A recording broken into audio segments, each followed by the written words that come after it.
10 years. A full decade. Do you have any idea how I have spent these 10 years? In order to accomplish the task of ending a relationship every fortnight and starting anew with another girlfriend, I have, over the course of 10 years, engaged in romantic liaisons with 240 partners, only to part ways with each of them thereafter. Outside a hotel in the bustling metropolis, I lean against the wall with one hand, while the other rests on my waist. I wander into a secluded corner, unable to restrain my thoughts from spilling forth in quiet soliloquy. For a decade, I have engaged in a new romantic relationship every fortnight, each partner scoring above 85. I believe I have fulfilled this task and am deserving of a reward, don't you think? 10 years say an entire decade. Do you have any idea how I have spent this time? Speaking, I grinned widely, only to feel a sudden ache in my lower back. Having never experienced it firsthand, one may never truly comprehend the extent to which a woman can be proactive. Congratulations, esteemed host. You have successfully completed the initial phase of your mission. Now, we shall proceed to the second phase. Wait, what did you just say? What do you mean by the initial phase? I am merely left with a buzzing sensation in my head. The host only needs to locate his former lovers. Once their affection for the host reaches a remarkable 95, an additional reward shall be granted. Additionally, activate the merit system and enhance the affinity levels. Tongzai, have you listened to the words you are uttering? Are these the utterances of a rational being? My visage involuntarily contorts in response. In my mind, memories of parting ways with my former partners unconsciously resurface. I wish to face the past once more. I apologize. You are too young. We're not meant to be. Let's part ways. I am a Libra, and you're a Pisces. Your surname is Sue, while mine is Lee. Our surnames differ, yet how do we unite? You are a woman, and I am a man. Our genders differ, making romance impossible. You are a heartbreaker. Let's part ways. Last night, I dreamt of your infidelity. As I pondered this thought, a shiver coursed through my entire being. What a ludicrous notion. If I were to encounter any one of them again, I fear I would be torn apart on the spot. I apologize. Host, I am indeed not human. System, are you asking me? Such a task is utterly unfeasible. What if they get married and have children? I cannot restrain my furious exclamation. I am, after all, a person of principles. After meticulous calculations conducted by the system, considering the host's aesthetic appeal, this is the most suitable task for you. I was directly amused to the point of laughter. Having traversed here since the age of 18, I have undertaken this system task. Up until now, aside from experiencing a stroke of luck arranged by the system, I have merely engaged in a cycle of relationships falling in love and breaking up. I have not accomplished a single serious endeavor. In pursuit of system rewards, I even forwent my university education, given my academic performance. Even if I could not gain admission to Tsinghua University, securing a place at a vocational school like Lanxiang would have been virtually assured. A decade of life and death remains shrouded in uncertainty, unthinking and unfeeling. My kidneys struggle to endure. At this moment, I am but a skillless wretch. I found myself unable to extract even 10 yuan from my pocket. As I gently caressed my growling stomach, an overwhelming sense of regret enveloped me. Had I known, I would have reached out to my recently estranged ex-girlfriend. Please bring me a portion of Sha County snacks. You have wasted a decade of my life, and my health has deteriorated. A compensation of around 1 to 2 million should not be considered excessive. I grit my teeth and support my waist, wearing an expression of tragic resignation. 5 years ago, the host had already sought compensation. At that time, the choice was Chaos Kidney Treasure Liquid. Now, your kidneys resemble an everlasting, tireless perpetual motion machine, free from any discomfort. I initially intended to feign vulnerability to gain some advantages. I awkwardly lowered my hand from my waist. However, to prevent the host from succumbing to starvation, I shall bestow upon you the mastery of survival skills on a deserted island. Brother, take a look at this place. I find myself both infuriated and amused once again, as if I were a wild man. However, where can I find a large caterpillar to burst with juice? After an hour of negotiation, the system finally agreed to grant some urban survival skills. The host may choose one of the following options. 1. Mastery in lactation. 2. Proficiency in postpartum care. 3. Expertise in street vending. For proficient in plumbing repairs. Mastering the art of scavenging. I gaze at the options displayed on the panel. My mind momentarily froze in bewilderment. I chose to set up a street stall and immediately regretted my decision. Had I opted for collecting scrap, I would have undoubtedly spared myself 40 years of detours. Some begin to collect in their 60s, while I'm capable of doing so in my 20s. Congratulations to the host for acquiring a complete set of street vendor tools. As the system notification fades away, I observe that the system had added various items, such as tables, chairs, and other tools for setting up a stall. Just as I was about to commend the system for its meticulous preparation, my gaze swept over 2 boxes of items. My face instantly flushed to a shade reminiscent of liver.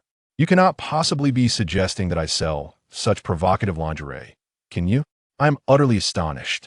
I am, after all, a man of considerable stature. How could one possibly engage in such an act? Yet, no matter how fervently I call out, the system remains unresponsive. I fished out the only 2 coins from my pocket. Life feels devoid of affection. As I contemplate the absence of food tonight, I must find solace beneath a bridge. Memories of moments shared with my former lovers resurface. Living without worries about food and clothing, encountering wealthy women with luxurious cars to escort me, enjoying 5-star meals every day, experiencing the dramatic ups and downs of life. The heart of a baby is filled with sorrow, yet it is impossible for me to continue living off the kindness of others. After much effort, I have finally completed the first phase of my tasks. As the saying goes, a true gentleman is born between heaven and earth. I would rather perish than submit. How could I possibly live on 10 years and 1 day of dependence? At 8 o'clock in the evening, I find myself famished after an entire day of hunger. Quietly, I set up a stall on a street in the night market, gazing at the enticing lingerie pieces nestled within the box behind me, while my hand brushed against my growling stomach. Curse the 7-foot man. As the saying goes, a true man must possess the ability to endure and adapt. Gritting my teeth, I shifted the box that contained the undergarments to the front. Driven by the instinctual prowess honed in the art of street vending, I deftly retrieved several garments from my box and skillfully adorned a mannequin with them for display. The female vendor beside me, who was selling clothes, gazed at me in astonishment. We are now offering sensual lingerie. Do not miss the opportunity as you pass by. Our lingerie is not only aesthetically pleasing, but also affordable and of high quality. Online shopping may pose certain risks. Offline assurance. Organizing the merchandise. The innate instinct of a vendor has resurfaced, as I call out with a resonant voice. The rate of turning heads is an astonishing 100%. The gaze of those around has been completely captivated. Initially, everyone assumed it was some social butterfly engaging in mischief. Who would dare to sell intimate apparel at night market? Isn't this a complete social demise? Yet, when they turned around, half of the night market fell silent in an instant. Goodness gracious! What is this? My eyes. That row of neatly arranged black lace suspenders, opening under the illumination of the lights. Even the human models exude temptation. Indeed, there are those who sell intimate apparel. This is quite astonishing, isn't it? Faced with dozens, even hundreds, of gazes, I harbor no semblance of embarrassment upon my visage. After all, I have now mastered the art of street vending. Is it not true that this endeavor demands a certain fortitude of spirit? Dear young lady, would you care for an item? This particular piece is especially suited for you. I picked up an item and presented it before the nearest young woman. That appearance resembles that of a dubious figure attempting to deceive children. To be honest, I feel a sense of shame myself as I gaze upon that set of sheer lace lingerie displayed on the stall. The allure of the style is simply irresistible. The reactions of those around me suddenly froze, each person staring in astonishment at that piece of clothing. Once the girl regained her composure, gazing at the form-fitting attire that barely conceals the 3 points, I am instantly overcome with a flush of embarrassment and indignation. I am but a mere university student, after all. How utterly perverse. The fruit vendor beside gazed intently, his eyes fixed, while muttering under his breath, "What on earth? This is not my brother." I initially believed you were performing a live art piece, however. It turns out you are indeed bold enough to sell. The young lady selling clothes appeared utterly astonished as she spoke. I wish to distance myself from you. As I shifted the entire stall to the side, I observed the female university student covering her face and fleeing in haste, while feeling the peculiar gazes of those around me. I felt utterly helpless. I assure you, I am not a deviant. In my heart, I curse the system, that insidious entity. Even cucumbers can be sold. What's the matter with being handed lingerie? The young lady next door just shifted slightly, noticing my expression of utter grievance. Just at that moment, my ravenous stomach began to rumble with a soft gurgle. She surveyed my upright figure with keen interest. With a visage tinged with a hint of pity, she seemed to recall the unfriendly gaze that had just been cast upon her, and an unexpected trace of guilt appeared in her expression. Relying on the keen intuition honed over a decade of relying on others, I sensed the shift. In an instant, I captured the subtle shift in her gaze. Indeed, feigning pity to elicit sympathy from the fairer sex is a masterful tactic for the soft-hearted. Once again, I seized the opportunity without hesitation. I approached the beautiful young lady and inquired, aside from covering our bodies, what other reasons do we have for purchasing clothing? She appeared utterly bewildered and instinctively replied, to be beautiful. I nodded emphatically, slightly exaggerating as I unfolded the garment in my hands. Do you find this piece of clothing beautiful? Speak frankly. Do not be constrained by the gaze of the mundane. She paused for a moment and softly uttered two words. Beautiful. If it were merely an ordinary piece of lingerie, unrelated to any allure, worn at home solely to delight oneself, to admire one's own beauty, would you purchase it? I gazed intently into her eyes. As soon as her words fell, I placed the palm-sized piece of intimate apparel into her hands. Present the payment code effortlessly. In your eyes, it is merely an ordinary piece of lingerie. 38. Thank you. No, not at all. She hazily completed the payment, gazing at the crotchless lingerie in her hand. Her face was etched with bewilderment, as if she herself had yet to comprehend the situation. She, the one who was supposed to be selling clothes, stared at the notification of funds received on her phone. I was on the verge of tears. Tomorrow, there will finally be a meal to savor. We have our first customer leading the way. My booth no longer appears so peculiar. I fervently promote these as merely a form of lingerie, skillfully diminishing the sense of shame among everyone. Before long, many people curiously gathered around. The desire for beauty is inherent in all. Everyone possesses the right to pursue beauty, as long as one perceives it as beautiful. Do not let the judgment of the world confine your appreciation for beauty. This esteemed lady, do not hesitate any longer. Adorn yourself with it, and rest assured, it will captivate your dearly departed. The man tirelessly perseveres throughout the night, bolstered by his professional expertise. I unleashed my full potential, and within a short span, I sold several items. As I watched my balance steadily rise, a radiant smile blossomed on my face. If this continues, I might not even need to sleep under the bridge tonight. The fruit vendor observed me, rendering others speechless, and discreetly gave me a thumbs up. Brother, you are truly impressive. Are you taking disciples? I chuckled softly, when suddenly my eyelid began to twitch inexplicably. The left eye signifies the arrival of wealth, while I cannot quite recall what the right eye denotes. Regardless, both eyes herald prosperity. At this moment, two young women entered the night market not far away. One of them, named Yang Shui, tugged at her companion Han Xiao and said, Xiao, it has been 2.5 years. During this time, you have worked tirelessly, commuting between the office and home. It is perhaps time to forget that scoundrel surnamed Zhou. Han Xiao shot her a glare. Oh dear, Xiao, could you refrain from asking me every now and then? I forgot. I have long since forgotten him entirely. If you were to encounter that scoundrel again, surely you would not repeat the same mistake, would you? Yang Shui's eyes sparkled with intrigue. When we meet again, I shall tear him apart with my own hands. At that time, I will assist you in the tearing as well. Yang Shui cheered and then said, how about I introduce my brother to you? You are so beautiful. The adage suggests that one should not let opportunities slip away to outsiders. As they conversed, the two made their way towards the night market. Han Xiao donned a white camisole paired with denim shorts, with a pronounced front and an alluring rear. The shaped curve is unmistakably revealed. Her striking beauty and sultry figure instantly captivate numerous gazes. A group of individuals gazes intently, their lips pursed as they emit a series of sharp sounds, punctuating the air with an air of intensity. This waist is truly a paragon of beauty. Han Xiao sensed the surrounding atmosphere filled with predatory gazes. I feel utterly uneasy. I told Yang Shui, let us return. I do not favor places that are overly crowded. Yang Shui, however, held her back. Wait a moment. You finally managed to step out of the house today instead of languishing at home.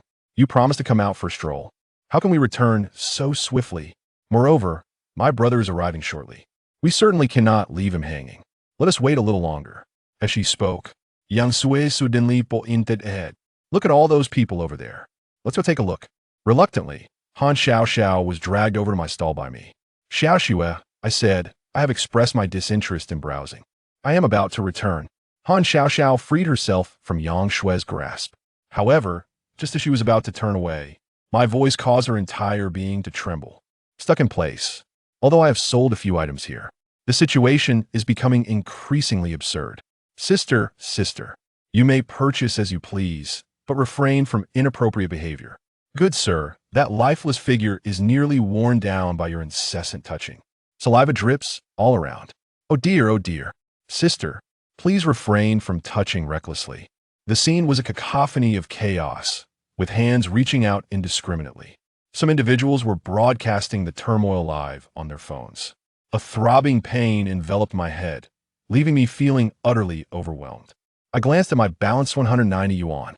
It is merely sufficient for a night's stay at a hotel. I must sell at least 2 more items. Only enough for tomorrow's meal and tonight's accommodation.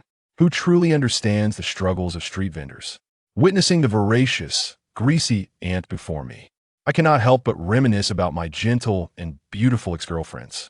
However, at this moment, I fervently hope that none of them make an appearance. Xiao, what is the matter with you? Yang Shui noticed the unusual expression on Han Xiao's face and inquired with concern. Nothing. It's nothing. What are they selling over there? Han Xiao suppressed her emotions.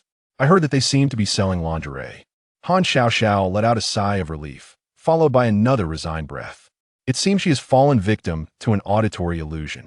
That person, so preoccupied with their own pride. How could she possibly set up a stall to sell lingerie? Yet, just as she was about to leave, I called out, Sister, please be gentle in your touch. Oh dear, that is my shoulder, not a mere mannequin. Do refrain from pinching with your hands. Once again, she was suddenly frozen in place. The sound was strikingly similar, all too real. Xiao, let's go take a look. Han Xiao suddenly turned around, her slender fingers lightly gesturing towards the throng of people. Yang Shui remained in place, her almond-shaped eyes wide with astonishment. But there are so many people. Can we squeeze in there? Just a moment ago, we were contemplating our return journey. How is it that in the blink of an eye, we now feel compelled to immerse ourselves in the throng? Han Xiao first cast a glance at the densely packed crowd of onlookers. Once more, she gazed into the distance for a brief moment. In the next second, she took a deep breath and shouted at the top of her lungs. The urban management officers have arrived. The sharp cries resounded like thunder. Several vendors, fiddling with their trinkets, were instantly thrown into a state of panic, scattering their goods and fleeing in haste. The plastic baskets screeched as they scraped against the ground. This area predominantly hosts legitimate businesses, all of which possess the necessary permits. Shouting like that is futile. Yang Shui helplessly supported her forehead, realizing that her dear friend had likely been away from the bustling marketplace for far too long to conceive such a naive notion. Is that so? Han Xiao sighed softly, her gaze lowered. Well, never mind. It probably isn't him anyway. Wait a moment. Just as the fruit vendor was about to flee, he suddenly halted. He pushed the vendor aside, took a bite of a banana, and muttered, I have all my documents in order. What a run. Having said that, he patted his trousers, leisurely sat back on his small stool, and continued to watch with great interest the performance of Li Yuan. Brother, is a permit required for setting up a stall here? I widened my eyes in astonishment. The tone of my voice inadvertently rose several notches.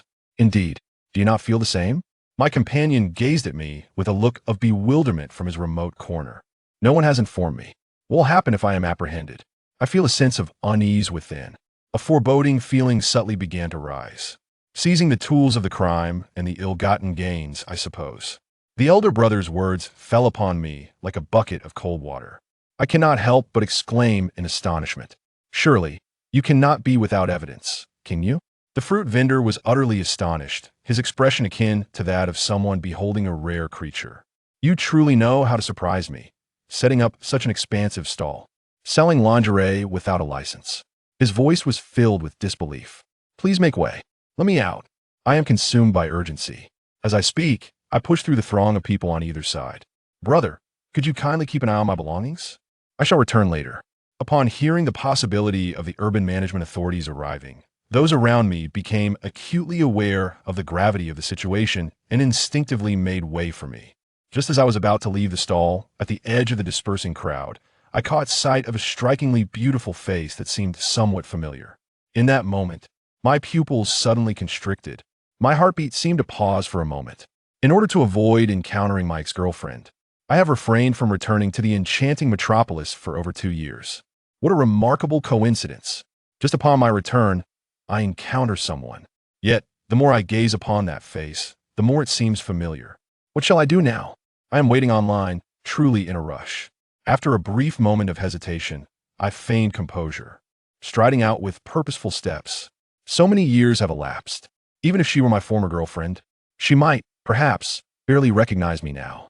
Indeed, after such a long time, it is quite possible that their child has already begun to run errands.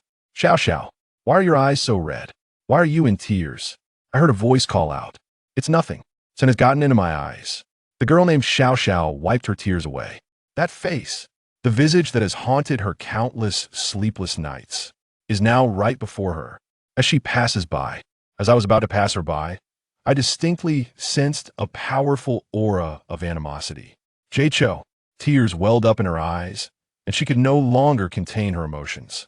She shouted at me with a voice laden with resentment and hatred. A wave of melancholy washes over me. Yet, she is merely calling out for Jay Cho. What relevance does that hold for me? Just as I breathed a sigh of relief, believing she had mistaken me for someone else, in the next moment, a sudden realization struck me. In the days of past romances, I delighted in pretending to be with my favorite stars from before my time. In this parallel world, the illustrious Jay Cho, a king of music, has yet to make his appearance. Thus, utilizing this name does not evoke any sense of peculiarity. Throat, engaging in misdeeds under an alias. Those who understand, understand. Those who frequently engage in nefarious deeds often possess numerous monikers. He is indeed that scoundrel. Before I could utter a word, another girl exclaimed in shock. Upon her exclamation, a throng of onlookers swiftly gathered around. The spectacle of tearing apart a scoundrel is something that delights the masses. Upon hearing the juicy gossip, some individuals even neglected their stalls. At this moment, I longed to find a hole in the ground to burrow into. But the people around us have encircled us tightly, leaving no room for escape. I can only gaze at Han Xiao Xiao and muster a smile that appears somewhat sincere. Hello, long time no see. How have you been? A smile graces my face. Yet within my heart, I have cursed the ancestors of the system repeatedly. Having undertaken such a perplexing task, I ultimately reaped no rewards. However, I am fortunate that this young lady appears quite demure. She is unlikely to resort to tearing me apart on the spot. Abandoned and left alone. Now they inquire about my well-being. Han Xiao Xiao takes a deep breath, her body trembling slightly. It is evident that for over 2 years, she has yearned to confront me for an explanation. Today, she finally has her opportunity. What a sensational revelation. This scoundrel has forsaken such a stunning beauty. As soon as Han Xiao Xiao uttered those words, the atmosphere erupted, all eyes converging upon her. Her flawless visage, akin to a peeled egg, with exquisitely crafted features, and an impeccable figure.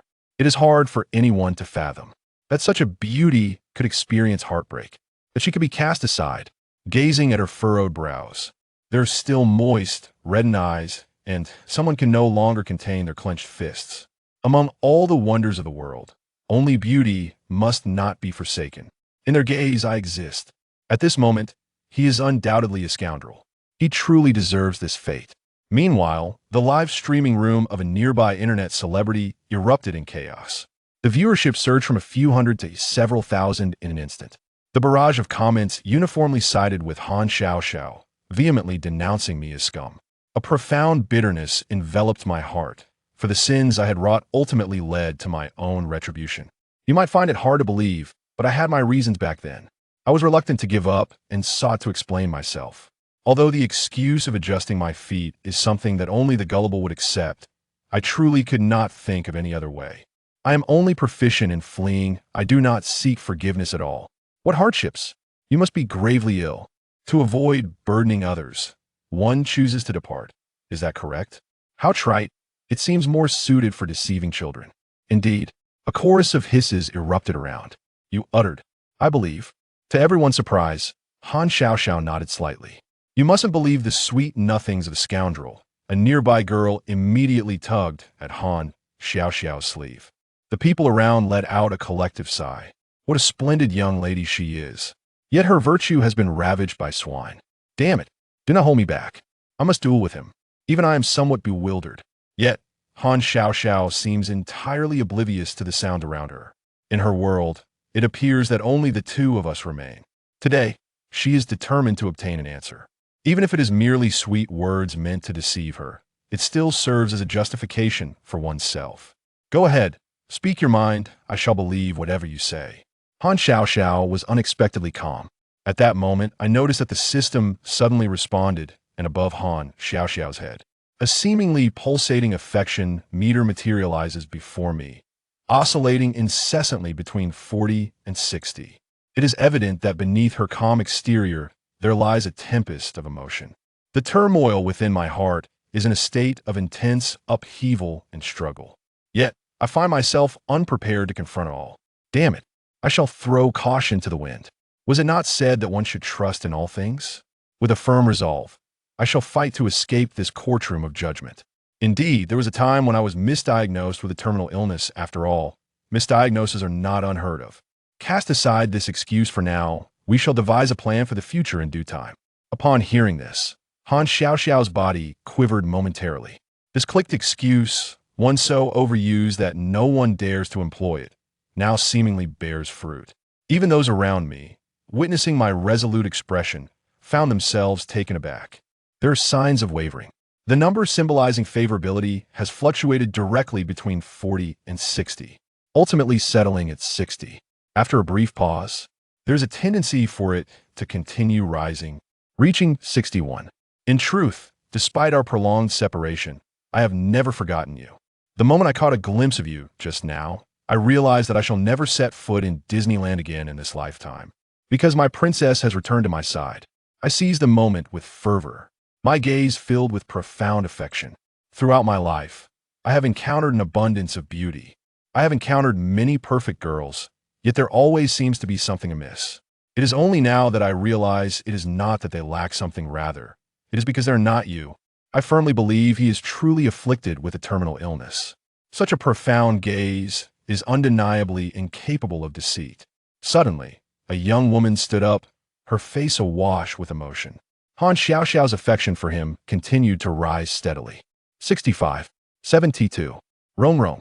In the fervent days of our youth, I once believed we would merely be the most familiar of passers-by. Yet little did I anticipate you would become my eternity. Regrettably, after my sudden awakening, time was no longer on my side. I glanced around, contemplating whether this would grant me the opportunity to depart. I am filled with dread at the sudden appearance of the city management, fearing they might confiscate all my funds for dining. Yet, as these words escaped my lips, those around me presumed I was gravely ill and had little time left to live. Oh my goodness, a terminal illness coupled with an unexpected reunion before death. Is this truly unfolding like a scene from a film? The narrative I have witnessed in dramas has manifested in reality. I can hardly contain my emotions. I feel as though I might weep uncontrollably. Many young women are moved to tears in an instant, silently wiping away their tears. In the live streaming room of the petite internet celebrity, the screen is awash with tears as everyone laments the plight of our ill-fated couple, sighing in despair. Yet, alas, I had just mentioned Rong. Chapter 4. The ex-girlfriend of the detective, sent to operate a sewing machine, who is Rong? As the surrounding people wept inconsolably, Yang Shuai was taken aback. Rong? Did you just call me Rong? Han Xiaoxiao was momentarily stunned, her expression swiftly turning icy. A subtle yet palpable aura of menace once again honed in on Li Yuan. Panic surged within him. Oh no, it seems I have called the wrong name. Damn it, I momentarily slipped up and forgot I should have addressed her as baby. Gazing at the frost-bitten visage of Han Xiaoxiao, his favorability plummeted drastically. Let me explain. Just as he thought he was managing to mend the situation, he found himself thrust into such a perilous scenario once again. Li Yuan truly wished to slap himself, contemplating the wisdom of retreating with all due haste. Yet, evasion was ultimately not a feasible solution. Han Xiaoxiao, however, paid no heed to Li Yuan. Abruptly, she reached for her waist, then rummaged through her bag as if searching for something. Observing her actions, Yang Shui was instantly alarmed. Xiaoxiao, stay calm. Don't do anything foolish. He is not worth it. While pulling at Han Xiaoxiao, she shouted at Li Yuan, you better run. Li Yuan was immediately struck by the terror etched on Yang Shui's face. Goodness. She can't be seriously reaching for a weapon, can she? Panic enveloped him. Damn it. I warned myself to never cross paths with an ex-girlfriend. The crowd, equally bewildered, instinctively took a step back. In a moment of desperation, Li Yuan suddenly shouted at Han Xiaoxiao, wait. Rong Rong is actually the name we've chosen for our daughter. An abrupt silence fell over the scene.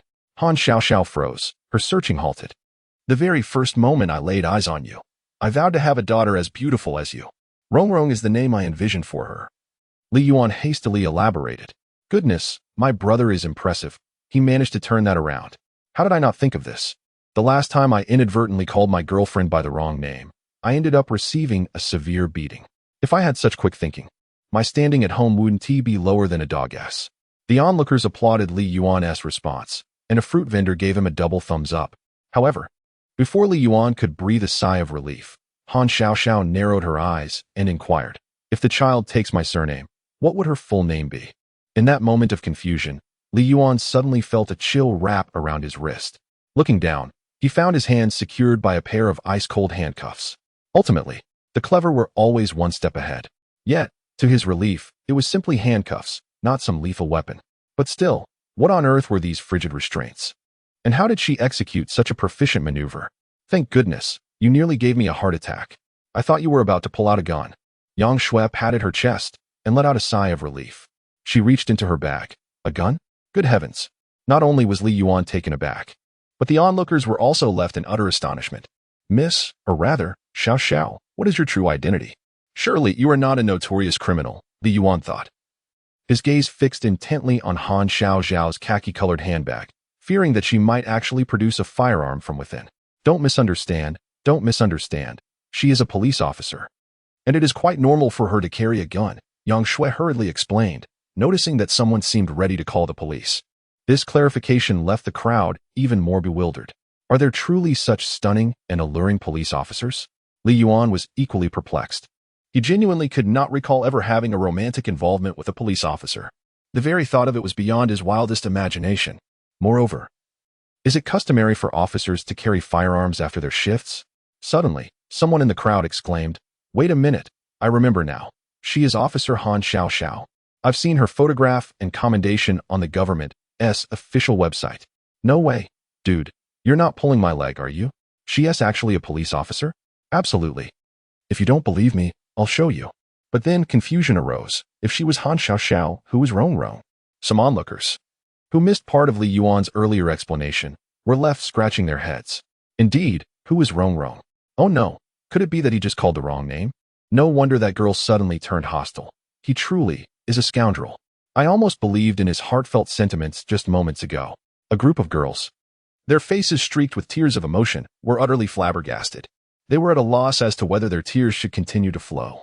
Goodness, this is an idol. Do you not comprehend? To so casually dismiss such an exquisite ex-girlfriend, this is what one might call a true Sigma male, a paragon among men. Li Yuan rolled his eyes in exasperation, while Han Xiaoxiao's gaze grew even colder. Make way, 2 uniformed city management officers stepped forward from the crowd. Having been mingling among the spectators, with her police identity revealed, they could no longer remain hidden. If a situation were to arise, they would have to take action. You are suspected of operating without a license. We must confiscate your tools of operation and any illegal gains. Please present your identification. You may retrieve your belongings after accepting the penalty at the City Management Bureau tomorrow. The 2 officers saluted Li Yuan, their eyes involuntarily twitching as they noticed the handcuffs on his wrist. This fellow had sunk so low that he had entangled himself with the police. Truly, what a calamity.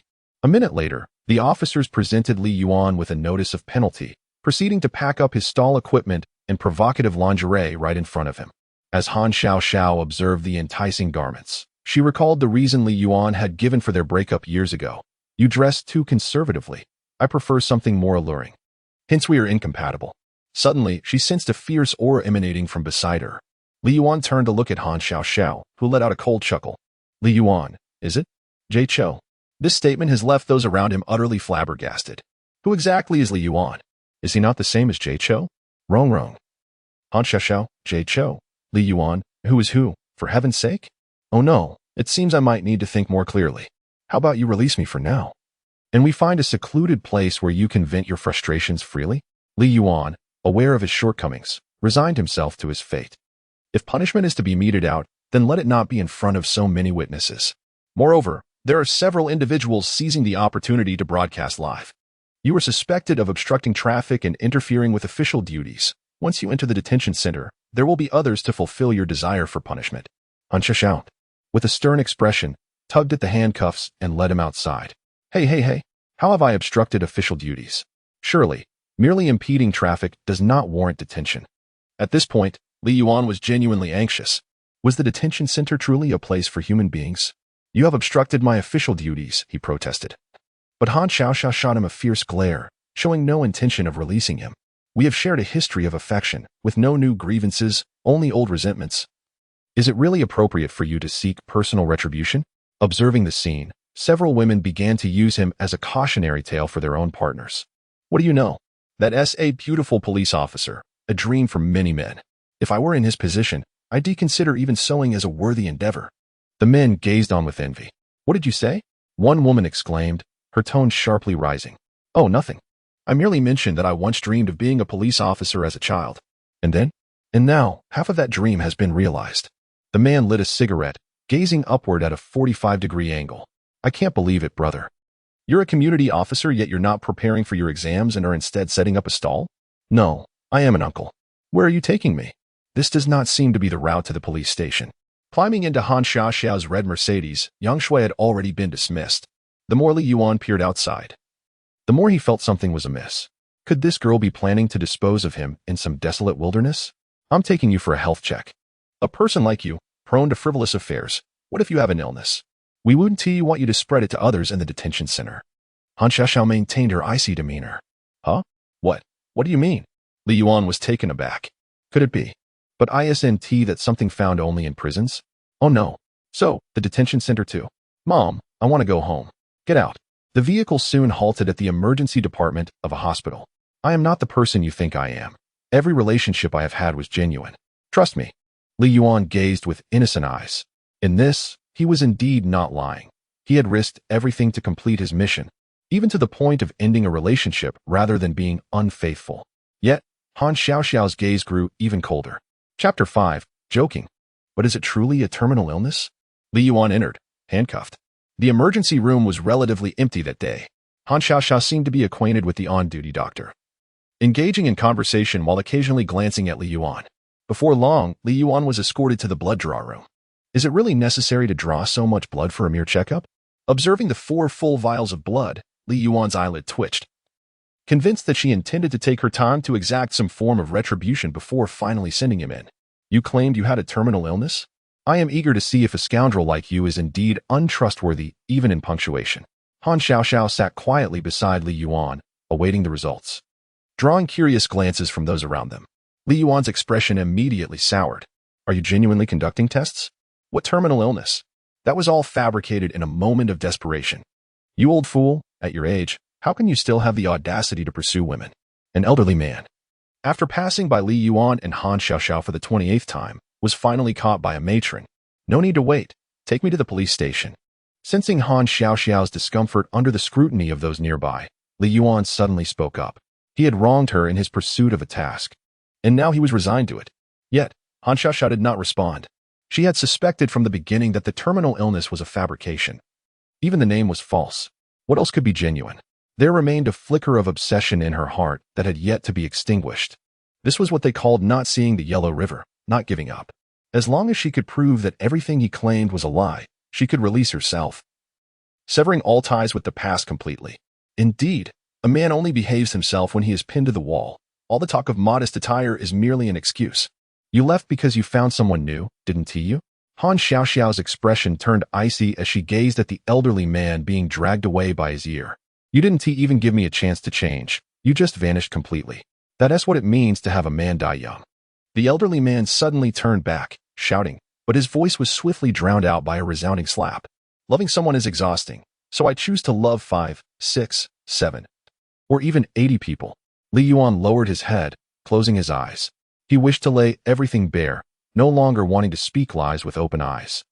Is she more beautiful or younger than I? 20? 19 or 18? Han Xiaoxiao clenched her fists, her face pale with fury. 18. Li Yuan replied, almost as if possessed. Just as he was about to slap himself for his foolishness, unexpectedly, Han Xiaoxiao did not erupt with anger. When you proposed the breakup, I was 22. Do you consider that old in your eyes? Huh. So men only ever desire those who are 18. Is that it? Han Xiaoxiao suddenly turned around. Her dark brows and piercing gaze fixed on Li Yuan. Due to the unlawful actions of those under 18. Never mind. Once your test results are out, we shall never meet again. Han Xiaoxiao slowly withdrew her gaze, which had been teetering on the brink of fury. Li Yuan, your test results are ready, called out the nurse from behind the window. Han Xiaoxiao cast one final profound glance at Li Yuan before rising to collect the test results and make her way to the doctor's office. The pain, disappointment, and lingering affection in her eyes stirred a twinge of guilt within Li Yuan. I truly deserve this. Yet, before he could dwell on his guilt for even a few moments, a startled exclamation from Han Xiaoxiao echoed from within. How could this happen? After a lengthy pause, she emerged, her body weakly propped against the doorframe. What's wrong? Li Yuan, momentarily abandoning his self-reflection, rushed to support her. However, the Han Xiaoxiao who had seemed drained of strength just moments ago suddenly embraced him tightly, tears streaming down her face. What's happening? Li Yuan was bewildered. Shouldn't she be assaulting me instead? But Han Xiaoxiao quickly regained her composure. You will stay here tonight and undergo examinations first thing tomorrow morning. Her tone reverted to its usual icy demeanor. Examinations? Li Yuan was even more confused. What examinations could possibly be necessary? But before he could voice his question, Han Xiaoxiao had already departed through the main entrance. Hey, uncuff me. I'm penniless and can't run away. Just as Li Yuan shouted. The attending physician appeared behind him, patting him on the shoulder. Young man, keep your spirits up and never lose hope. With a shake of his head and a sigh, the doctor added, Oh, you're still so young. It's a pity, even if you are a criminal. Li Yuan, about half an hour later. Now dressed in a different outfit, Han Xiaoxiao reappeared before him. The two sat side by side throughout the night. When Li Yuan finally opened his eyes, Han Xiaoxiao stood before him with a stack of forms. Go for your examinations. Drowsily, Li Yuan was dragged through a series of comprehensive tests, the sheer number of which made him nearly believe he was gravely ill. I'm truly broke. Are you trying to make me indebted as a form of revenge? Nevertheless, Li Yuan helplessly proceeded with each seemingly costly examination, while Han Xiaoxiao maintained an utterly stoic expression throughout. It wasn't until all the tests were completed that he spoke to the doctor. You tell me. I've known my health for ages. It's her I'm concerned about. Observing the doctor's expression, which resembled that of someone grappling with constipation, Han Xiaoxiao's complexion turned pale. Sigh. Perhaps there was hope over 2 years ago, but now, sigh, surgery is no longer an option. You have at most 3 months left. Bang. Han Xiaoxiao stumbled, her knee colliding with the corner of the table. Wasn't he that around the time they had just broken up? Could it be that he truly? The more she thought about it, the more unstable she felt. What? Who are they talking about? Me? Only 3 months? Li Yuan was left in shock. No way. How could this be possible? In his childhood, the fortune teller had confidently proclaimed that he would live to the ripe age of 99. This proclamation was firmly believed by him. Even traversing time seemed trivial compared to such a fate. Yet, on the very day of this revelation, he leapt from the 8th floor. With such a resilient spirit, did he truly need to descend the stairs? How do you feel now? The doctor pressed his hand firmly against Li Yuan's abdomen. I sense you are palpating my belly, Li Yuan remarked. Your cancer cells have already metastasized to your brain. You should take the time to comfort your girlfriend, the doctor said, patting Li Yuan's shoulder as he observed the heartbroken expression on Han Xiaoxiao's face. Li Yuan interjected. Is there truly no one to console me? Is there no hope left? If surgery is not an option, we can pursue chemotherapy or medication, no matter how costly. We can manage. Han Xiaoxiao, refusing to yield, responded, It is unnecessary. The fact that he is not in pain is a miracle in itself. Medication and chemotherapy would only diminish the precious quality of life he currently possesses. System, what is the matter? Li Yuan, unable to bear listening any longer, hurriedly rushed to the restroom. The host had been afflicted with a terminal illness a decade prior, yet the system had extended his life by 10 years through tasks. Each time a former girlfriend's affection reached a high of 95, he could earn merit points, which could be exchanged for lifespan. Li Yuan felt numb as images of his ex-girlfriends brandishing knives against him flooded his mind. With a 95 affection level, why not just end my life now? Upon emerging from the restroom, he found Han Xiaoxiao waiting for him outside. To his surprise, the affection level above her head had transformed into 75. Moreover, upon their first meeting, it had surged by another 5 points. Wow, this could lead somewhere. In that instant, Li Yuan felt invigorated. Where do you live? Let me escort you home. Han Xiaoxiao, her eyes reddened, gazed at him. I have no place to stay. No place to stay? Where were you planning to sleep last night? After my stall money was confiscated, I intended to sleep under a bridge. Hearing this, Han Xiaoxiao suddenly covered her mouth and turned away. Come home with me, she said, her voice trembling as she stepped outside. The affection level ticked up slightly again. So, I don't need to tread on the sewing machine anymore? Li Yuan inquired, shaking his handcuffs. Han Xiaoxiao paused, hastily wiped away her tears, and turned back to unlock his handcuffs. Throughout the journey, Li Yuan observed that, despite having done nothing, the affection level was gradually rising. His spirits were quite buoyant. As the affection level reached 85, a notification from the system chimed in. Chapter 6. The Art of Unlocking Professions. The first ex-girlfriend's affinity reached 85. And the host received rewards: mastery in thievery, culinary arts, traditional Chinese medicine, music theory, and fortune-telling.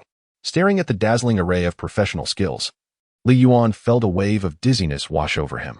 Numerous skills and instincts, which he had previously been completely ignorant of, seemed to be inscribed in his mind in an instant.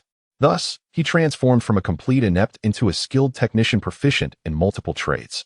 As he absorbed this vast influx of information, the car had already entered the community. Get out, said Han Xiaoxiao, who was the first to exit the vehicle after parking.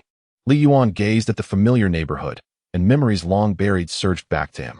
I left the keys in the car, let me retrieve them.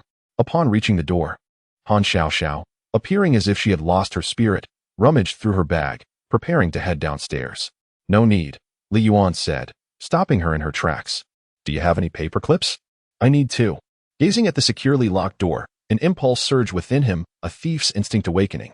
I have some, Han Xiaoxiao replied, producing 2 paper clips from her bag. Li Yuan skillfully manipulated the paper clips, twisting them into an odd shape before inserting them into the keyhole. The entire process required no conscious thought, relying solely on muscle memory. With a click, the door swung open effortlessly. The surge of impulse within Li Yuan was instantly satisfied. Damn, I hope I won't end up mastering murder next. As he beheld the ajar door, Han Xiaoxiao stood in a daze. What was the meaning of this proficient maneuver? With her years as a police officer, having apprehended no less than 80 thieves, she had never encountered such efficiency. Noticing the peculiar gaze Han Xiaoxiao directed at him, Li Yuan suddenly felt unsettled. Oh no, I almost forgot she's a criminal investigator. I suppose you could say I'm a locksmith. Do you believe me? Han Xiaoxiao stared at him for a full 5 seconds.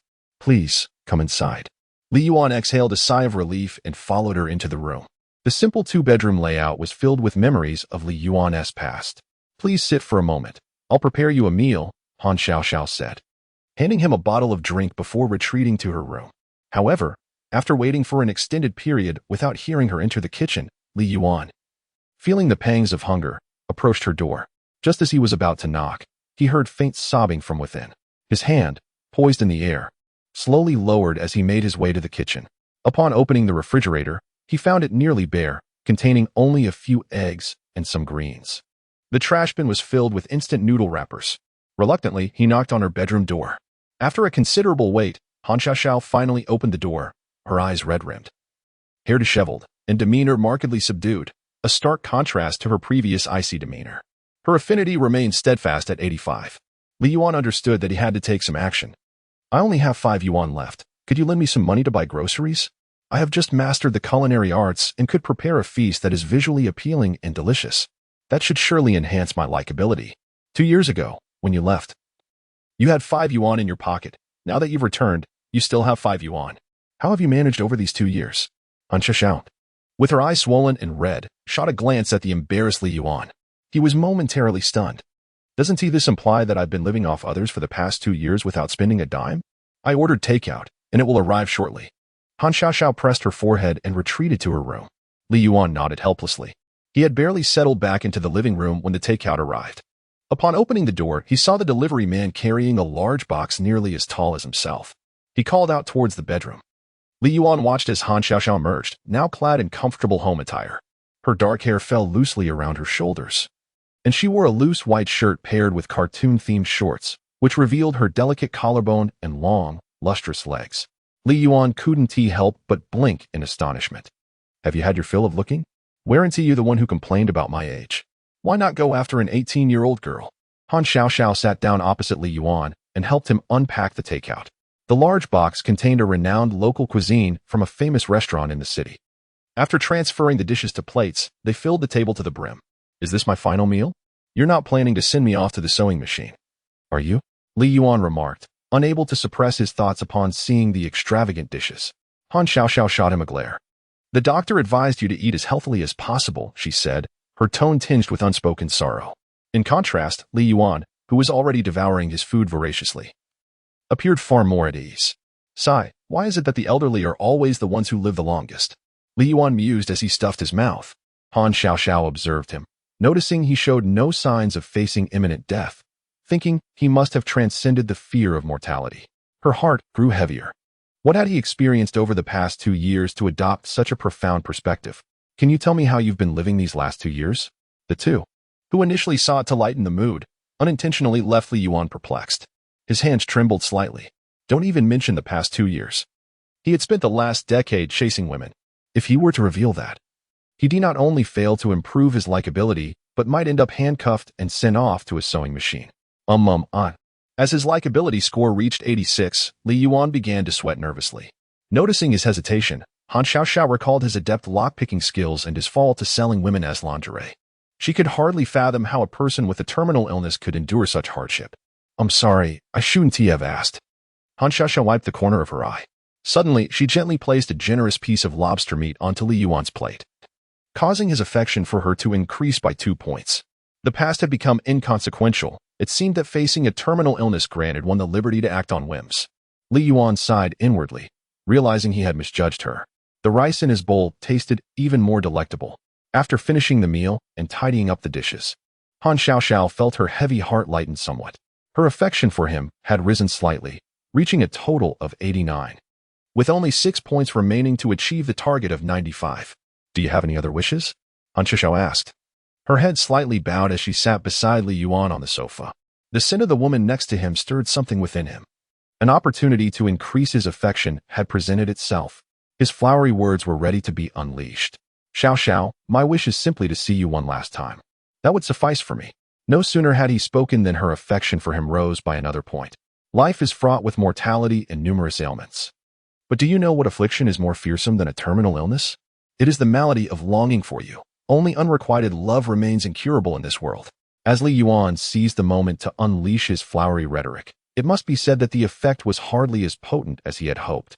Aside from the initial increase in affection, no further progress was made despite his attempts at flattery.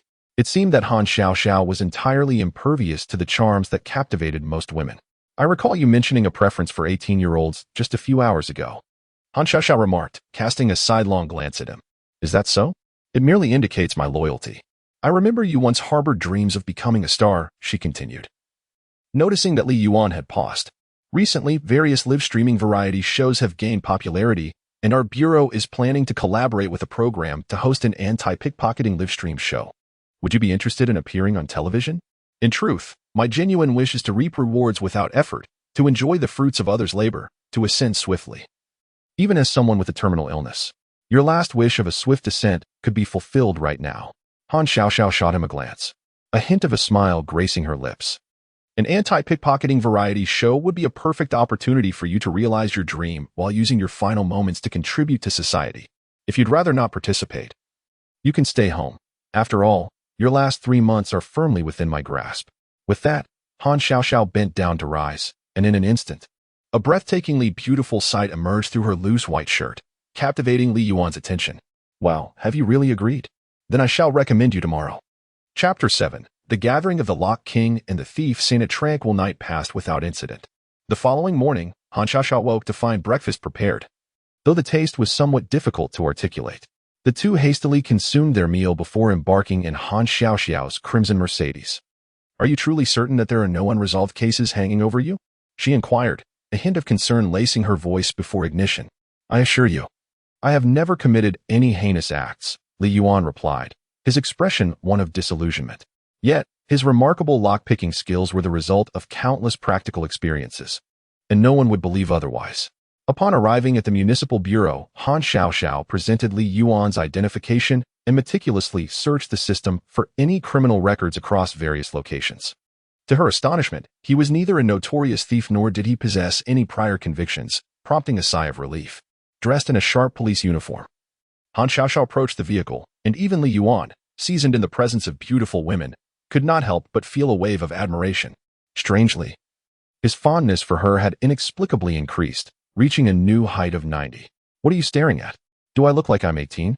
Han Xiaoxiao shot him an exasperated glance, leading Li Yuan toward the publicity department.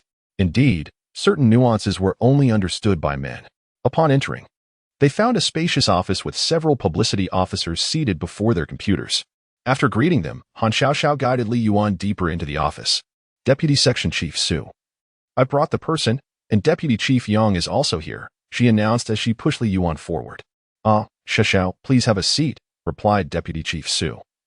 A man in his 40s with a charming smile that invited familiarity. So, this is the notorious thief you spoke of, a master pickpocket? Deputy Chief Su scrutinized Li Yuan with subtle intrigue. A master pickpocket? What do you mean? Deputy Chief Yang's piercing gaze immediately fixed upon Li Yuan. Let us not joke around, Chief Yang. He is merely a friend of mine with relevant experience, but he has never committed any acts detrimental to society. Han Xiaoxiao interjected quickly, sensing the tension. Oh, I was just teasing. You seem quite protective, Xiaoxiao. Is your relationship more than just friendship? Have you finally emerged from the shadows of past heartache? Deputy Chief Su's face lit up with delight, as if he had caught a whiff of scandalous gossip. Li Yuan noted Han Xiaoxiao's considerable standing within the bureau, yet he was perplexed by the reference to a bad man. Enough of the banter, Deputy Chief Su. Regarding the anti-theft promotion, can my friend participate or not? Han Xiaoxiao turned to Li Yuan with a wry smile. Xiaoxiao, it's not that I doubt you, but this anti-theft campaign is being taken very seriously by the higher-ups. Your friend doesn't quite seem like a typical thief. Is he truly as remarkable as you described over the phone?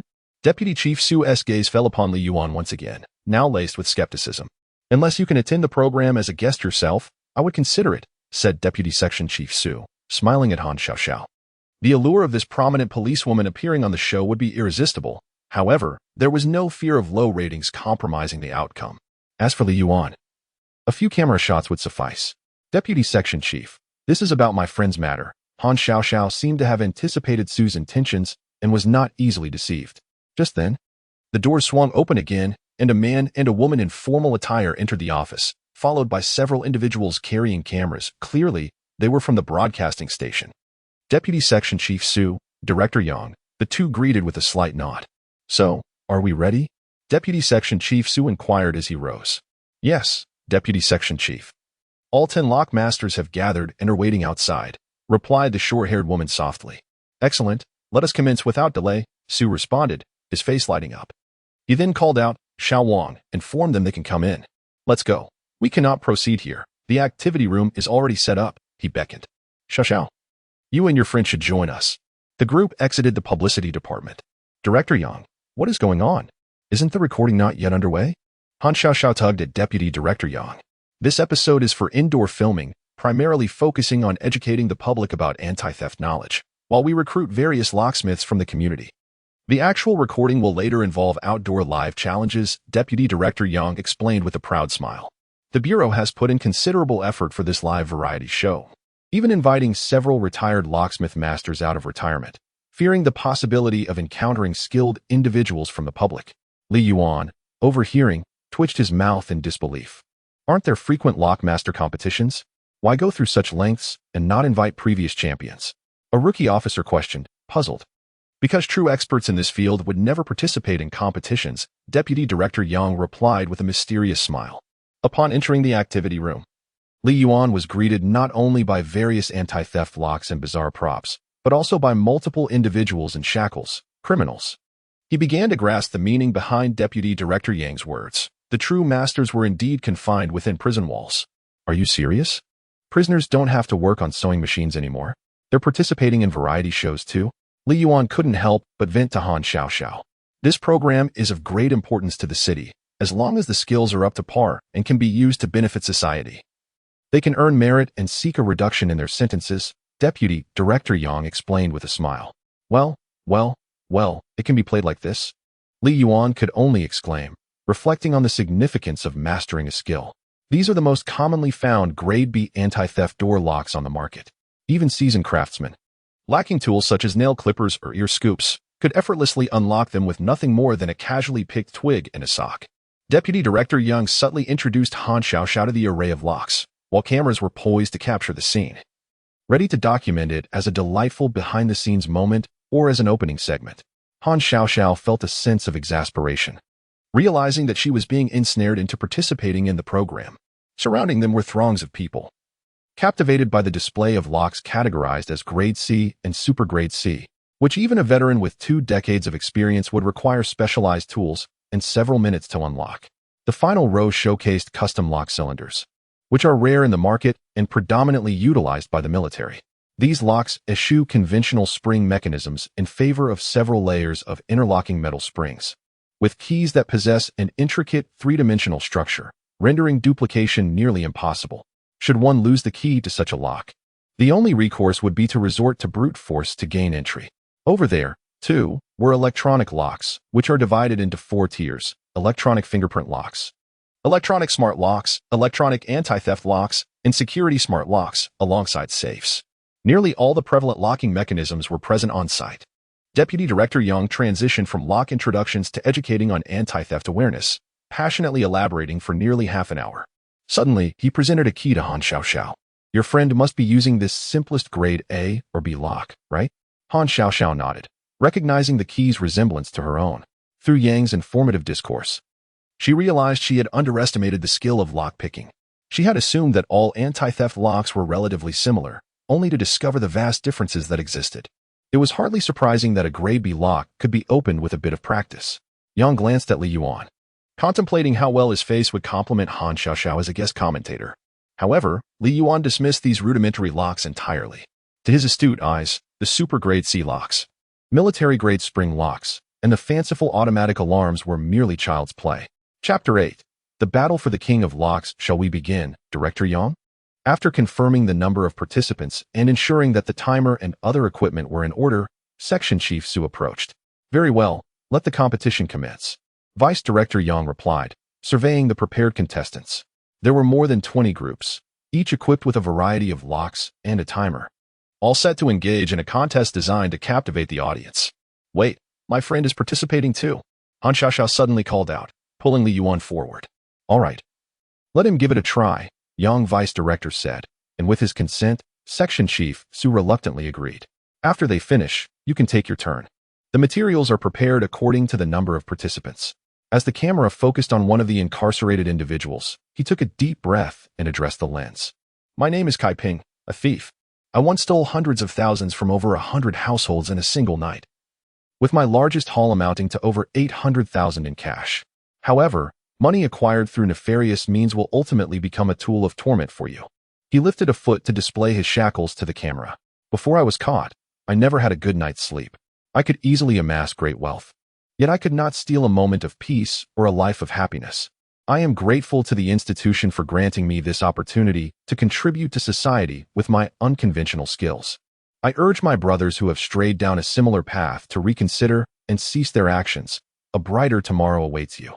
Accompanied by soothing music, the incarcerated individual spoke with genuine emotion, sharing the depths of his heart. Several others recounted their own harrowing tales, and Han Xiaoxiao unconsciously glanced at Li Yuan, aware that his struggles over the past 2 years had likely been even more daunting, forcing him to learn the art of lockpicking. Once all the incarcerated individuals had shared their stories, the official competition was set to begin. With the exception of the final military-grade spring lock, all locks had to be opened within 1 minute. Exceeding this time frame would significantly heighten the risks of detection. Additionally, Participants were prohibited from damaging the lock core or using electronic devices, as these actions could easily leave traces for law enforcement to follow. Provided the locks remained intact and participants were not overly ambitious, many individuals could go a lifetime without realizing their homes had been burglarized, thereby substantially reducing the likelihood of capture. Violating these two rules would result in immediate disqualification, along with forfeiture of rewards and potential sentence reductions. With the sound of the referee's whistle, the eager teams of lock-picking artisans sprang into action. Most participants managed to open the initial B-type locks effortlessly with a mere earwax remover within 5 seconds. The C-type locks posed a greater challenge. Yet they were still no match for the carefully selected masters of lock-picking. The only exception was the so-called Super C lock, which was reputed to be impossible to open through technical means. Additionally, there were specially modified locks that somewhat lifted their spirits, as the drag hook oscillated in and out. With a soft click, within less than 50 seconds, a lock reputed to be a Super C lock was effortlessly opened with a single hook. Next came the smart locks, whose essence is merely that of mechanical locks, substituting keys with fingerprint and facial recognition. In reality, fingerprint locks offer inferior security compared to traditional mechanical locks, primarily due to interference from electronic devices and the method of unlocking through peepholes. However, for these master thieves, such elaborate techniques were met with disdain. Utilizing the same principles as mechanical locks, a simple ear pick sufficed. Yet, when attempting to open the highest security smart locks, most inadvertently triggered the alarm, leaving only 4 or 5 individuals silent, managing to unlock them just within a minute. A radiant smile adorned Deputy Director Yang's face, a testament to his selection from prisons and locksmith companies across the nation. The highest grade of anti-theft locks available on the market, which are claimed to require the most professional tools for several hours to open, were all breached within a minute. This left those around them utterly astonished, particularly regarding the B-grade locks. After Deputy Director Yang concluded his introduction of each lock, the majority present realized that their homes were secured with B-grade locks. Yet, those locks in the hands of the attendees could not withstand even 5 seconds, with some being opened almost instantaneously. It was a hard truth for many to accept. These locks were effectively useless, serving only to deter gentlemen thieves. One couldn't help but ponder if, while we were at work, someone had already entered our homes without our knowledge. Goodness, when you put it that way, it's chilling. I felt goosebumps rise. Although there was nothing of value at home, as a young woman, it felt incredibly unsafe. No, I must get a master to recommend a good lock right away. The routine competition had concluded. The elder master thieves had grown rusty and complacent, unlike the audacious youth. Li Yuan observed the final 4 inmates alongside a retired master thief successfully completing the challenge and couldn't resist whispering to Han Xiaoxiao, "The camera is rolling. Please be serious." Han Xiaoxiao shot him a glare. Their intimate exchange immediately drew the attention of several male officers nearby, who began to speculate about Li Yuan's identity. Following the conclusion of the formal routine competition, the focus shifted to the A, B, and C categories of safes. Safes are primarily utilized by banks, government agencies, and corporations, and few in the country delve into the intricacies of safe unlocking, as it is notoriously difficult. Moreover, the security level of safes far surpasses that of door locks, significantly increasing the difficulty factor by many multiples. Even abroad, the most effective method of stealing from safes remains to simply cart them away entirely. For top locksmiths, unlocking a safe typically requires several hours. Nevertheless, the masters were indeed masters. Within less than 5 minutes, both A and B grade safes were breached on the spot. However, the C-level safe posed a challenge that left everyone perplexed. The designated time for unlocking the safe was half an hour. Consequently, 3 individuals opted to forfeit on the spot. Only 2 remained, taking their time to adjust their mindset. Once they had aligned their mental state to its optimal condition, they gradually commenced the process of deciphering the lock. The key lock was effortlessly opened. 20 minutes later, while attempting to crack the electronic lock, one participant began to perspire profusely, indicating a disturbance in his composure. Reluctantly, he chose to withdraw. Although he had already unlocked the mechanical lock, he succumbed to the pressure before time had elapsed. Why did he give up? Han Xiaoxiao murmured. His mind was in disarray, causing his hand to falter. Li Yuan replied softly. Ultimately, only Kai Ping remained, immersed in his task, listening intently while mentally calculating the password. The onlookers held their breath, not daring to make a sound. As the clock approached 29 minutes, just when everyone believed that the safe was insurmountable and felt a sense of regret for the last participant's impending failure, It clicked open after one final turn. Li Yuan leaned closer to Han Xiaoxiao and whispered suddenly. Just as she turned to respond, Kai Ping, as if he had heard Li Yuan, swiftly rotated the dial. With a decisive click, the safe door swung open. Instantly, a fervent round of applause erupted from the crowd. Han Xiaoxiao turned around quickly, her face a mask of astonishment as she stared at Li Yuan. Chapter 9. Once again, singing unrelated to the camera. How do you know? Han Xiaoxiao asked in disbelief. Li Yuan responded to her with a mysterious smile. Of course, anything I am aware of, I possess knowledge of. Han Xiaoxiao. After opening the last safe, Kai Peng let out a long sigh. Bearing the hopes of everyone, he proceeded towards the specially designed military lock. In that moment, his figure appeared remarkably towering. Could he unlock it? Han Xiaoxiao glanced back at Li Yuan with a hint of concern. Li Yuan shook his head. That lock, in strict terms, does not meet military standards. It is merely a marketing tactic by the manufacturer, though its security level is indeed satisfactory. He cannot unlock it. Xiaoxiao, your new boyfriend speaks rather boldly, doesn't he? He is casting doubt not only on him but also on my lock. Li Yuan did not whisper this into Han Xiaoxiao's ear. Deputy Director Yang, upon hearing this, displayed a slight discontent. What if what he said is correct? Who knows whether your lock truly meets military specifications? Han Xiaoxiao cast a glance at Deputy Director Yang. Xiaoxiao, so quickly you're turning your back. Don't let the sweet words of an outsider deceive you again. There are plenty of young, handsome, promising men in our department, all of whom possess impeccable character. Why can't you find one to appreciate? Deputy Director Yang sighed, intentionally glancing at Li Yuan, his tone slightly elevated. Instantly, the young officers around them looked astounded. Several of Han Xiaoxiao's admirers were visibly agitated. Their glances towards Li Yuan were tinged with subtle hostility. Deputy Director Yang, if you keep speaking nonsensically, I will apply for a transfer to the prosecutor's office tomorrow. No, it was just a joke. Your new boyfriend seems far more reliable than your ex. Li Yuan helplessly exchanged glances with the two. Why do you speak ill of me in front of your superiors? Li Yuan leaned towards Han Xiaoxiao's ear. I haven't Han Xiaoxiao feigned innocence. Not yet. Deputy Director Yang critiques me in every third sentence. Oh, I've said it in front of everyone. You're quite something. Likewise. It seems he truly cannot unlock it.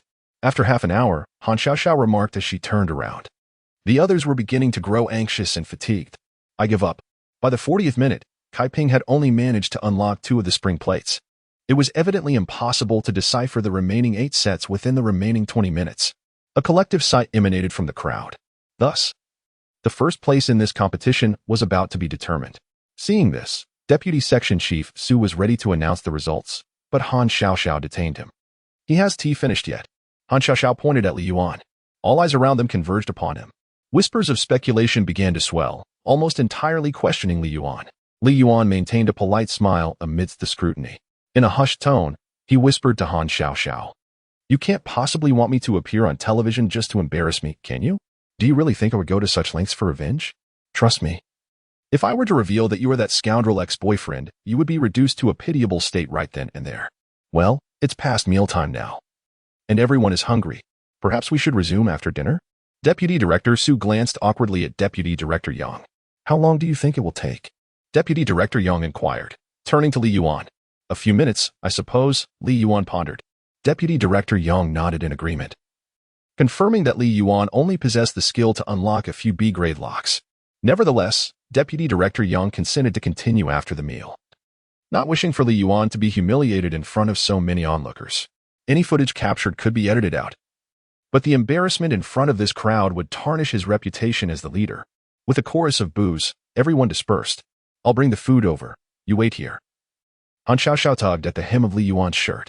He nodded, preferring not to dine with the officers. Once Han Xiaoxiao left, the activity room was left in solitude with Li Yuan. Bored, he wandered around the space until he spotted a guitar hanging on the wall. Instantly, the latent musical knowledge within him surged forth. Li Yuan approached and took down the guitar. Once unable to read sheet music, he now had a repertoire of classic songs from his previous life etched in his mind. Reflecting on the inmates' tales of the past and their guidance for the future, he unconsciously recalled a song from before his journey. As he strummed, he began to sing. The cultural development and popular elements of this world mirrored those of his previous one, with only a few songs missing from this realm. Whenever I cannot find the meaning of existence, whenever I am lost in the darkness, the brightest star in the sky, please illuminate my path. His melodious and resonant voice filled the entire activity room. This song had helped countless individuals through their darkest, most challenging moments, including Li Yuan himself. Unbeknownst to him, one of the cameras continued recording, as the operator had forgotten to turn it off in a rush.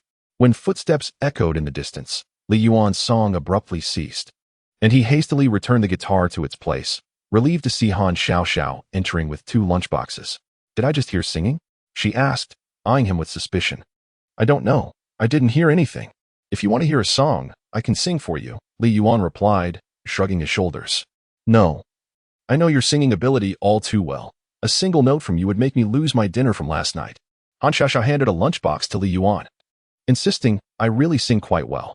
How about I sing a song just for you?" All right, let's eat. The doctor insists you must eat on time every day." Han Xiaoxiao reached for Li Yuan's lunchbox, opened it, and added some of her meat to his before returning it to him. "Apart from my parents, no one has ever been as open-hearted with me as you are. Whoever marries you in the future will truly be blessed beyond measure." Li Yuan couldn't help but express his thoughts as he took the lunchbox. "Then you should go to Myanmar, where many people would share their hearts with you." Han Xiaoxiao retorted with a glare, choosing to ignore him thereafter. "Do you have anything you particularly like?"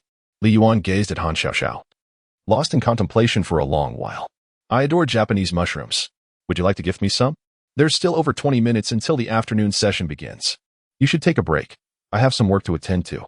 After finishing her meal, Han Xiaoxiao collected the lunchbox and kindly shooed away the onlookers outside.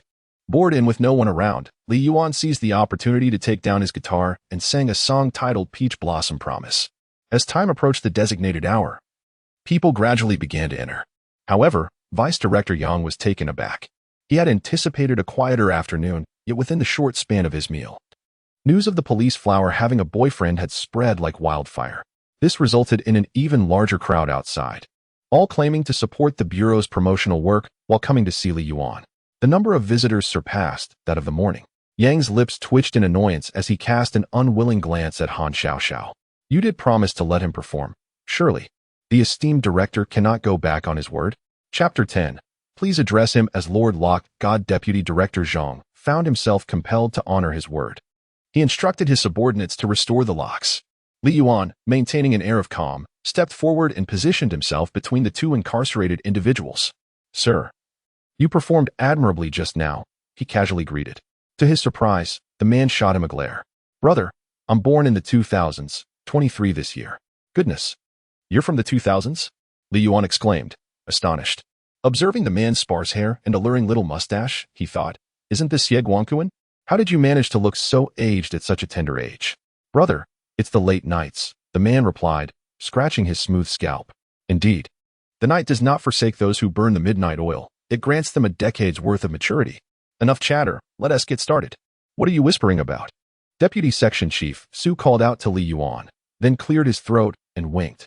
"Deputy Director Yang has permitted you to employ other methods to unlock, such as slightly damaging the lock core." "Brother, Deputy Section Chief Su was concerned you might embarrass yourself, so he had me give you this." Xie Guangquan surreptitiously handed Li Yuan a universal tool key. While effective, such tools would damage the lock core and were thus not considered a technical unlocking method.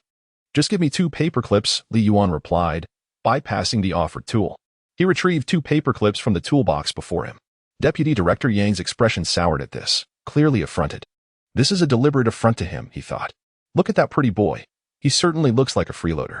I wonder what audacity he possesses to tarnish not only the reputation of our police flower, but also that of Deputy Director Yang.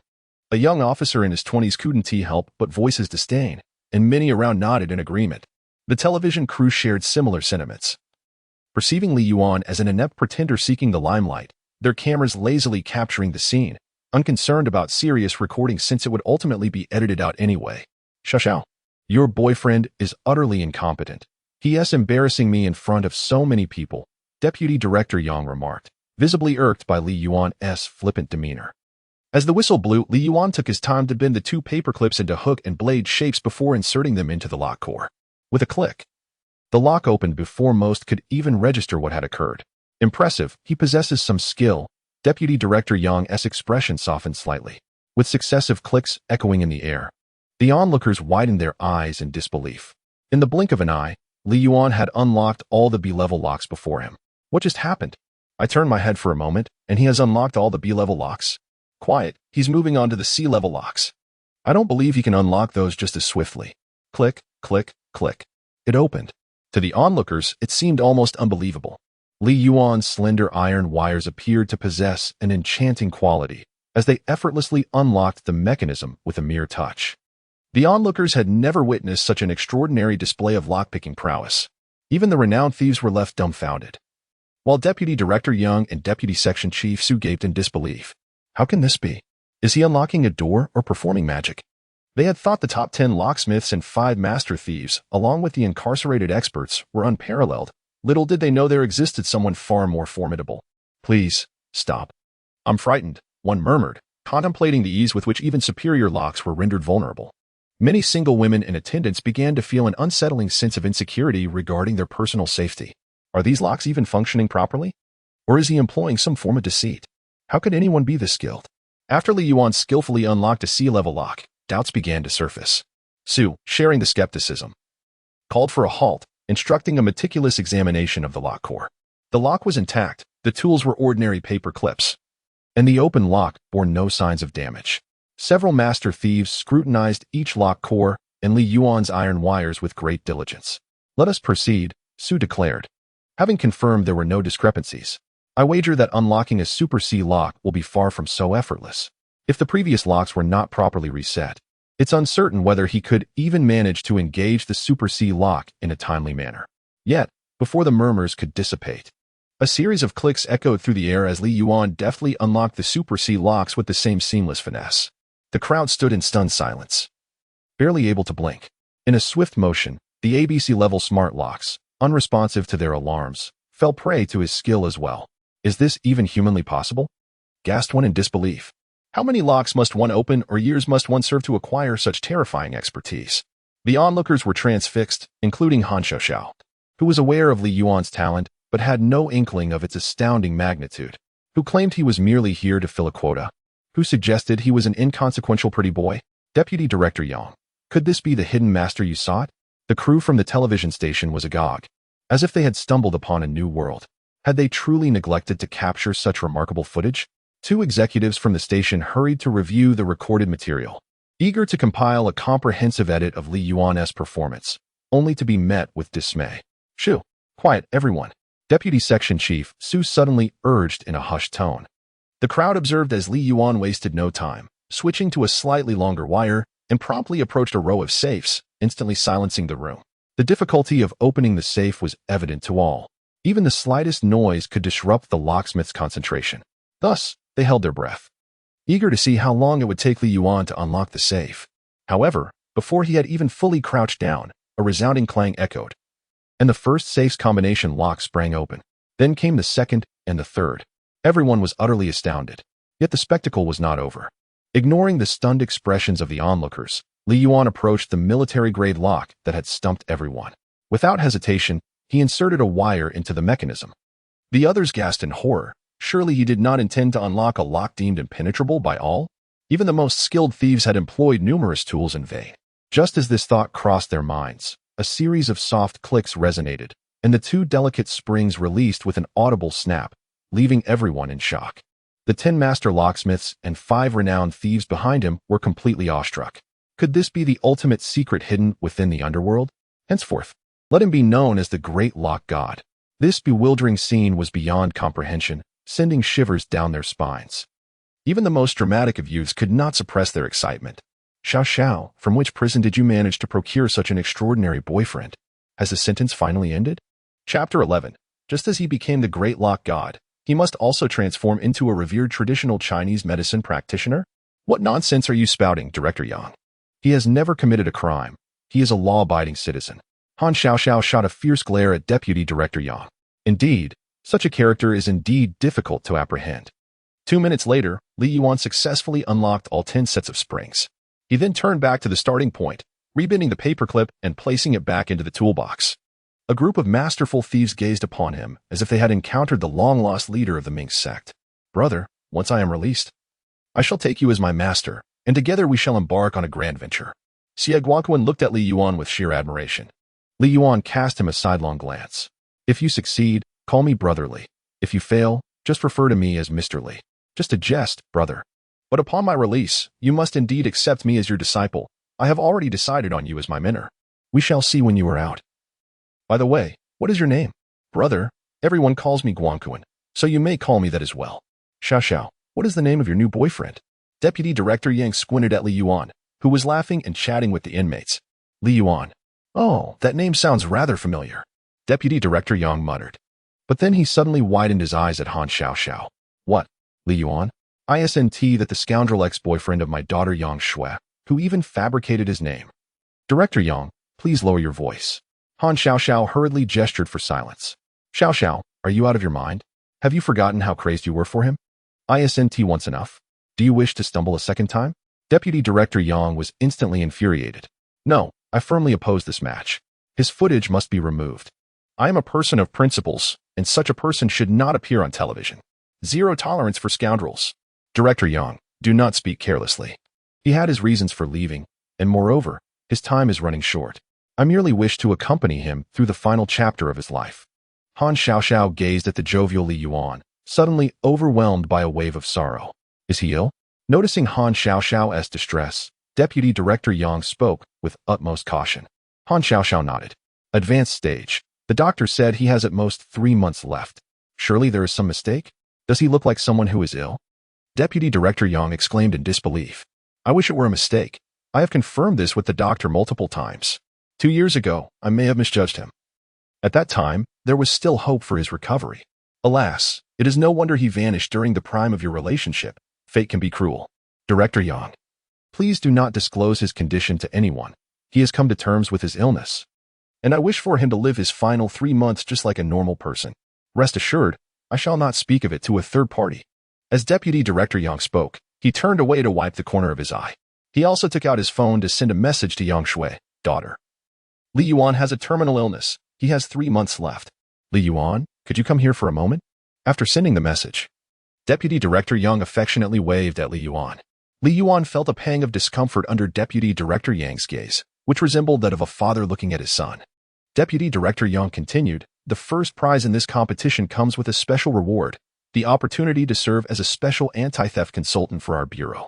Although it is unpaid, it will certainly ease your access to the unit in the future. He glanced at Han Xiao Xiao as he spoke. Make sure to visit often and check in on Xiao Xiao. All right, Director Yang, Li Yuan replied, somewhat bewildered by the unexpected appointment as a consultant. Director Yang. Deputy Section Chief Su, given the time constraints, we should return and focus on editing the material. 2 directors from the television station greeted him before casting a lingering glance at Li Yuan and departing. All right, everyone. Let us tidy up and head back to continue our work, Deputy Director Yang called out. Li Gu, I'm heading home now. Don't forget your disciple, okay? As he passed by Li Yuan, Xie Guangkuan suddenly shouted. Li Yuan was taken aback. Have you completed your sentence? No, I'm going back to prison first. We'll meet again after I'm out. What was that saying? For some, returning to prison feels as familiar as going home. Xiao Xiao, you found such an exceptional consultant for the bureau, so I'll grant you a half day off this afternoon, Deputy Director Yang said, his gaze flitting between the two, leaving Li Yuan utterly perplexed. Han Xiao Xiao nodded in gratitude, and then took Li Yuan's hand. Let us go home. We still need to buy a lot of daily necessities for you. Dad, how could you allow that scoundrel on television? You even gave Xiao Xiao time off. Letting her be with that scoundrel. Don't you remember how devastating that abrupt breakup was for Xiao Xiao? After Li Yuan and Han Xiao Xiao left, Yang Shui suddenly stormed into Deputy Director Yang's office. Dad, I still want to play matchmaker for Xiao Xiao and my brother. Why are you causing chaos between them? Who said I'm causing trouble for your brother? I'm helping him, you know. Deputy Director Yang leisurely lit a cigarette. You've created opportunities for them. How can that not be helping your brother? Yang Shui, infuriated, banged the pin holder on the desk. Oh, Xiao Xue, you don't understand. This tactic is called advancing by retreating, Deputy Director Yang replied with a knowing smile. What do you mean by advancing by retreating? Yang Shui was taken aback. It's been over 2 years, and Xiao Xiao hasn't moved on from that person. Do you think your brother has a real chance? Even if it's slim. It's still better than pushing Xiao Xiao into someone else's arms, isn't it?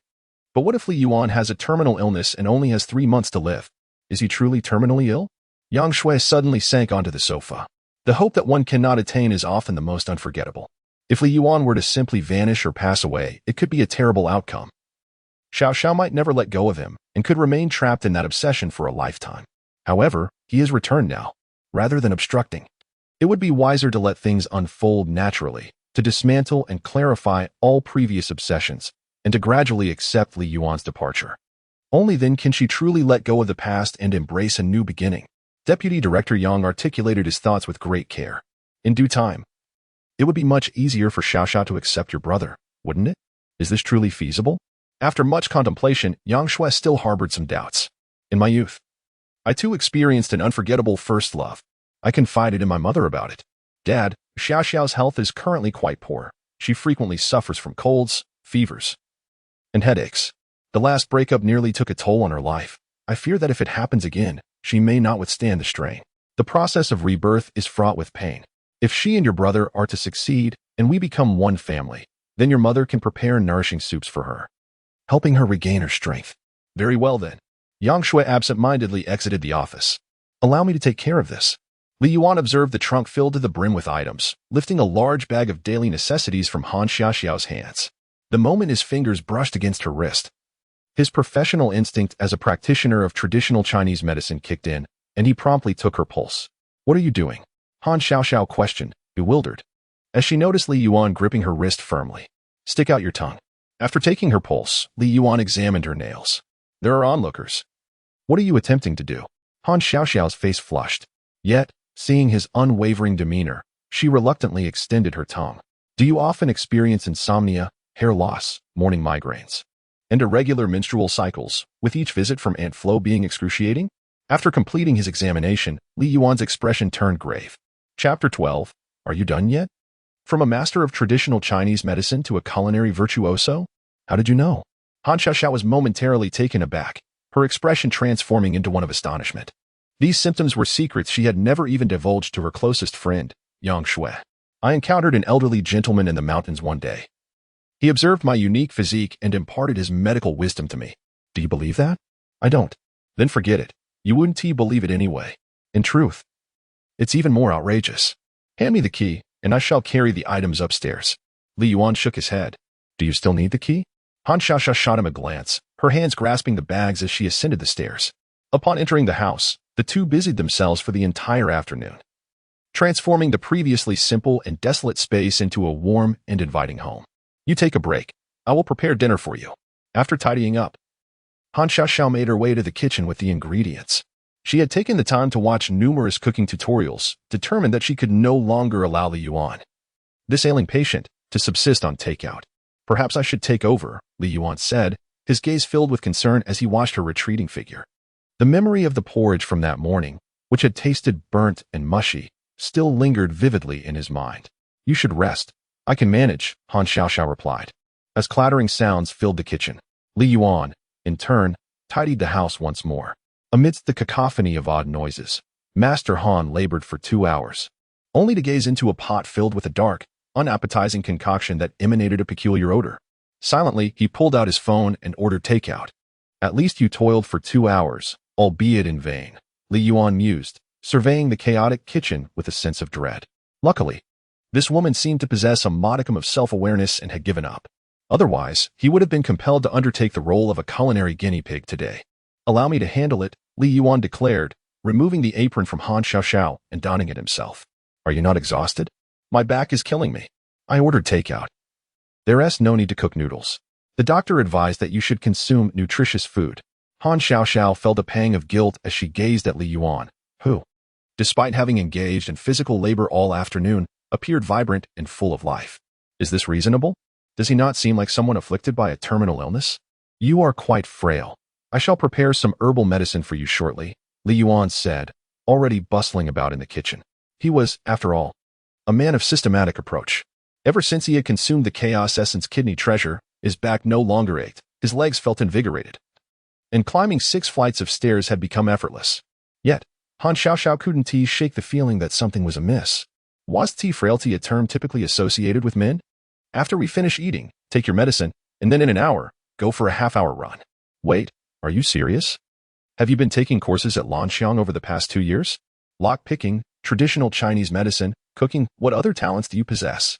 Han Xiaoxiao gazed at the table laden with dishes that were a feast for the senses, her mind swirling in confusion. She had initially thought he was still the same person who could barely boil instant noodles. Enough with the chatter, let us eat, Li Yuan said, serving a bowl of rice into Han Xiaoxiao's hands. After her first bite, she was so moved that tears threatened to spill from her eyes. She could no longer recall the last time she had savored a meal infused with the warmth of home-cooked flavors. The food was utterly exquisite, far surpassing anything she had ever tasted in any restaurant. Eat slowly, and remember to take your medicine afterward. Your diet has been erratic with takeout all day, and you've been burning the midnight oil. If it weren't for your youth, your health would have deteriorated long ago. Li Yuan observed Han Xiaoxiao, who appeared as if she had not eaten for ages. He poured a bowl of the herbal concoction he had prepared for her. After taking your medicine, go for a run in an hour to sweat out some toxins. If you persist for over a month, your headaches, dysmenorrhea, and night sweats will likely improve. Listening to Li Yuan's gentle voice, Han Xiaoxiao suddenly felt a wave of disorientation. Shouldn't I be the one taking care of you? How did it come to this? As she gazed at him, her affection for him increased by 2 points, reaching a total of 92. Li Yuan was taken aback with delight. Just 3 more points, and he could escape his dire fate. I recall you never used to run. 1 hour after meals, he remarked as they both donned their athletic attire, embarking on a leisurely jog along the riverbank. That was in the past. Experts say that consistent running can lead to longevity, even to 100 years. To live to 100, let's go, Li Yuan declared, quickening his pace. It's surprising you still believe in traditional medicine. How could running guarantee a century of life? Han Xiaoxiao responded, matching his speed. Why not? If you start running consistently for 30,000 days from now, you could indeed reach 100, she replied, pausing briefly before bursting into laughter, casting an amused glance at Li Yuan. What a joker you are. If there is an opportunity for the upcoming variety show, will you participate? Han Xiaoxiao suddenly inquired. Is there a monetary reward? There should be. It seems the television network compensates participants. And there might be subsidies from the bureau as well. Han Xiaoxiao pondered for a moment. If that is the case, I'll join. Li Yuan replied earnestly. You used to regard money with disdain. When did you become so money-minded? Han Xiaoxiao's smile brightened even more. In the past, I had a mission to complete, to break up with one girlfriend every half-month and find a new one. I even had to factor in my mealtimes. Any time management expert would have been envious. I had no time to think about money. Now that I've finally completed that task, not only do I need to earn money, I also have to extend my lifespan. Such a frustrating system. If it weren't for this system, I would have met my end a decade ago. Well, your system seems rather beneficial then. After their run, the two walked back side by side. Han Xiaoxiao's forehead glistened with beads of sweat, and her complexion, previously pallid from illness, appeared significantly healthier and more vibrant. The damp fabric clung to her figure, accentuating her graceful curves. Her waist, as delicate as a willow swaying in the breeze, was easily encircled by a hand. The gentle rise and fall of her rounded, pert bosom accompanied her breaths.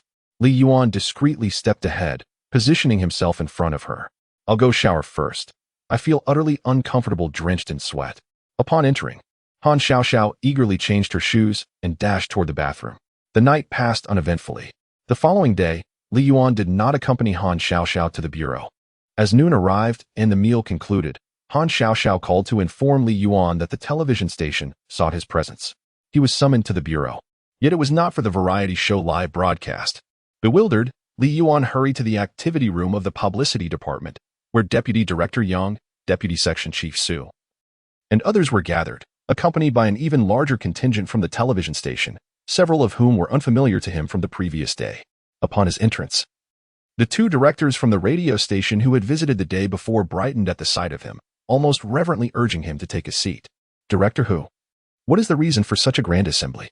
Prior to Li Yuan's arrival, it was to be kept confidential, Deputy Director Yang inquired, puzzled as he looked toward the female director from the television station.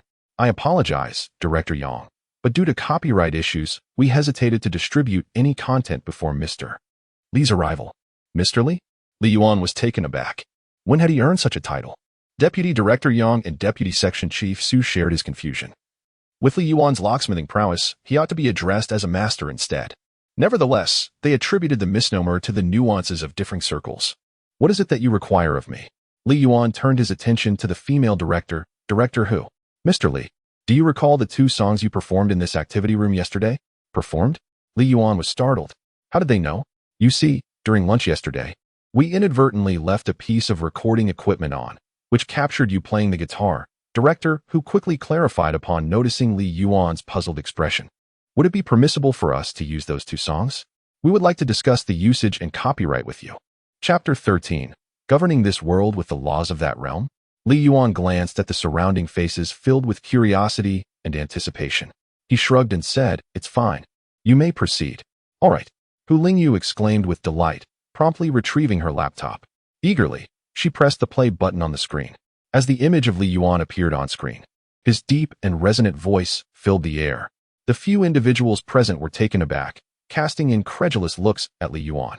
It was no wonder that Xiao Xiao was so devoted to him. His singing was indeed remarkable. It seemed necessary to encourage his son to practice guitar and singing upon returning home, thought Deputy Director Yang, silently to himself. However, as the song progressed, Lee Yuan's voice grew increasingly clear and powerful, with emotion surging forth in a compelling manner. "I would rather harbor all my pain within. Whenever I struggle to find meaning in my existence, the brightest star in the night sky, please guide my way." The passionate melody, coupled with lyrics that struck the heart, resonated deeply with all present. The absence of ostentation in his technique was overshadowed by the immense emotive strength of his voice. Everyone in attendance was profoundly moved, including those from the television station who had heard it countless times before. Each person seemed to see reflections of their own past bewilderment within this song. And as that guiding star appeared in the night sky, all loneliness, sorrow, and darkness momentarily found the courage to disperse. When the song concluded, an almost palpable silence enveloped the room. The sound of a pin dropping could be heard. Everyone remained immersed in the lingering echoes of the melody, unable to extricate themselves. "This song reminds me of the relentless days spent at the border," thought Deputy Director Yang, lifting his head to dab at the corners of his eyes. He then offered an embarrassed smile. With age, emotions tend to run deeper than those of the younger generation. "Director Yang, please do not mock me. I listened to this song all night last night, and I changed my pillowcase several times," Hu Lingyu replied, shaking her head. "Teacher Lee's song possesses an extraordinary power. Had it existed during my father's passing, perhaps that period would not have been so arduous," she said, her voice tinged with emotion. "This song is written by Lee Yuan?" Deputy Director Zhang asked incredulously after regaining his composure. "Indeed, there is currently no other song that bears resemblance. It is confirmed to be an original work of Teacher Lee. The station wishes to use this song as the theme for the upcoming anti-piracy program. And we have come today to seek Teacher Lee's consent," the male director said, his gaze intense as it bore into Lee Yuan. Faced with the fervent looks of those around him, Lee Yuan slowly replied, "Will there be compensation?" "What?" Hu Lingyu gasped in disbelief, abruptly pulled from her previous emotional reverie. She had anticipated that Lee Yuan would follow the well-trodden path of most artists, recounting tragic tales of his life and aspirations, for such had become a common trope. She had already prepared herself for whatever embellishments he might share, regardless of how exaggerated they might be. She believed wholeheartedly, for this song had moved her to tears throughout the night. Without extraordinary experiences, how could one compose such a soul-stirring melody, coupled with Lee Yuan's unparalleled skills in unlocking? A tragic yet inspiring backstory had already taken shape before her eyes. Yet, to her surprise, Lee Yuan completely defied expectations, extinguishing the emotions she had meticulously cultivated with a single statement. Hu Lingyu took a deep breath and discreetly put away her tissues. "Teacher Lee, I assure you, the payment will be made. It simply depends on whether you are willing to sell the copyright or the usage rights, as the costs for both differ significantly." She gazed at Lee Yuan with a hopeful expression. Upon hearing this, Lee Yuan shook his head. "I will not sell the copyright. Such rights must remain in one's own hands." At his words, disappointment flickered across Hu Lingyu's face. "How about purchasing the usage rights for 3 years at 200,000? What do you think?" Ding. Unlawfully reselling another's copyright constitutes theft. The host is advised to uphold integrity and not become a slave to money. Just as Lee Yuan was about to acquiesce, the system's voice fell like a bucket of cold water. I need to use the restroom. I'll be right back." Lee Yuan rose hastily, his expression darkening. Hu Lingyu presumed it was due to her low offer. Once he exited, she quickly retrieved her phone to contact the higher-ups, preparing to negotiate for a better deal. She was determined to secure at least the usage rights for this song. Integrity? How absurd. Thanks to you, I've had 240 girlfriends over the past decade, only to end those relationships as well. And now, you lecture me about integrity? In the restroom. Lee Yuan's curses were harsh. The host may transcend moral boundaries, yet must not violate the law, even in another world. What if I insist on selling? The system will be unable to grant the host rewards. This is an unchangeable rule. You insufferable system. Li Yuan gritted his teeth. But then a spark of inspiration ignited in his mind. Tentatively, he asked, if I cannot sell, can I sing it myself and allow others to use it for free? Yes, as long as there is no direct transaction. A wave of relief washed over Li Yuan. Oh, you clever system. Why didn't you say so earlier? As long as he did not retain ownership, he could share it with others. As for money, sometimes the most valuable things are free. Perhaps even a way to enjoy life without the burden of financial constraints. Were any of my ex-girlfriends stars or singers? System, I misjudged you. You truly are a principled ally, and I hold you in high regard. 3 minutes later, Li Yuan returned to the activity room, feeling invigorated. Teacher Li, I just spoke with the leadership over the phone. We can still negotiate the fee. How about 300,000 for 2 years, with an option to renew? And no restrictions on publishing on other platforms? What do you think? Hu Lingyu's eyes gleamed with desperation. This was the best offer she could muster. Better than many first-line singers, Deputy Director Yang and others were astonished. This young man casually sang a song, earning more than their several years of salary. Is there any fairness in this world? We truly came with sincere intentions. Could you please reconsider? We are willing to wait for you. Hu Lingyu implored once more. Upon seeing her on the verge of tears, Li Yuan chuckled softly. This song is a gift to you. I ask for no payment. With that, he slowly took a seat. What? Hu Lingyu's expression turned to one of shock, as though Li Yuan's words had momentarily short-circuited her mind. She stared at him for over half a minute, her brain rebooting slowly. Mr. Li, you mean to say this song is for us to use? She asked, clutching her heaving bosom, her low-cut blouse barely concealing her figure. Yes, you may use it for as long as you desire. I will not charge a single cent. Li Yuan confirmed with a nod. The room fell into stunned silence, with everyone exchanging bewildered glances. Even Han Xiaoxiao looked astonished. That was 300,000. Without an exclusive contract, he could continue selling it on other platforms. Why had he suddenly dismissed money so casually after a brief trip to the restroom? Mr. Li, I hardly know what to say. If this song reaches more people, it will surely bring a glimmer of hope to those lost in darkness. Hu Lingyu's face flushed with excitement, her eyes sparkling as she looked at Li Yuan. This song once inspired me, and now, with my modest contribution, I wish to offer a bit of strength to society. Li Yuan's expression remained serene as he gazed into the distance, as if 1,000 mountains and rivers were rushing through his profound eyes. In that moment, his figure appeared remarkably grand.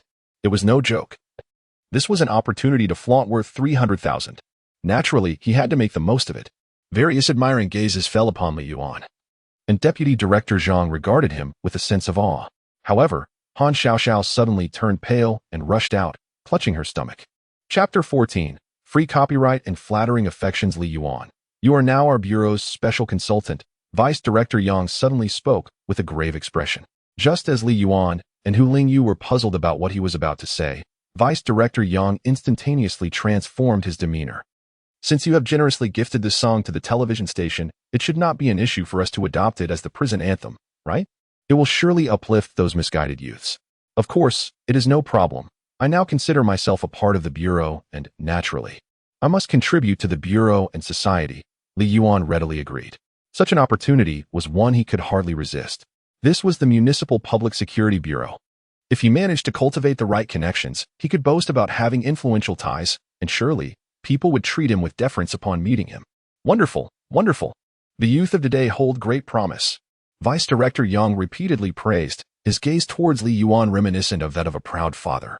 Teacher Li, the promotional video will be ready today for Friday's broadcast. There is a variety show focusing on anti-pickpocketing that starts this weekend. I wonder if you would be interested in participating? Hu Lingyu inquired, her eyes filled with admiration for Li Yuan. Will there be compensation? Li Yuan inquired without hesitation. Having recently lost 300,000, he could not afford to participate without remuneration. To avoid relying on others, he would prefer to earn money through his talents. After all, he possessed an abundance of skills. Hu Lingyu was momentarily taken aback. Yes. This time, all participating guests will receive an appearance fee. Although it may be less than that of the celebrity guests, I will do my utmost to secure a higher amount for you. Although she was perplexed by Li Yuan's fluctuating stance on money, her professional instincts quickly kicked in. Upon hearing this, Li Yuan nodded in satisfaction. It seemed that the 300,000 had not been in vain, and he had significantly enhanced his rapport. Teacher Li, There is another song that we will not covet as it was composed for your girlfriend. We have made it into a music video to present to you. Hu Lingyu stated as she took out a USB drive and plugged it into the computer. At that moment, Han Xiaoxiao happened to return. Under Li Yuan's bemused gaze, the computer screen gradually began to play footage of their dinner from the previous day. As the accompaniment faded, the scenes of their cheerful conversation transitioned into Li Yuan's guitar performance. At first glance, it felt enchanting, forgetting the path ahead and the past. The colorful memories linger on the road of love, a devout wish for the next life. As Li Yuan's voice resonated, a poignant yet beautiful love story unfolded in the heart. Han Xiaoxiao stood motionless, tears blurring her vision. However, Li Yuan felt a touch of awkwardness. This was merely a spontaneous performance, and he had not contemplated its depth. Yet, upon the conclusion of the song, Han Xiaoxiao's affection for him soared to 94 points, just a smidgen away from 95. Li Yuan, overwhelmed with excitement, nearly lost his balance. Unbeknownst to me, my dear boy, you possess unparalleled skills in lock-picking and are also a remarkable singer. It is no wonder that you attract the admiration of young ladies. Deputy Director Yang patted Li Yuan on the shoulder, his eyes gleaming with uncontainable approval, smiling as if he had stumbled upon a great treasure. However, when he suddenly caught sight of Han Xiaoxiao's affectionate gaze, his mind jolted in alarm, and his smile abruptly froze. Goodness! Xiaoxiao's expression clearly indicated that she was once again ensnared by her feelings. But what about my precious son? Deputy Director Yang's face reflected a blend of laughter and despair. It's all over. He had previously spoken of retreating to advance, yet now he found himself directly regressing to the spring water stage, helplessly witnessing his family being dismantled. Director Yang, what troubles you? Hu Lingyu inquired, noticing his sudden shift from elation to a demeanor of distress. Oh, it's nothing, just a bit of chest pain, an old ailment. I shall return for a drink of water. You all continue. As Deputy Director Yang thumped his chest and departed, Hu Lingyu handed a USB drive to Li Yuan, adding her contact information before she too took her leave. The remaining individuals dispersed in their own directions. Shall I escort you home? Or will you wait for me to finish work? Han Xiaoxiao glanced at the time, her complexion restored to normal. I'll wait for you to finish. I'll take the opportunity to explore a bit and become familiar with the surroundings. After all, I am one of you now, Li Yuan replied with a grin. Very well, but do be cautious and avoid wandering into the forensic science lab. Han Xiaoxiao responded with a mysterious smile. Forensic science lab? That sounds quite intriguing. What is it? The morgue and dissection room. That does sound rather fascinating.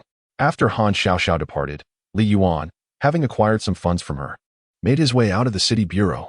He procured some traditional Chinese medicine, a box of silver needles, and various small items useful for his future artistic endeavors. Upon returning to the bureau after completing his purchases, he found that Han Xiaoxiao had already finished her shift.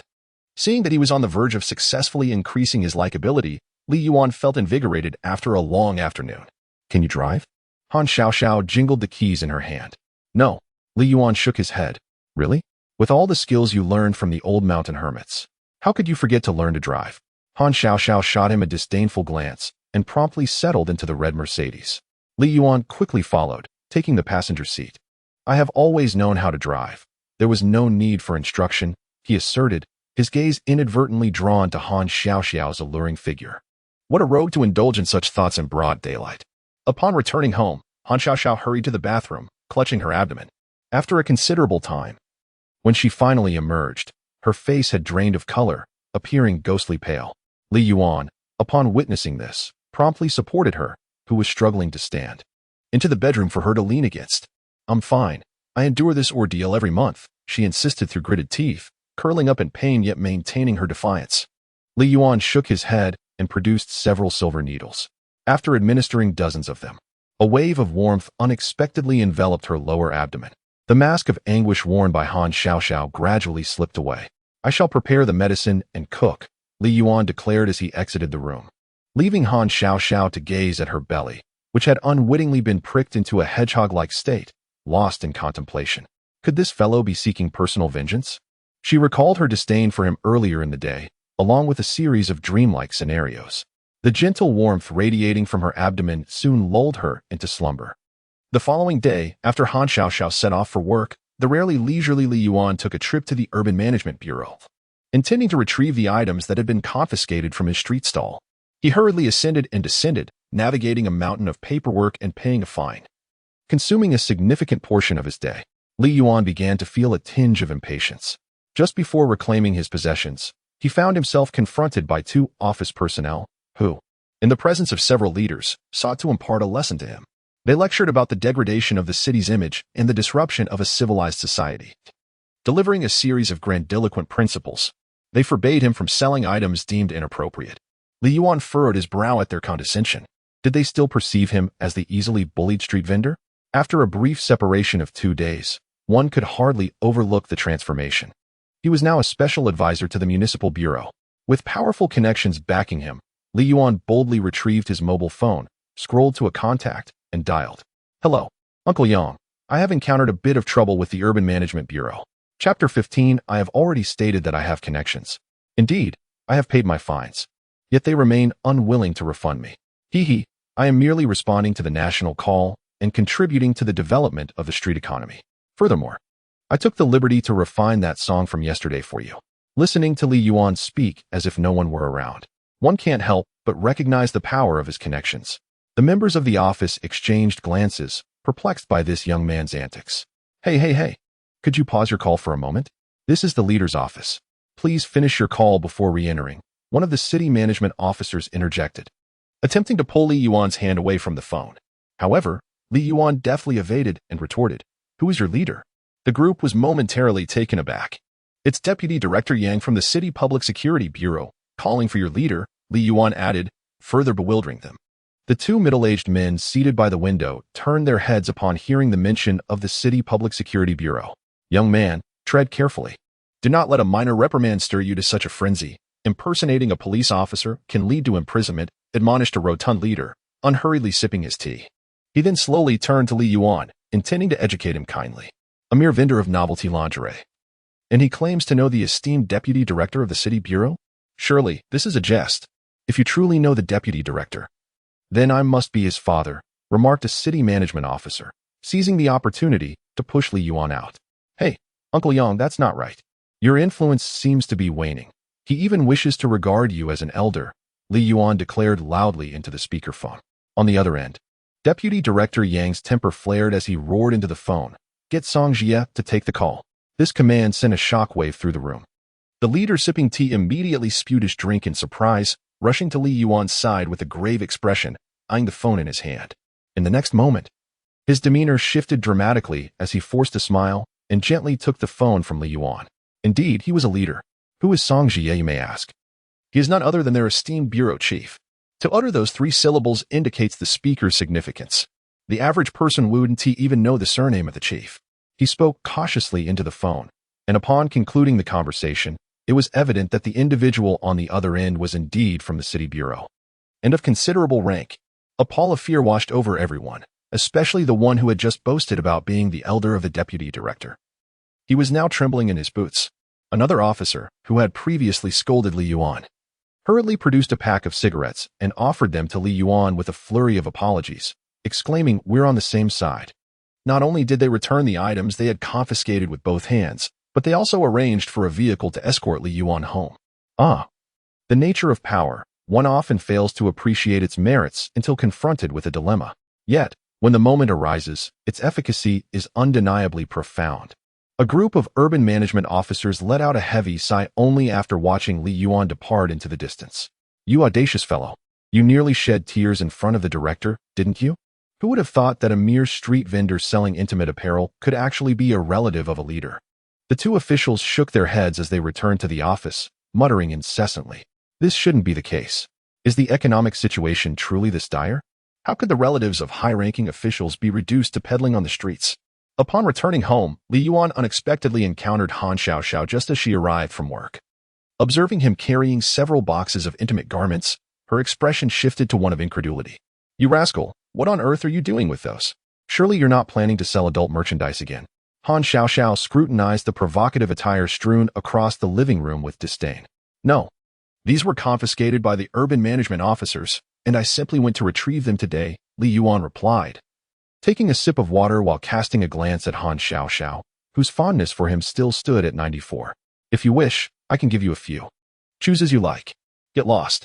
Han Xiaoxiao retorted, rolling her eyes at him before clutching her stomach and retreating to the restroom. After dinner, In an unprecedented turn of events, Han Xiaoxiao switched on the television, which had remained untouched for years. As she curled up on the sofa, wrapped in a blanket and grimacing in discomfort, Li Yuan intended to offer her some acupuncture, but was promptly rebuffed. Once you finish, I can't help but feel drowsy. Today marks the broadcast of the last program. With a pained expression, Han Xiaoxiao remained fixated on the television. Li Yuan found the situation both amusing and perplexing. As prime time approached, Han Xiaoxiao opened an app on her phone. The variety show was being simultaneously broadcast across several platforms, and as the number of viewers surged, the program officially commenced. Are you not going to watch? Han Xiaoxiao glanced up at Li Yuan. As the opening remarks concluded, the screen displayed Deputy Director Zhang introducing various locks, while the audience's attention immediately shifted to Han Xiaoxiao beside him. My goodness, everyone. Look at that female police officer next to him. She's stunning. One viewer exclaimed. Brother, we noticed that ages ago. No need for your reminder, another replied. Hee. Seems we all share the same focus. I typically cannot sit through such legal programs, but they have the audacity to entice me with a beautiful police officer. How outrageous. Mused another viewer. As an admirer of uniforms, I can't resist. Yet she truly is captivating. I dare say she surpasses many stars. How can there be such a stunning officer in the municipal bureau? What are your thoughts, brothers? Thoughts? Do you wish to storm the precinct and assault an officer? Came the retort. No need for that. Just come over and teach that troublesome child next door a lesson, with a silver bracelet in hand. You might just meet the police flower. Good idea, but a single miscreant won't suffice for a brawl. Let us gather and engage in a raucous scuffle for the silver bracelets. Greetings, esteemed individuals who dwell beyond the bounds of law. This is a program dedicated to the rule of law. As the fervent comments regarding Han Xiaoxiao flood the screen, the enthusiasm and viewership of the live broadcast continue to escalate. Once Deputy Director Zhang concludes his address, it is time for the incarcerated individuals to share their introspections. As the first prisoner begins to speak, a familiar melody gently unfolds, albeit accompanied solely by an instrumental backdrop. When the final individual finishes their narrative, Li Yuan's resonant and powerful voice reverberates within the hearts of all present, the brightest star in the night sky. The heartfelt song intertwines with the profoundly authentic recounting, instantly evoking goosebumps among many. The barrage of comments begins to dwindle, and within a live stream of several 100,000, a brief silence descends upon the comments section. All are captivated by this soul-stirring anthem. Some listeners find themselves shedding tears, while others close their eyes, absorbing the hope and strength conveyed through the song. What is this enchanting melody? As the first chorus concludes, the comments erupt anew, exponentially more fervent than before.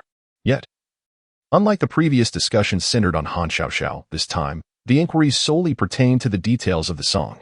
Even the most fervent enthusiasts have completely set aside their thoughts of Han Xiaoxiao. I am astounded, truly astounded. This song has sent chills cascading down my spine. It evokes memories of my solitary days studying abroad a decade ago, standing alone in an airport, devoid of signal on my phone. Unable to articulate even the English word for luggage, my most helpless day.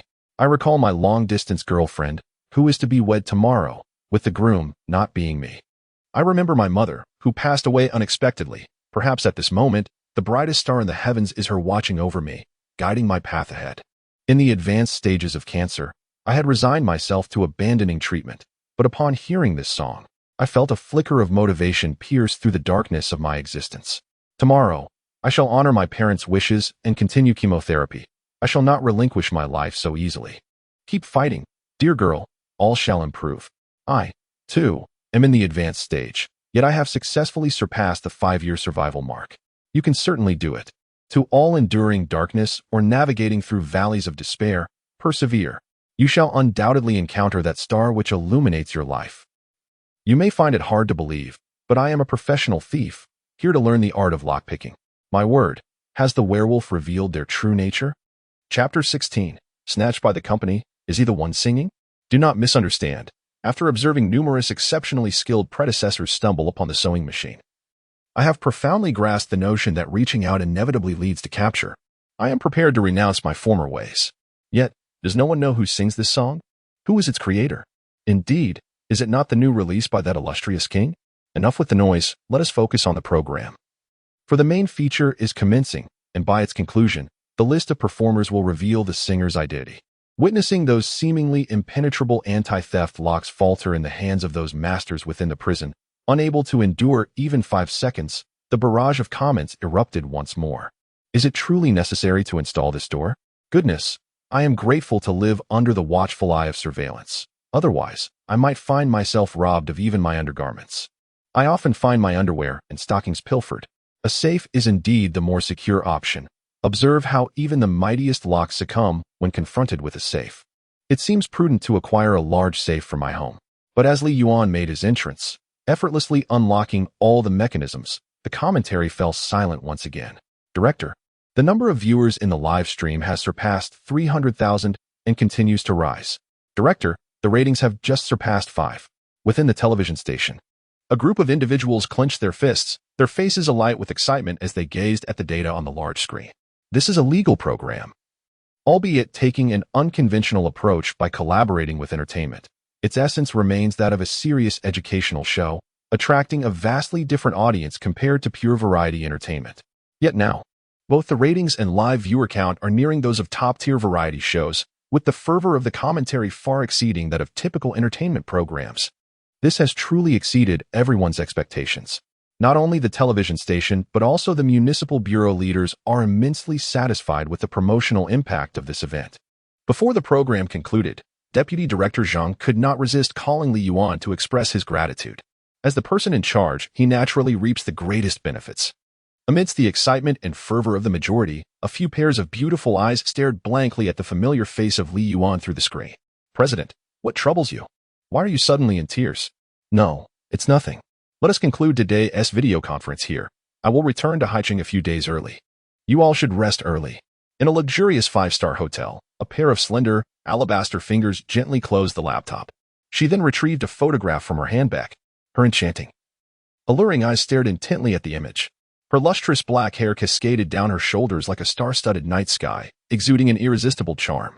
In the photograph, a youthful, radiant girl with a bun and a handsome boy shared a kiss in a selfie. The boy's profile bore an uncanny resemblance to Li Yuan on her phone screen. No wonder I have searched for you for 6 years without a trace. What a remarkable Jackie Chung. What a striking Li Yuan. As the 40-minute program concluded, the familiar tune of The Brightest Star in the Night Sky resonated once more on the screen. The audience finally beheld the creator of the song. Title: The Brightest Star in the Night Sky. Composer: Li Yuan. Arranger: Li Yuan. Performer: Li Yuan. My goodness, the lyrics, composition, and performance are all by the same individual. Li Yuan. Li Yuan. Who is this enigmatic figure? I've never heard of him before. Yet, the name Li Yuan strikes a chord of familiarity. Could this be a fated star making a comeback? To those upstairs, spare the speculation. It's evident you haven't been paying attention to the show. Li Yuan is none other than the locksmith who just unlocked the vault. What? Although the main segment has ended, the number of viewers in the live stream and the barrage of comments have inexplicably surged. Most have come to witness the emergence of a viral hit. Has anyone recorded that song? Could a kind soul share it with me? Director, the ratings for the closing segment have reached an all-time high. Our phone lines are inundated with inquiries about whether the song will be released as a standalone single. Li Yuan, you are on fire. Han Xiaoxiao nestled into the sofa, her eyes sparkling as she gazed at Li Yuan. He stretched lazily. Being famous doesn't pay the bills. Materialistic. All right, take your medicine and promptly retire for the night. We wouldn't want you to be writhing in pain and crying out for help later. Are you perhaps studying gynecology, given your expertise on alleviating menstrual discomfort? Han Xiaoxiao accepted the bowl of medicine and downed it in a few swift gulps, eyes closed. Indeed, I've even studied postpartum care for sows. Would you care to experience my techniques? Scram. After showering, Li Yuan received a call from Hu Lingyu.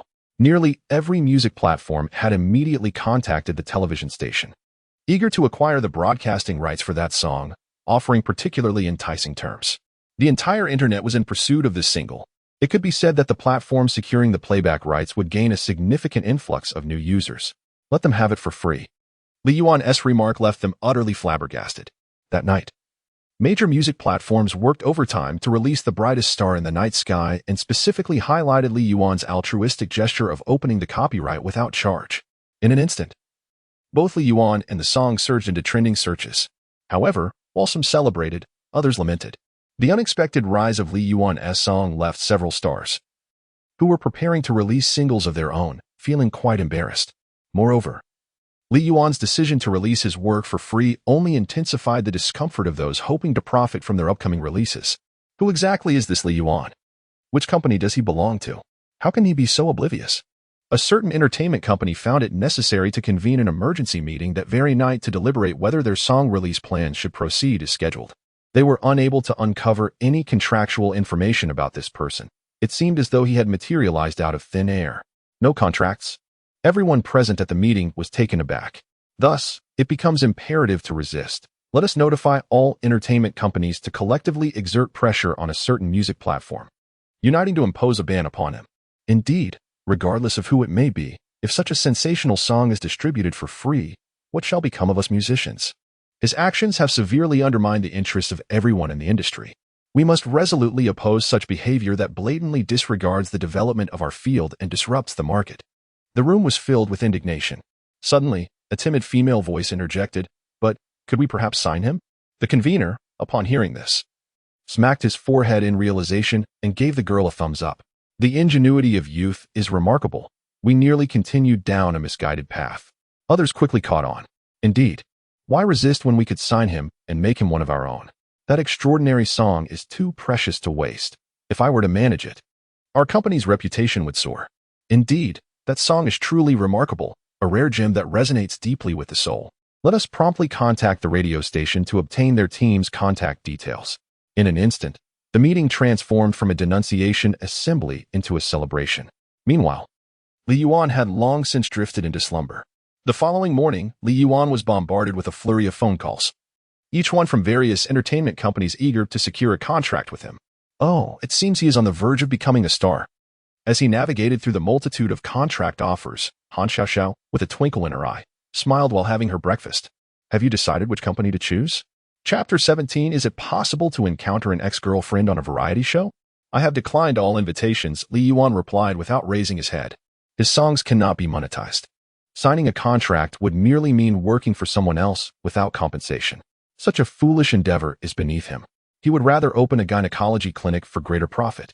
Do you intend to practice medicine without a license? Gynecology, no less? Han Xiaoxiao furrowed her brow, reaching for a pair of gleaming silver bracelets from her waist. Li Yuan's lips twitched in response. It is unbecoming for a young lady to draw out weapons at whim. It sets a poor example. I do not oppose your plan to open a clinic, but it must not be a gynecology practice. Han Xiaoxiao shook her bracelets, a hint of dangerous amusement dancing in her eyes. Why not? You disregard my unlicensed practice? I was once skeptical, yet after you administered a few acupuncture sessions, I recalled numerous skilled traditional Chinese medicine practitioners who were apprehended for lacking medical qualifications. Local residents petitioned for leniency. Perhaps they truly possessed the ability to heal, merely transgressing the regulations of Western medicine. Moreover, you have only 3 needles left. At this point, Han Xiaoxiao paused. Regardless of your pursuits, I shall not object. Should any mishap arise, I will advocate for you with the authorities. So, you no longer oppose my gynecology practice? I would have you arrested on the spot. For these 3 months, you belong solely to me. After bidding farewell to Han Xiaoxiao as she commenced her workday, Li Yuan began to meticulously contemplate his future financial endeavors. Having relied on others for a decade, he was now brimming with determination, developing an obsession with earning money. However, he soon received an unexpected call from Hu Lingyu. To his surprise, she merely informed him of the time and location for the anti-piracy program the following day, leaving out almost everything else. No rehearsal? No script? Li Yuan's confusion was palpable. Yet, upon voicing these questions, Hu Lingyu immediately grew agitated. Teacher Li, our variety show thrives on spontaneity. We never rehearse, nor do we possess a script. Listening to Hu Lingyu's anxious tone, Li Yuan could not help but inquire further. It became evident that the essence of this world's variety shows lies in authenticity. Should a program be discovered to have a script or stage scenes, the entire production company, even the broadcasting station, would face public backlash. This holds true even for perilous survival shows set in the wilderness. Of course, this requires not only the cooperation of the artists and the program, but, more importantly, a high tolerance and rationality from the audience. There would be no instances of celebrities being overwhelmed by crowds while recording, nor would fans engage in online harassment should their beloved stars sustain injuries. Being a celebrity is merely a profession that garners affection. This notion resonated well with Li Yuan. After confirming multiple times that he would be compensated rather than serving as a charitable ambassador, he readily agreed. The following day arrived swiftly. The production team's vehicle arrived early to escort Li Yuan to the bustling train station, where Hu Lingyu was like an enthusiastic fan. Upon encountering Li Yuan, he was immediately approached. "Teacher Li, it's good to see you again." Several crew members, upon spotting Li Yuan disembarking, proceeded without hesitation to affix several miniature surveillance devices onto him. Their primary focus was efficiency. Hu Lingyu explained the rules as they walked, which primarily outlined the task objectives. Ultimately, participants were granted the freedom to exercise their creativity, devoid of any rigid constraints or scripts. This bore a striking resemblance to a previous reality show known as Extreme Challenge. After listening for approximately 2 minutes, Li Yuan grasped the concept. There were a total of 15 participants in the live broadcast, 5 of whom were top pickpockets invited from across the nation by the Municipal Bureau, including Li Yuan, who was there merely to fill the numbers. The remaining 10 were celebrity guests. The 20 individuals were unfamiliar with one another and would not meet prior to the commencement of the show. The task for the 5 pickpockets was to devise every conceivable method to pilfer designated valuable items from the celebrity guests. The more items they successfully stole, the higher their scores, while the fewer items stolen from the celebrities, the greater their scores. Should any pickpocket be caught in the act of theft, they would be immediately disqualified. Notably, the 5 celebrity guests had undergone a period of anti-theft training in advance, endowing them with a level of vigilance and understanding of theft prevention far exceeding that of the average person. The other 10 had not received any professional training, but the points awarded for stealing from them were significantly lower. The top scorer would earn the opportunity to participate in the most beloved variety show, engaging closely with the hottest celebrities. Finally, Hu Lingyu presented Li Yuan with a list of celebrity guests and his nameless pickpocket teammates, which included each guest's name and photograph, as well as their general location. "Is that all?" Li Yuan inquired, unable to suppress his concern as he looked at Hu Lingyu, who had finished her explanation. "Isn't this program a bit haphazard, especially since it's live and lacks any rules?" He couldn't help but feel a pang of anxiety for the production team. "The rules have been explained, Teacher Li, and the live broadcast has already commenced," Hu Lingyu reminded him, noticing his hesitation. The entire broadcast was divided into several channels, each corresponding to a different guest. However, at that moment, Li Yuan found himself staring in astonishment at a familiar photograph of a celebrity guest on the list. His heart sank as a wave of dread washed over him. No way, could it be that coincidental? Is it my ex-girlfriend again? The thought of facing her in front of millions of viewers was mortifying. He had already envisioned the trending topic for the next day: scoundrel on live show encounters ex-girlfriend. Shinmamamo, he muttered the name repeatedly. Fortunately, he had the list. Otherwise, if he were to encounter her unexpectedly, much like when he met Han Xiao and couldn't even remember her name, he dreaded the thought of enduring another such mortifying scenario. Chapter 18. The first appearance on the show, quite reasonable, right? Casting a glance at Chun Momo's position, Li Yuan promptly chose the opposite direction. Meanwhile, the live broadcast was introducing 5 elite pickpockets. The first, Chun Yanfeng, clad in a t-shirt and sweatpants, sporting short, tousled hair, a young man in his 30s with 2 decades of pickpocketing experience. The second, Tang Jia, dressed in a shirt and jeans, exuding a hint of swagger and defiance. Yet renowned as the nation's most celebrated anti-pickpocket expert, having set a remarkable record of apprehending over 100 thieves single-handedly in a single day at a train station. The third, Luo Qian, dubbed the magician of the trade, his hands, single for 30 years, have honed an extraordinary speed, transforming items from others' pockets into his own, a performance art of theft. Some say that had he chosen magic over thievery, his accomplishments would have surpassed even the greatest. The fourth, Wang Yujia, known as the war god of the train station, who once instilled fear throughout the entire station, causing many to hesitate to disembark. On that day, nearly the entire police force was mobilized yet failed to capture him, ultimately leading to his incorporation by the police department. The fifth, Li Yuan, known online as the Lock God. The live audience marveled at the introductions of the first 4, yet when Li Yuan was summarized in a mere cursory sentence, confusion enveloped the crowd. Was Li Yuan merely a filler? He appeared devoid of any pickpocketing experience. Surely, I could do that too. Don't be ridiculous. Did you not witness his lockpicking skills yesterday? He is indeed the true lock god. I concede he excels in lockpicking, but today he faces humans, not locks. Look at Li Yuan. He's utterly transfixed by the celebrity guest's photo, lost in a daze. He's not about to act lewd, is he? Enough chatter. The celebrity guest has arrived. With all these comments, I can scarcely see my dream girl, Shin Momo's face. Is it true? Did Shin Momo get a shot? Where? As the celebrity guest made her entrance, a substantial crowd surged towards her live stream. The other pickpockets swiftly adapted to the celebrity's positioning. Only Li Yuan ambled leisurely, exuding an air of contentment as if he were on a casual shopping trip. Rankings and points were mere illusions. As long as there was money to be made in the end, that sufficed. Whether diligently laboring or idling about, a day spent is still a day spent. Who among us would truly work when idling is an option? Is he merely leading us on a tour of the train station? Although he is here as a filler, should he not at least pretend otherwise? Someone could not help but voice their criticism before exiting to join the other pickpockets' live streams. Consequently, Li Yuan's viewer count surged to the top, which left Hu Lingyu visibly anxious. After meandering contentedly for over half an hour, Li Yuan suddenly found himself standing dazedly in front of a shop selling octopus balls. It struck him that something felt amiss. Their phones and cash had been confiscated by the production team, and they were barred from leaving the train station. Moreover, this bizarre show was set to last an entire day. In other words, throughout the entire day, if they wished to eat, they would have to pilfer money from the celebrity guests. Brother, would you like to order a portion? We only use the freshest ingredients. The young shop assistant said with a sweet smile directed at Li Yuan. Li Yuan gazed at the two pitiful live octopuses in the aquarium, tears involuntarily welling at the corners of his mouth. Is it not possible to purchase without money? Brother, I run a modest business.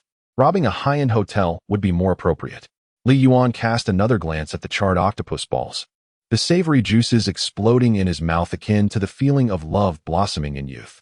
He had decided that today he must have those octopus balls. Not even Jesus could stop him. My dear girl, I see a shadow of misfortune looming over you today. If you could grant me a portion of those octopus balls, I shall bestow upon you a chance to avert your impending calamity. Li Yuan regarded the young assistant with a benevolent expression, stroking his non-existent white beard. What on earth was he doing? Instead of engaging in thievery, he was attempting to charm the young girl for octopus balls. Shouldn't he be targeting the celebrity guests instead? Realizing he could not outwit others, had he resorted to such antics? The octopus-selling girl maintained a polite smile. Brother, I'm on my period today. Is that the misfortune you speak of? The awkwardness of the moment elicited a chorus of laughter from the live stream audience. If you can promise I won't have to deal with this monthly ordeal anymore, I'll give you my entire shop. The octopus girl seemed intent on teasing Li Yuan further, but her words immediately prompted a peculiar expression from him. Faced with the innocent visage of the 20-something girl, he found himself unable to utter the wolfish words. I shall seek alternative methods. Be cautious with your utensils. Li Yuan cursed under his breath and swiftly turned to observe the throngs of people around him. At that moment, the octopus girl realized the double entendre in her words, her face flushing crimson. The audience, too, was left dumbfounded as Li Yuan's carefully crafted persona began to shift toward a more unsavory reputation. Shishao, what's wrong? Is it that time again? Yang Shui from the Municipal Bureau asked, watching Han Xiaoxiao gritting her teeth, scratching the surface of her desk with her pen. She approached with genuine concern. I'm fine. I consulted an old Chinese doctor these past few days, and the pain has subsided. Han Xiaoxiao tucked her phone away. Oh, my brother has invited me to a movie tonight. Would you like to join us? Yang Shui placed a movie ticket on Han Xiaoxiao's desk, quickly departing before she could respond. Once Yang Shui was out of sight, Han Xiaoxiao retrieved her phone and opened Li Yuan's live stream. At that time, Li Yuan leaned against the wall, pulling out the seating chart for the celebrity guests. Just as Hu Lingyu and the live stream audience breathed a sigh of relief, believing he had finally recalled his important task of locating the celebrity guests to advance the plot, they witnessed him take out a pen and, on the blank side, seriously inscribed the words, Master of Traditional Chinese Medicine, specializing in dysmenorrhea. What is he doing? The audience in the live stream was utterly dumbfounded. When Li Yuan turned the map and affixed it to the wall behind him, his gaze began to search the crowd for a target. Everyone's minds went blank. Just moments ago, he was reading fortunes, and now he was showcasing his prowess in gynecology? Initially, one might have thought that the King of Locks was a serious character with few words, yet he turned out to be quite the jester, exhibiting two remarkable skills in the span of a mere minute. The live stream was in fits of laughter. Perhaps he was competing for octopus balls, genuinely trying to earn some money. Who needs to watch for pickpockets when this is far more entertaining? What more could one desire? Meanwhile, the number of viewers in Li Yuan's live stream was quietly rising. Hu Lingyu watched, her forehead in her palm, her expression one of disbelief. After filming numerous variety shows, she had never encountered anything so outrageous.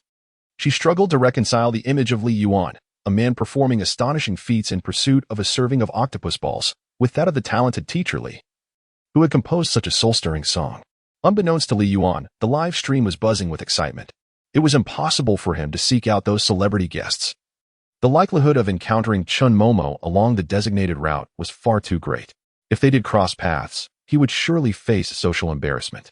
After all, the show allowed for a great deal of freedom. Surviving the day by showcasing his talents was both reasonable and safe. As soon as the paper was affixed, his instinct to set up shop was instantly awakened. Chapter 19. My expertise in traditional Chinese medicine, specializing in difficult dysmenorrhea. This lady, I observe your gait, is unsteady. Your posture is inclined forward, and your brow is tightly furrowed. Approximately an hour later, the audience in the live stream was astonished by his eclectic and whimsical sales pitches. Truly, his talents are wasted in a mere street stall when he could be gracing a variety show. What a remarkable skill he possesses, yet regrettably, we find ourselves at a train station, and his wares pertain to gynecology. If he were to set up shop outside my residence, even my dog would undoubtedly partake in his offerings. As I watched Li Yuan earnestly hawking his goods, newcomers to the stream might have believed he was genuinely knowledgeable in traditional medicine. But what if he truly did possess such wisdom? Indeed, his earnestness in attracting customers raises the question of how awkward it would be if genuine clients arrived and he was devoid of skill. Newcomers, skeptical of his prowess, could easily discern that they were not the first to witness his antics. We had been following him since the beginning, when he attempted to read fortunes, only to mistakenly predict a young lady's menstrual cycle. The number of viewers in Li Yuan's live stream had surged several-fold. Yet, he was deeply troubled, for without making a sale, he would soon find himself famished. Perhaps fortune favors the diligent. Just as he contemplated a brief respite, a young woman, clutching her abdomen and bending over in pain, made her way towards him, leaning against the wall for support. Upon a mere glance, Li Yuan's eyes lit up. "Miss, do you require assistance?" Before he could act, a gentleman, noticing her struggle, stepped forward to inquire. The woman lifted her head, her face pale and contorted in pain, shaking her head in refusal. Upon witnessing her ashen visage, Li Yuan's heart sank. This young lady was not only suffering from severe dysmenorrhea, but also appeared to be critically low on vitality, managing to endure thus far. At that moment, she swayed unsteadily and suddenly collapsed, causing the man beside her to turn pale with fright. I did not do anything to her. She fell on her own," he stammered, frantically explaining to passers-by. "What are you panicking for? Call 120 for help." A kind-hearted middle-aged gentleman rushed forward to support the woman's upper body, shaking her gently in an attempt to rouse her. However, she remained completely unresponsive to his efforts. "Stop shaking her. She has already fainted." "What happened to this young lady?" A crowd gathered around them. "I don't know. I just saw her looking unwell, and then she suddenly collapsed. She won't wake up no matter how we call her." "Stop shaking her. You should lay her down and wait for 120 to arrive. If something goes wrong, she might accuse you." A compassionate elderly woman gently tapped the middle-aged man's hand, signaling him to place the woman down. The man, startled by the unexpected turn of events, had instinctively rushed over to assist when he witnessed the fainting, without considering the consequences.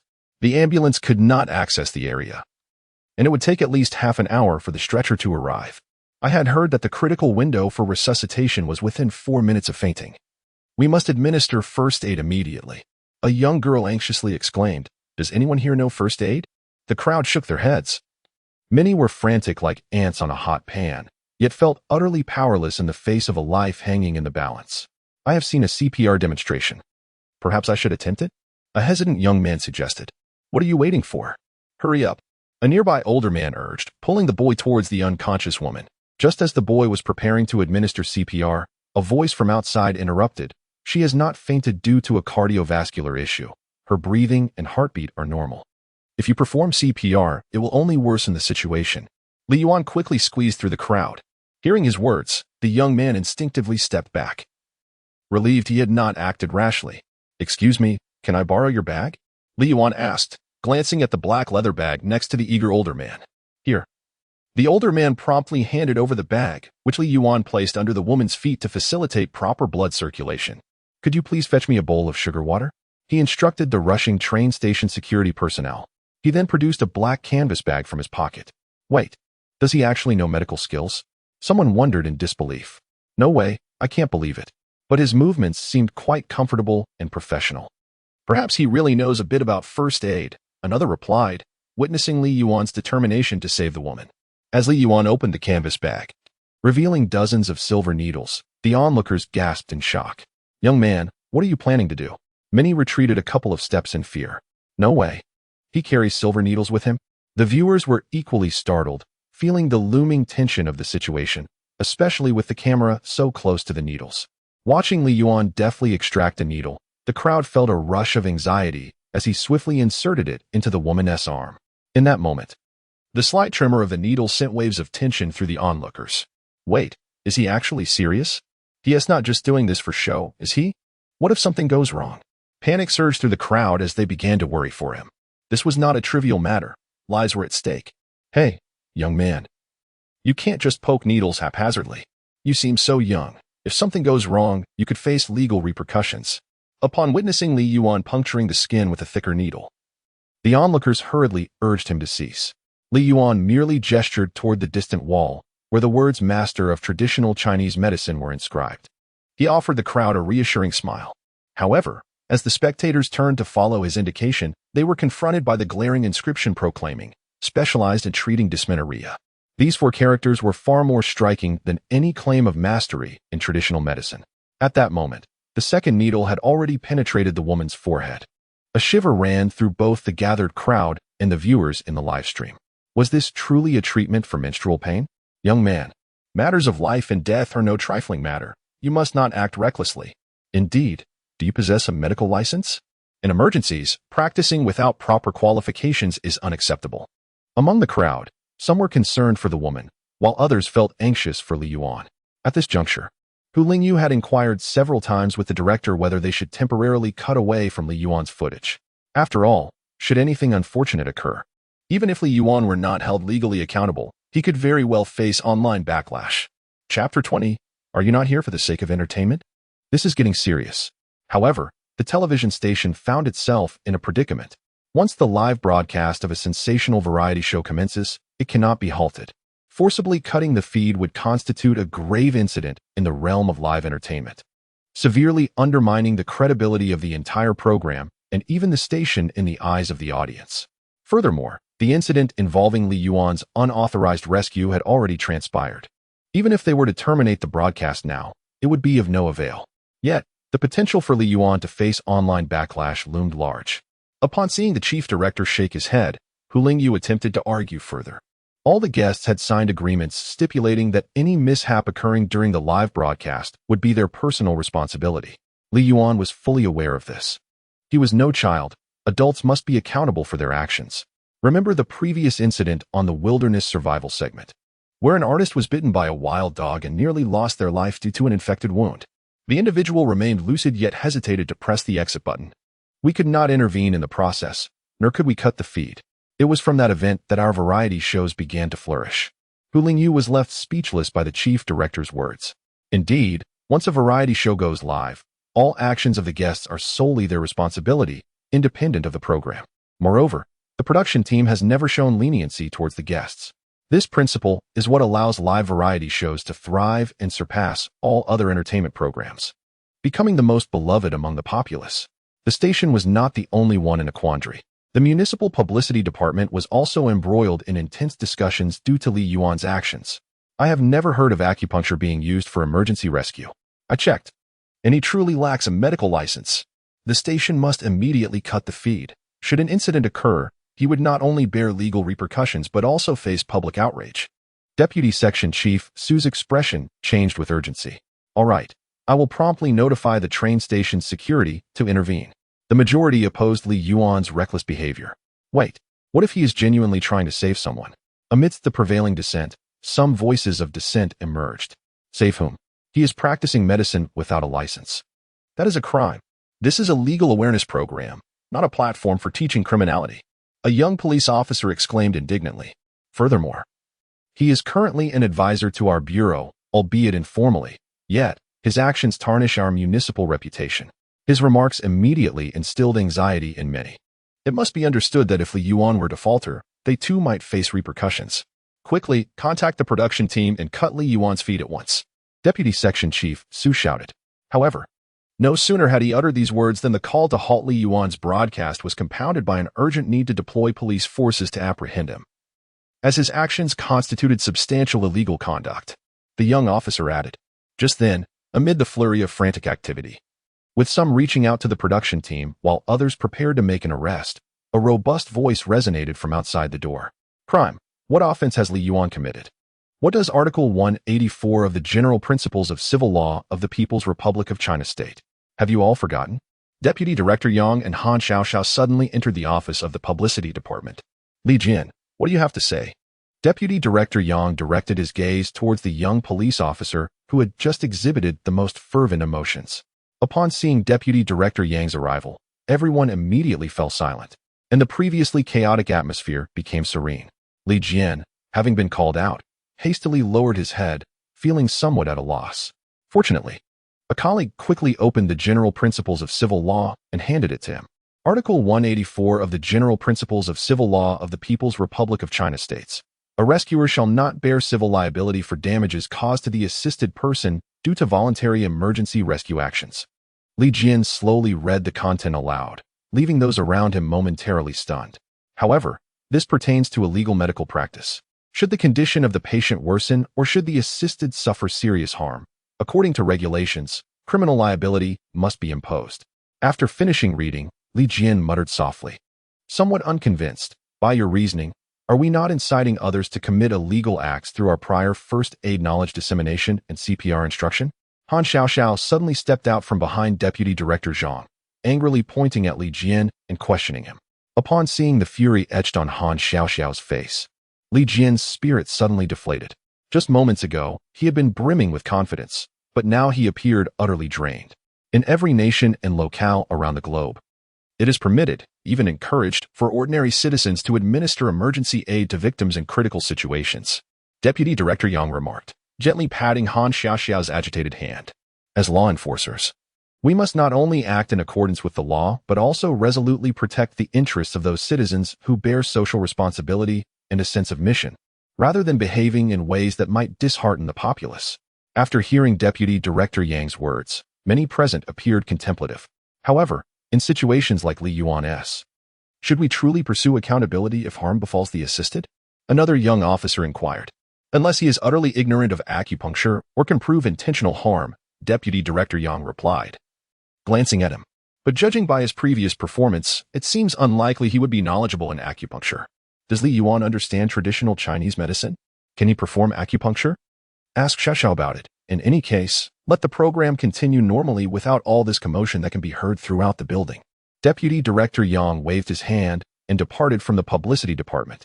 Meanwhile, Li Yuan had already administered 7 or 8 needles to the fainted woman, and the crowd of onlookers was growing. The live broadcast had erupted into a cacophony of opinions, some criticizing Li Yuan for his recklessness while others commended his good intentions, until a local Chinese Medicine Association account, verified with an official blue V, suddenly spoke up. Everyone, please be quiet. I have been observing for a long time. His acupuncture technique is undoubtedly very professional and among the finest in the nation. Upon seeing the blue V certification from the Chinese Medicine Association, the barrage of comments finally quieted down. Wow, it's an official big shot from traditional Chinese medicine, and they've spoken. Thus, it appears that the lock god indeed possesses knowledge of traditional Chinese medicine. Not only does he excel in this field, but I must admit, without fear of ridicule, that at the age of over 40, I have never witnessed such remarkable acupuncture skills. The words of the esteemed Blue V influencer elevated the atmosphere of the live broadcast to a peak of excitement. Oh, is it truly that extraordinary? Initially, I thought the lock god was already impressive for his lock-picking abilities and songwriting talents. Now he astounds us further with his proficiency in traditional medicine, a skill set that seems entirely disparate. How is it that, despite the same 9 years of compulsory education, he has achieved such excellence? Young man, are you capable? Perhaps we should await the arrival of emergency services. Unlike the educational insights shared in the live stream, the onlookers were filled with concern, given that previously, he had been inserting needles almost every second. It seemed as though Li Yuan was waiting for something, having remained motionless for half a minute. Here they come, make way. The sweetened water has arrived. 2 security personnel navigated through the crowd, carrying the sugary concoction. However, upon noticing the needles in the woman's body, they momentarily froze, not yet having the chance to inquire about the unfolding events. The warm, sweetened water was swiftly taken by Li Yuan, and simultaneously, the last needle he held was deftly inserted into the woman's acupoint. Remarkably, just 2 seconds after the final needle was placed, the woman, who had been unconscious for nearly 10 minutes, suddenly opened her eyes. Chapter 21. With the old employees being cut down, forgiveness is the only option. She has awakened. A chorus of cheers erupted from those around her. Quick, drink the sweet soup. Upon witnessing this, Li Yuan promptly supported her head and gently fed her the sweet soup he held in his hands. The reason he hesitated to administer the needle earlier was that he was waiting for this bowl of sweet soup. Without the sustenance of the soup, even if she had awakened prematurely, she would soon become dizzy and faint again. After finishing the sweet soup, the pallor of the young woman's face visibly improved. At this moment, those around her realized that Li Yuan had been waiting for the soup. "Miss, how do you feel? Is there any pain remaining?" As they marveled at Li Yuan's remarkable ability to revive her, they immediately inquired about her condition. "Miss, do you remember what happened before you fainted?" The young woman touched her head and then her abdomen, sitting there in a daze for quite some time, unable to regain her composure. Noticing her gradually returning color, Li Yuan gently began to remove the needles from her body. Even amidst busy work, do remember to rest. Don't wait until you find yourself lying in a hospital bed before you learn to cherish your health. Just a couple of days ago, there was news about a man who died suddenly from staying up late. After removing the needles, Li Yuan glanced at the young woman before him. "Fortunately, you are a woman." Upon hearing his words, the young woman seemed to recall something and slowly began to speak. "I remember the company was rushing a project, so I worked overtime until this morning. After finishing, I was supposed to go out of town to discuss cooperation details with a client." As she spoke, her brow furrowed deeply. "I remember that I suddenly got my period halfway through. It was particularly painful this time, and I think I fainted from the pain. But now, my stomach doesn't hurt at all." As she recalled, she gradually stood up, her face displaying disbelief. "I used to have excruciating pain every time I had my period. But how come I feel nothing now?" The surrounding people, upon hearing her words, looked at Li Yuan with astonishment. This young man is truly a master in gynecology, specializing in menstrual pain.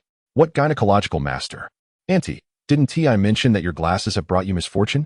Li Yuan shot a glare at the crowd. However, the surrounding aunts, mothers, and siblings suddenly became as excited as wolves pouncing on their prey.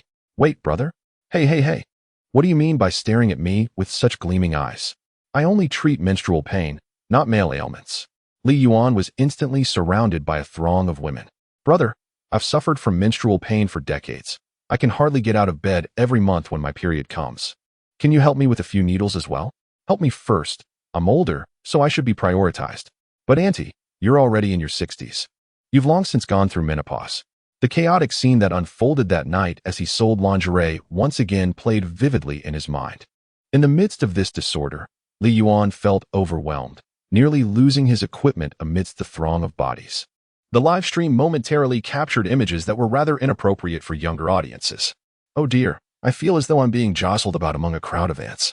"Brother, remember, this may be the pinnacle of your life. If you're genuinely seeking medical attention, you must queue over there. Each consultation costs 10 yuan, cash only." Li Yuan raised his finger, pointing towards the character's saint of traditional Chinese medicine, and called out loudly. A group of middle-aged women turned upon hearing the words specializing in dysmenorrhea and immediately rushed to line up.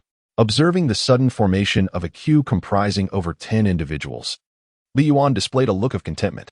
Today's meal expenses were secured. Watching Li Yuan sincerely attend to those suffering from dysmenorrhea, the viewers in the live stream, including Hu Lingyu, had become somewhat desensitized.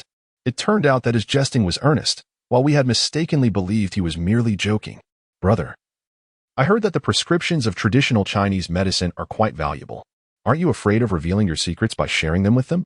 The young lady selling takoyaki had somehow appeared by Li Yuan's side, observing him as he checked pulses and directly provided prescriptions for them to gather their own herbs. Her small face was instantly filled with curiosity. Li Yuan glanced at her. "Did you not notice that each prescription is unique? Every individual's constitution differs, and the causes of dysmenorrhea are varied. Thus, the prescriptions are tailored to each person. Those who do not understand the principles behind it would gain nothing by copying." "Oh, I see." The young lady nodded, somewhat comprehending. Isn't buying a portion of takoyaki sufficient? Once all the women had been sent off, Li Yuan waved the more than 200 yuan in his hand towards the young lady. Brother, wait a moment. I will fetch the freshest octopus legs for you. Upon hearing this, the young lady dashed back to her shop. Wait, does that mean if I had purchased earlier, you would have given me less fresh ingredients? Li Yuan was momentarily taken aback. To enjoy this takoyaki, he had gone through several hours of hassle, only to realize that she was playfully toying with him. However, when he saw the young lady reach into the tank and pull out a live octopus meant for display, he was instantly moved to tears. She had even used the store's long-serving staff as her source. What reason did he have to blame an innocent girl? Hello, thank you for saving me earlier. As Li Yuan awaited the longed-for takoyaki, the woman who had fainted approached him. Why are you still here? Startled by her sudden appearance, Li Yuan replied, well, you were very busy earlier, so I didn't want to disturb you. May I have your contact information? When you have time, I would like to treat you to a meal as a token of my gratitude. The woman smiled shyly. I'm recording a program, and my phone has been confiscated. Li Yuan pointed to the camera on him. Oh, she responded, somewhat disappointed. Then let me leave my contact for you. Please add me when you have the chance. I genuinely wish to treat you to a meal to express my thanks. The woman then took out paper and pen from her bag, wrote down a number, and handed it to Li Yuan. After deeply bowing to him, she gradually walked away. Brother, you are truly a good person. I previously misjudged you. Sister Wanzi gazed at the departing woman, her grip tightening around the writhing octopus in her hand. Suddenly, it made a desperate struggle, prompting her to let out a startled cry. In her panic, the kitchen knife she held veered dangerously towards her own fingers and came down with a heavy thud. The live streaming room erupted in gasps of horror. Li Yuan, quick-witted and agile, immediately yanked her hand aside. However, the knife moved too swiftly, inflicting a cut on her finger despite his efforts to mitigate the damage. Bright crimson blood swiftly stained the cutting board. This calamity you face today seems to have been foretold, he remarked.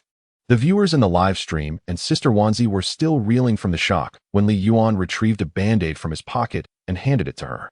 Had he not intervened just in time, her entire finger might have been severed. At that moment, the system's voice echoed. Host gains 1 merit. Wang Defa. So, you possess hidden functions as well. Sister Wanzi exclaimed, her voice laced with astonishment. You saved me a finger. After applying the band-aid, she clutched her chest, her face a mask of relief. Yet, amidst the commotion, the viewers could not help but recall Li Yuan's earlier mention of a blood disaster. Could it be that he truly possessed the ability to predict fate? Chapter 22. Why do you seem to be surviving in the wilderness when tasked with pickpocketing? Impossible, impossible. It must be mere coincidence, undoubtedly coincidence. We must trust in science. Everyone should believe in science. Initially, I doubted his ability to pick locks. Yet he became a master locksmith. Later, I was skeptical of his knowledge of traditional Chinese medicine, only for the official practitioners to honor him with the title of master. Now he claims to possess the gift of divination. Should I believe him or not? Common sense dictates skepticism. Yet my experience has shown that he defies all logical judgment. Never mind, I shall continue watching. After all, I have already become numb to it all. In truth, I had forgotten this was an anti-pickpocketing show. Regrettably, he lacks the skills for thievery. Otherwise, the live broadcast would have been far more explosive. Add more chili, avoid coriander. Gazing at the golden, enticing takoyaki, I glanced at the half-remaining body of an old employee on the cutting board. Tears of emotion once again betrayed me, trickling from the corners of my mouth. Brother, just wait a moment. It will be ready soon. The young lady preparing the dumplings smiled gently at him. Just as Li Yuan was fixated on the sizzling takoyaki, an unfamiliar voice suddenly broke the moment. Are you Li Yuan? Li Yuan turned slowly, discovering a rugged yet resolute-looking man standing 2 meters behind him. May I inquire who you are? Li Yuan asked, somewhat puzzled. The man's face seemed familiar, yet he could not recall where they had met. Upon seeing Li Yuan's bewilderment, the man rolled his eyes in exasperation. I am Tang Jiaming, a pickpocket from the same production team as you. Oh, it's you. I recognized you long ago. I was merely jesting, Li Yuan replied, a broad smile instantly lighting up his face as he stepped forward enthusiastically. This man was a key talent being groomed by the Municipal Bureau, likely to become a future leader. It would be wise to cultivate a good relationship. What brings you here? Haven't you located the celebrity guest yet? Tang Jiaming, appearing utterly exhausted, approached Li Yuan, eyeing the fragrant, golden takoyaki before him, unable to suppress a swallow. I was about to grab a bite to eat after work. What happened to you? You look quite disheveled, Li Yuan remarked, noting the sweat on his face and the dirt covering him.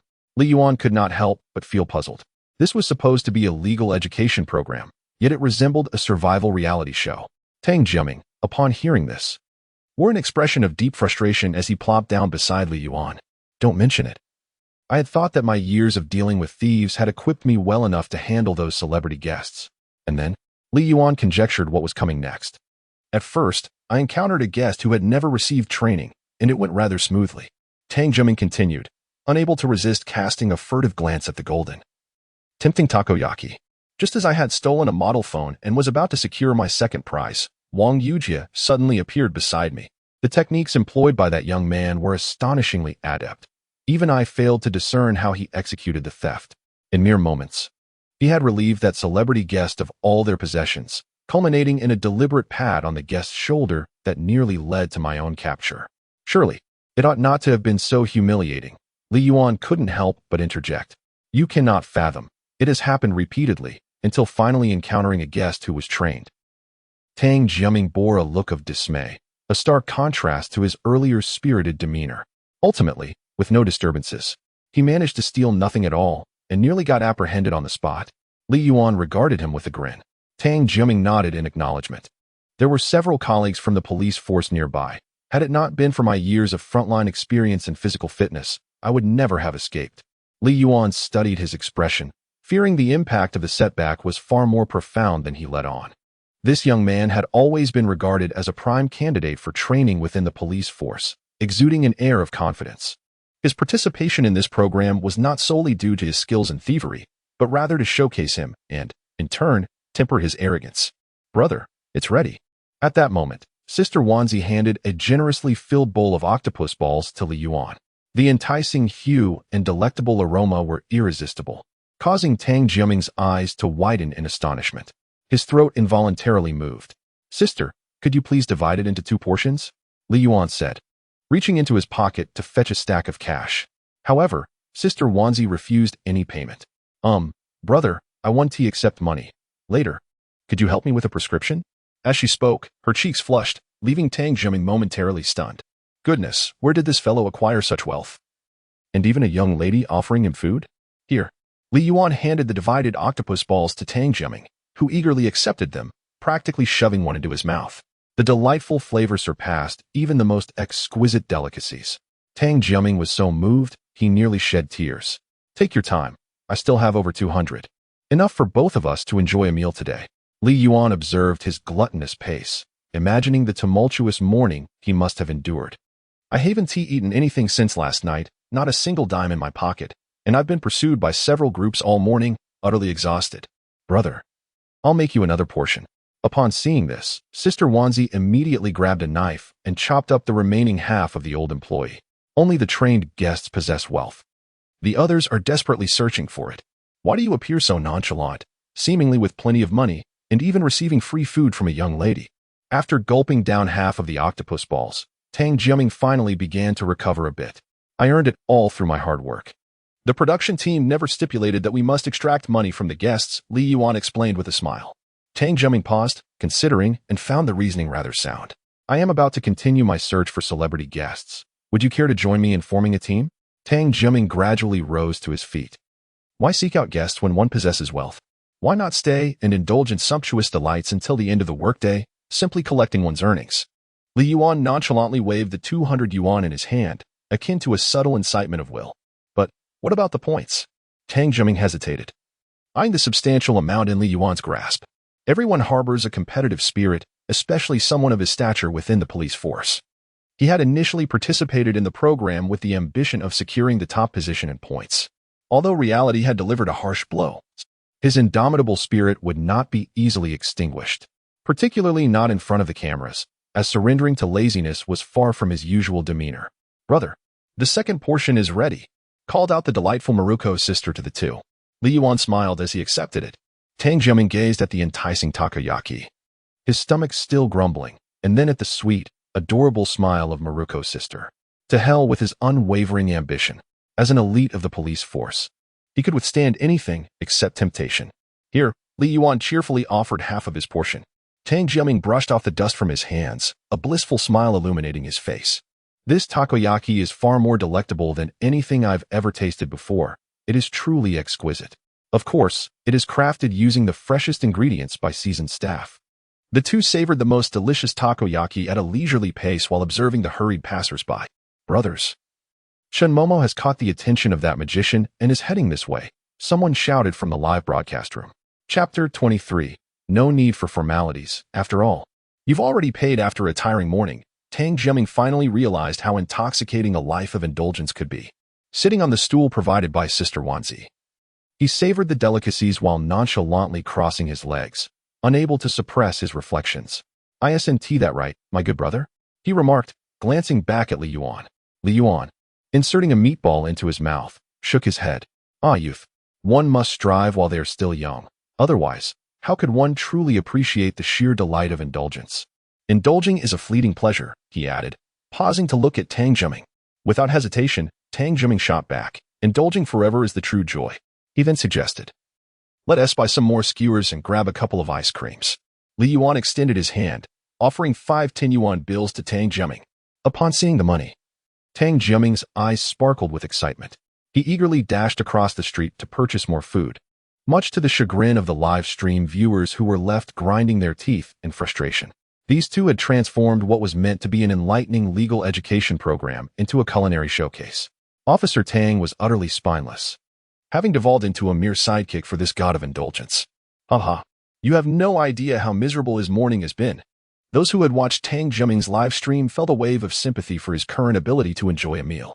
It was evident that this young man, once an unbeatable force in the front lines, had indeed endured a substantial setback. Deputy Director Yang chuckled as he observed Tang Jiaming on the screen. "Once this program concludes, we ought to return him to the criminal investigation team. This experience will teach him that in every field, there are always greater challenges and more accomplished individuals, which will serve him well in the future." Another deputy director nodded in agreement. However, Li Yuan found the situation rather amusing. After a brief wait, Tang Jiaming returned, not just with food, but also accompanied by a star guest who appeared to be around 24 or 25 years of age. "Did you go to buy food? Or did you bring back a beauty as well?" Li Yuan observed the duo with skepticism, but soon recognized her as one of the star guests from the photos, the renowned singer Zhao Nang. "We are both wayward souls," Tang Jiaming quipped, gesturing towards the disheveled female guest. Once adorned in glamorous designer attire with exquisite jewelry, she now resembled someone who had been robbed, as all her adornments had vanished. Her bag was entirely missing, and even her coat was gone, leaving her looking rather bare. "Is the production team this harsh on the female guests?" Li Yuan couldn't help but comment. "If she claimed to have been assaulted tonight, I might actually believe it. Don't even mention it.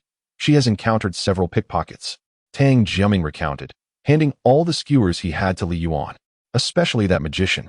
"He was so skilled, he merely suggested I tie my shoelaces. And suddenly half my belongings were gone without a trace," Zhao Nang lamented. "Let us eat something first," Li Yuan suggested, instructing Sister Wanzi to divide the skewers into 4 portions. Zhao Nang, appearing to have been famished for quite some time, eagerly grabbed her share, her eyes gleaming with anticipation. "Fortunately, I encountered you. Otherwise, I might have endured an entire day of hunger. I owe my gratitude to Li Yuan had he not taken me in. I too would have faced a day of starvation, unable to relish the delightful feasting I enjoy now." Tang Jiaming reclined, savoring the exquisite flavors of skewers. Thus, the disheveled group transformed into a trio. Half an hour later, another disheveled star guest passed by. Upon seeing the 3 of them basking in contentment, his eyes widened in astonishment. Chen Qianxi, a rising star in the film industry, stood apart from his contemporaries. After departing from a boy band, he successfully transitioned into a genuine acting talent, one of the rare cases of a young idol evolving into a formidable performer. "Oh, I finally found my tribe." When Li Yuan presented a serving of octopus balls to Chen Qianxi, the disheveled quartet was officially formed. Curiously pondering the source of Li Yuan's wealth, the 3 indulged in their meal while listening to Sister Ball recount Li Yuan's journey of earning money and saving lives. Tang Jiaming and the others listened in astonishment, gazing incredulously at Li Yuan, especially Tang Jiaming, who was aware of Li Yuan's prowess. Mastering entirely different professional skills is an exceedingly challenging feat. How delightful it feels to be carefree.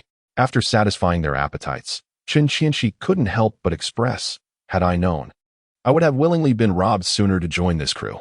Sister Ball, could you bring me another serving of fish balls? Zhao Ning and Tang Jiming nodded in agreement, sharing a sense of camaraderie. I was pursued all morning, and in the end, I only managed to steal this trinket. Tang Jiming pulled out a phone model he had pilfered from the star guest, unable to suppress his sarcasm. After speaking, he shoved the model into Li Yuan's hands. Why are you giving me this useless junk? Li Yuan glanced disdainfully at the model. What a worthless item. This is merely a point. Tang Jiming retorted. What good is a point? Can it be exchanged for money? Can it buy food? Li Yuan shot him a contemptuous look. Better than your 0 points. Which is quite embarrassing, I assent it. Although this is a show, each person possesses a competitive spirit, does one not? Tang Jiming felt a twinge of defiance. Oh, you gave it to me, yet you yourself have 0 points and are the one embarrassing yourself in front of everyone. I'm unbothered. I have thick skin. Tang Jiming replied, somewhat sheepishly. Alas, all our possessions have been stolen. Otherwise, we would have gifted them to you. Qin Qianqi and Zhao Ning bore expressions of shame. Those despicable pickpockets, especially the magician Luo Qian, left us without even a penny for a meal. Don't worry. Whatever you possess will eventually be stolen, Li Yuan remarked leisurely, casting a glance at the two before shifting his gaze towards a shadowy figure lurking in the crowd.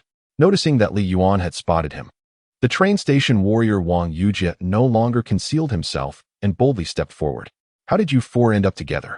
The slender Wang Yujie, his pockets bulging, clearly had stolen quite a bit, occasionally glancing at Qin Qianqi and the others. What are you staring at? You've already stolen from me once, Qin Qianqi shot back, glaring at him. Ah, the true master thief has arrived. As Wang Yujie approached, the emotions of the viewers in the live food show were once again stirred. Is he here to provoke? It seems he is the one who pilfered all of Qin Qianqi's belongings. Such a formidable figure, even if he is here to taunt. The hapless quartet stands no chance against him. Could they possibly retrieve what was taken? Not a chance. Do you think Tang Jiming is a formidable opponent?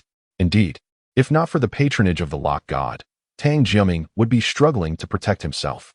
Alas, the Lock God is not a master thief, merely a mere participant. Otherwise, he could avenge young Qianqi. Look at Wang Yujie's smug demeanor. It is truly infuriating. That lewd grin is indeed worthy of a couple of well-placed punches. Li Yuan glanced at the shifty-eyed Wang Yujie, speaking unhurriedly. Both of them were stripped of all possessions if they sought to devise a scheme. They would have to look elsewhere. Upon hearing this, Wang Yujie averted his gaze from Li Yuan to the two bare individuals, swiftly concealing his malicious grin and even displaying a hint of bashfulness. He stepped forward and patted Qin Qianqi on the shoulder. Brother, I apologize for earlier. I didn't leave you any money for your meal. The rules of the show dictate this, and I must abide by them. It's all right. I have my meal now. And it's just a game. I won't take it too seriously. Qin Qianqi was somewhat taken aback by his sudden warmth. Meanwhile, the viewers in the live stream were fervently rallying for the innocent Qin Qianqi. Oh, dear brother, you are so naive. This Wang Yujie is not a good person. He has already deceived several guests with the same trick. Alas, my kind-hearted brother is once again being schooled.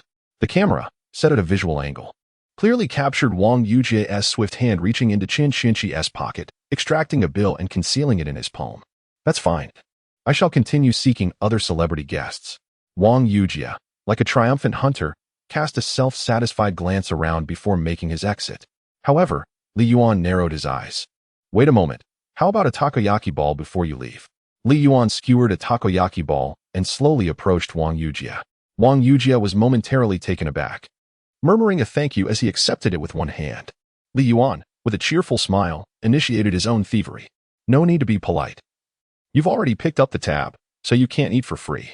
Li Yuan patted Wang Yujie's shoulder. Chapter 24. A minute on stage. 60 seconds off stage as Wang Yujie pondered the meaning behind Li Yuan's words. Li Yuan suddenly tossed a $10 bill to Qin Qianqi. Qianqi, you were rather careless. You didn't even notice the money in your pocket had fallen out.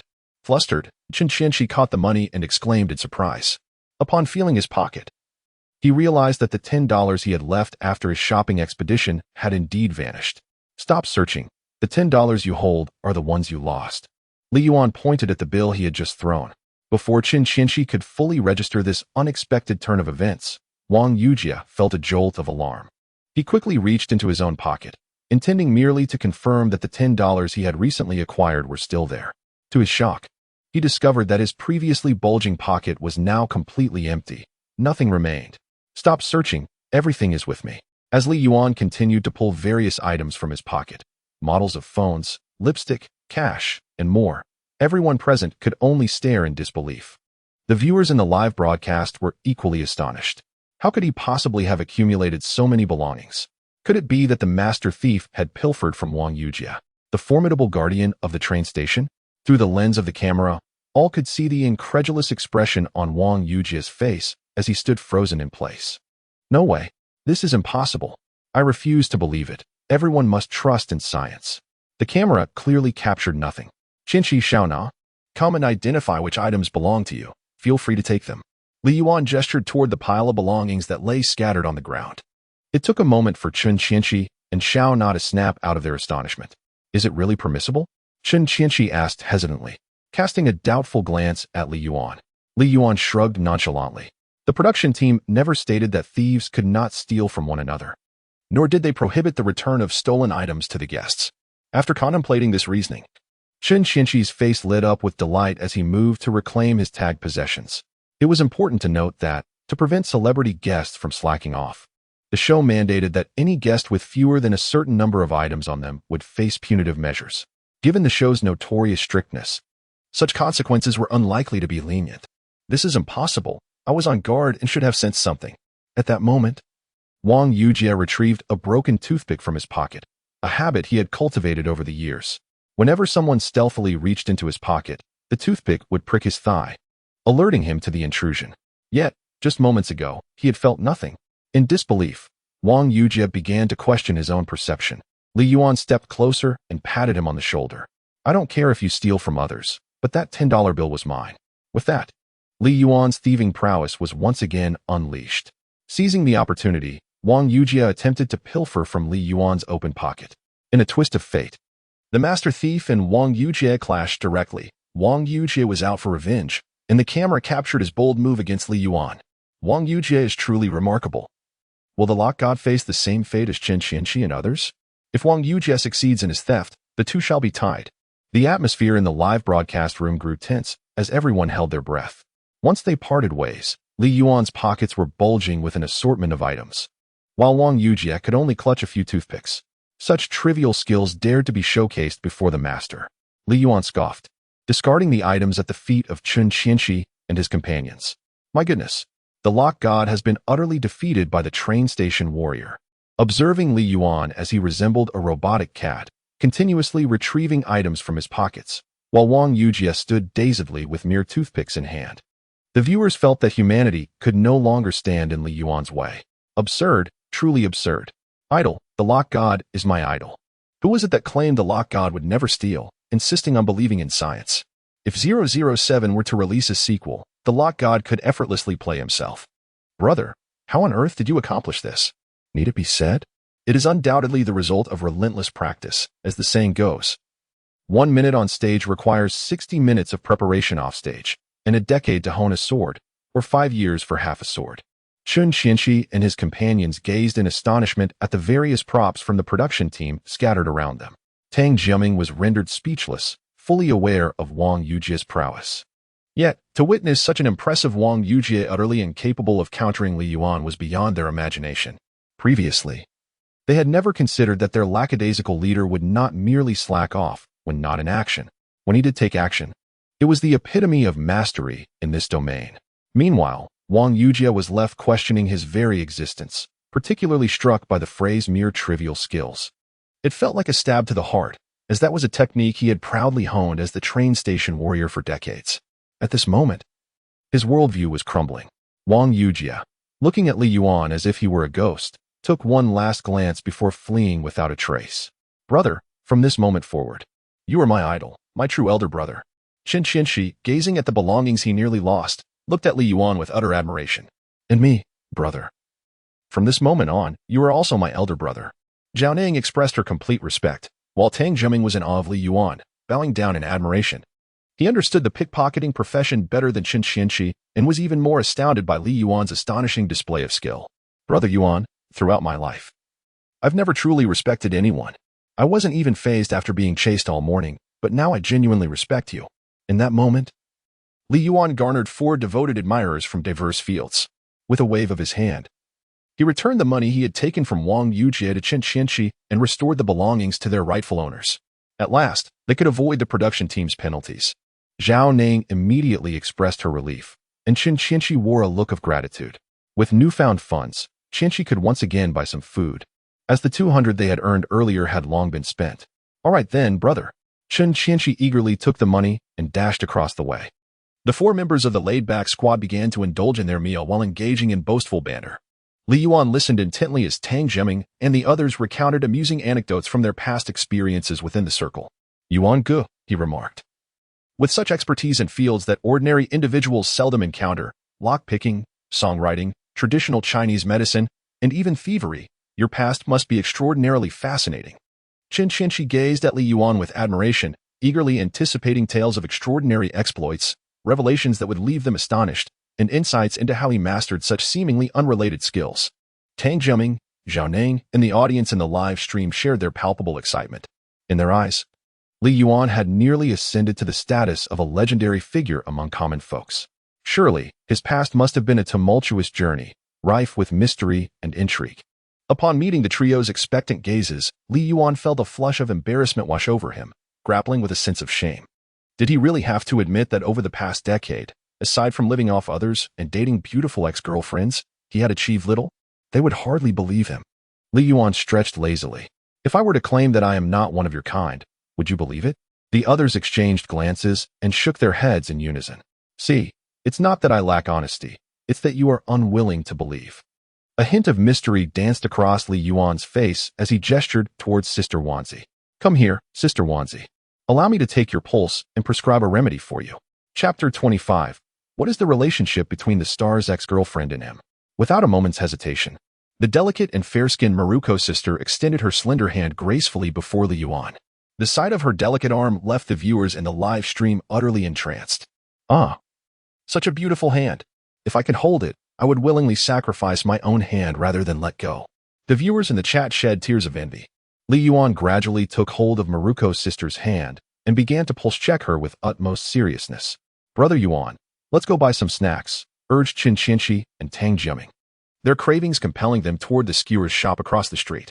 The chat was flooded with envious comments. Let go of that girl. I want her. However, just as Li Yuan was intently checking her pulse, a woman wearing a white off-shoulder top and a pleated waist skirt, with a figure as graceful as a willow and a face as exquisite as a portrait, casually glanced at Li Yuan's back as she passed by. That single glance struck her like a bolt from the blue, leaving her momentarily stunned in place. Wow, my dream lover has arrived. The attention of the viewers instantly shifted to Chen Momo, their eyes sparkling as they focused on her refined features, fair shoulders, and slender waist. Yet, why was she fixated on Li Yuan's back? Shouldn't a celebrity guest be unfamiliar with the actor portraying the thief? Perhaps she was also craving takoyaki and was merely looking at it? Chen Momo. A gasp erupted beside her. Tang Zheming's eyes widened in astonishment upon recognizing her as the beloved celebrity.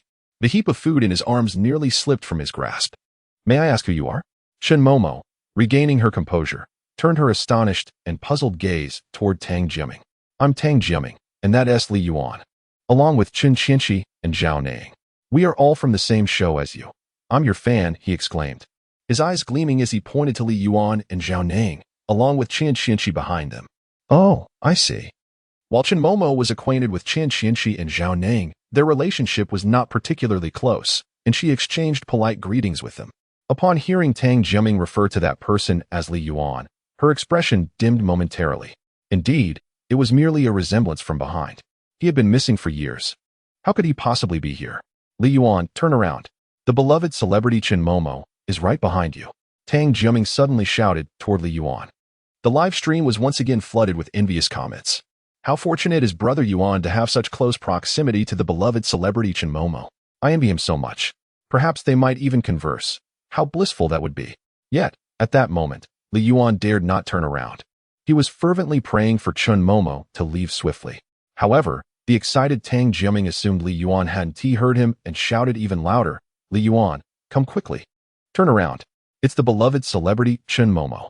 Li Yuan's mind was instantly flooded with a myriad of expletives. Was Tang Zheming truly lacking in common sense? Such a rare opportunity. Could it be that Suo Shun was too shy to approach Chen Mimimim? It was indeed possible.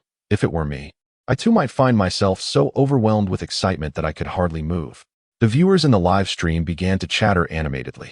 At that moment, Sister Wanzi, unable to contain her curiosity, leaned to one side, peering past Li Yuan's form to catch a glimpse of Chen Mimimim, who stood gracefully beside Tang Juming. Instantly, her excitement surged. It was Chen Mimimim, truly Chen Mimimim. Chen Mimimim, I am your devoted fan. Alas, Sister Wanzi was yet another infuriating fan. At her age and gender, shouldn't she be an admirer of Chen Qianxi instead? Li Yuan's face darkened. Chen Mimimim also turned to Sister Wanzi, offering her a radiant smile. Thank you, little sister. You must be the one recruited by the production team to play the pickpocket, right? While others are busy searching for participants, you seem so relaxed, mingling with the celebrity guests and enjoying ice cream and skewers. Chen Mimimim gazed at Tang Jiaming with a peculiar expression. Hee, we aren't looking for other guests.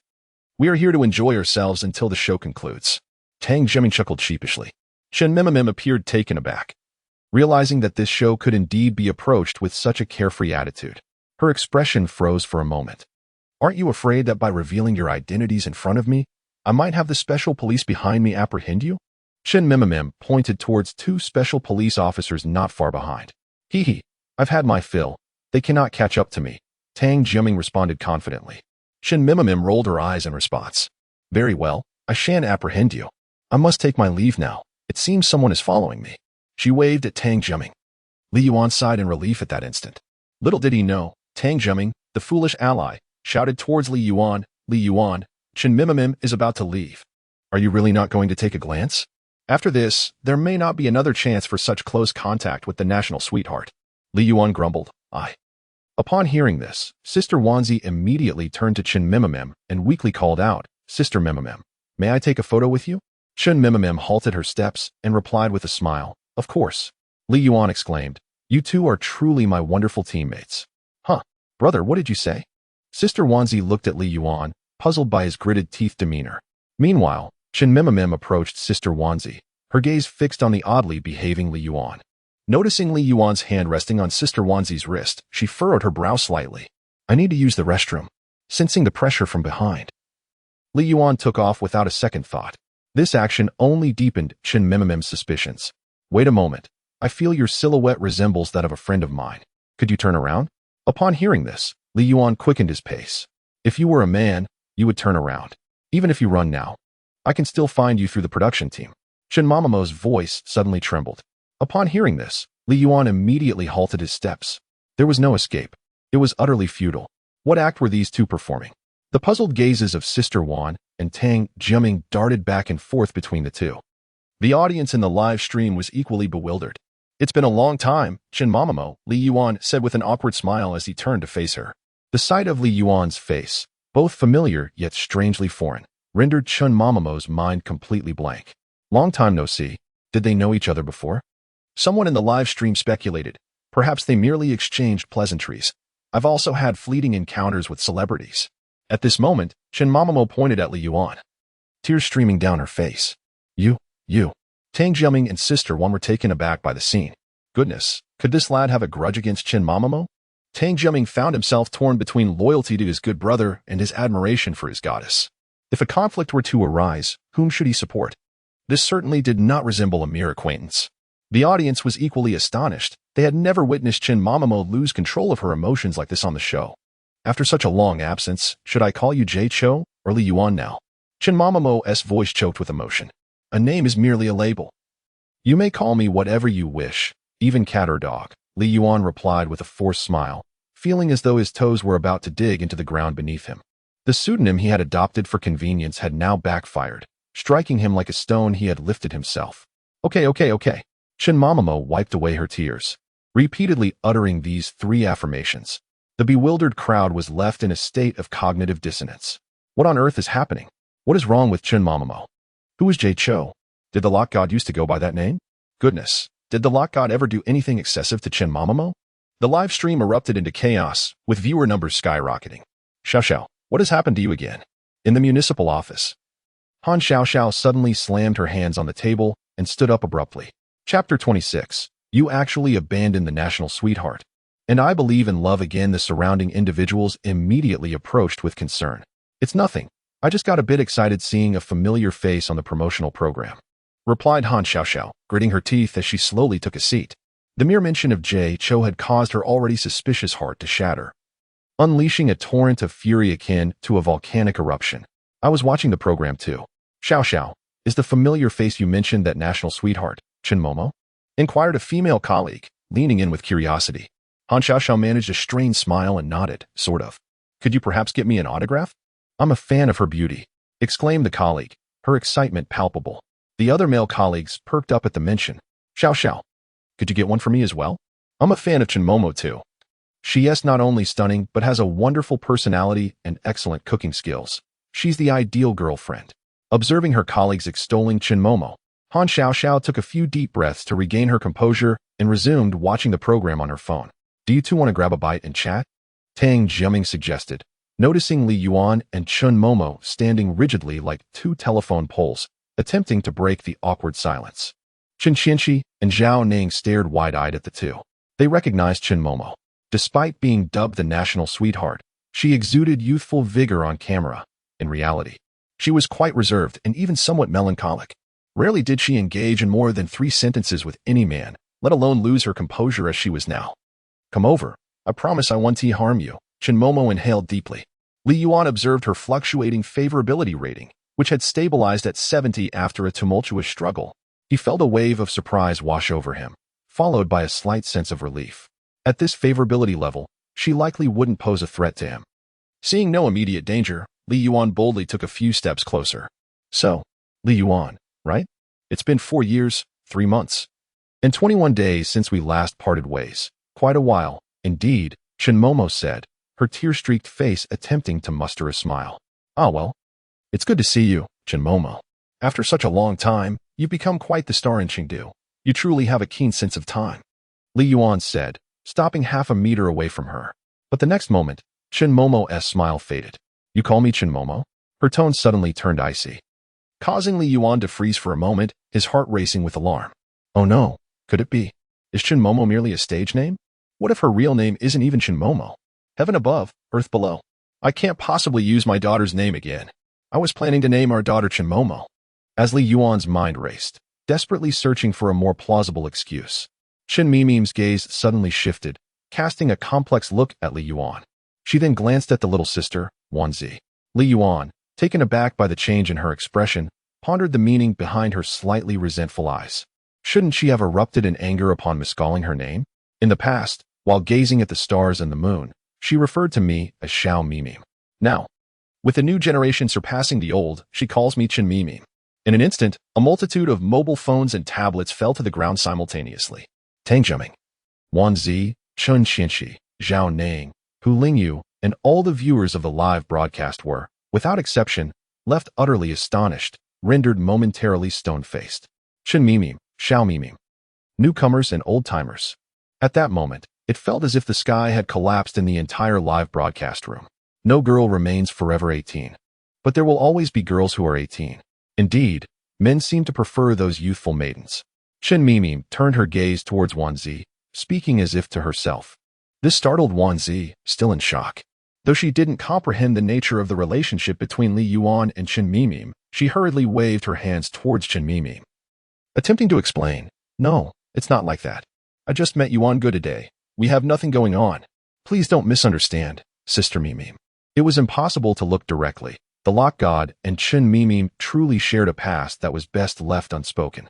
The tale of the Lock God and the national sweetheart, Chen Mimim, was indeed a story to tell.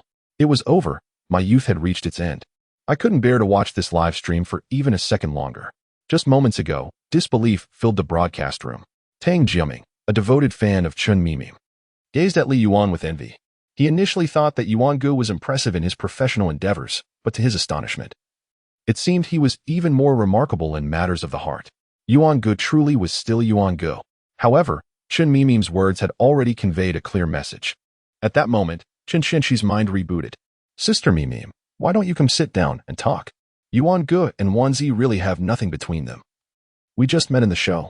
Chen Qianqi retrieved an extra stool from the store. Upon hearing this, Chen Mimim's expression softened somewhat.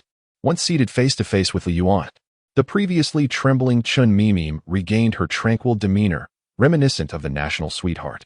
Chen Mimim glanced at the octopus balls in Li Yuan's hand, which lacked cilantro, and then looked at the ones in Tang Jiaming's group, which were garnished with cilantro. I recall that 4 years ago, your reason for breaking up with me was your inability to endure being with someone who eats cilantro. So, how have you managed with them? Han Xiaoxiao shot Li Yuan a glare imbued with a hint of menace. Li Yuan froze for half a second, then strained to recall the events of their past together. Yet, the passage of time was too extensive. He could only remember that the reason for breaking up over cilantro seemed to have occurred with dozens of women.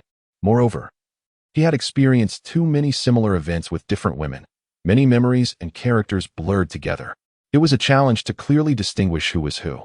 Heavens! I am acutely aware of my profound transgressions, yet this infernal battleground is an inhumane torment.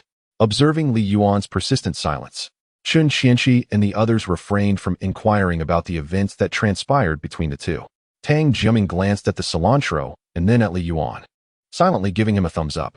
Only Zhao Ning noticed that Chen Mamamo had significantly reduced her accessories and immediately inquired about her program, breaking the awkward atmosphere. It was stolen by that individual referred to as the magician, yet I only caught a glimpse of his retreating figure. Chen Mamamo cast a frustrated glare at Li Yuan, who promptly returned a look of disdain. I did not steal it. Why are you glaring at me? You abandoned me for a full 4 years. Is it not permissible for me to glare back? Chen Mamamo's intense gaze made Li Yuan uneasy. Chen Qianqi and everyone in the live stream were once again astonished. What audacious words! Abandoning the national sweetheart? Has the lock god lost his mind? These bold declarations were, after all, articulated by Chen Mamamo herself. Mamamo, we are currently live. Please exercise a bit of caution in your speech. Zhao Ning, taken aback by Chen Mamamo's unreserved remarks, quickly wrapped her arm around her shoulder and whispered a gentle reminder. As a fellow artist, she understood well how an idol's every word and action could influence their image in the eyes of fans, especially concerning matters of the heart. Although it might not lead to fans immediately unfollowing upon the announcement of a relationship, the candid admission of being jilted could certainly impact her public persona. Chen Mamamo resolutely shook her head. It's all right, Ning. I spent half a year searching for him without any results. I eventually chose to join the entertainment industry so he might see me on television often and not forget me. Now, my identity as an artist seems insignificant. Her heartfelt words instantly moved the viewers in the live stream to tears. Wow, Mom, I've come to believe in love again. How touching. Are there truly such wonderful girls in this world? Why have I never encountered one? Wow, my seal seems to be loosening, dear friends. Lend me your strength to reinforce it. Cement my heart, remain unperturbed by the falling sky, with a heart of ice, impervious to all, swift as the law commands. Seal it for me. Here, take a bag of cement. Her boyfriend's family is renovating. It will be useful. Chapter 27. Since he led me into chaos. He is indeed my esteemed elder brother. Chen Momo's words left Zhao Na-ing and the others utterly speechless once again. What on earth, Brother Yuan? How did you manage this? Tang Jiaming gazed at Li Yuan with an envy that transcended mere admiration. Even Li Yuan himself was taken aback, pondering what sort of enchantment he had inadvertently bestowed upon her. System, are you behind this? When you were orchestrating the romantic affairs, did you happen to cast a spell on them too? Yet, the system remained unresponsive. Brother Yuan. At that moment, Chen Qianqi tugged at Li Yuan's sleeve. Following the direction of Chen Qianqi's gaze, they found the magician Luo Qian leaning against the wall, observing them. Upon noticing their attention, he provocatively locked eyes with Li Yuan. Is the item you possess stolen by him? Li Yuan glanced at the few remaining pieces of jewelry adorning Chen Momo. She immediately nodded. Her voice filled with indignation as she pointed at Luo Qian. It's him. He even took my bag. Brother Yuan, he stole from us too. You must avenge us. Chen Qianqi gestured towards himself and Zhao Na-ing, his countenance displaying a sense of grievance. However, Li Yuan paid them no heed.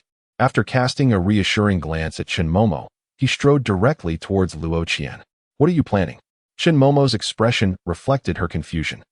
I shall reclaim that bag for you. Consider it a token of gratitude for your mercy. As he spoke, Li Yuan locked eyes with Luo Qian. The live stream's focus shifted from Chen Momo back to the formidable pickpocket, Luo Qian, and the impending confrontation with Li Yuan. I specifically sought you out. I recently encountered Wang Yujie, and he mentioned he no longer dares to meet you. Luo Qian observed Li Yuan's approach with keen interest. It has been many years since I faced a worthy opponent. I wonder if you will disappoint me. As the distance between them narrowed to less than half a meter, A spark of battle fervor ignited in Luo Qian's eyes. I advise you to return Chen Momo's bag. Otherwise, you may regret your life choices shortly. Li Yuan smiled. I'll just take a look. Seeing the palpable tension between the two, Chen Momo feared that a disagreement might escalate into a confrontation. She immediately stood up to intervene, but was halted by Zhao Naing. Don't worry, Momo. Brother Yuan appears to be far more formidable than that magician. He should return swiftly. Brother Yuan? Chen Momo looked at Zhao Naing in confusion. She recalled that although Zhao Naing was relatively young, her status in the industry was significant. Furthermore, the proud Zhao Naing had never openly praised anyone before. Indeed, Sister Momo, the three of us are now all devoted admirers of Brother Yuan, Qin Qianqi remarked. Pointing to himself, Zhao Naing, and Tang Zheming, his tone imbued with an inexplicable sense of pride. This revelation left Chen Momo somewhat bewildered. The boy band that Qin Qianqi debuted in had once dominated the domestic scene. Though he had since transitioned to a solo career, his popularity remained exceptionally high. Zhao Naing was also widely recognized as a rising star in the industry. How could they regard Li Yuan as their elder brother? Has the world truly descended into such madness? It seems you four have only just met, yet I feel as though you have known each other for many years. A look of confusion clouded Chen Momo's face. Sister Momo, life comprises four great ironies. We have borne arms together, shared the same roof, divided spoils, and weathered misfortunes. Brother Yuan has led us through sharing spoils and enduring hardships. He is undoubtedly our esteemed elder brother. Qin Qianqi gestured towards the skewers in the nearby trash bin and the props he had recently recovered. I have spent the last 2 years on the front lines of the police force, and it has been a long time since I felt this relaxed. Being with Brother Yuan brings a rare and inexplicable sense of ease and security, remarked Tang Zheming, gazing at Li Yuan's retreating figure. Ease? Brother. Why does this sound rather peculiar? Isn't that a sensation reserved for couples? Brother Yuan belongs to Sister Momo. You mustn't harbor any inappropriate thoughts. Qin Qianqi exclaimed in surprise. Tang Zheming swiftly kicked him. You little rascal, what nonsense are you spouting? Brother Yuan reminds me greatly of my late master in his presence. I need never worry about anything. Instantly, Qin Qianqi's smile faded. Brother Ming, I apologize. Enough. Brother Yuan has returned. Tang Zheming pointed across the way. Li Yuan approached, holding a small plastic bag. Meanwhile, Luo Qian stared at Li Yuan in disbelief as he walked away. Qin Qianqi and the others observed the once arrogant Luo Qian, whose expression now mirrored existential doubt. They felt an immense sense of satisfaction. The lock god had triumphed over the most formidable pickpocket, Luo Qian. The lock god ascended to the pinnacle of thievery.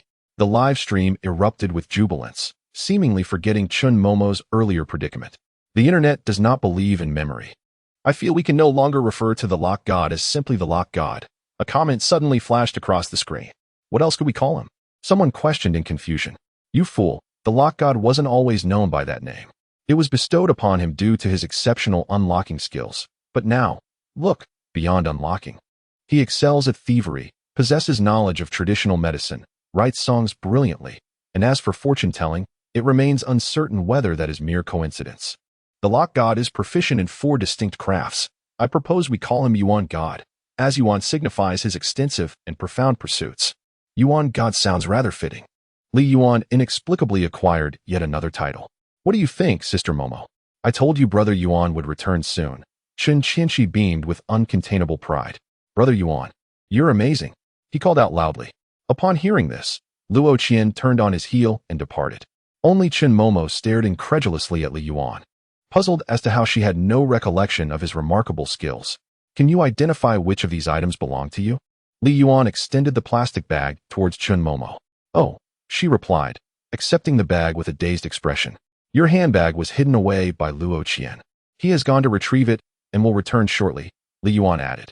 Chen Momo nodded in a state of bewilderment. Qin Qianqi and Zhao Nayan began searching for their belongings within the bag. Approximately 15 minutes passed. Luo Qian approached with a light yellow baby bag for girls. Yet it was secured with several locks. I had only agreed to return the bag but not to unlock it for him. As he drew closer, Luo Qian handed Chen Momo's bag to Li Yuan. If you wish for my assistance in unlocking it, you must offer half of its contents in exchange. Luo Qian wore a look of defiance, eagerly awaiting Li Yuan's plea. His antics had already delighted the audience in the live stream. Wasn't this akin to searching for a needle in a haystack with a lantern? Just as his nickname Lock God had transitioned to Yuan God. He dared to challenge the very essence of Yuan's remarkable skills. Tang Jiaming, Chun Qianxi, and Zhao Nang, who were privy to the situation, wore expressions of bemusement. Qin Qianxi struggled to suppress his laughter. "What are you chuckling about, brat?" Luo Qian shot him an irritated glare. "This is a customized advanced lock crafted by the most renowned locksmith in the country. Its security surpasses any lock on the market by several fold. And it is made of high-grade steel, impervious to damage." Luo Qian exuded an air of mysterious confidence, eagerly awaiting Li Yuan's acceptance of his terms. Observing his misplaced assurance, Qin Qianxi covered his mouth to stifle his laughter. Li Yuan, meanwhile, leisurely removed a delicate hairpin from Qin Momo's hair and inserted it into the keyhole. Luo Qian's eyelids flickered with disbelief. Even the finest locksmith in the country would take hours to unlock this. You might as well give up, and... However, before he could finish his sentence, a sharp click resonated as the yellow lock sprang open. How is this even possible? Luo Qian stood in stunned silence. Qin Qianxi could no longer contain himself, bursting into laughter reminiscent of a pig's squeal. Thus, a world where only Luo Qian was left embarrassed came to fruition. Chapter 28. I just want to slack off. They delivered the points to my doorstep. Everyone in the live streaming room was in fits of laughter. The confidence they had just moments ago had given way to bewilderment. Luo Qian began to doubt his entire existence. Who are you, really? How come I have never heard your name in the world of martial arts? Luo Qian pointed at Li Yuan, his emotions suddenly spiraling out of control. Li Yuan approached and patted Luo Qian on the shoulder. As one enters the world of martial arts, time hastens. The heroes of this realm emerge from our generation. Keep it up, young man. Go back and hone your skills. This world belongs to the youth. But we're nearly the same age. Knowledge has its order, and expertise varies. Age is merely a number. Go on, return. Watching Luo Qian leave in a daze, Li Yuan let out a sigh of relief. This fellow had suffered a significant blow. It could be dangerous if he lost his composure. Qianxi, go buy some food. Li Yuan pulled out all the money from his bag and handed it to Qin Qianxi, then returned the bag to Qin Momo. However, Qin Momo did not accept it. What's wrong? Is something missing? Li Yuan picked up the bag and rummaged through it.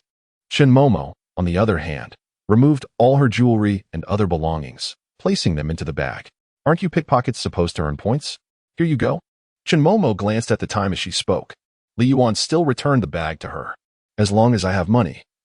I don't mind being at the bottom of the points. You celebrity guests also need points, and those who lag behind will face penalties. Don't you want to participate in the upcoming variety show?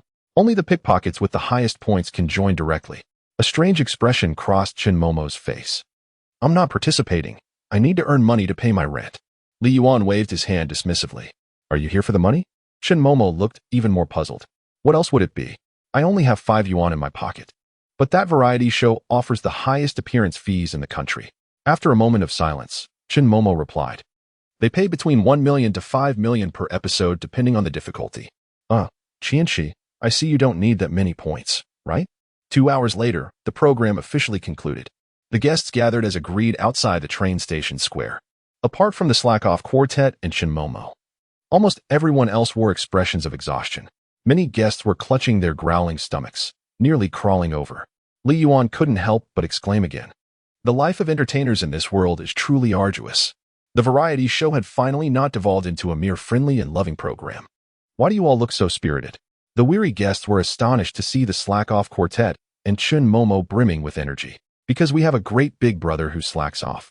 Qin Qianxi beamed with pride. We're exhausted and famished, director. Please wrap it up quickly. I want to go home and eat. A chorus of lamentations echoed around them. The chief director, Zhang Yi, cast a glance at the multitude of bags on Li Yuan, his face twitching slightly. Wang Yujie and Luo Qian, who had toiled throughout the day, found their hard-earned results snatched away by Li Yuan. Zhang Yi, devoid of any superfluous pleasantries, meticulously accounted for the props each participant possessed before promptly announcing the results. Li Yuan, without a shadow of a doubt, had amassed the highest score. Upon observing the scoreboard, it became evident that Wang Yujie was at the bottom, with a disappointing 0 points, lagging behind even among the star guests.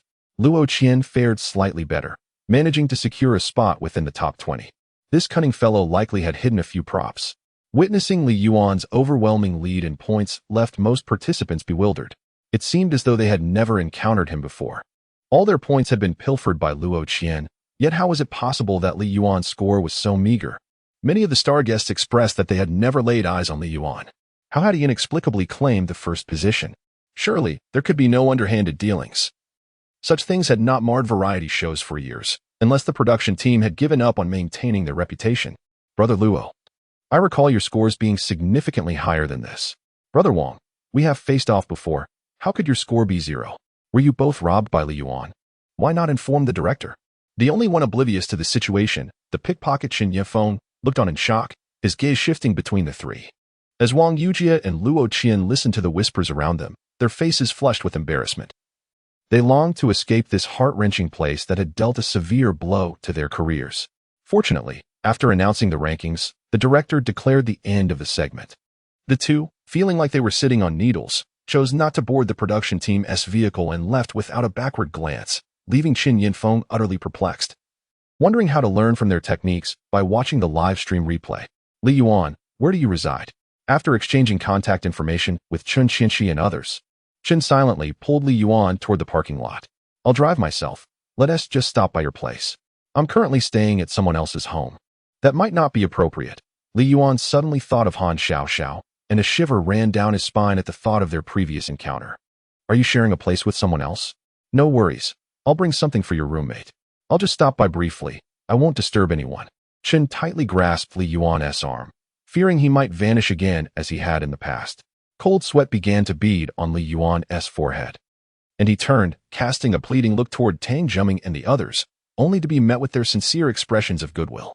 I truly envy Brother Yuan, Tang Zhiming remarked, observing the close interaction between Qin and Li Yuan. Qin Qianxi nodded in agreement. I've heard that the police flower at the municipal bureau is exceptionally beautiful, not inferior to Chun, and she is single. Once I get transferred to the bureau, I'll start pursuing her. Heh. Brother Ming, go for it. Make sure to bring the police flower sister-in-law for us to see. Qin Qianxi raised his fist in a gesture of encouragement. Only Zhang Ning seemed to notice the unease in Li Yuan's expression, her face betraying a hint of concern. Qin Momo tugged at Li Yuan, leading him to a red Beetle parked in the underground garage. Li Yuan gritted his teeth. After all, they were all former girlfriends, and he had not concealed his intentions from them. He felt no guilt, so why should he be afraid? If you must go, then let us proceed. Li Yuan plopped into the car, and Qin Momo shot him a surprised glance as her long legs followed him into the driver's seat. Just moments ago, he had appeared utterly distraught. After more than half an hour, Qin Momo, following Li Yuan's directions, drove into the residential complex. In the distance, they spotted Han Xiaoxiao's red Mercedes, causing Li Yuan's heart to race. He silently prayed that nothing would go awry. After retrieving 2 bags of fruit from the car, Qin Momo followed Li Yuan upstairs. Standing before the door, Li Yuan took a deep breath and gently knocked. Knock, knock, knock. They waited for about a minute. Yet Han Xiaoxiao did not come to the door. Your roommate must not be home, right? Did you forget your keys? Qin Momo inquired, looking at Li Yuan with curiosity. Perhaps she went out to buy something, Li Yuan mumbled, pulling a paperclip from his pocket. To Qin Momo's astonishment, he deftly unlocked the door. Just as the door swung open, they unexpectedly collided with Han Xiaoxiao, who was just about to enter. Chapter 29. The ex-girlfriend wishes to meet Han Xiaoxiao. Clad in a loose-fitting pink top and shorts that exuded a sense of home comfort, was on the verge of turning away when the door swung open. However, her gaze sharpened as it fell upon Qin Momo, who stood beside Li Yuan.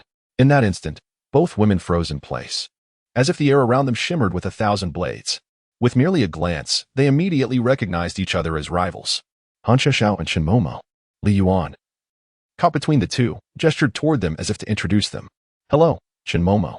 I've seen you on television. You were even more stunning in person. Han Xiaoxiao smiled, extending her delicate, fair hand toward Qin Momo. Hello, Xiaoxiao Jia. I'm a good friend of Li Yuan's. I hope my sudden visit isn't an inconvenience.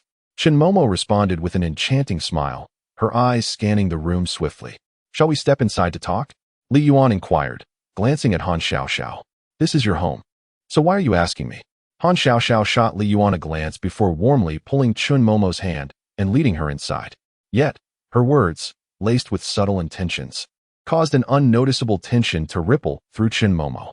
Li Yuan observed the 2 women on the sofa, who, within less than a minute, appeared to converse as if they were sisters, yet the air was thick with an unmistakable sense of rivalry. Here, have some water to ease the tension. I'll go buy groceries and prepare a meal, he offered, pouring 2 cups of cool tea for them. Why not stay for dinner? Han Xiaoxiao suggested, pulling Chen Momo along. To her surprise, Chen Momo readily agreed. How troublesome, Chen Momo replied with a charming smile. Han Xiaoxiao flicked her lustrous black hair and bestowed a sweet, almost intoxicating smile upon Li Yuan.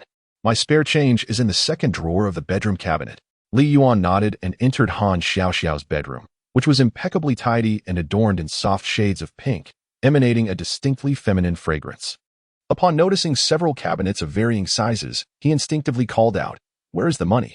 This question caused Han Xiaoxiao's radiant smile to freeze for a brief moment, while Chen Momo raised an eyebrow, casting a meaningful glance at Han Xiaoxiao.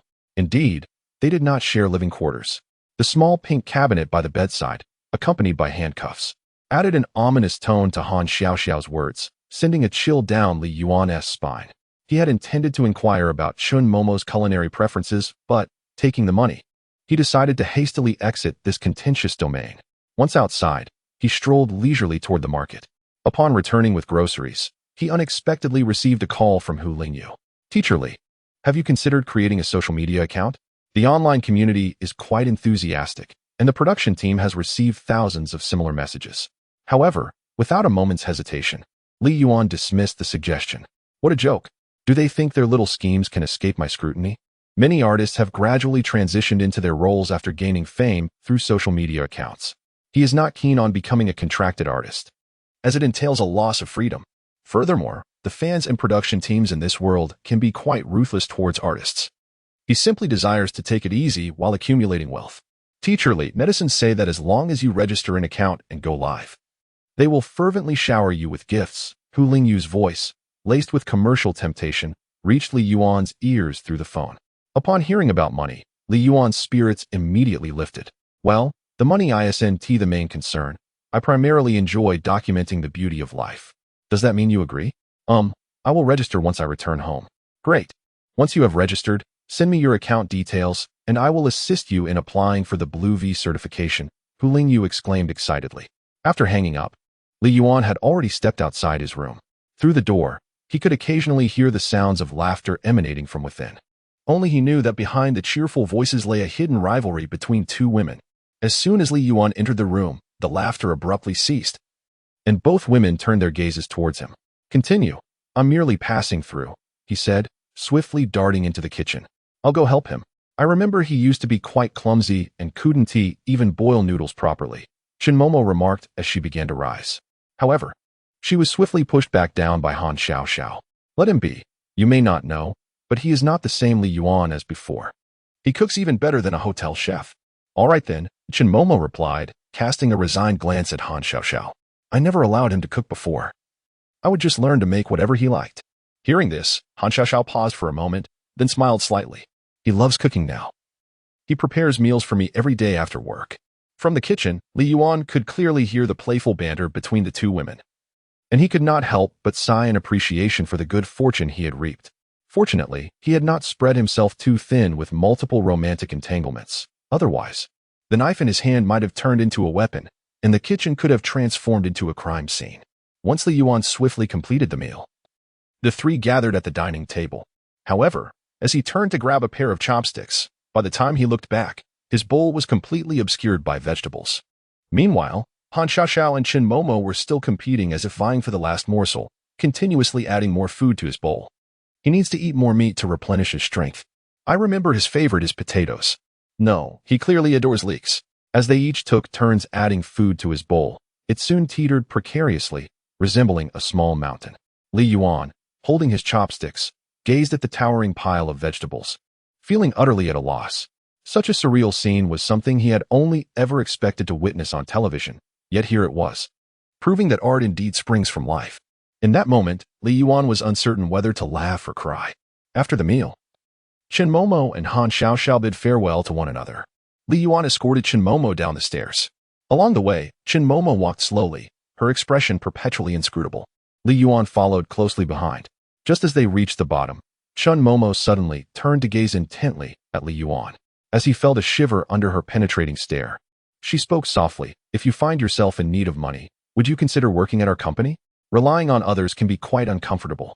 Our company has a relaxed management style with no strict hours. As long as you attend company events, that suffices. However, Before Li Yuan could respond, a voice called down from above. Li Yuan, the medicine is ready. He looked up to see Han Xiaoxiao peering out of the window, her head poking down. I'll take my leave now. Let us keep in touch, Chen Momo said, glancing upward. Their eyes met for a fleeting moment before quickly parting. Watching Chen Momo walk away, Li Yuan let out a sigh of relief. What are you doing following me? Just as Li Yuan turned from the kitchen after pouring the medicine, he found Han Xiaoxiao standing behind him, clutching a teddy bear. You promised me that for these 3 months, you would be mine and that you wouldn't move out.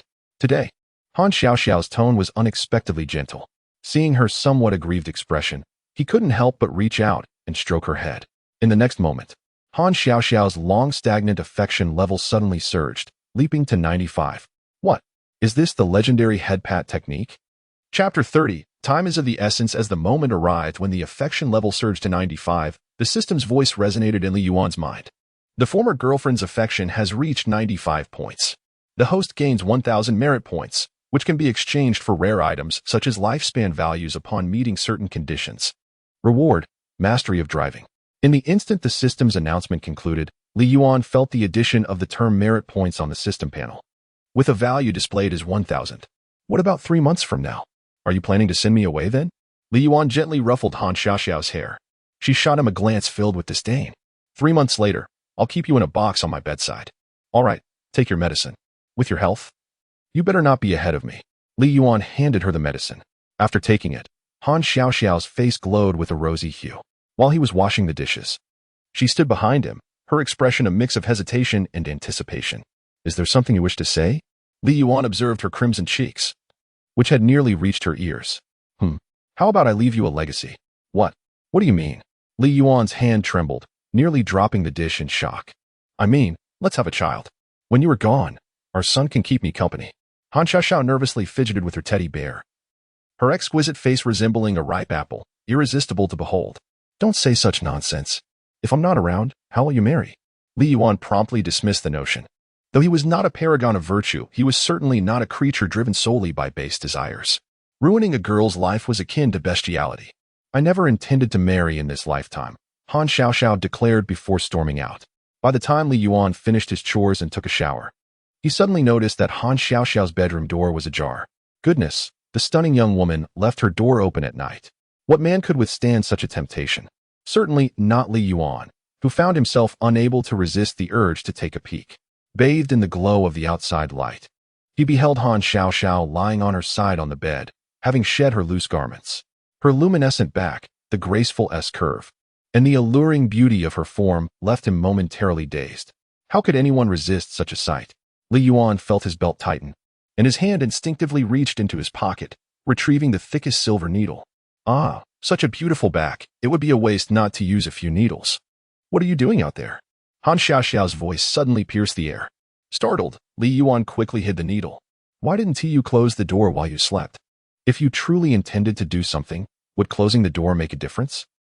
The night passed uneventfully, truly uneventfully.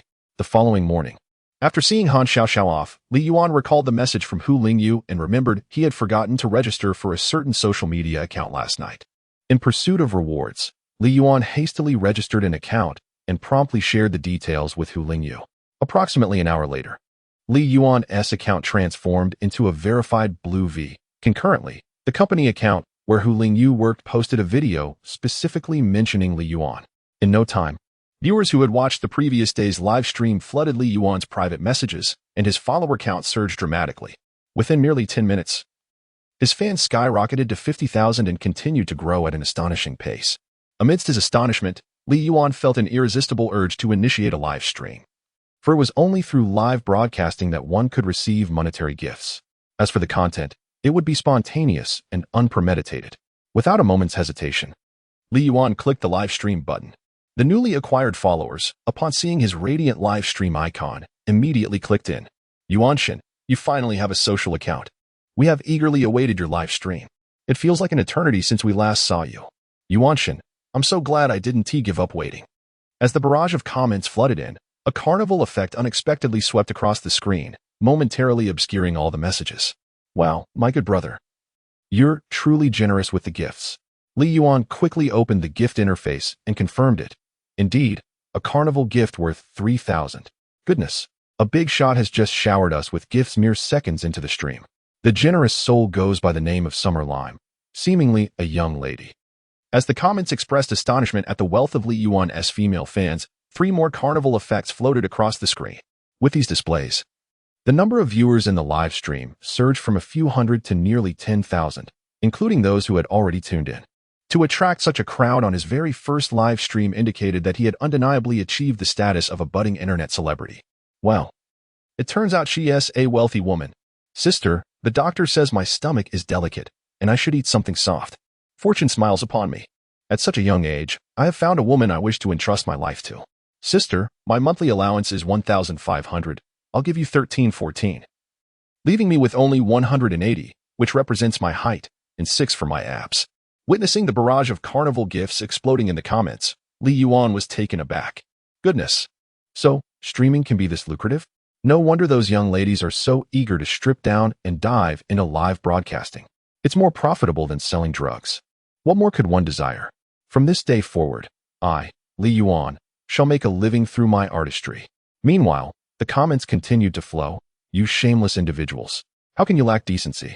How can one refer to an 18-year-old girl as sister? Sister, I've heard that girls can only marry at 20. I'm willing to wait another 2 years for you. On the other side, in the heart of the bustling metropolis, within a luxurious office building, the president. The meeting is about to commence in 1 minute, and the guests have all arrived. A secretary, elegantly attired in professional attire, stood cautiously outside an office door, offering a gentle reminder from within. I understand. I shall be there shortly. Her enchanting almond-shaped eyes lifted slightly, revealing a stunningly exquisite visage behind the computer screen. She donned a white blouse paired with a light-colored knee-length skirt and black high heels, adorned with stacked Cartier love bracelets and a 4-leaf clover chain. Her lustrous black hair was elegantly styled into a neat bun. After shutting off the live stream on her computer, she rose from behind her desk, exuding a natural, commanding presence that bore an air of authority. Meanwhile, the festive effects of the live stream had come to an abrupt halt. A few minutes later, the barrage of comments in the live stream finally subsided, and Lee Yuan had descended the stairs. Yuan Shun, as this is your inaugural live stream, what do you intend to share with us? Someone suggested, shall we explore the neighborhood to see which locks might require improvement? Or perhaps take a stroll around the train station? The comments from above were indeed amusing. Let us go with the flow for the live stream, Lee Yuan casually replied, his gaze drifting toward a nearby banner shop. He recalled the fortune-telling props provided by the system that he had yet to utilize, and an idea sparked within him. What if we visit a fortune teller today? The mention of fortune-telling instantly invigorated the audience in the live stream. Just yesterday, in a variety show's live stream, there had been intense discussions and debates about whether Lee Yuan could indeed predict fortunes. Opinions were nearly evenly split between those who believed in his abilities and those who did not, yet no one could persuade the other side. How about we engage in anti-theft measures instead? I've heard that thieves are quite rampant at the South Station. It would be fitting for Yuan Shun to take on the role of a justice envoy. Indeed, fortune-telling is often mere trickery. Conducting a live stream on this topic could lead to account suspension, another chimed in. There was agreement from those who expressed concern about the potential consequences. What was mentioned above holds true. We must trust in science. Prosperity, democracy, civilization, harmony, freedom, equality, justice, rule of law, patriotism, dedication, integrity, and kindness. I recall you. As you persistently advocated for faith in science during previous discussions, yet none of your assertions have proven correct. Very well, to the one who believes in science. Your points are well taken. Please refrain from reiterating them in the future. Chapter 31. One moment a heartthrob goddess, the next a sister-in-law? Why can't we broadcast fortune-telling? I simply adore watching it. Yuan Shun, do not heed their words. Let us indulge in fortune-telling. Indeed, let us proceed with it. At this moment, Lee Yuan had already ascended the stairs once more, placing his phone upon the table. A few minutes later, he emerged from his room, carrying a multitude of props. Goodness. These props are clearly professional.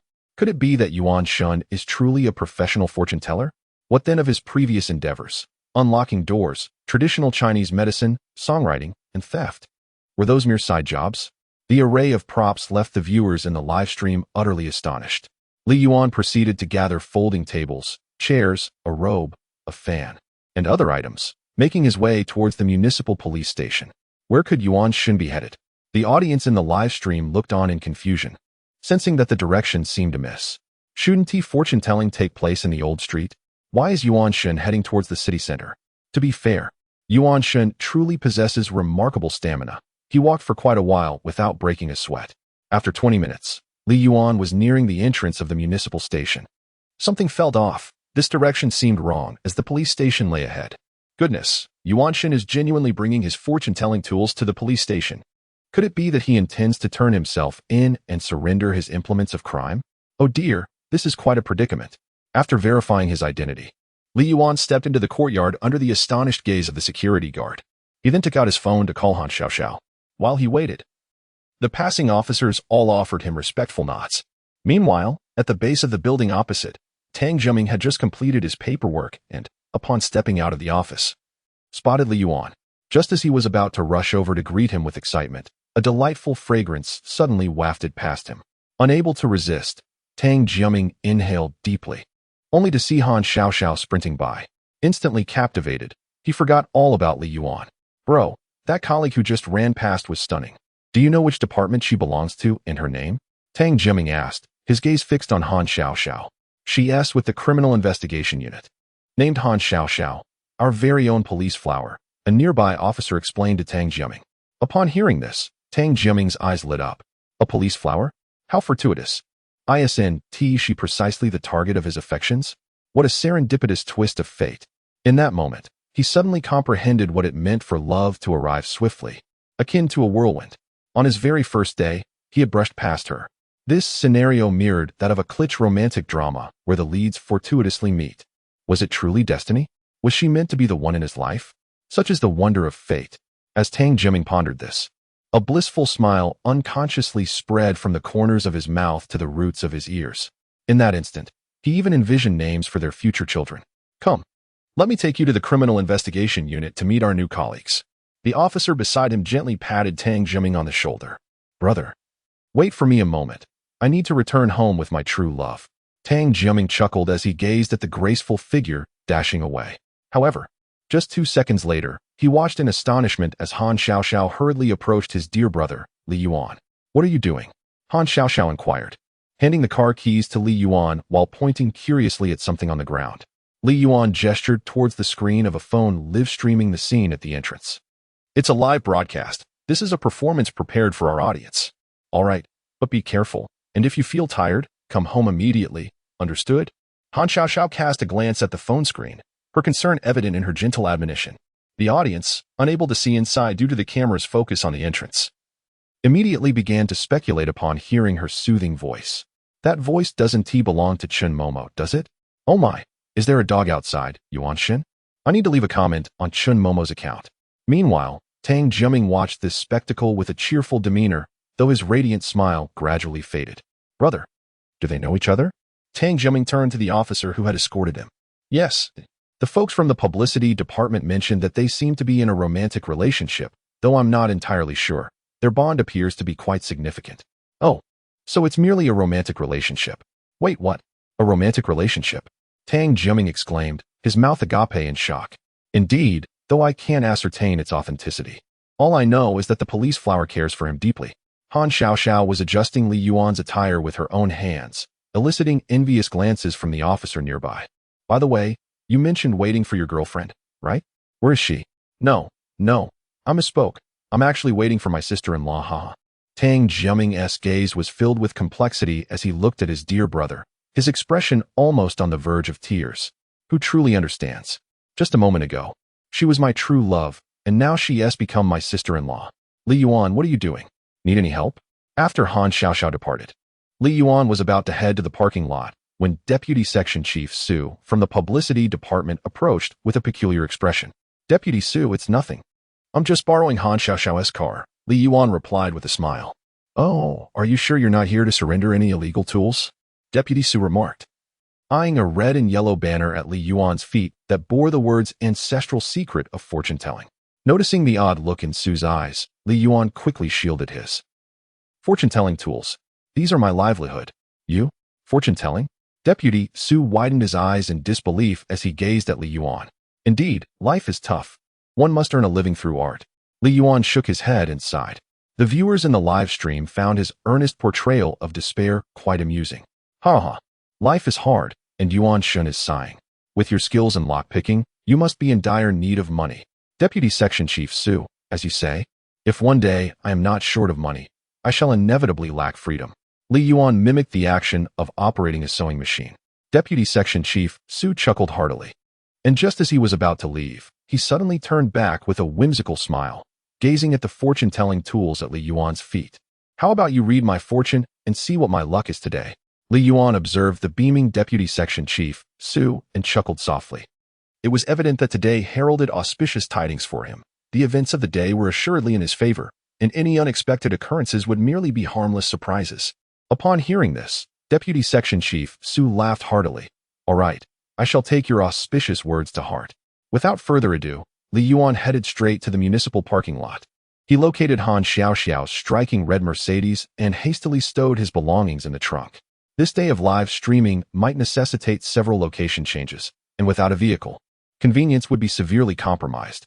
Upon seeing the conspicuously feminine red Mercedes, the viewers in the live stream were ablaze with excitement. No way could it be? Has Yuan Shin already secured the affections of a wealthy lady from the recent carnival?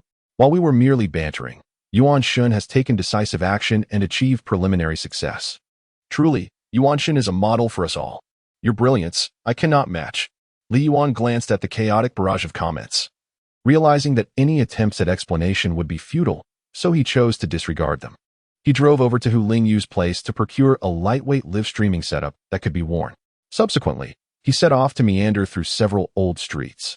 However, after consulting with the management, he was met with refusals at every turn. Chapter 32. Setting up a fortune-telling stall, predicting lottery numbers, I must say.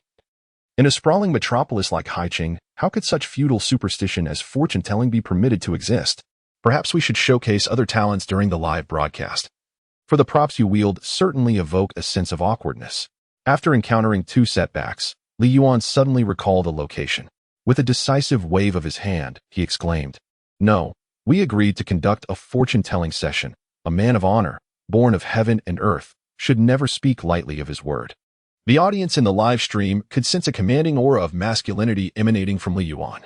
In the blink of an eye, he found himself seated in a luxurious vehicle, the glaring emblem of a Mercedes-Benz, an undeniable symbol of wealth, rendering one momentarily blinded. Goodness! Had I not seen that Mercedes emblem before me, I might have almost believed it. Who says that relying on someone else for sustenance lacks integrity? Even if he were to partake in such a lifestyle, Yuan Shun remains a paragon of strength among us soft rice men. Truly, our illustrious Yuan Shun is a figure of grandeur, an emblem of the Sigma male, a warrior among men. With determination, Li Yuan drove straight to the street where he had previously set up his stall. Although it was broad daylight, the crowd was sparse. Yet, fortune-telling is not contingent on the number of people present, but rather on the depth of fate. Entering through the rear access road, Li Yuan navigated directly to the stall he had occupied last time. Surrounding him were scantily populated stands. Wait, is Yuan Shin really going to set up a street stall? Indeed, he had parked to retrieve his items. Oh no, this feels so awkward. Watching Li Yuan swiftly erect the fortune-telling booth, adorning it with vibrant red and yellow banners and draping a Taoist robe over himself, the viewers in the live stream could hardly bear to watch. How utterly embarrassing. If I were as introverted as I am, I would already feel the urge to find a hole to hide in. While Yuan Shin's setup did appear somewhat authentic, it undeniably felt out of place in this context. You are mistaken. A man cannot simultaneously possess a Mercedes and harbor feelings of inferiority.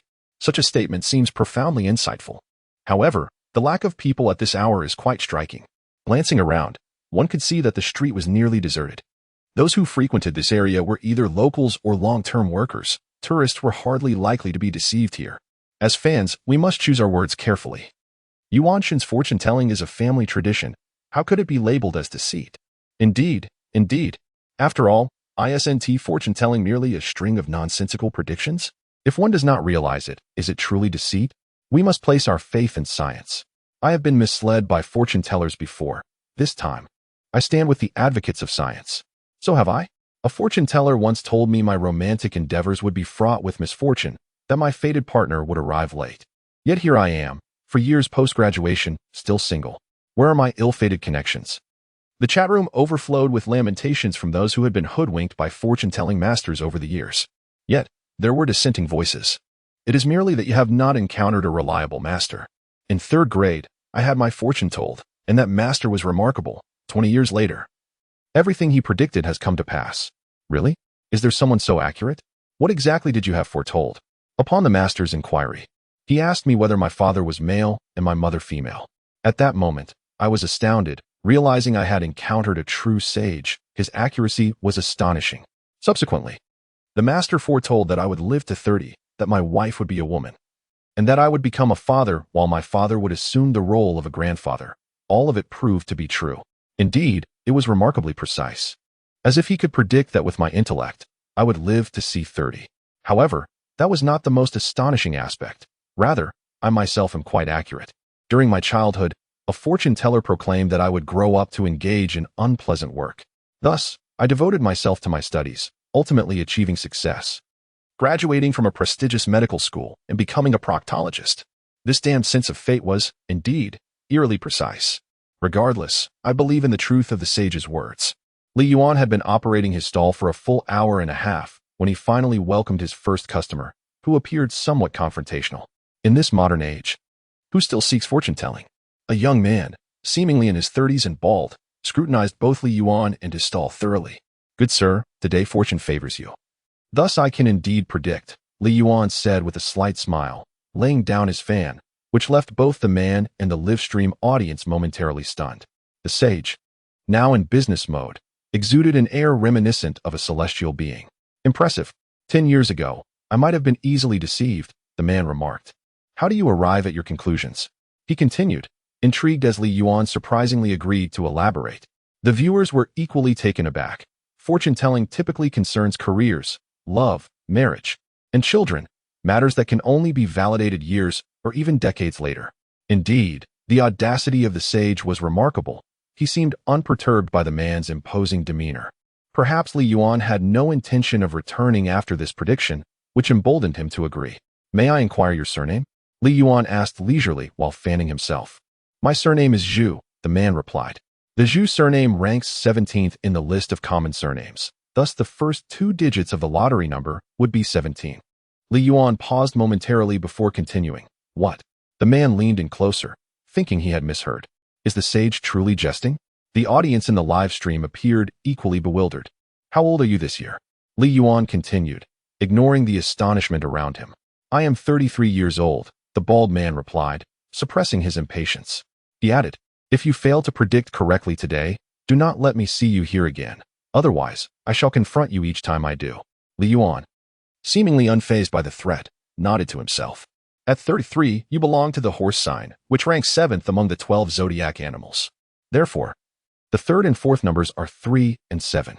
How many people are there in your household? Including my parents, wife, and children. There are a total of 5 of us. With a visage reminiscent of a handsome youth, I harbor a deep disdain for such types, who often prey upon innocent young women. The bald man continued his tirade unabated. Thus, the 5th number is 5. On average, how many times a week do you engage in conjugal relations with your wife? As soon as Li Yuan posed this question, the bald man momentarily froze. The audience in the live stream was equally taken aback by the unexpected inquiry. It seems that Yuanshan, aware of the bald man's fierce demeanor, deliberately chose to provoke him, much to the amusement of onlookers. I suspect this is the case. Yet the earnest absurdity of Yuan Shan's words makes it hard for me to suppress my laughter. Alas, it appears that the bald man is on the verge of violence. Surely, Yuan Shan would not face such aggression on his first day of broadcasting. If the situation remains unresolved, it would not be too late for him to confront me later this evening or tomorrow. Noticing the menacing glare directed at him, Li Yuan responded nonchalantly, for times. The bald man gritted his teeth, forcing out the 2 words. Li Yuan nodded in satisfaction. Very well, then the 6th number is 4. After marriage, how many times have you been caught wearing a green hat? The moment Li Yuan posed this final question, the bald man's blood pressure and fury surged dramatically. Are you toying with me? He exclaimed, slamming his hand down on the table, ready to strike. The audience in the live stream was startled, with many hastily reaching for their phones, prepared to dial emergency services. Chapter 33, The Fallen Woman's Fate, a challenge indeed. Yet, Li Yuan maintained an air of ethereal composure. Unhurried and deliberate, having addressed 6 inquiries, to forego the final question would render all prior responses futile. Perhaps it was Li Yuan's calm demeanor that disarmed the situation. Or perhaps the fear of repercussions loomed large, for the bald man ultimately refrained from taking action. With a fierce glare directed at Li Yuan, he departed, leaving behind a final digit of 0. Today, my friend, fortune smiles upon you. Do not forget to claim your prize, Li Yuan called out cheerfully after his retreating figure. You may face a calamity today, but encountering me is your stroke of luck.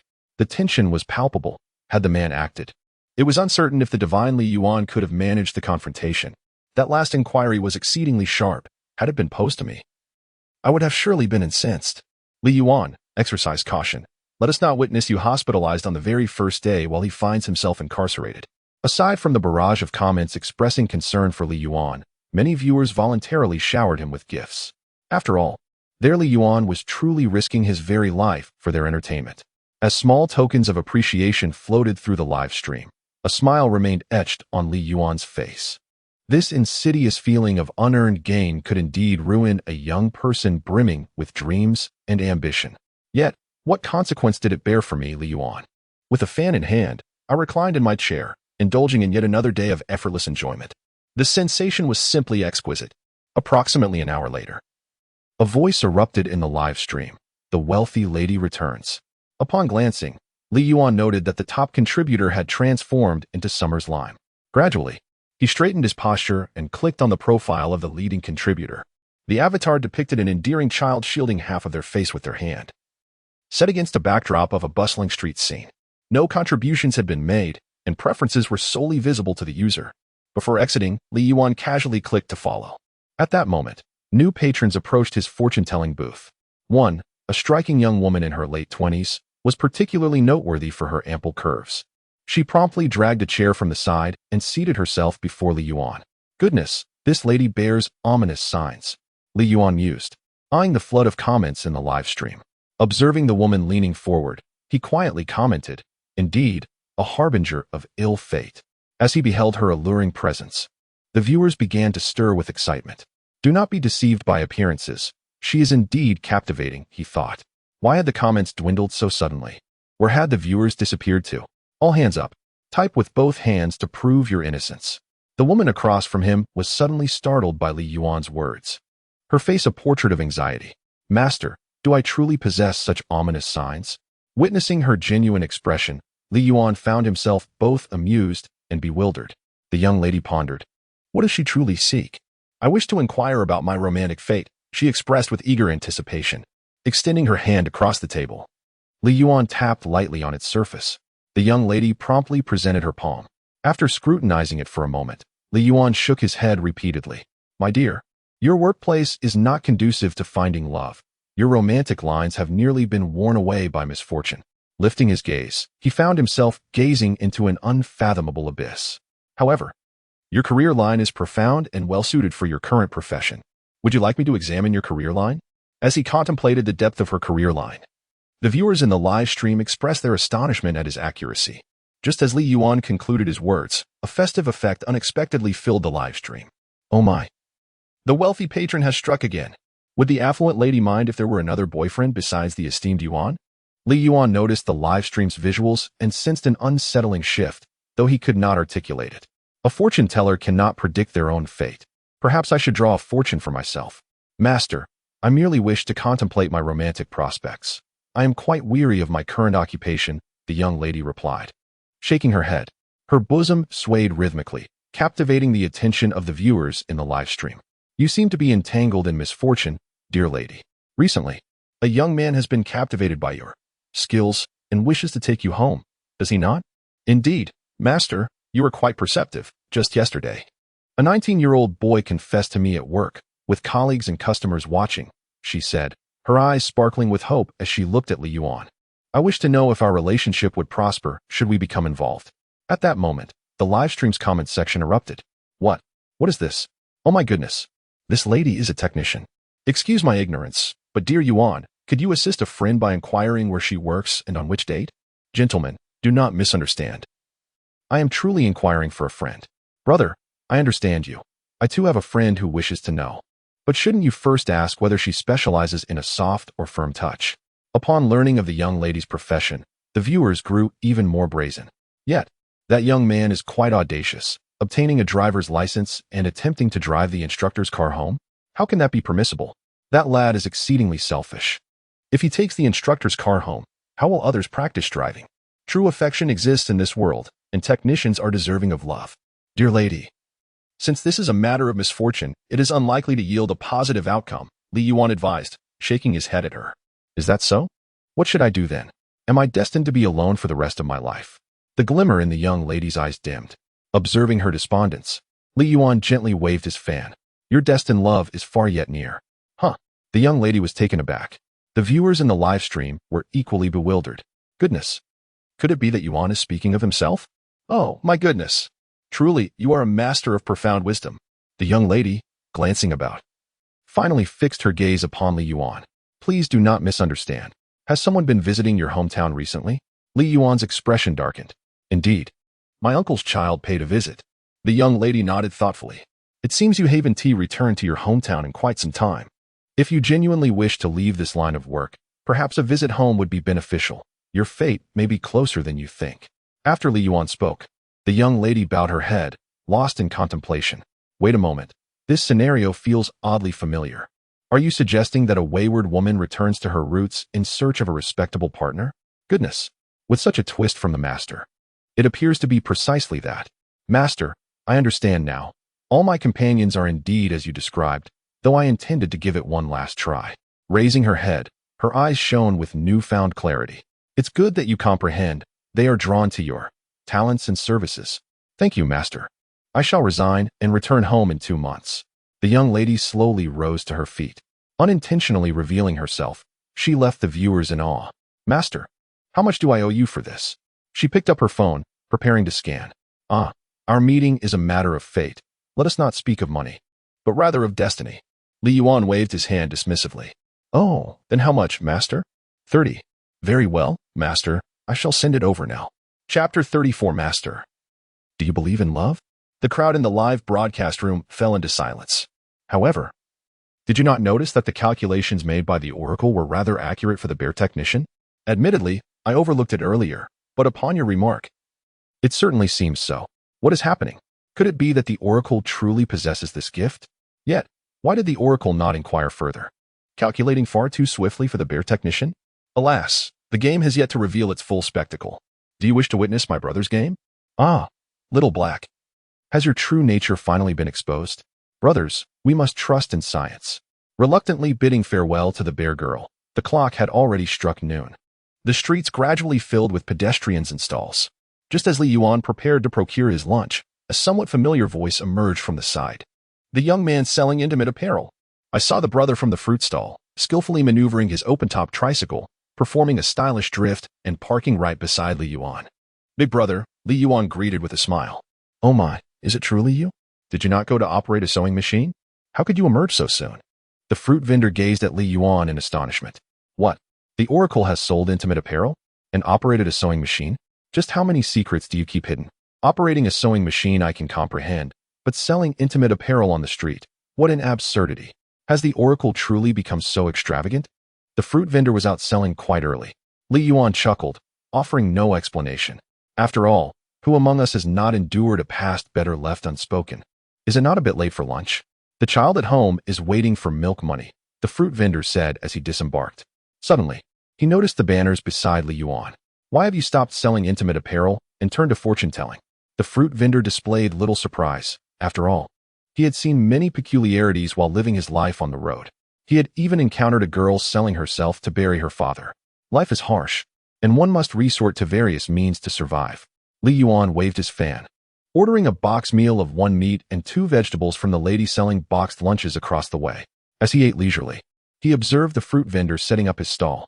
Big brother, what prompts you to sell cucumbers today?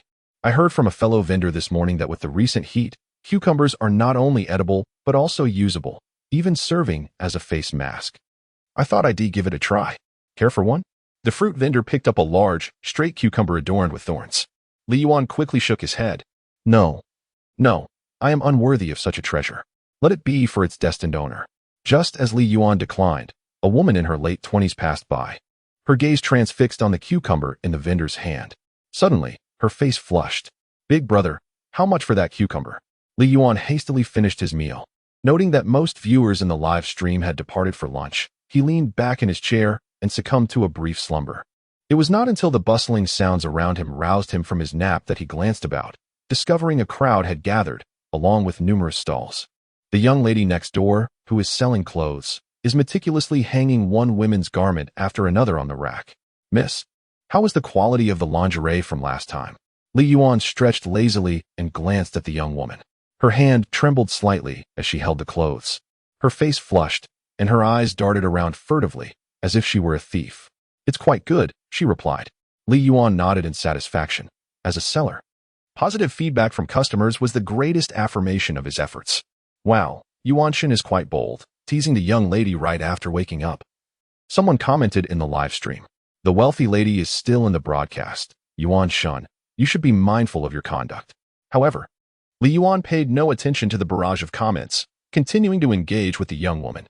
If the fit is off or you're dissatisfied, you can always return or exchange it within 7 days. The motto is the customer is king. No, that's not necessary. It fits me quite well, she replied, glancing nervously at Li Yuan and subtly shifting her position away from him. That's great, Li Yuan said with a cheerful smile, turning back to see a man in his 20s standing in front of the stall. Young man, would you like your fortune told? Li Yuan quickly composed himself, adopting a demeanor that radiated an air of mystique as he picked up his feather fan. Professionalism was paramount when dealing with customers. Mister, I wish to inquire about my fortune, the man said, his expression serious and resolute. Is this fortune-telling related to something illicit, like bank robbery? Li Yuan pondered. Even if it wasn't a bank heist, it likely pertained to some nefarious activities. Who says fortune-telling is always linked to illegal endeavors? Perhaps this individual simply has a dangerous profession, he mused. Indeed, he recalled a friend who worked as a diver, always consulting a fortune-teller before heading to construction sites. Li Yuan discreetly glanced at the man's waist and scrutinized the resolute, yet anxious expression on his face. You just came out, didn't you? He inquired leisurely. The man's face changed instantaneously upon hearing Li Yuan's words. Could it be that Yuan-shin has guessed correctly again? The audience in the live stream was now on edge. Stay calm. Stay calm. With Yuan-shin's extraordinary skills, entering and exiting there must feel like returning home. How could he not recognize family members encountered outside? How do you know? The young man, now captivated by Li Yuan's initial statement, immediately dropped his dismissive attitude and pulled up a chair to sit down. Li Yuan chose to remain silent about the man's question, simply smiling at him. Do you feel that your experience inside was unjust? The young man looked at Li Yuan in disbelief, then as if he had found a beacon of hope, he fixed his gaze on him. Master, I am truly wronged, but no one believes me. There's no rush. Take your time to explain. After all, you will be going back in shortly, Li Yuan replied. Noticing the man's rising agitation, he gently tapped the table with his fan. Master, my profession is plumbing. Last week, while I was unblocking a drainage system for a household, I was suddenly assaulted by the family and mistaken for a thief, leading to my arrest. The young man deliberately omitted the latter part of his statement. After calming his emotions, he began to narrate his experience slowly. Once he finished, the audience in the live stream burst into laughter again. Is this drainage system truly legitimate? Li Yuan observed the young man's evasive gaze and smiled slightly. If you deceive me, our fates shall be severed. Upon hearing this, the young man raised his head to glance at Li Yuan before falling into silence. Half a minute later, he suddenly lifted his gaze, his eyes ablaze, and asked, Master, do you believe in love? Li Yuan, upon hearing his question, shook his fan without responding. The young man continued to speak, seemingly lost in his thoughts. 6 months ago, when I first went to her house to fix the drainage, the moment I laid eyes on her, I knew I was captivated. However, our love has never received the blessing of her family, and our relationship has remained a secret, forcing us into hiding. Sometimes I concealed myself in the cupboard, other times behind the curtains. At this point, the young man paused. The audience in the live stream grew restless again. Goodness, this drainage affair is indeed quite scandalous. Chapter 35. The lottery ticket, just a truth away from 10 million. Ah, young lad, you embody the spirit of my youth. Even in the absence of familial blessings, one must bravely pursue love. The young man has indeed endured much, risking everything for love, only to be mistaken for an intruder. Young man, persevere, do not act foolishly, for you are deserving of a far better love. Li Yuan glanced at the barrage of comments, tapping the table with his fan, signaling to continue. The young man's complexion shifted slightly with agitation. But master, do you understand? The gaze of one in love is truly impossible to conceal. It was akin to the last time I hid beneath her bed, only to ultimately be discovered by her husband. The chat room erupted in confusion. Wait, are you saying that family means her husband? All right, you clever lad. So you're presenting infidelity in such an elegant manner, are you? I just remarked on your unjust treatment, and now you've turned around to present this absurdity. Yet, I cannot place all the blame on the young man. After all, who can resist the allure of a mature woman? One individual chimed in. I have a friend curious if one needs a certification for plumbing. No. All one requires is a resilient physique, came the reply. Master, I intend to confront that couple for an explanation. Could you tell me if today they will meet their demise, or shall I survive? The young man leaned forward, eyes gleaming with anticipation as he looked at Li Yuan. Indeed, the term that couple should more aptly describe himself, someone quipped, amused by the unfolding drama. Remarkable. How is it that the divination encounters such peculiarities? In this day and age, who truly seeks fortune-telling? Despite the oddities, this livestream proved to be far more entertaining than others. Li Yuan, unperturbed, glanced at the time. My young friend, the individuals you seek are not at home today. Very well, master, I shall trust your words and return tomorrow. Without hesitation, the young man stood to leave. Li Yuan sighed, promptly interjecting to prevent his departure. Ah, this lad intends to skip out on the bill. The audience was immediately displeased. Master, I have no funds on my phone. I'll retrieve some cash. It will only take about 5 minutes, the young man explained, turning back.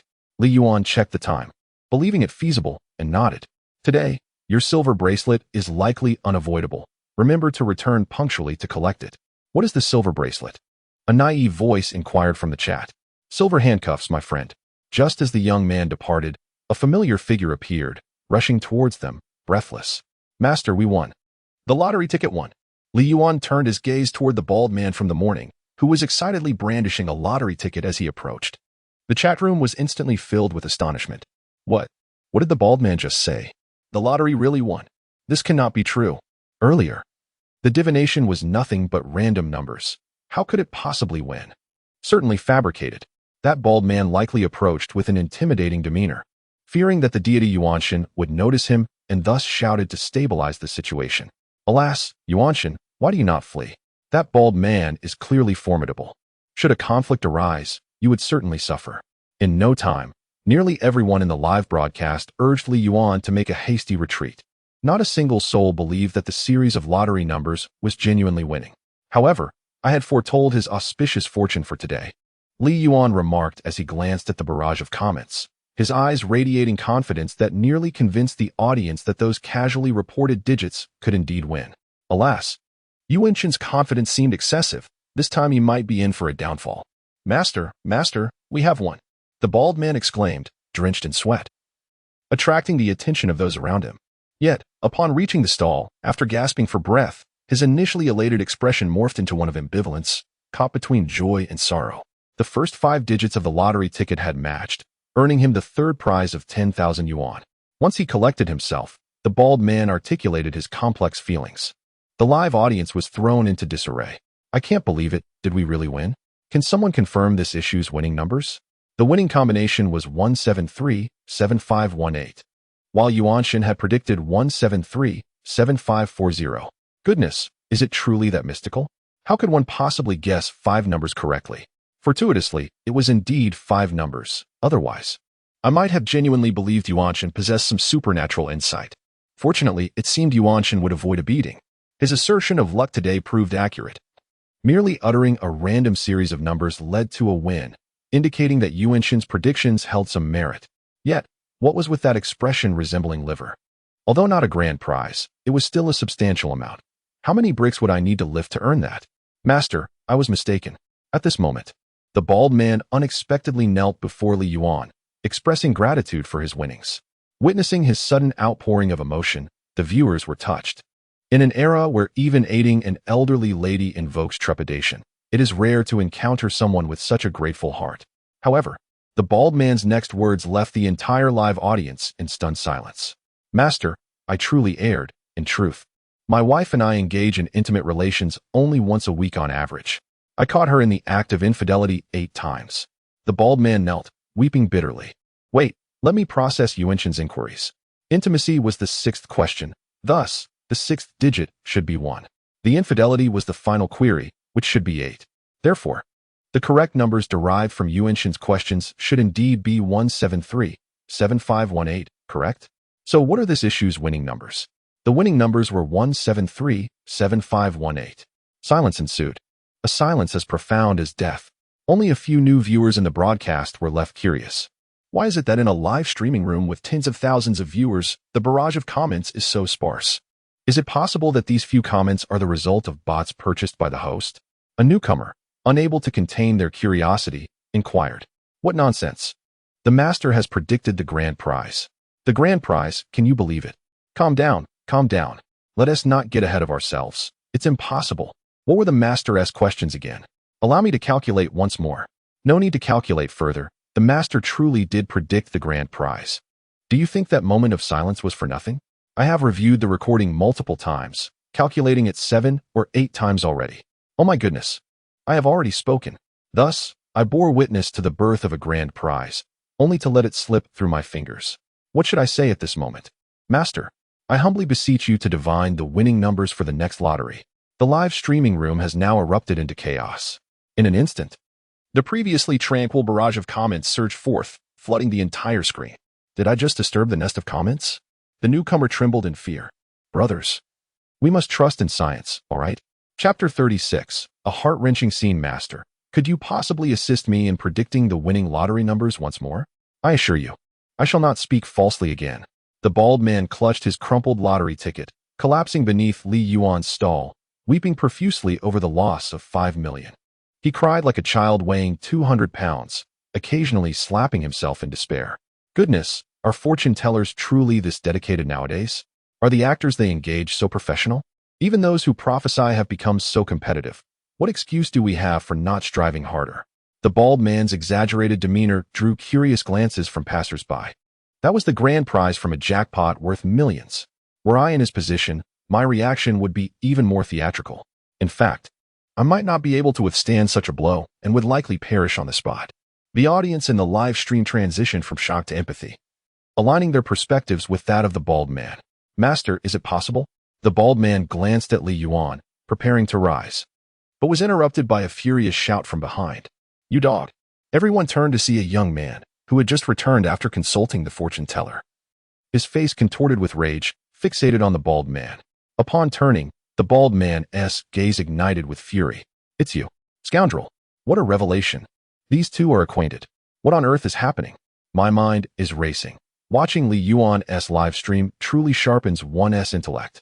I must collect my thoughts. One betrayed, the other the betrayer. So, the young man had deceived this bald fellow, and now he seeks retribution from him.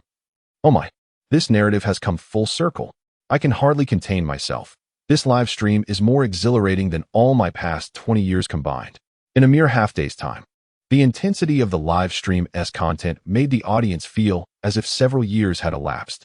At that moment, the agitated young man suddenly drew a gleaming kitchen knife from his waist, prompting gasps from the crowd.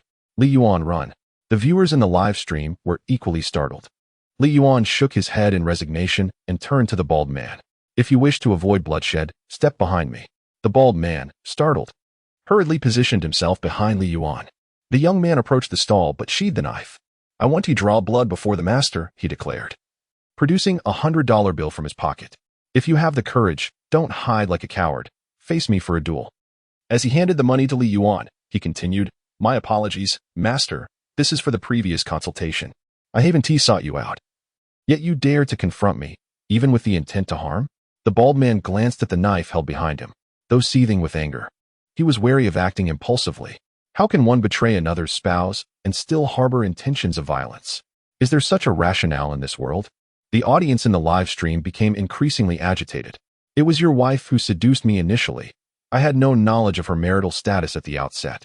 She deceived my affections and even reported me to the authorities, resulting in the loss of my job and the scorn of relatives and friends. What fault lies with me? The young man contemplated advancing with a knife, but restrained himself upon seeing Li Yuan. I believe in fate, and I shall not act violently in the presence of a master. If you possess the ability, evade me for a lifetime." The young man pointed accusingly at the bald man, his voice laden with indignation and grievance. He seemed to possess a semblance of reason. After all, he had merely committed a transgression common to men everywhere. Setting aside the facts, should not the blame rest with the woman? He was merely a naive lad deceived by an older woman. Yet, I too yearned to be deceived by an older woman. Suddenly, the public opinion in the live stream began to shift dramatically. Li Yuan maintained his ethereal demeanor, caught between the two while listening to the gossip and observing the barrage of comments. That woman was utterly despicable. She not only betrayed her husband, but also shattered the dreams of a young man who believed in love. Fortunately, we, the post-2000 generation, do not subscribe to the notion of love, prioritizing a life devoid of property, vehicles, and romantic entanglements. When asked about aging, I can only say that I wouldn't mind if my ashes were used to decorate a wall. I, too, belong to the post-2000 generation and am rather introverted. Might I not be placed outside? Indeed, you are quite introverted. Please let me be placed in my high school teacher's home, to see if the mud can indeed be molded to the wall. The comments began to spiral into absurdity. Neither of you is at fault. Rather, it is your fate that has drawn you into the entanglement with women. Li Yuan, fanning himself, uttered a statement that left everyone bewildered. What? What does that mean? I've heard of fate attracting villains, calamities, and bad luck, but this is the first time I've heard of fate being drawn to women. Is it akin to the notion of being cursed by romantic misfortune? No, it is different. Being cursed by romantic misfortune refers to having good fortune with the opposite sex and emotional entanglements, which clearly does not apply to their situation. Unlike the chatter in the live stream, the bald man and the young man fell into deep contemplation after hearing Li Yuan's words. So that's how it is. No wonder my first and second wives ran off with my money, and my third and current wife betrayed me. The bald man muttered to himself. No wonder.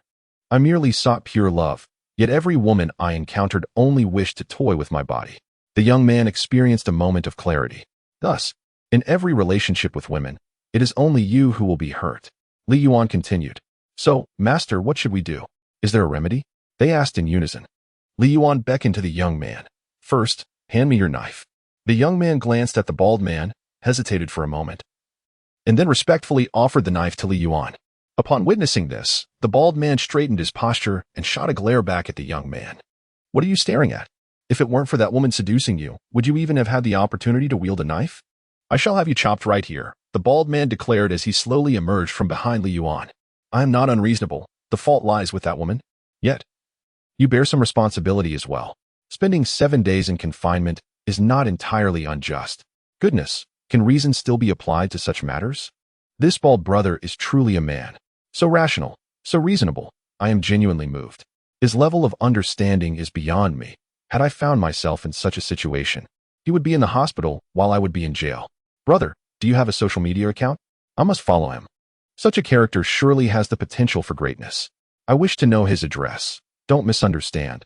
I merely wish to extend a small token of my appreciation. Upstairs, are you not hoping to present him with a green hat? Nevertheless, the bald man is indeed a true man, a feat few could accomplish. The young man, now confronted by the imposing figure of the bald man, lost the fierce demeanor he had previously displayed. Master, how shall we resolve this?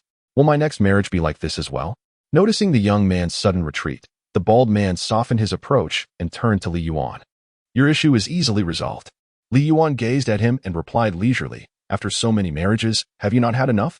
The bald man paused, taken aback by the words. Chapter 37. What will you choose?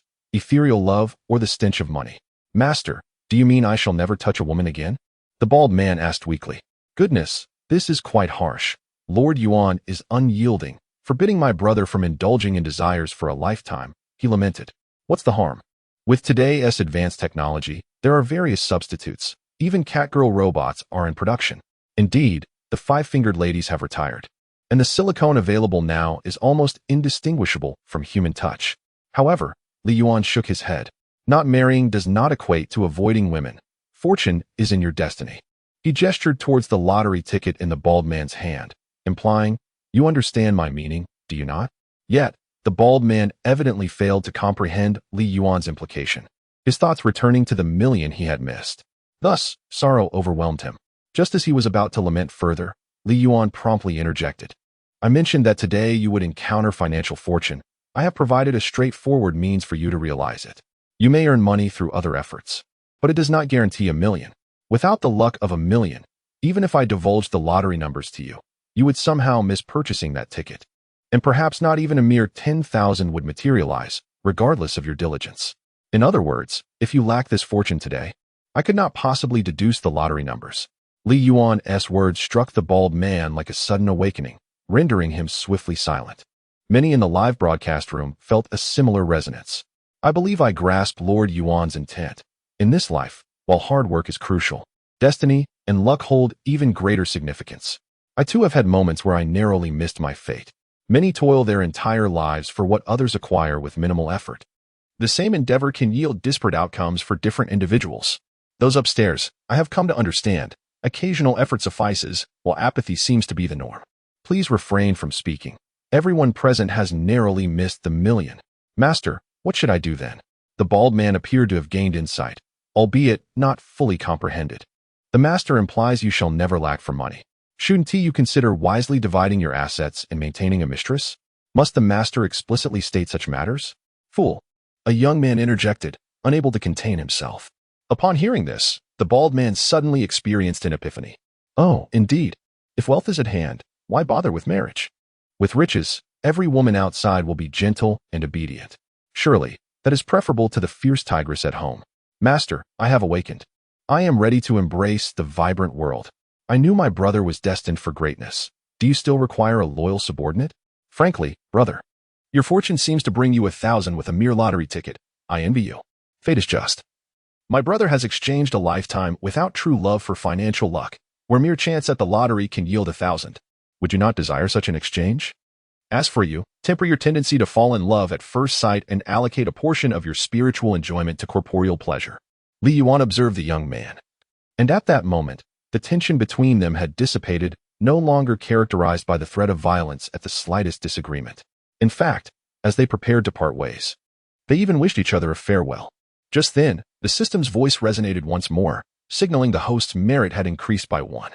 Although the specific utility of this merit remained unclear, it appeared to hold significant value. However, before the bald man and his companion could take more than a few steps, law enforcement, alerted to a knife-wielding individual, arrived belatedly on the scene. Thanks to the guidance of concerned citizens, the young man swiftly found himself adorned with a pair of silver handcuffs, and he was also relieved of the kitchen knife by Li Yuan. Observing the young man being escorted away, the live-stream audience erupted with exclamations. Lo and behold, the prophecy regarding the silver bracelet had come to fruition.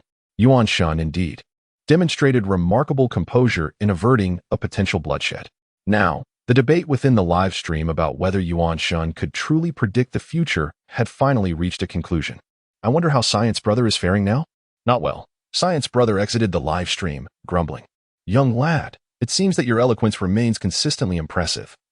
Managing to deceive that individual so effortlessly, commented a nearby fruit vendor, giving Li Yuan a thumbs up. He then gestured towards the 2 city management officers who had returned after escorting the police. However, have you properly acquired the necessary permits for your stall? I heard that obtaining the permits currently takes about a week. It was then that Li Yuan recalled that he had yet to secure the required documentation. Oh, his mind. The viewers in the live stream quickly deduced his unlicensed operation upon witnessing his startled expression. That's it. Yuan Shun must surely face consequences this time. I've heard that this area is strictly regulated, and operating without a permit could lead to immediate confiscation of tools and illicit gains. Yuan Shun is truly in trouble now. I've seen the city management officers in this street, and they are known for their ruthless enforcement. Look at Yuan Shun. He's genuinely panicking now, seemingly preparing to flee. How amusing.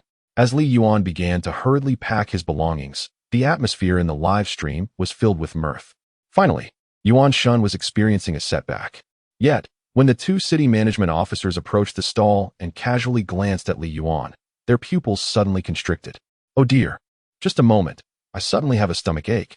I need to use the restroom. One of the officers suddenly bent over, clutching his abdomen. The other officer was momentarily taken aback, then promptly followed suit, also grasping his stomach. Oh no, me too. My stomach just started hurting as well. Perhaps the cafeteria's food at noon was unsanitary? It's quite possible. We should report this to our superiors later and suggest some necessary improvements for the cafeteria. As they complained about their ailments, they hastily made their exit. What a coincidence. They only just arrived at Yuan Shen's stall when they both suddenly experienced stomach pain simultaneously. This is utterly absurd. I distinctly observed him approaching the abyssal deity. Is it conceivable that the abyssal deity possesses the ability to curse from afar? In addition to divining fortunes, could it be that they harbor a fear of the abyssal deity? Li Yuan discerned the two individuals clearly. What a coincidence. Were they not the very two who had deliberately made his life difficult in the office of the Urban Management Bureau last time? Little brother, do you know them? Inquired the fruit vendor, moving closer and speaking softly. I've seen them once, but we are not acquainted, Li Yuan replied with a smile. No longer in a hurry to flee, intending instead to gather evidence later. Really? The fruit vendor expressed skepticism. The nearby clothing seller cast a curious glance. The usually intimidating urban management officers had suddenly adopted a different demeanor today. However, upon recalling Li Yuan's previous experience of having his money and tools confiscated, she quickly dismissed any lingering thoughts. Perhaps this time, fortune smiled upon him, and the officers had merely suffered from an upset stomach. If he truly had connections, he would not have been chased away last time. Why not take the opportunity to escape now? When they return, you may find yourself in a predicament akin to the last time, the fruit vendor urged as he witnessed Li Yuan leisurely sitting down again. No rush, after all. This stall is unoccupied, Li Yuan replied, leaning back in his chair and closing his eyes. The memory of his money and tools being seized was still vivid. The fruit vendor expressed admiration, giving a thumbs up.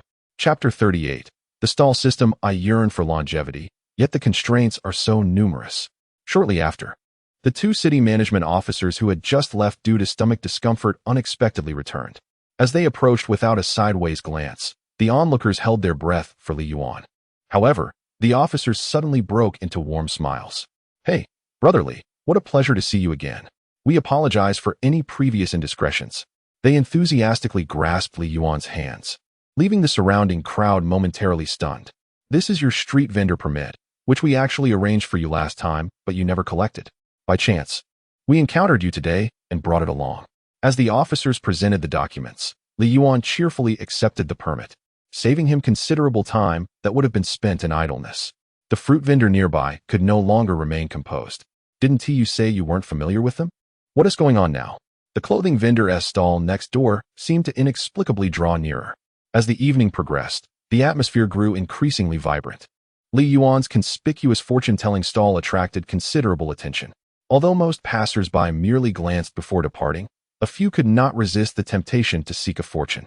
By the time Han Xiaoxiao finished her shift, Li Yuan had earned 300 yuan from fortune-telling, coupled with the thousands of gifts from his live stream. His earnings for the day were already equivalent to a month's salary for many. Little brother, why are you leaving now? The foot traffic is just beginning to swell. The fruit vendor remarked in astonishment as he saw Li Yuan packing up. No, I prefer to take it easy. Today's earnings of 300 are sufficient. Li Yuan waved his hand dismissively. He bid farewell to the fruit vendor and the clothing vendor, clutching his tools as he made his way to the parking area. Dear brothers and sisters, today's live stream concludes here. I shall see you again at the same time tomorrow. Upon entering the municipal office, Li Yuan promptly ended the live stream. A few minutes later, Han Xiaoxiao appeared in his line of sight, having changed out of her police uniform. She wore a fitted white t-shirt that accentuated her soft, slender waist, quickening the heartbeat of anyone who caught a glimpse. Her lower half was adorned with a pale yellow skirt, her long, perfectly shaped legs radiating a captivating allure. As she spotted Li Yuan from a distance, her steps involuntarily quickened, eventually breaking into a light jog. Her naturally wavy black hair danced in the wind, rendering her breathtakingly beautiful. Who could resist the charm of such a fiery police flower? Once Han Xiaoxiao got into the car, Li Yuan's gaze reluctantly shifted away from her smooth, fair thighs, now returning to the interior of the vehicle. Staring at my legs, are you being polite? She teased. Her cheeks flushed from the exertion. The bag that had been resting on her thigh unconsciously moved to her side. Li Yuan cleared his throat, but did not immediately avert his gaze. Though it was impolite, human nature often gravitates towards beauty, as the sun cast its lingering rays. To not steal a few glances would seem to lack appreciation for the moment, revealing a heart insufficiently open. Have you had enough? I'm feeling hungry. Han Xiaoxiao cast a fleeting glance at Li Yuan, who reluctantly withdrew his gaze. As they returned downstairs, Chen Momo, burdened with numerous bags, had been waiting for quite some time. The moment Han Xiaoxiao and Chen Momo's eyes met, Li Yuan felt a prickling sensation at the nape of his neck. The audacity! Han Xiaoxiao murmured her dissatisfaction, but did not refuse Chen Momo entry. Dinner concluded amidst an oddly peculiar atmosphere. Surprisingly, after merely 2 meals, Chen Momo's favorability rating soared to 85. He vowed that aside from cooking, he had done almost nothing. Observing the system's rewards displayed on the panel, mastery of corpse transport, mastery of corpse retrieval, mastery of embalming, mastery of mortuary services. Moreover, several items had inexplicably appeared in the system's space. Taoist robes, peachwood swords, yellow talismans, cinnabar, copper coins, black dog blood, and so forth. Had it not been for Han Xiaoxiao and Chen Momo's presence, Li Yuan would have almost lost his composure. What on earth are these macabre skills? Street vending and lockpicking are one thing, but now this? What does it mean to acquire these underworld trinkets? What's wrong? You don't look well, Han Xiaoxiao remarked, adding more chives to the already overflowing bowl in front of Li Yuan. Why do you keep putting chives in his bowl? Chen Momo questioned, her brow furrowed as her gaze darted between the two. Because I don't close the door when I sleep. How does that make you feel? Han Xiaoxiao retorted, flashing a broad smile at Chen Momo. Han Xiaoxiao was not merely neglecting to close her door when sleeping. Her choice of attire at home had grown increasingly audacious. Occasionally, she even feigned dropping something, deliberately bending over to reveal a breathtaking view in front of Li Yuan. The moon shone brightly that night, and as Li Yuan gazed at her exquisite silhouette in the bedroom, he quietly closed the door, uncertain of how much longer he could endure. The following day, after escorting Han Xiaoxiao to the municipal office, Li Yuan commenced his live broadcast on schedule, embarking on another day's monetary endeavors. The moment he clicked the live button, hundreds flocked into the stream.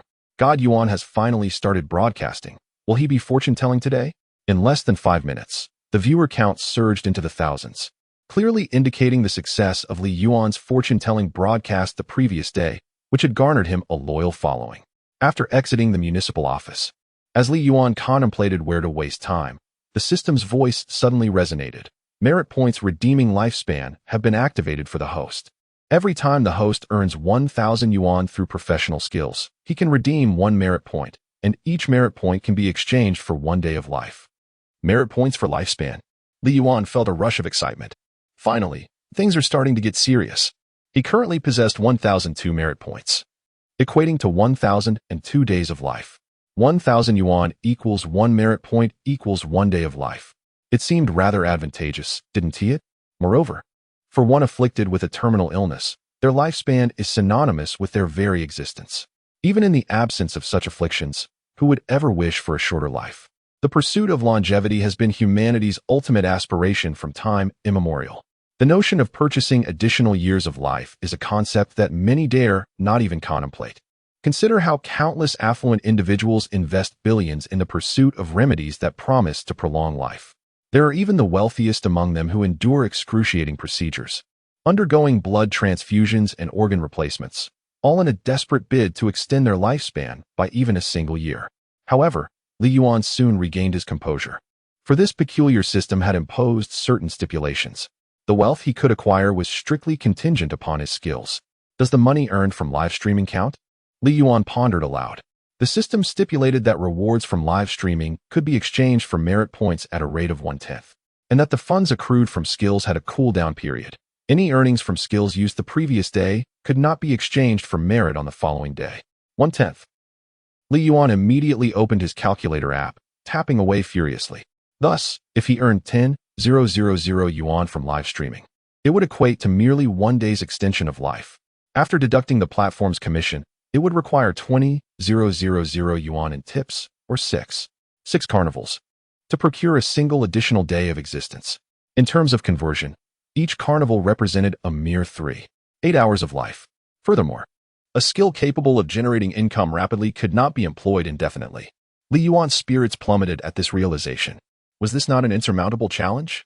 System, you might as well end my misery right now, he lamented, leaning back in resignation.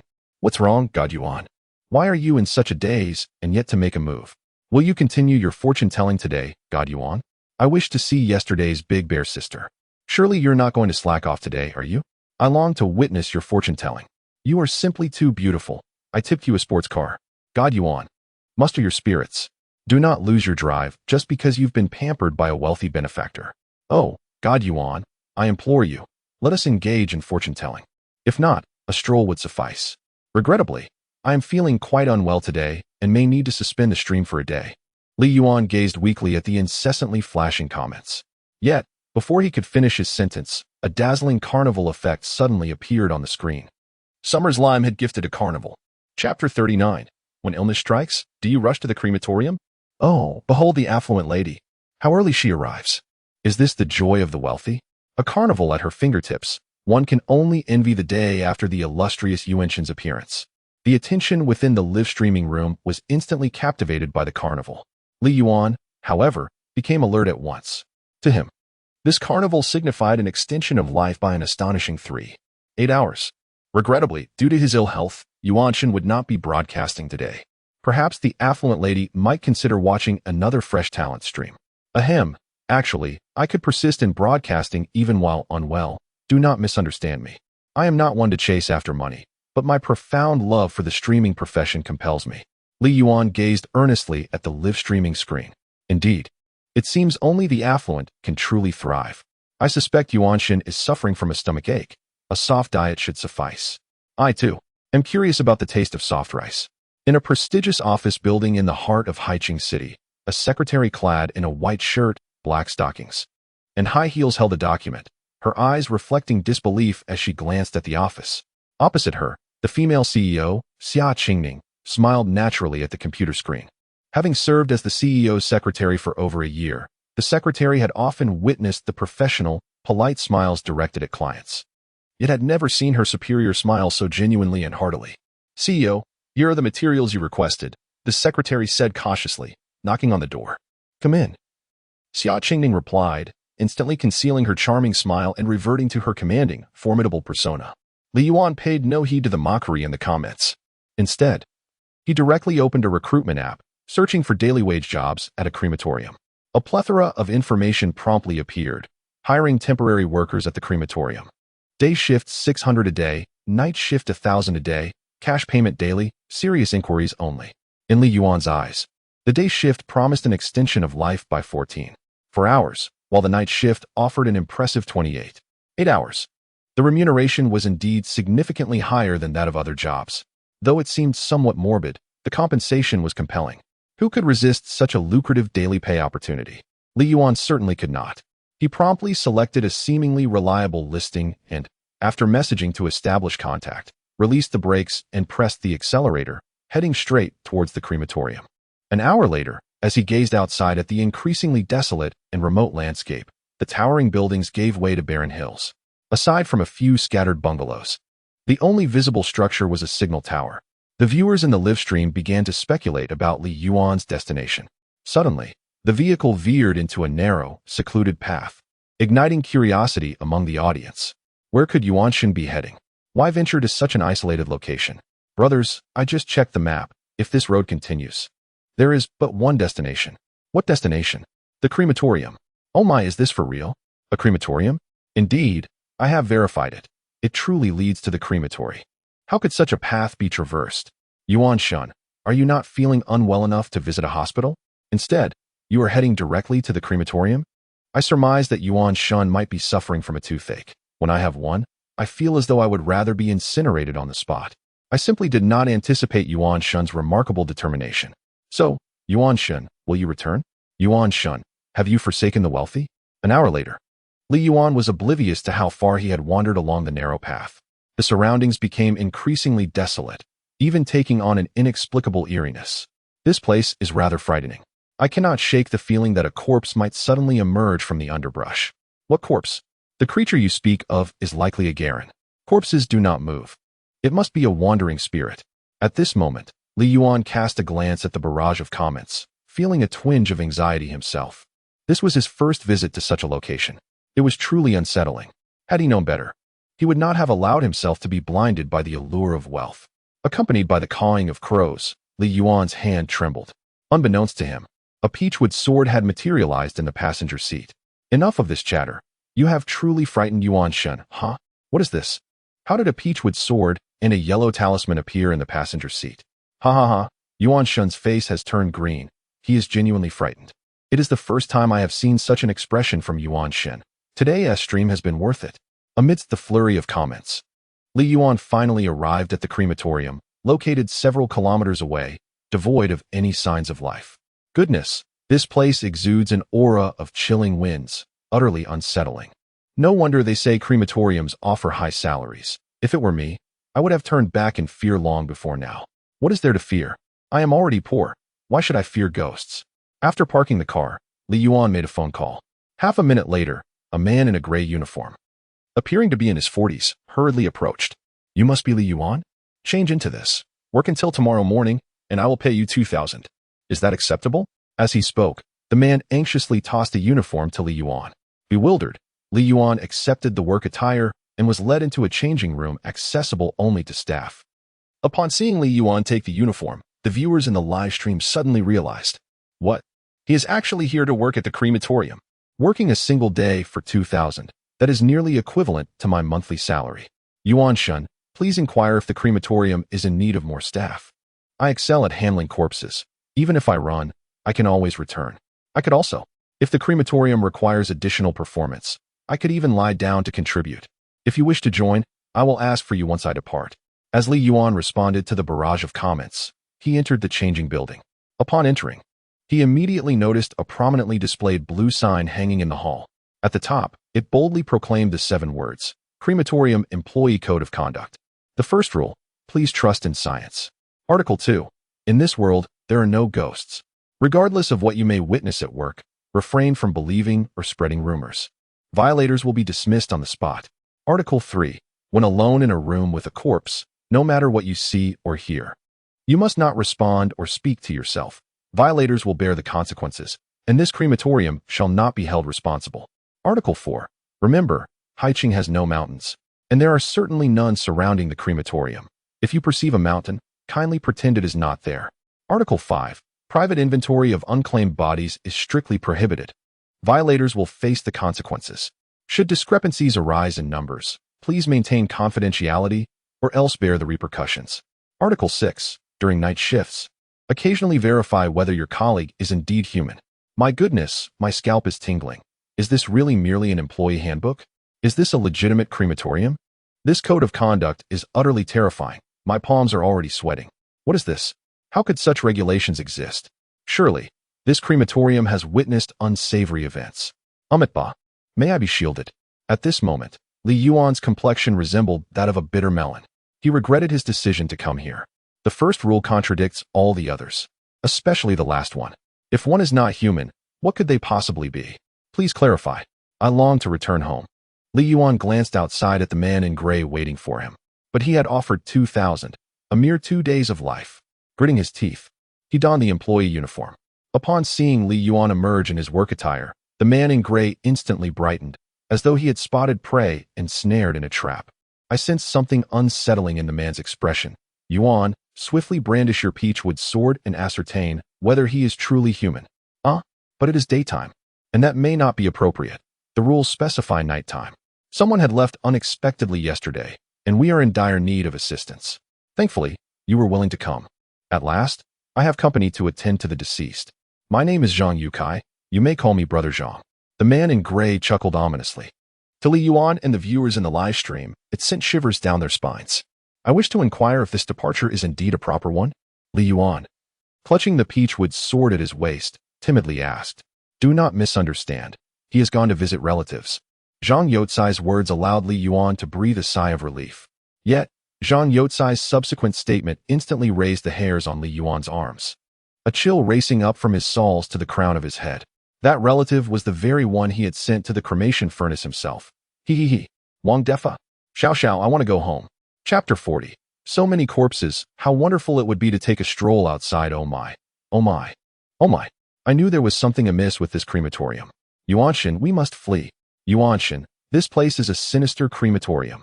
The moment Li Yuan halted, a chilling hand grasped his wrist. He was instantly startled, a shiver racing down his spine. In the next instant, he was pulled into a mortuary by Zhang Yukai. Fear not, our task is quite simple. We merely need to keep an eye on these corpses to ensure they aren't stolen at night and during the day. We might need to assist others on patrol. Within the confines of the small mortuary, a black coffin lay at the center, surrounded by flowers. There were 8 or 9 similar mortuaries. For a first-time observer, it was somewhat unsettling. Zhang, what is the story with that relative who just passed? Li Yuan discreetly loosened his grip and shifted aside. Oh, him? His relative just finished cremation. He must pay his last respects. Ha ha ha. Zhang Yukai explained with a smile. I see now. His manner of speaking and laughter is truly unnerving. I was nearly startled enough to drop my phone. A collective sigh of relief swept through the livestream audience. Li Yuan gradually relaxed his grip on the peachwood sword. Brother, could you refrain from speaking in half measures next time? But why would anyone steal corpses? What purpose do they serve? A viewer inquired. You wouldn't understand. If vigilance is lacking, corpses in funeral homes and crematoriums are often stolen, and there exists a specialized underground network. Some do it to evade cremation for their loved ones by using stolen bodies to obtain cremation certificates, others for ghost marriages, and many are sold to laboratories for experiments. In short, the reasons are as varied as they are bizarre. I must say, my great-grandfather was stolen as well. Now I understand. One learns throughout life. I am enlightened. Zhang Yukai led Li Yuan through several more locations.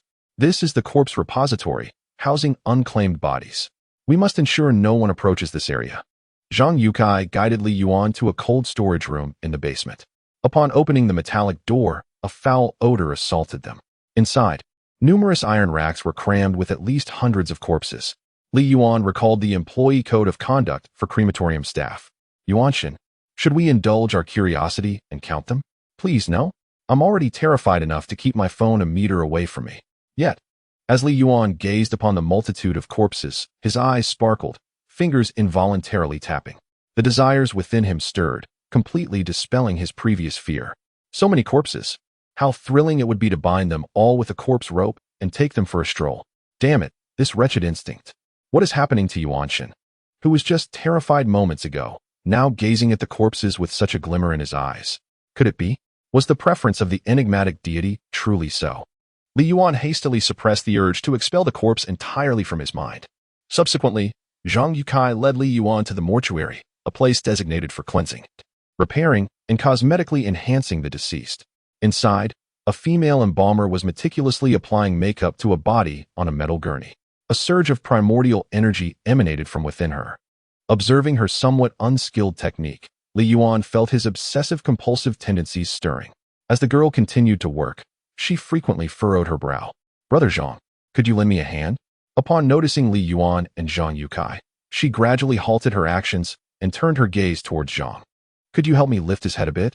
I'm afraid to touch him.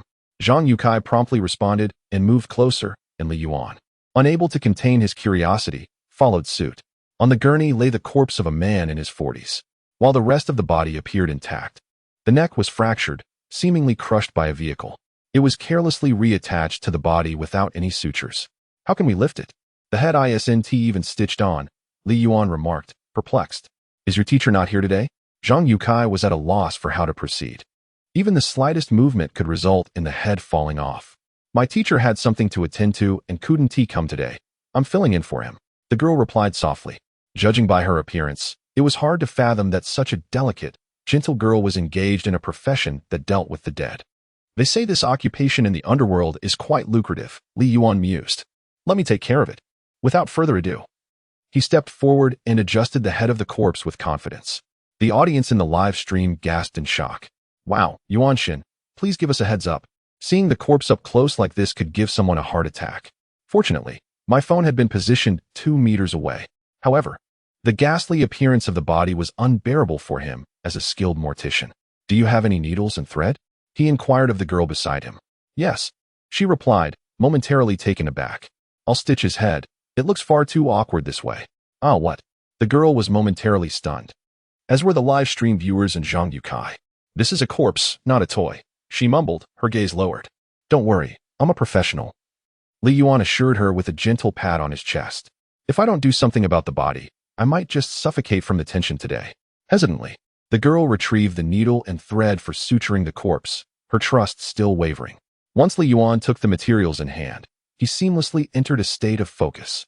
He was now akin to an experienced mortician with 50 years of practice. "Wow, his technique looks remarkably impressive," exclaimed one viewer. No way. Yuan Shun can actually sew up corpses. I'm astounded. He possesses skills from the underworld. Is there anything he can't do?" For Li Yuan, this level of suturing was as effortless as a gentle drizzle. Within a mere 5 minutes, the entirety of the male corpse's head was meticulously stitched together, with the sutures concealed from within. Externally, unless one were to scrutinize closely, there was no discernible evidence of any needlework. The young mortician gazed in astonishment, her eyes wide with disbelief. "By heavens, I have stumbled upon a treasure," Zhang Yukai exclaimed. "Alas, our official positions are secured. Otherwise, I would certainly persuade the higher-ups to have you join us. Such trivialities are of no consequence. I have already proclaimed my expertise," Li Yuan replied with a subtle smile, waving his hand in modesty. The mortician's gaze followed Li Yuan as he turned to depart, his figure suddenly appearing grander in her eyes. "It is truly a pity that someone of your caliber does not remain. Surely, you have never witnessed a moving corpse? It is quite fascinating. If you linger long enough, you are bound to see it." As Zhang Yukai accompanied him out, he muttered, "Li Yuan, you dropped something." Li Yuan stumbled slightly at the sudden interruption. Zhang Yukai called out, "Look!" A peachwood sword and a handful of yellow talismans had fallen from Li Yuan's trousers. "You see, as a streamer, carrying a peachwood sword is perfectly reasonable. I assure you, it is not out of fear. My professional technique earlier attests to that," Li Yuan said, forcing a strained smile as he bent down to retrieve the fallen items. However, in the next moment, a bag containing a dark, unidentifiable object, along with a cinnabar box and several copper coins, tumbled out from his pant leg. Everyone's eyes twitched in unison. Good heavens, given the other items, that dark object must surely be black dog blood. Zhang Yukai exclaimed. "You call this not being afraid? Li brother, you seem quite well prepared for your livestream." Wiping the sweat from his brow as he surveyed the scattered equipment, Zhang Yukai chuckled. "Ha, handsome for but a moment, and the illustrious reputation of Yuan Shun has crumbled in an instant."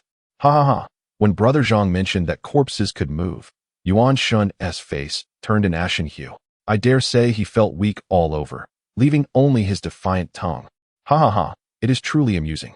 But why would a corpse move? In that instant, silence enveloped the livestream audience. Indeed, how could a corpse possibly move? Yuan Shun, shall we return? It seems that this money is not meant to be earned by the living. Chapter 41. Just moments after mentioning that corpses might move, a corpse actually ran away? Brother Zhang, are you serious about corpses being able to move? During the patrol, Li Yuan could not help but voice his concern. If it comes to that, we should just flee. What if we truly encounter a running corpse? That would surely frighten us to death. Earlier, you claimed that the corpses could be carried back. So hurry up, brother, I'm scared. This is your chance to shine. I promise to work on the construction site next time. Hee hee, of course, I am not lying. At that moment, Zhang Yukai suddenly turned to Li Yuan and grinned. Li Yuan felt a tightening sensation. Oh my, brother's smile is quite unsettling. Goodness, I nearly dropped my phone out of fright. Yuan, must we really broadcast this? No, I mean, this is alarming. I genuinely feel something might go awry. What if it truly is a case of rising from the dead? Brother Zhang, where is the restroom? Li Yuan asked, trembling as he gripped the peachwood sword at his waist. Over there, Zhang Yukai pointed to the front right. Li Yuan immediately dashed over. Hey, I wasn't finished speaking. Some corpses may twitch during cremation due to muscle atrophy, making it seem as though they are moving. Zhang Yukai shook his head slowly, watching as Li Yuan vanished in a hurry.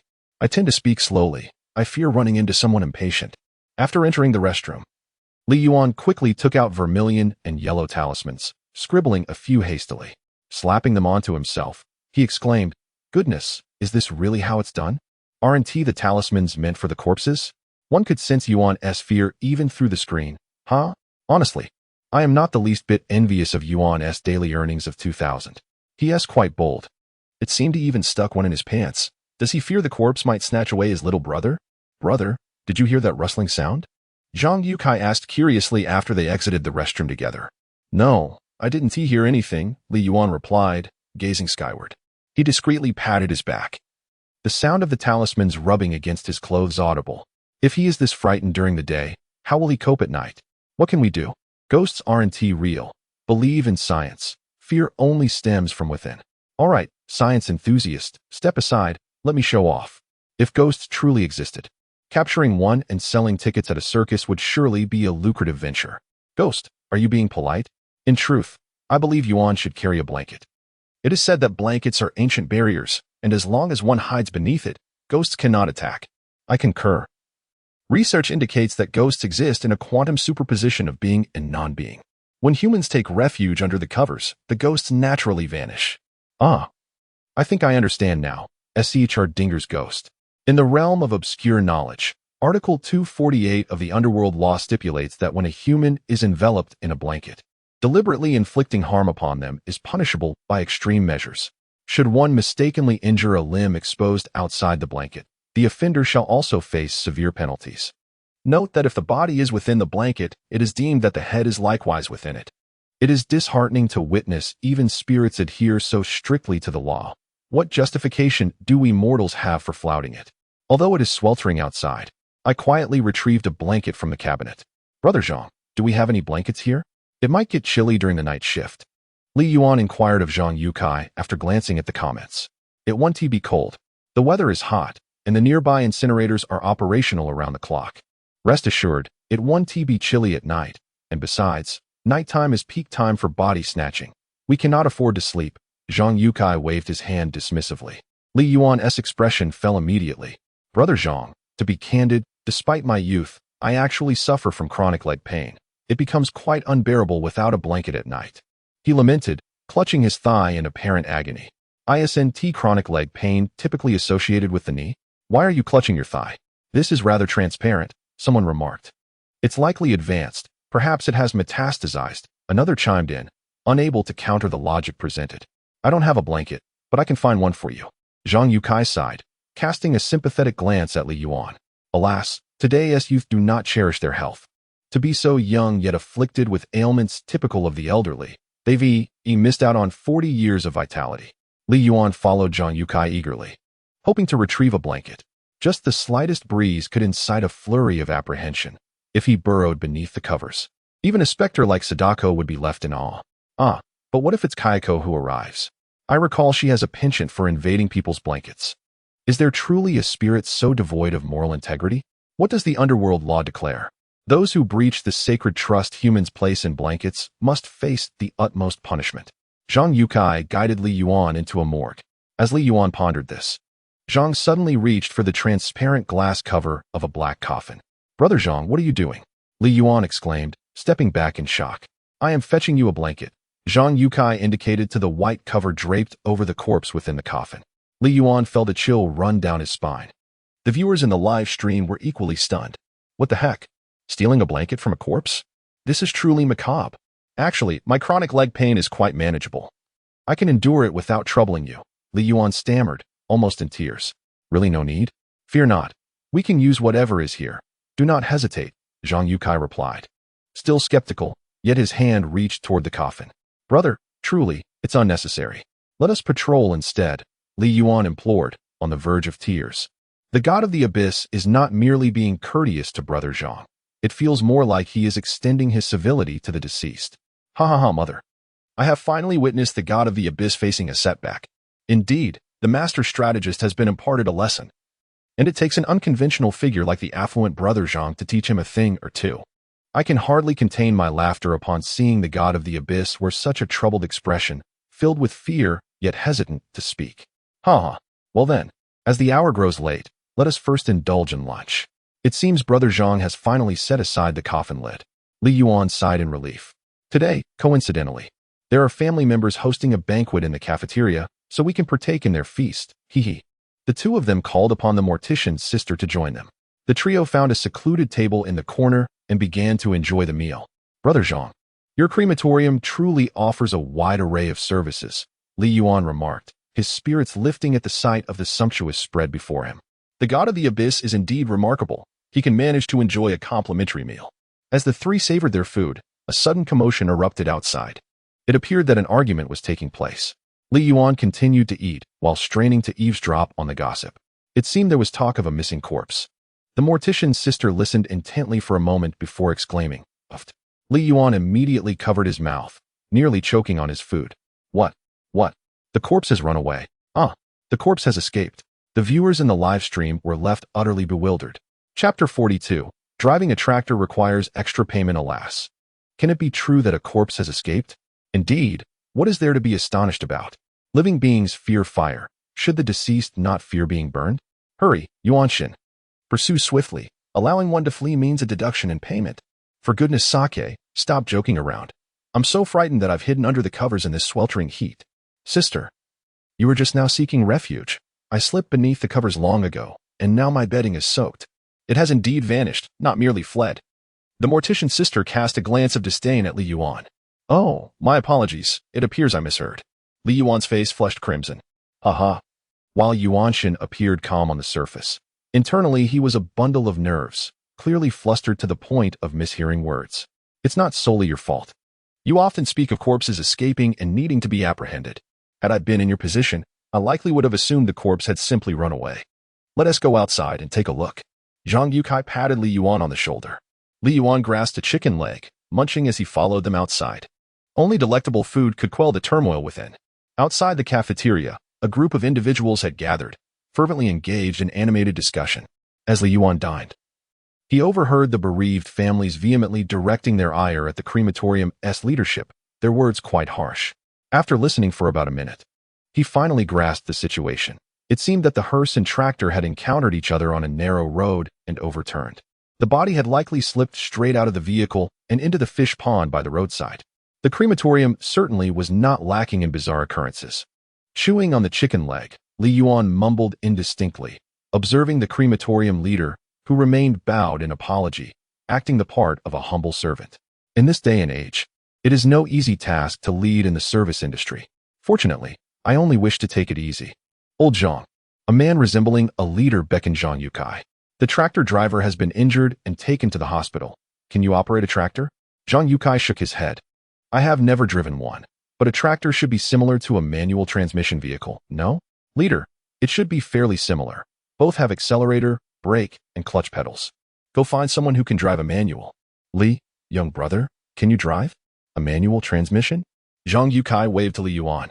Upon hearing this, Li Yuan nodded affirmatively. I can. How could he not?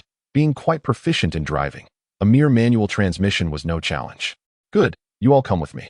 The leader offered Li Yuan a friendly nod before promptly reassuring the grieving families. Do not worry.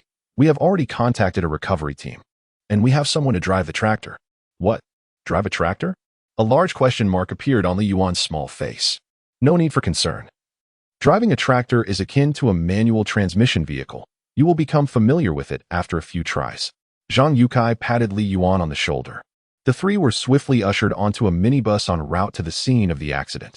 By the way, is driving a tractor truly similar to a manual vehicle? It seems Yuanshin is destined to encounter difficulties. Haha, if the god of abyss were to falter, it would indeed be a grand misstep.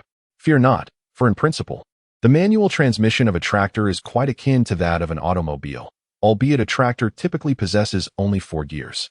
However, it is true that the number of individuals proficient in manual transmission is dwindling. Ah, that is reassuring. I have the impression that this crematorium is not particularly welcoming to the god of abyss.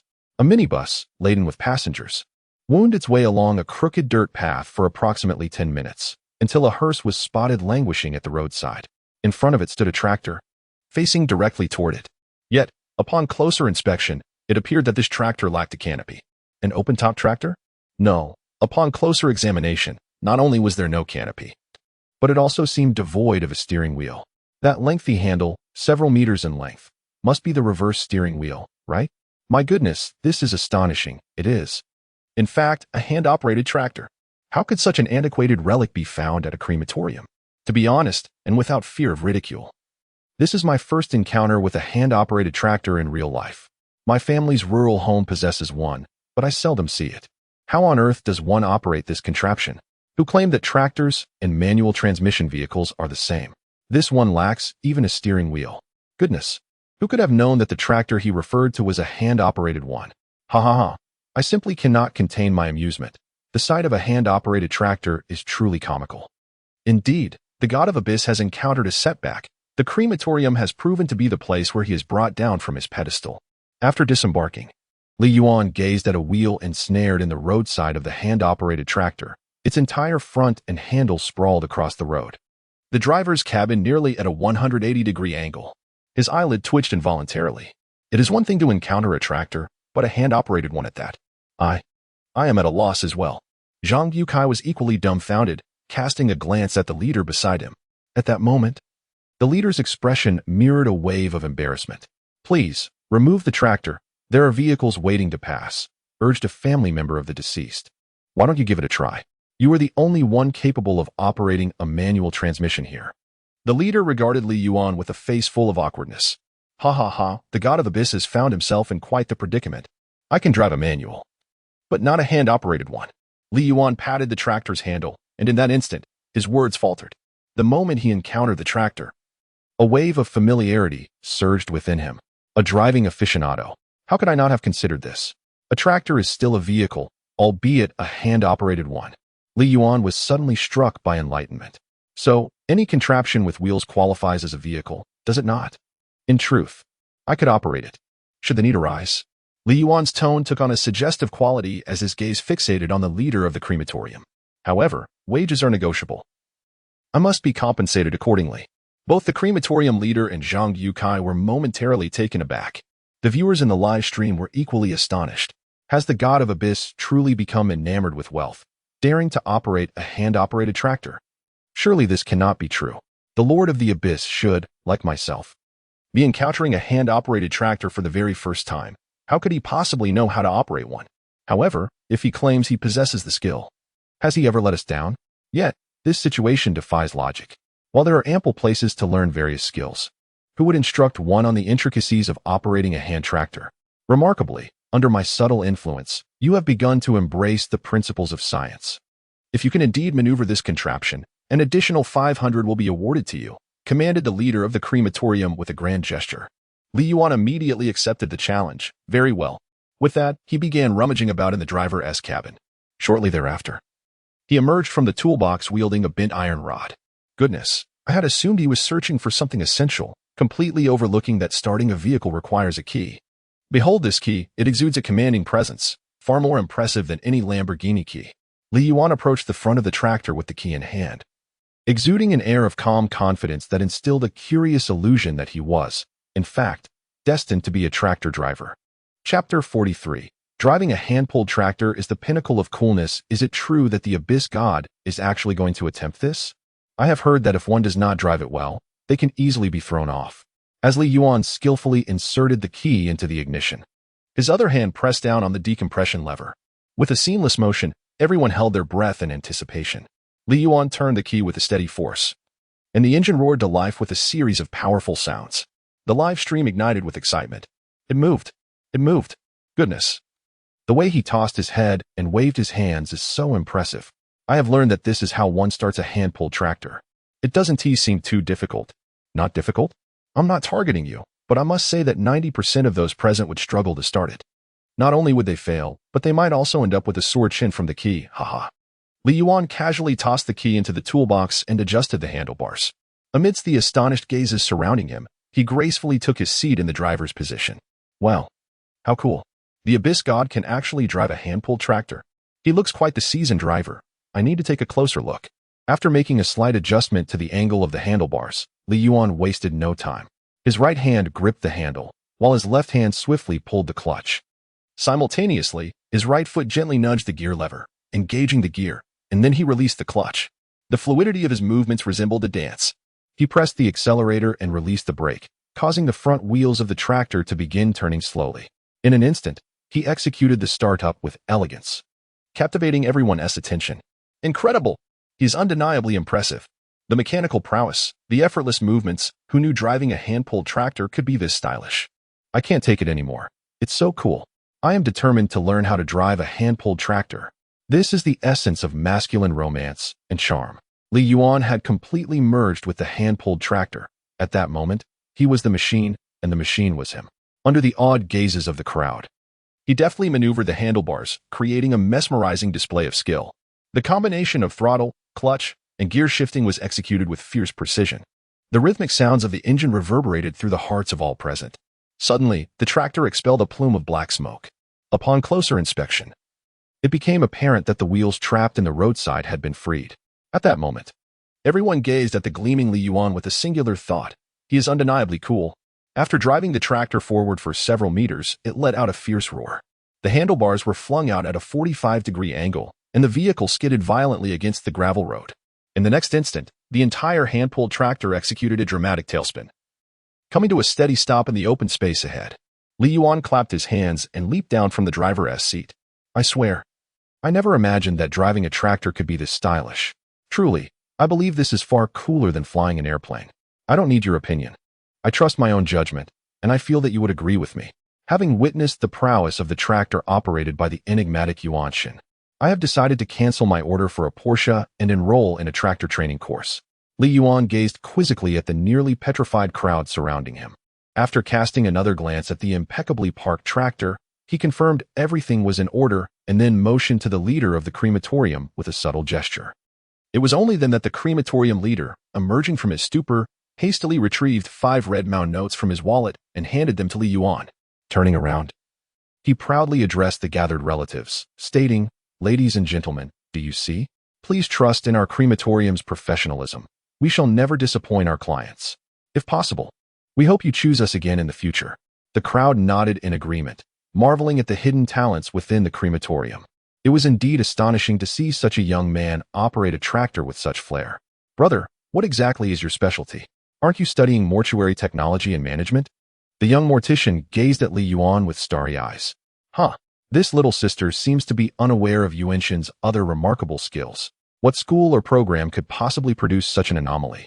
I suddenly recalled the legendary super vocational school. Are you referring to that institution of unparalleled craftsmanship? Observing the eager anticipation in the young mortician's eyes, I hesitated to reveal the truth that might shatter her illusions. With a gradual shift in expression, Li Yuan began to speak. "Have you ever heard of the Lanxiang Vocational School?" The young mortician blinked in surprise, but then nodded, saying, "I have heard of it." The phrase from the Bible echoed in my mind. Where's the best excavator technology? Look to Lanxiang in Shandong, China. Li Yuan nodded earnestly, proclaiming, "My specialty is in the hand-pulled tractor program at Lanxiang Vocational School." The young mortician's face lit up in astonishment. Does the hand-pulled tractor program also teach embalming? Well, the class next door focuses on embalming, and I often attended their sessions, so I picked it up along the way, Li Yuan explained. Zhang Yukai quietly committed the name of this institution to memory, planning to further his education there when time permitted. "Oh, I see. Brother, your school is truly remarkable. My master is in the mortuary field and cannot match your speed," the young mortician said, her bright eyes fixed on Li Yuan. A pang of guilt washed over him. The dark arts of the underworld were difficult to explain. "Leader, the retrieval team is rather busy at the moment, and they may not arrive immediately." An employee from the crematorium suddenly rushed over, phone in hand. "This won't do. Our banquet is all set, and the fortune teller has already determined the auspicious time. We cannot afford any delays." Upon hearing that the retrieval team would be delayed, the relatives stepped forward, brimming with indignation, ready to confront the situation. Their aggressive demeanor startled the crematorium staff, prompting Li Yuan to discreetly take a few steps back. In the event of an altercation, the first to flee would be you. "Sir, you just mentioned that your crematorium has professionals for matters involving the deceased. However, the retrieval team is currently unavailable, and we need you to find someone to assist us with this." The expression on the crematorium leader's face turned to one of embarrassment, as he instantly wished to strike himself in disbelief. The bravado he had just displayed was swiftly met with a harsh reality. Where could he possibly find a retrieval specialist at this critical juncture?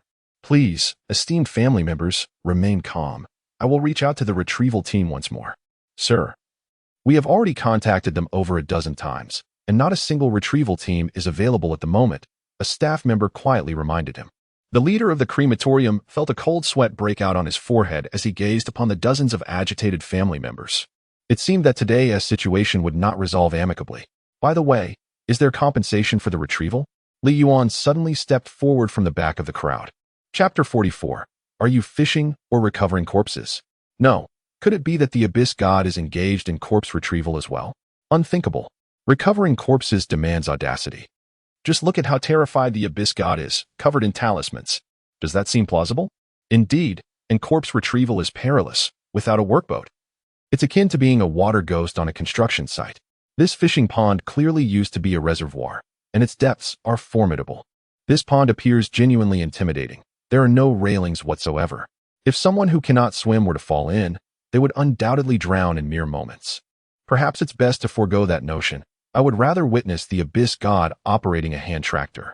The leader of the crematorium noticed Li Yuan approaching, and his eyes immediately brightened, only to dim again just as swiftly. Recovering corpses is a genuine technical endeavor, necessitating not only specialized skills, but also the right tools. Currently, they lack even a single diving suit. How could they possibly manage? The crematorium leader waved his hand in exasperation, signaling Li Yuan to cease his antics.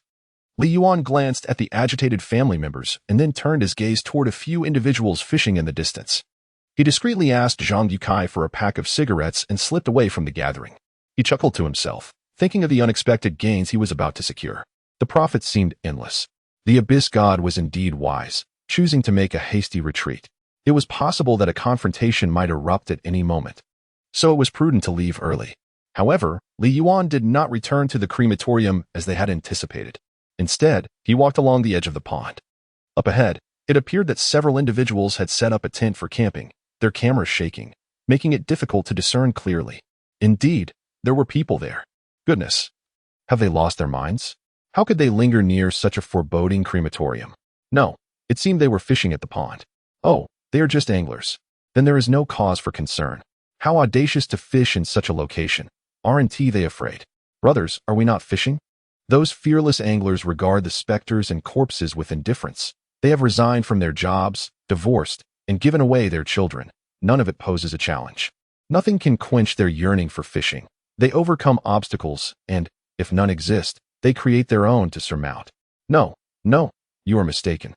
Even anglers would be frightened by a floating corpse, fearing it might disturb their carefully baited spots.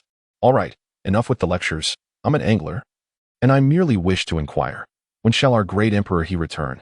To my fellow anglers, I must assert that the fishing community cannot thrive without our great emperor he, just as the West cannot exist without Jerusalem. Brother, how is the catch? Li Yuan approached one of the anglers, standing beside him to observe. He offered a cigarette. Haha.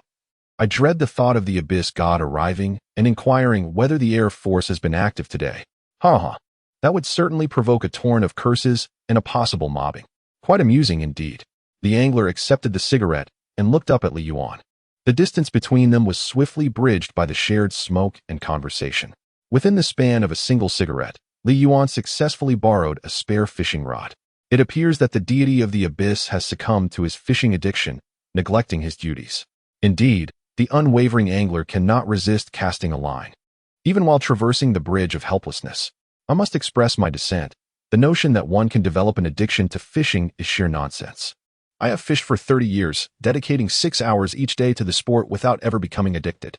It seems the deity has taken his fishing rod and returned. Will he not cast a few lines? I watched as Li Yuan ascended the path with rod in hand. The anglers in the live stream quickly became agitated. Goodness. Can the deity truly resist the urge to cast? My own compulsions flared as I watched from the screen. Off he went to fish, having entrusted my child to our neighbor, Old Wong, for the time being. My brother's heart is quite generous. Many nowadays harbor an aversion to children, fearing the troubles they may bring from the neighbors. No worries, I reassured. My son is more fond of Old Wong than me. They not only get along, but also bear a striking resemblance. Alas, my dear brother, may you always find success in your endeavors. Li Yuan stepped away from the crowd, and the atmosphere grew palpably tense. The families were incensed, their faces flushed with anger, while the leader of the crematorium appeared utterly helpless, frantically making phone calls, nearly prostrating himself before the families. Surely, the compensation for retrieving bodies must be greater than that for operating a tractor? Li Yuan approached the crematorium leader, rod in hand. You know, young man, one cannot fish during work hours. Zhang Yukai glanced at Li Yuan's fishing rod, his eyes twitching. Retrieving a body pays 800. The crematorium leader, without even looking at Li Yuan, responded lethargically. Li Yuan nodded, finding the offer quite reasonable. Then, how about I give it a try? His words astonished those around him once more. Even if you can dive, we lack the necessary equipment, the crematorium leader replied, forcing himself to look up, shaking his head. I require no equipment. If I bring one up, you shall pay me. The leader was taken aback, scrutinizing Li Yuan from head to toe. his gaze ultimately settling on the fishing rod. Surely, he cannot intend to use that rod to retrieve a body? While there have been reports of anglers reeling in corpses, such occurrences are mere anomalies. How could a fishing rod possibly be used for such a grim task? Come now, young man, this is no time for jest. We are discussing serious matters. Zhang Yukai tugged at Li Yuan's arm. If you manage to retrieve one, remember to demand payment. Li Yuan waved farewell to the group and made his way towards the pond. By heavens, is the deity truly going to fish for a body? A young man remarked. You clearly have yet to graduate from university and haven't started working, have you? Indeed. How did you know? Can my clear gaze be perceived through the screen? The foolishness was palpable. Do you think the deity is as dim-witted as yourself, attempting to retrieve a body with a fishing rod? If I am not mistaken, the deity is brazenly going fishing, a tactic in the workplace known as feigning distraction while executing a secret maneuver. Thus, when others presumed that the abyssal deity was engaged in fishing, he promptly concocted an excuse to feign a search for corpses. Conversely, when others believed him to be in pursuit of the deceased, his true intention was, in fact, to fish. How astute! Weaving a web of illusion and reality that even his superiors could not decipher.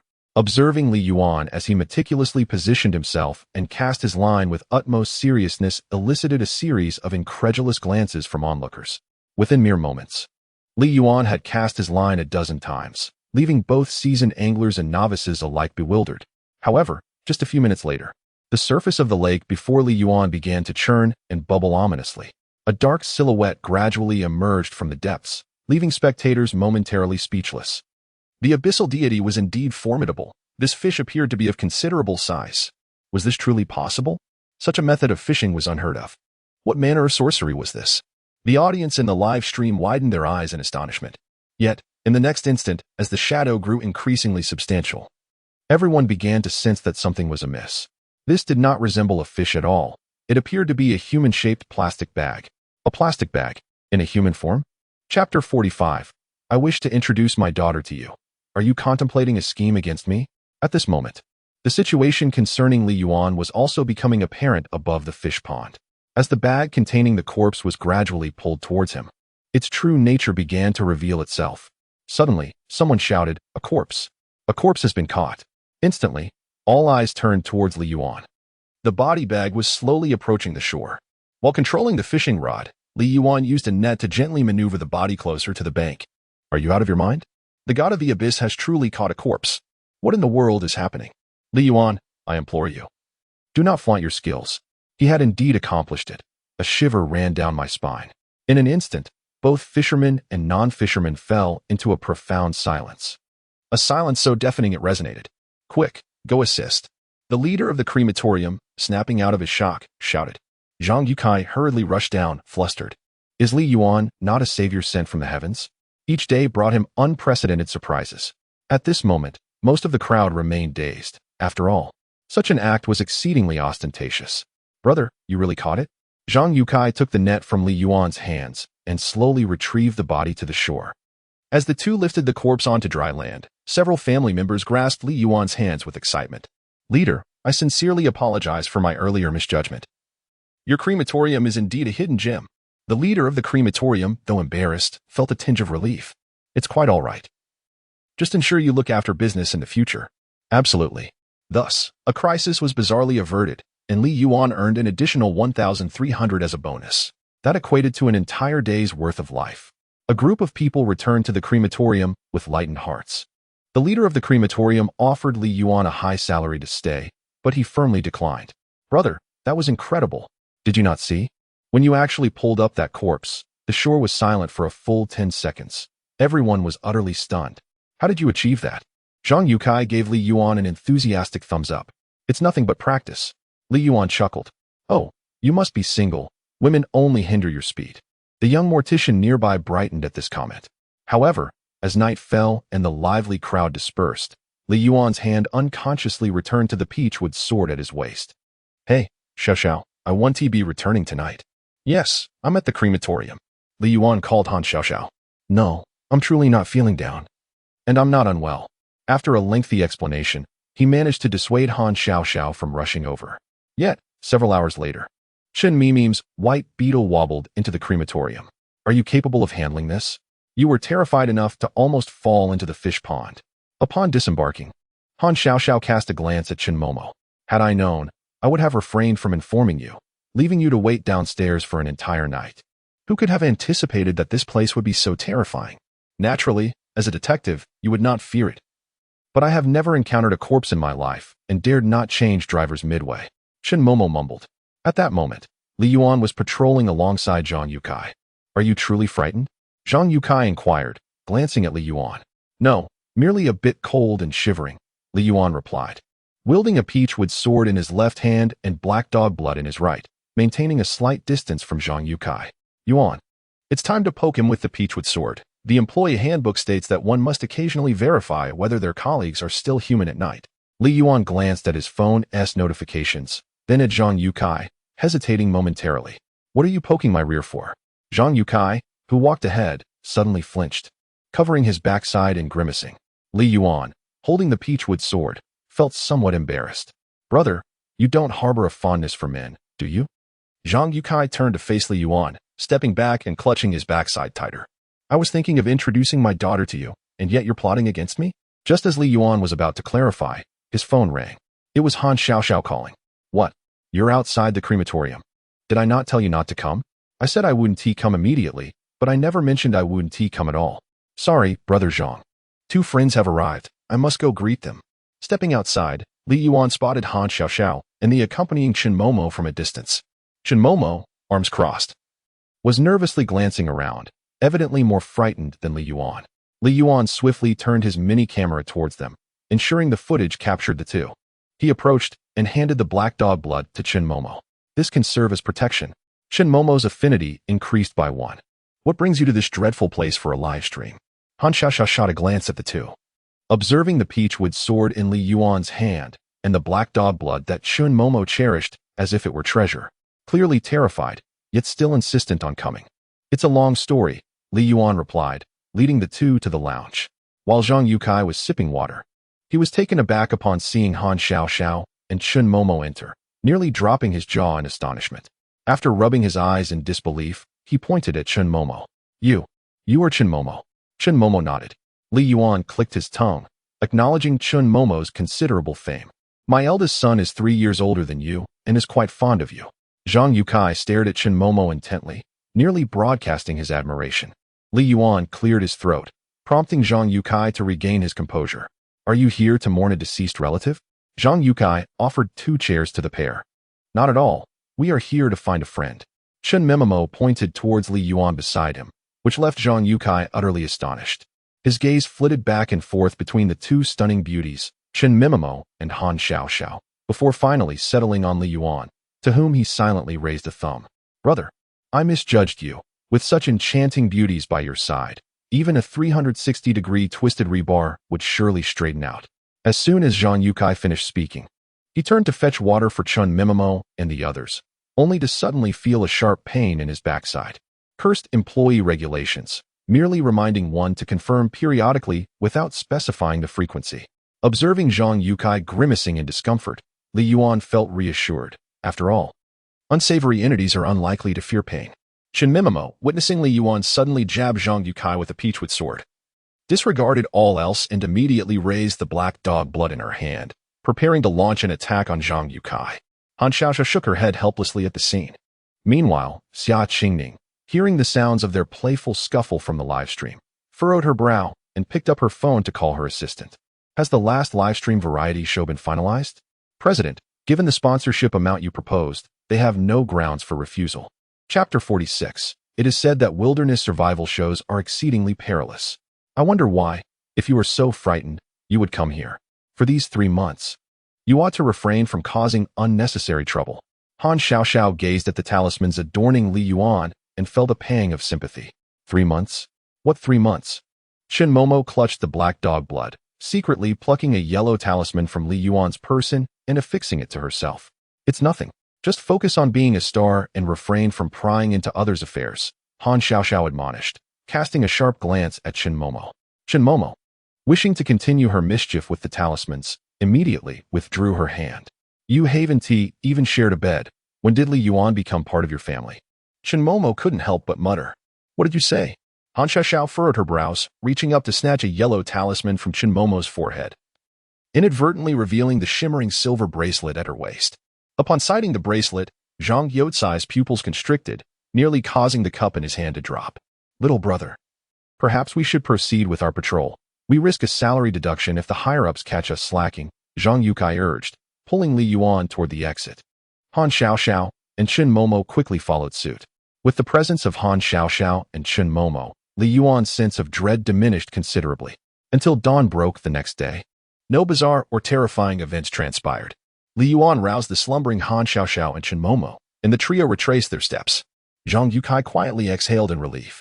As it was the weekend, upon returning to the city, Han Xiaoxiao couldn't help but wonder at Li Yuan's seemingly robust demeanor. Did he not appear to be afflicted by any ailment? His vitality surpassed that of others. Could it be a fleeting resurgence of health? After Han Xiaoxiao and Chen Momo commenced their work, Li Yuan received a telephone call from Hu Lingyu regarding the upcoming large-scale reality variety show.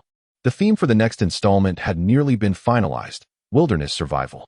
Hu Lingyu was calling to earnestly inquire whether Li Yuan wished to participate. After all, wilderness reality shows differ vastly from those set in urban environments. Danger lurks at every turn. Previous survival programs had not been without their mishaps, some nearly resulting in fatalities. Due to the heightened risks and unpredictability, production teams for such wilderness survival segments are typically quite cautious, making them a rarity. However, it must be acknowledged that this genre garners the highest viewership, serving as an ideal opportunity for minor or fading celebrities to achieve renewed fame. Of course, there exists a significant risk of a public downfall, as these programs can inadvertently reveal the darkest facets of human nature. Mr. Li, I have just outlined the dangers associated with wilderness survival programs.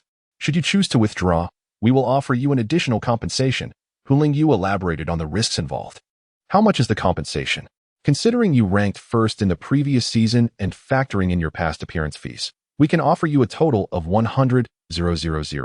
100,000 yuan is a considerable sum for Li Yuan, who finds himself in a state of destitution. Remarkably, he has managed to acquire such a fortune after merely one day of idleness. It is no wonder that so many aspire to become entertainers. One can only imagine that the stars are earning several times more. Li Yuan pondered the question of how much he might earn if he were to participate in the program, but ultimately decided against it. The potential for this sum to be converted into merit points was uncertain. If he were to join the show, utilizing his innate wilderness survival skills acquired from the outset, it would be a breeze for him, merely a shift from urban idleness to the great outdoors. Moreover, the money earned would undoubtedly be exchangeable for merit points, contingent upon one's popularity and score, as the level of danger in the program is substantial. Hu Lingyu patiently elucidated that guests, like Li Yuan, who are neither signed artists nor established celebrities, could expect at least 300,000 yuan as appearance fees.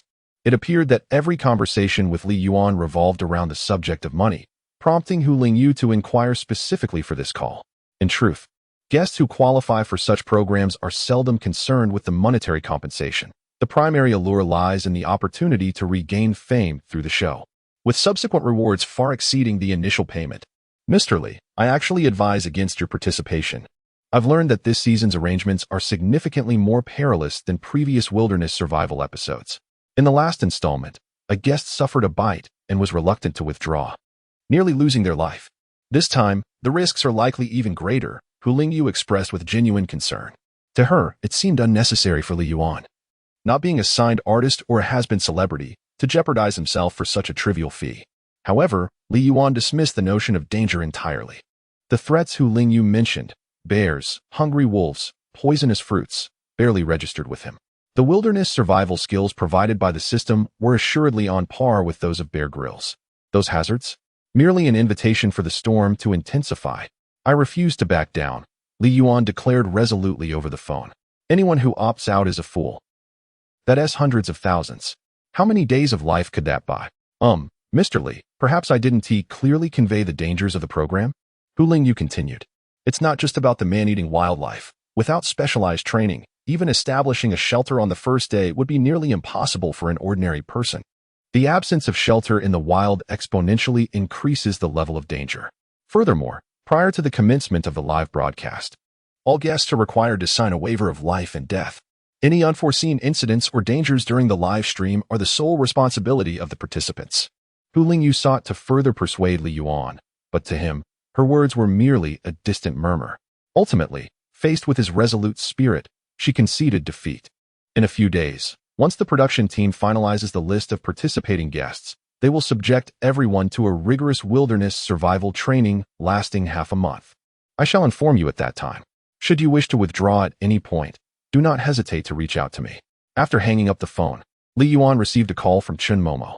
I just received news that the theme for the next episode of the anti-pickpocket variety show we participated in is wilderness survival. Has the production team contacted you? Chun Momo's tone was even more anxious than Hu Lingyu's. Yes, I just finished a call with the production team. Did you decline? No. I agreed to participate. What? You agreed? Did they not inform you of the dangers associated with wilderness survival? Chun Momo's voice instantly escalated several octaves. I am going to speak with the director of the production team. How could they not clarify such a perilous undertaking? This is utterly irresponsible. Chapter 47. I am well acquainted with all the shortcuts for food delivery. Isn't that a bit excessive? After Chun Momo uttered these words, she promptly hung up the phone. Li Yuan hurriedly redialed. Such a splendid opportunity to earn a substantial amount of money could not be jeopardized by her meddling. What are you doing? I was just about to call the director. As the call connected, Chun Momo's voice was laced with barely contained anger. I implore you, dear aunt, can you refrain from being so agitated? Allow me to finish my thoughts, Li Yuan replied, a hint of exasperation in his tone. Why shouldn't I be agitated? Are you unaware of the perilous nature of the wilderness survival program? I am acutely aware. They are willing to forsake their dignity for views, neglecting to clarify the associated dangers. Chun Momo's agitation grew with each word. All the artists who dare to participate have undergone months of training with survival experts. And even so, the risks are substantial.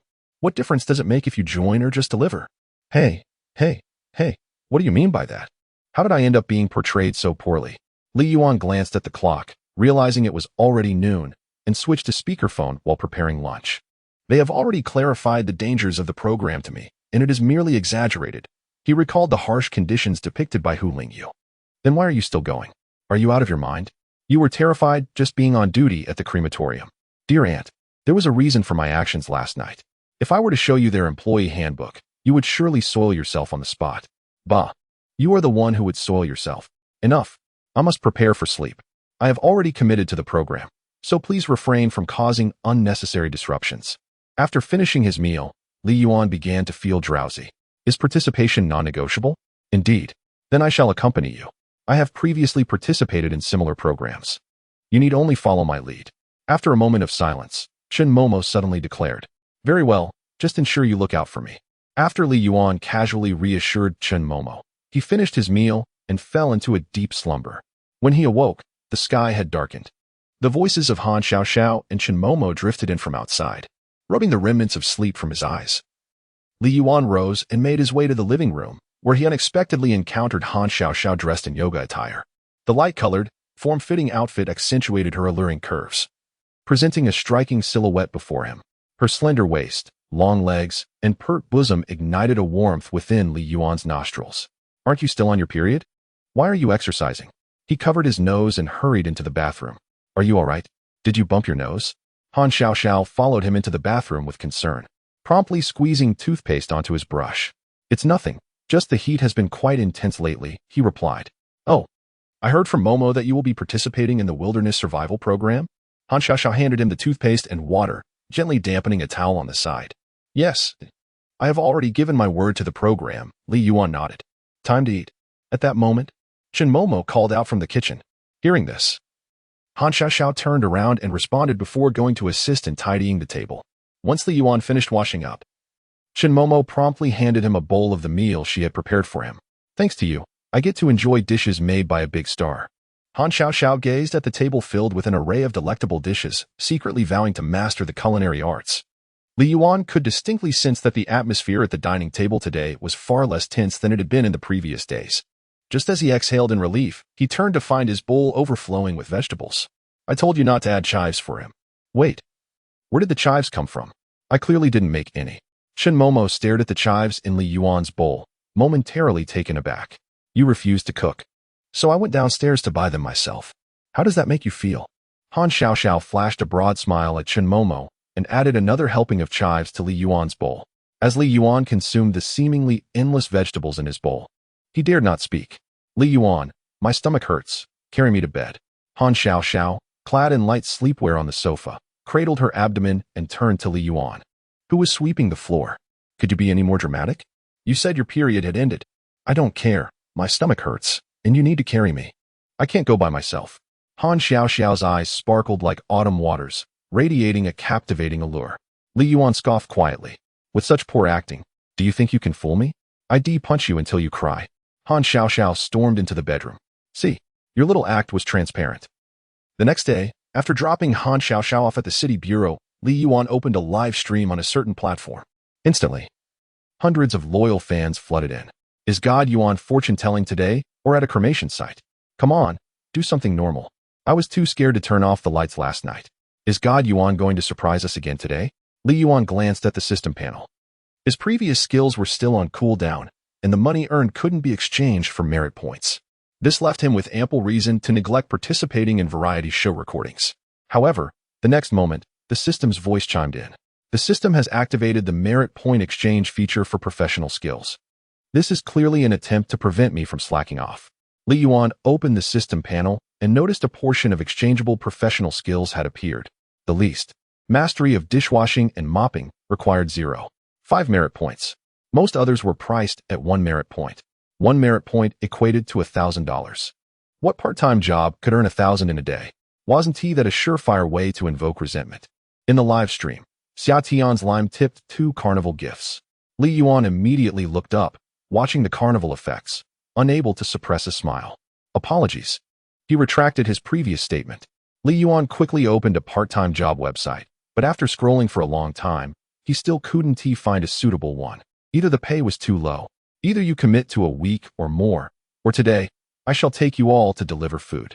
Li Yuan gazed at the urgent advertisement seeking food delivery riders, along with the enticing offer of acquiring rider proficiency for a mere 0.5 merit points. Delivering food? The audience in the live stream was momentarily taken aback. Can delivering food truly be considered a talent? Has the illustrious Yuanshan exhausted his creative prowess and resorted to this? After successfully exchanging for the rider proficiency, Li Yuan promptly called Tang Juming. Hello, my young friend. May I borrow your beloved electric scooter? I shall return it after work. That is my cherished little motorcycle. You may call me poor. But you cannot say my electric scooter is shabby, replied Tang Juming as he handed over the keys. Li Yuan mounted Tang Juming's treasured motorcycle and sped towards the delivery station. Indeed, the source god has embarked on the path of food delivery. After completing his duties in the underworld, Yuanshan has returned to the earthly realm. Do not underestimate food delivery. It is a skilled endeavor requiring intimate knowledge of the surroundings. Many neighborhoods and alleyways render navigation futile. A successful delivery can yield earnings exceeding 10,000 per month, while a failure may result in financial loss. I concur. I once delivered food for 2 days, earning nothing and losing $50. What a stroke of misfortune. After donning the yellow work uniform and undergoing a brief training session, Li Yuan received his first order. At the precise moment the system generated the order, the rider proficiency swiftly devised the shortest and fastest route in Li Yuan's mind. Observing Li Yuan's unwavering confidence, the audience, eager to witness his blunders, was astonished to discover that he did not rely on navigation. The little electric scooter maneuvered adeptly, knowing precisely which neighborhood's back entrance provided a shortcut, and even which neighborhood's fire exit had a hole through which he could escape, all while being aware that he had 5 minutes to spare. Chapter 48. The disastrous scene of online dating. At least he wasn't betrayed. Observing Li Yuan's calm demeanor as he navigated unexpectedly efficient shortcuts, he managed to deliver 5 orders in merely a few minutes. Customers were left in disbelief. Typically, deliveries took around 20 minutes. Yet, Li Yuan accomplished his task in less than 10. The audience in the live stream was astounded. Behold, the chosen delivery rider. Never late. If only I were as familiar with the roads as he is, I could easily earn 2,000 to 3,000 a month delivering. The bewilderment grew as he effortlessly located a residence in a chaotic neighborhood where the door numbers were not sequential. When Li Yuan arrived at a self-built community, the viewers who had previously delivered there were left speechless. The numbering was erratic, having delivered dozens of times. They would often have to inquire with several individuals to find the right address. On 2 occasions, they had been lost for over 10 minutes, almost missing the delivery time. One viewer's tone was filled with hostility, likely stemming from a substantial negative experience with that community. After completing 5 deliveries, Li Yuan glanced at the 6th order's notes and frowned. Could you please bring 2 bags of 10-pound rice along? Thank you. Much appreciated. I'll leave a bad review if you don't. Upon inspecting the address, he noted it was on the 6th floor of a staircase. The request seemed polite enough, likely from a delicate girl. Without a second thought, Li Yuan promptly declined the order. Just because one is courteous does not grant them the liberty to make unreasonable demands. The next order also came with a note. I'm in a long-distance relationship, and I just heard another man's voice on the phone. Could you please check if there's another man in her home? I'll send you a thank you fee via WeChat. Li Yuan silently accepted the order and called the gentleman to add him on WeChat. Without hesitation, the man sent over 50 yuan. It's been 2 years of long distance. I've been completely accommodating, but recently, things seem off. Maybe I'm just overthinking it. As he read the messages, Li Yuan felt the audience's empathy swell. Tears were shed for the heartbroken man. Don't worry, I'll keep an eye out for you, Li Yuan assured him. After securing the meal, he swiftly navigated towards Lianhua Community, Building 6, Unit 203. Upon arrival, he noticed it was an older community bustling with elderly residents. Li Yuan rode his bike to the base of Building 6, executing a graceful drift to park before heading straight to Unit 203. Quietly, he pulled out his phone and dialed the gentleman's number. After knocking several times, the dark red door, adorned with numerous locksmith advertisements, creaked open. Li Yuan was met by a disheveled man in a tank top and slippers, and his heart sank. I didn't order any takeout, the man exclaimed, bewildered. Li Yuan could hear the sound of the gentleman's heart breaking through his Bluetooth earphones. He could only silently pray that the man would not take any drastic measures. Handing over the meal, he prepared to leave. In the live broadcast room, a discussion ensued. I believe that Yuan Shin is the type to assist others wholeheartedly. Perhaps it would be prudent to inquire further, as he could potentially be the father. However, it seems unlikely. As he appears to be in his early 30s, the possibility of him being an older brother is far greater. Regardless of whether he is a father or a brother, the older brother's profound affection is palpable. Should they misidentify him, it could result in the tragic separation of a couple. Shouldn't Yuan Shin seek confirmation? Li Yuan considered this and turned to the somewhat bewildered man beside him. It might have been ordered by the lady in the room. The lady? There are no women in my room. Have you perhaps delivered to the wrong address? The man looked increasingly perplexed. The viewers in the live broadcast were equally confused. This gentleman did not seem to be lying. Perhaps Yuan Shin had indeed made a mistake, or the address was incorrectly noted. It is 203, Building 6, Lianhua Community, correct? Li Yuan glanced at the door plate. Yes. The man across from him and the voice in his earphones both affirmed simultaneously. I've always ordered takeout for her to this address. Never made a mistake. The brother who ordered the takeout added. In an instant, Li Yuan contemplated a possibility. He turned his back and spoke softly into the earphones. Brother, have you two met in person during your 2 years of long distance? No. Have you video chatted? No. She insisted on maintaining an air of mystery. Then how can you be certain of her gender? Brother, what do you mean? We send voice messages every day.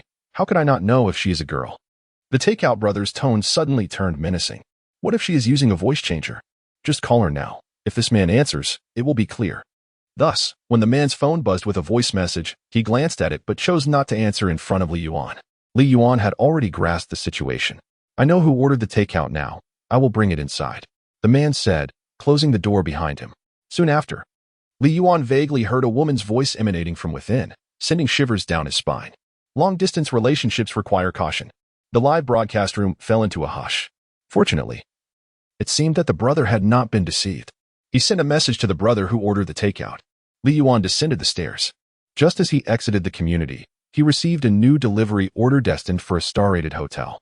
While he hummed a tune after picking up the meal and approached the hotel front desk, he noticed a sign on a nearby grand piano offering 2,000 for tuning services. Instantly intrigued, he opened the system interface. To master the piano required 1 merit value, while repairing it would earn him 2 merit values. Even at a primary school level, this was a profitable venture. Cindy, what are you staring at?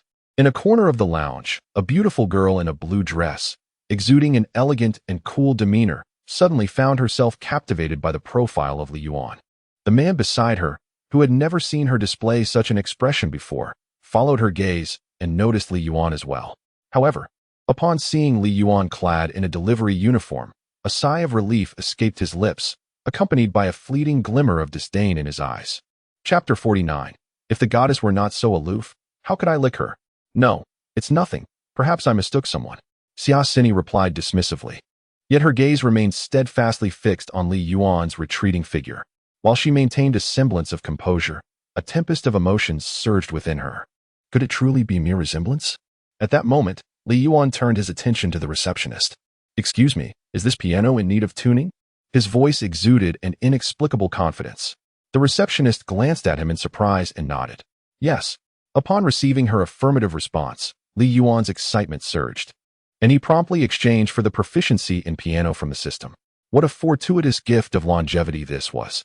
In the fleeting moment that a warm current coursed through his mind, a wealth of knowledge regarding the piano was imprinted in his consciousness, transforming him from a novice to a top-tier expert in an instant. As the receptionist pondered why Li Yuan had not yet departed after delivering the takeout, she unexpectedly met his profound gaze. I can tune this piano. Could you please summon your manager? Huh? The receptionist was momentarily taken aback. She scrutinized Li Yuan's attire, a yellow robe reminiscent of a delivery rider, and then beheld his charming smile, causing her cheeks to flush. Wait a moment. She whispered into her intercom. If one disregarded his handsome visage, Li Yuan's enigmatic confidence could be described as pedestrian at best. 2 minutes later, the lobby manager, clad in a white shirt and sporting a noticeable beer belly, approached. Who can tune the piano? He surveyed the area without initially focusing on Li Yuan. The receptionist pointed towards him, prompting the manager to scrutinize Li Yuan a little longer. Once you've delivered the takeout, be on your way. Manager. He claims to be the one who can tune the piano, the receptionist said, a hint of regret in her voice. She regretted calling the manager over. How could a mere delivery person possibly tune a piano? Darn it. She had been momentarily enchanted by his looks. As expected, the manager shot her a fierce glare upon hearing her words. I am quite busy. Stop causing disruptions. The receptionist, frightened, stuck out her tongue. All right. The takeout has been delivered. Hurry along, young man. Focus on your job and earn a living rather than daydreaming. The manager, holding the intercom in one hand, patted Li Yuan on the shoulder with a serious demeanor. This person seems rather pretentious. Of course, the hotel manager had to maintain a higher standard. I sense this manager will soon receive a lesson from Li Yuan. If I had been watching the first day of Li Yuan's livestream, I too would have doubted his ability to tune a piano. Enough. We, the old fans, are already desensitized. I can truly tune the piano. Let me give it a try, Li Yuan said with a resigned shrug. Well, having dreams is commendable, but one must also recognize reality in oneself. Indulging in delusions is not advisable. The lobby manager gestured to Li Yuan, signaling that he could leave. What a jest. This was a grand piano. Not just an ordinary electronic keyboard that anyone could toy with. How could one ascertain whether dreams could materialize without a trial? Li Yuan raised his hands in exasperation. He had just exchanged a day of his life for this skill. What was the difference between repairing a piano and facing dire consequences? That piano was valued at over 300,000. Could one afford to damage it? Was one's dream truly worth such a sum? The lobby manager began to exhibit signs of impatience, casting a glance towards the security personnel outside. Immediately, 2 guards approached Li Yuan. A delivery worker aspiring to be a pianist, discussing dreams. How absurd. The man beside Xia Xini observed the disdain in Li Yuan's eyes growing more pronounced. Shinsong. What nonsense are you spouting? What is wrong with a delivery worker? Xia Xini suddenly turned, glaring at Shin Kong. The ferocity and slight disdain in her gaze rendered Shun Song momentarily speechless. He had admired Xia Xini since high school, when she was the radiant belle of the school. While he was merely average in family background, appearance, and academics, he could only revere her from the shadows. It wasn't until his senior year of high school and into university that his family ventured into business, flourishing to the point where he felt worthy of Xia Xini by the time of their last reunion. Do you know that delivery worker? Shin Song, despite being taken aback by Xia Xini's unfriendly glance, did not show any resentment. His tone was cautious, even tinged with an air of appeasement. Though he believed himself now deserving of Xia Xini, years of servile admiration lingered within him, making it difficult to shed that demeanor. Just a single look from Xia Xini made his heart race. Don't you think he resembles Li Yuan? Xia Xini did not turn around. Her gaze fixated on Li Yuan's retreating figure, her voice trembling slightly. She could not definitively conclude that the person was indeed Li Yuan based solely on a profile and his voice. It had been a full decade since they last met. A span long enough for one to undergo profound changes. Li Yuan? Shin Song pondered the somewhat unfamiliar name for a moment before managing to recall a quiet, inconspicuous classmate from high school, someone he was nearly forgetting. How could Xiaosini remember this person so vividly? Oh, I remember now. He was that taciturn fellow who sometimes muttered to himself during our 3 years in high school, wasn't he? How coincidental. Shin Song feigned enlightenment while observing the delivery attire worn by Li Yuan, a wave of superiority washing over him. Now he understood why Li Yuan had never participated in class reunions. Yet, Xiaosini's focus remained steadfastly on Li Yuan, ignoring him entirely. As a seasoned admirer, he found no fault in Xiaosini's disregard for his presence. After all, how could a goddess be deemed such without an air of aloofness? If she were not distant, how could he continue to venerate her? He had long since acclimated to the goddess's cold demeanor. A passionate goddess would leave him utterly disoriented. Sini, shall we go and take a look? Observing Xiaosini's concern for their former classmate in distress, Shinsong felt a surge of emotion. Indeed, the heart of a goddess is inherently kind. He had not misjudged his affections all these years. Did you sense that she believed him to be Li Yuan? Noticing the profound trepidation and unease in Xiaosini's tone, even her lips trembled slightly. Shinsong felt an unsettling shift in the atmosphere. What on earth is happening? The goddess's voice, tinged with a hint of vulnerability and uncertainty, struck him with an inexplicable familiarity. I am not certain. Perhaps I should inquire? Shinsong instinctively blurted out upon noticing Xiaosini's concern regarding whether that person was indeed Li Yuan. Xiaosini cast another glance at Li Yuan's profile before nodding at Shinkong. Her fingers were tightly intertwined in a display of anxiety. Upon witnessing this, Shinsong's mind spun in bewilderment. Xiaosini's expression, a blend of fear and desire, mirrored his own during his high school days as a devoted admirer. Chapter 50. You must be able to play the Dalmatia March on the piano. Sini, what is your relationship with Li Yuan? Shinsong gazed at Xiaosini's flawless and beautiful face, filled with an unusual tension. This strange demeanor even made him inadvertently tense up. Could it be that they shared a hidden past? A jolt of alarm surged within Shinkong. Yet, this thought was swiftly dismissed. Impossible, absolutely impossible. One was the ethereal school beauty, a flawless moonlight in everyone's heart, while the other was merely a handsome, yet academically lacking student. How could these two possibly intersect? By what means could they intertwine?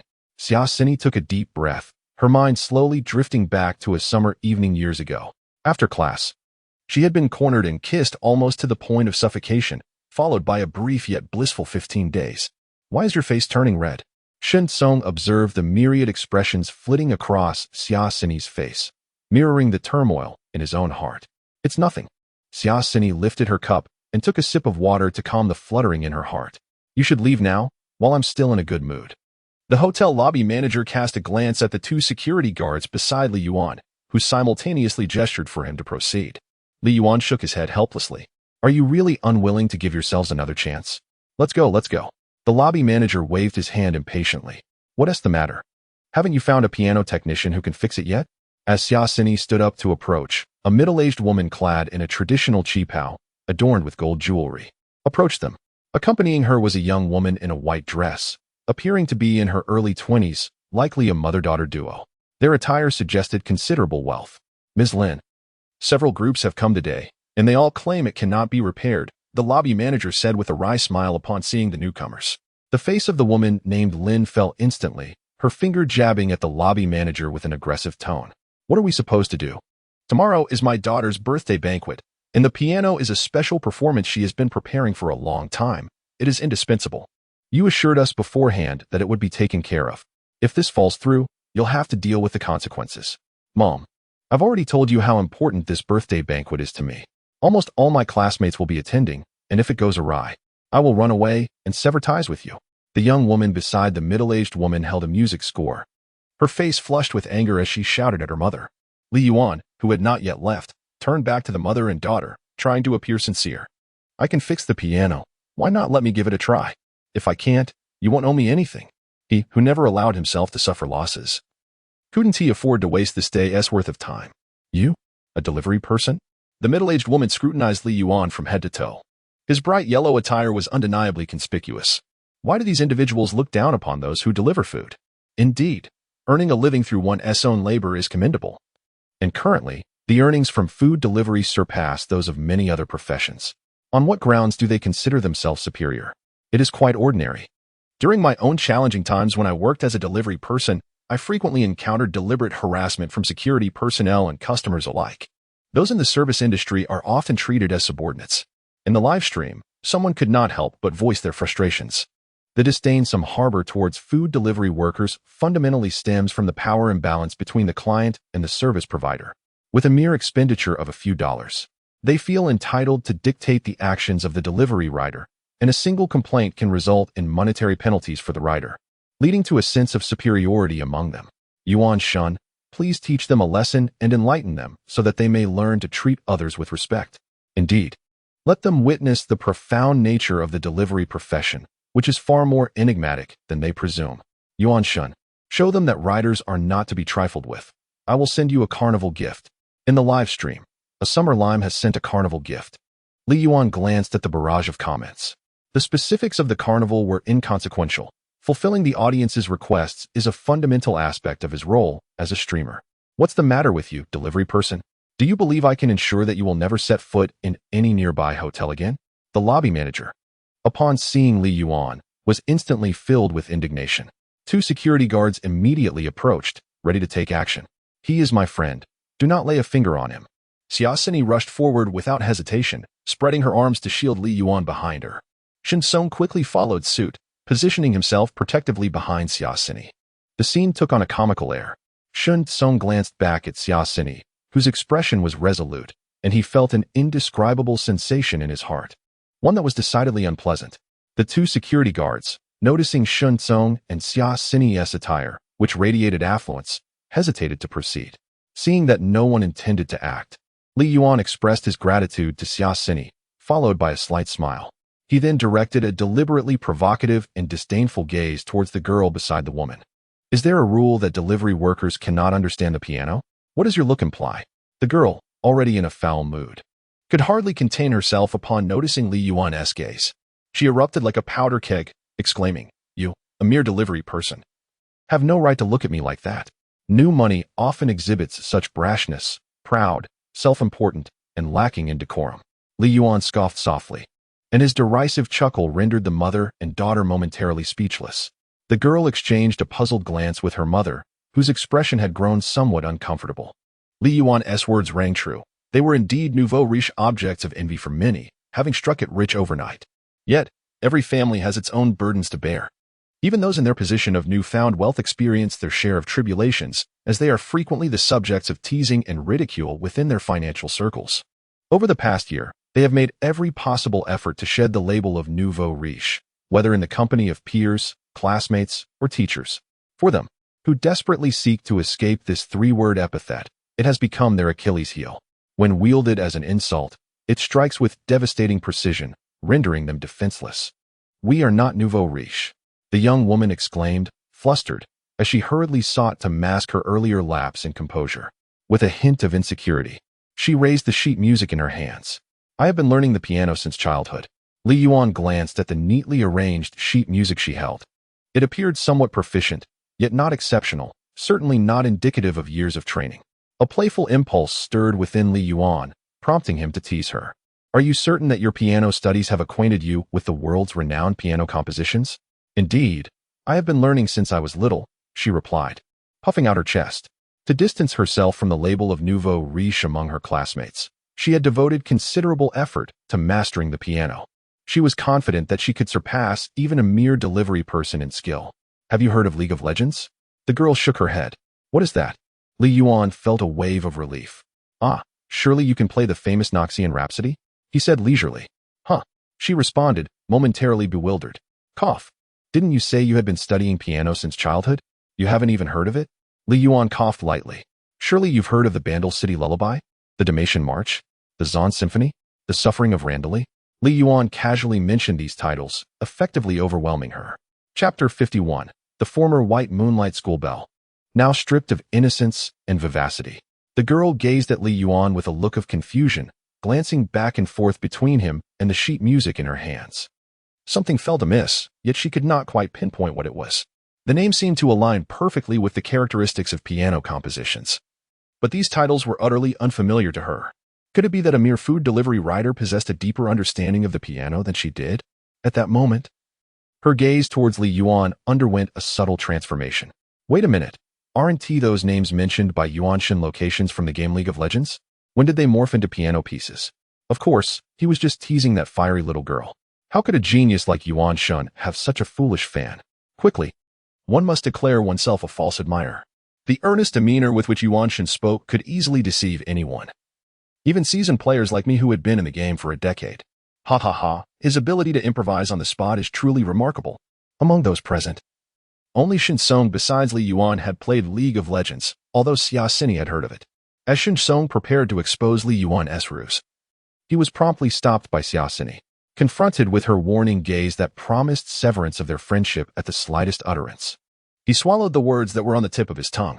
Surely, you cannot be unaware of these renowned pieces. You haven't even heard of one, have you? Li Yuan feigned astonishment as he looked at the girl. Not only that, but he continued to fabricate an array of masters and styles, conjuring up themes such as the domineering CEO style of Shurima, the aloof goddess style of Lysandra, and the passionate exuberance of Bilgewater. Each of these was entirely alien to the girl, yet the titles sounded grand and sophisticated. Instantly, they captivated the entire room. The girl's expression shifted from disdain to insecurity, then to embarrassment, ultimately bowing her head in submission, unable to meet Li Yuan's gaze. Even her mother began to regard Li Yuan with a hint of admiration, reflecting their aspiration towards refined art. In that moment, both mother and daughter were utterly enchanted by Li Yuan's knowledge in the realm of piano. Who could have imagined? A random food delivery rider seemed to possess a breadth of understanding far surpassing her year and more of study. The confidence and pride she had recently built were obliterated in an instant by this unassuming rider. I only know the pieces on the sheet music, and I've only heard of medieval compositions. Faced with Li Yuan, who could effortlessly see through their pretenses and the lies about their practice time, the girl's voice wavered, her pride crumbling. The live stream was in stitches. Ha ha ha. This little girl has completely admitted defeat. It's still Yuanshan who reigns supreme.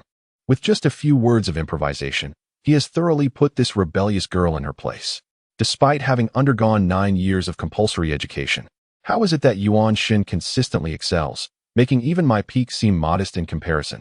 To speak candidly, this young woman and her mother are not entirely unreasonable. Naturally, in a bustling hotel where numerous patrons come and go, such nouveau riche individuals must maintain their composure and poise in public. Now, may I proceed with repairing the piano? I shall not charge if the repair is unsuccessful, and should I inadvertently damage it, I will bear the cost myself.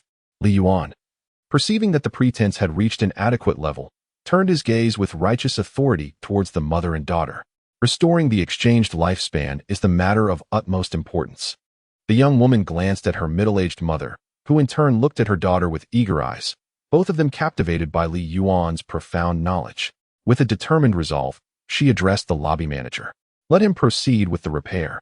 If it is damaged, I shall compensate for it. The lobby manager, somewhat taken aback, replied, I will consult with my superior. He cast a discreet glance at Li Yuan before swiftly retrieving his phone to dial a number. Mere seconds later, approval was granted. The manager's demeanor softened considerably, with his gaze occasionally drifting towards Li Yuan. He had never encountered a delivery rider knowledgeable about pianos before. However, he remained skeptical about Li Yuan's capabilities, having seen several attempts to repair the instrument falter in recent days. If he possessed such extraordinary skills, why would he still be delivering food? In Shanghai, a significant number of households own pianos, making piano tuners a well-paid profession, far more dignified than food delivery. Perhaps Li Yuan had merely dabbled in it. Nevertheless, since his superior had consented, whether Li Yuan could indeed repair the piano or inadvertently damage it was no longer his concern. After all, the decision was made by his superior. Please wait here. I shall fetch the tools for you. With that, the lobby manager strode into the back. Meanwhile, Xia Xini's sparkling gaze remained fixed on Li Yuan. Are you truly Li Yuan? A tear unknowingly slipped from her eye. Li Yuan turned to look. He had felt that this beautiful woman appeared familiar. Yet there was something distinctly different about her compared to his ex-girlfriend. What a lovely lady. The audience in the live stream was immediately captivated by Xia Xini's beauty. I am Xia Xini, she declared, suppressing her excitement upon noticing Li Yuan's slightly bewildered expression. 10 years ago, you abruptly dropped out of school. I sought news of you everywhere, visiting your home daily after classes, yet even your parents were unaware of your whereabouts at that time. As she spoke, her entire being trembled slightly. Beside them, Shinsong reacted even more dramatically. I sense an unusual atmosphere between Yuanshin and this beautiful woman. I also detect the scent of an affair. There are more dogs around Yuanshin. I must leave a message on Chun Miming's account. Not yet. Let us observe a little longer. Notice how the man beside the beautiful lady seems particularly agitated. From my observations, the situation may not be as straightforward as it appears. There is wisdom in that. Often, what seems complex is merely a facade. Xiaosini. This reminder brought a new awareness. Li Yuan finally recalled that Xiaosini was his classmate with whom he had spent 3 years in close proximity. His memories of her far surpassed those of any previous romantic interests. In his mind, Xiaosini was a picture of youthful exuberance. Clad in a pristine school uniform and sporting a ponytail, her every movement radiating vitality. This was in stark contrast to the woman before him.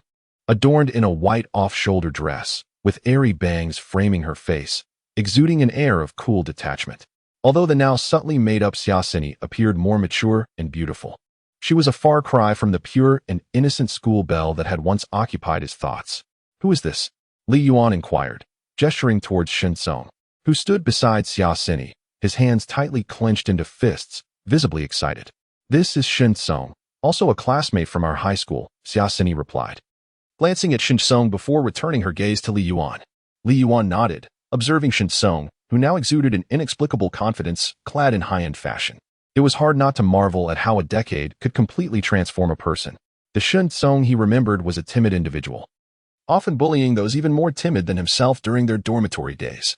He had been too intimidated to even glance at Xiaosini, resorting to sneaking snacks into her desk whenever he could not contain himself. When Xiaosini had pressed him about the origins of the treats, he had been too afraid to admit it, helplessly watching as she discarded them into the trash. At that moment, Xiaosini suddenly realized something, subtly shifting her body to distance herself slightly from Shinkong. I haven't been in touch with Shinsong for quite some time. We happened to run into each other today on the street, and we decided to reminisce over a meal, Li Yuan explained. Chapter 52. Never expected that my goddess would also be someone else's devotee at that moment. Shinsong could hardly comprehend what Li Yuan was saying. All his attention was fixated on Xiaosini, listening to her hurried explanations as she sought to distance herself from him, accompanied by subtle gestures that created an emotional rift. His anxious heart trembled at the realization that her retreating step was no mere jest. Such seemingly trivial actions could inflict profound wounds. The distance between them, which had once felt intimate, now seemed to vanish, leaving them as mere strangers. He was relegated to the role of a jester, a gentleman yearning for something more. Yet, Xiaosini's next words pierced through him like a dagger. Have you been in the Magic City all these years? I occasionally visit your hometown, but your parents have long since moved, and I've lost touch. For years he had pursued her, knowing every detail about her family's preferences, even her cat's choice of litter. Yet, she could not even recall his address, nor the number of family members he had, or whether his parents were still alive. Anger surged within him. He observed Xiaosini's eyes, shimmering with mist yet glowing as they fixated on Li Yuan.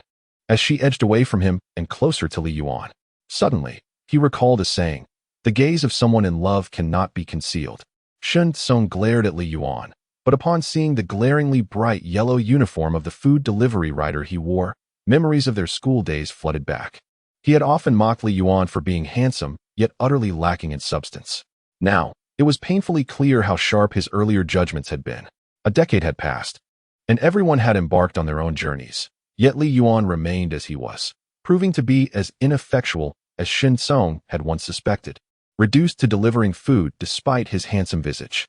Gradually, Shinsong relaxed his clenched fists, confidently adjusting his Armani shirt worth several thousand. The previous gloom lifted as if the skies had cleared. He felt invigorated, realizing he was not merely a delivery boy. His endeavors were worth thousands in Chanel and tens of thousands in Bulgari. What right did Li Yuan have to vie for the position of a devotee in his life? But an unforeseen twist had taken him away from the Magic City for 2 years.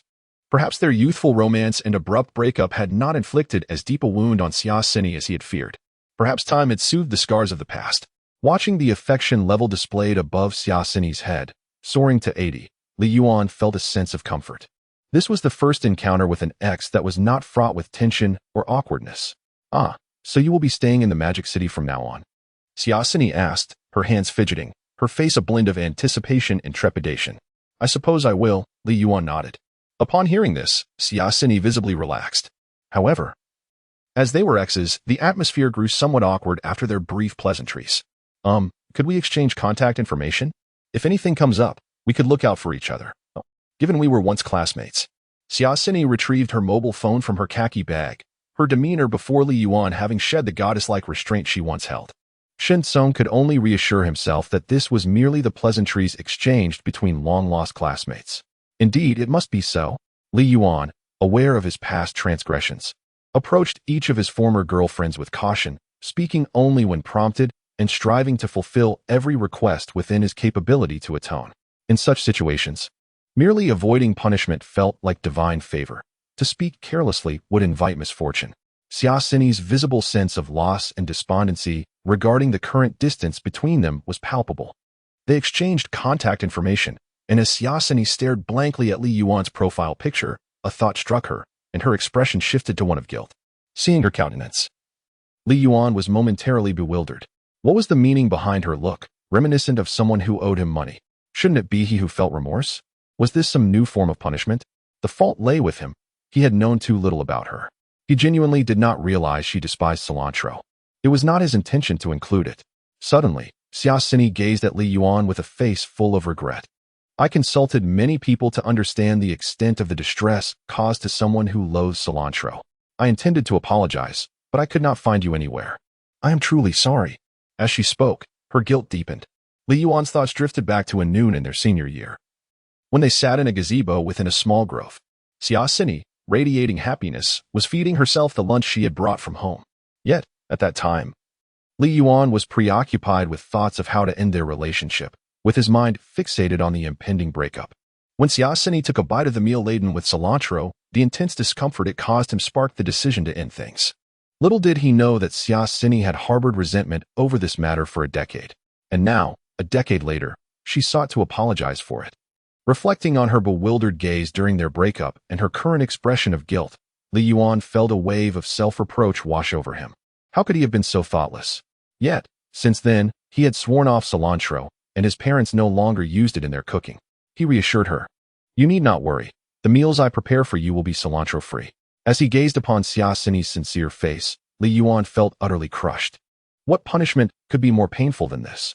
It was worse than 1,000 cuts. It felt more agonizing than death itself. Revenge is a dish best served cold. But the time is not yet right. We are both architects of our own misfortune. Let us self-destruct. For I can no longer endure the presence of this ex-girlfriend. Meanwhile, Shen Song stared blankly at Xiaosini, his own heart in turmoil, feeling as though it were being rent asunder by 1,000 blades. That was the aloof goddess he had devoted himself to for an entire decade. But why? Why would she utter such words? Bringing meals, feeding him, being utterly compliant, altering her tastes for him, even apologizing after being manipulated. Why did such absurd behaviors feel so familiar? He recalled the time in high school when he discovered that Xiaosini had a penchant for cilantro.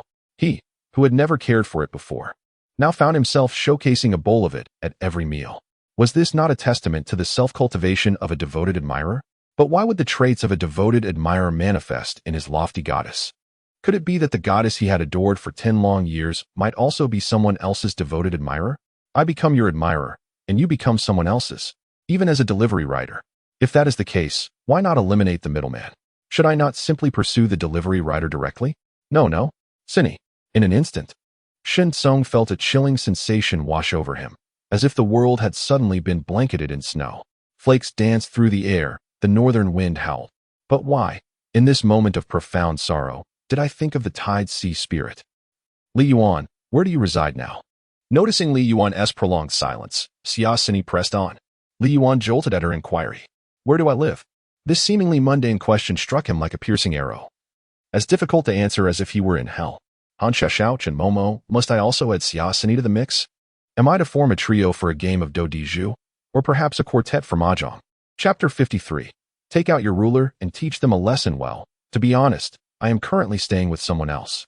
The housing prices in the Magic City are exorbitantly high, as you can imagine. Li Yuan responded somewhat evasively and with a hint of guilt. He truly had not devised a strategy to involve Xiaosini. No, rather, to confront Han Xiaoxiao and Chen Momo. 3 women in a drama. 5 women could be fatal. Managing 2 women was already quite a challenge. Dining felt akin to warfare, with the bottom of the bowl perpetually obscured from view by rice. Even Tam would exclaim that the dishes were insurmountable. There was simply too much food.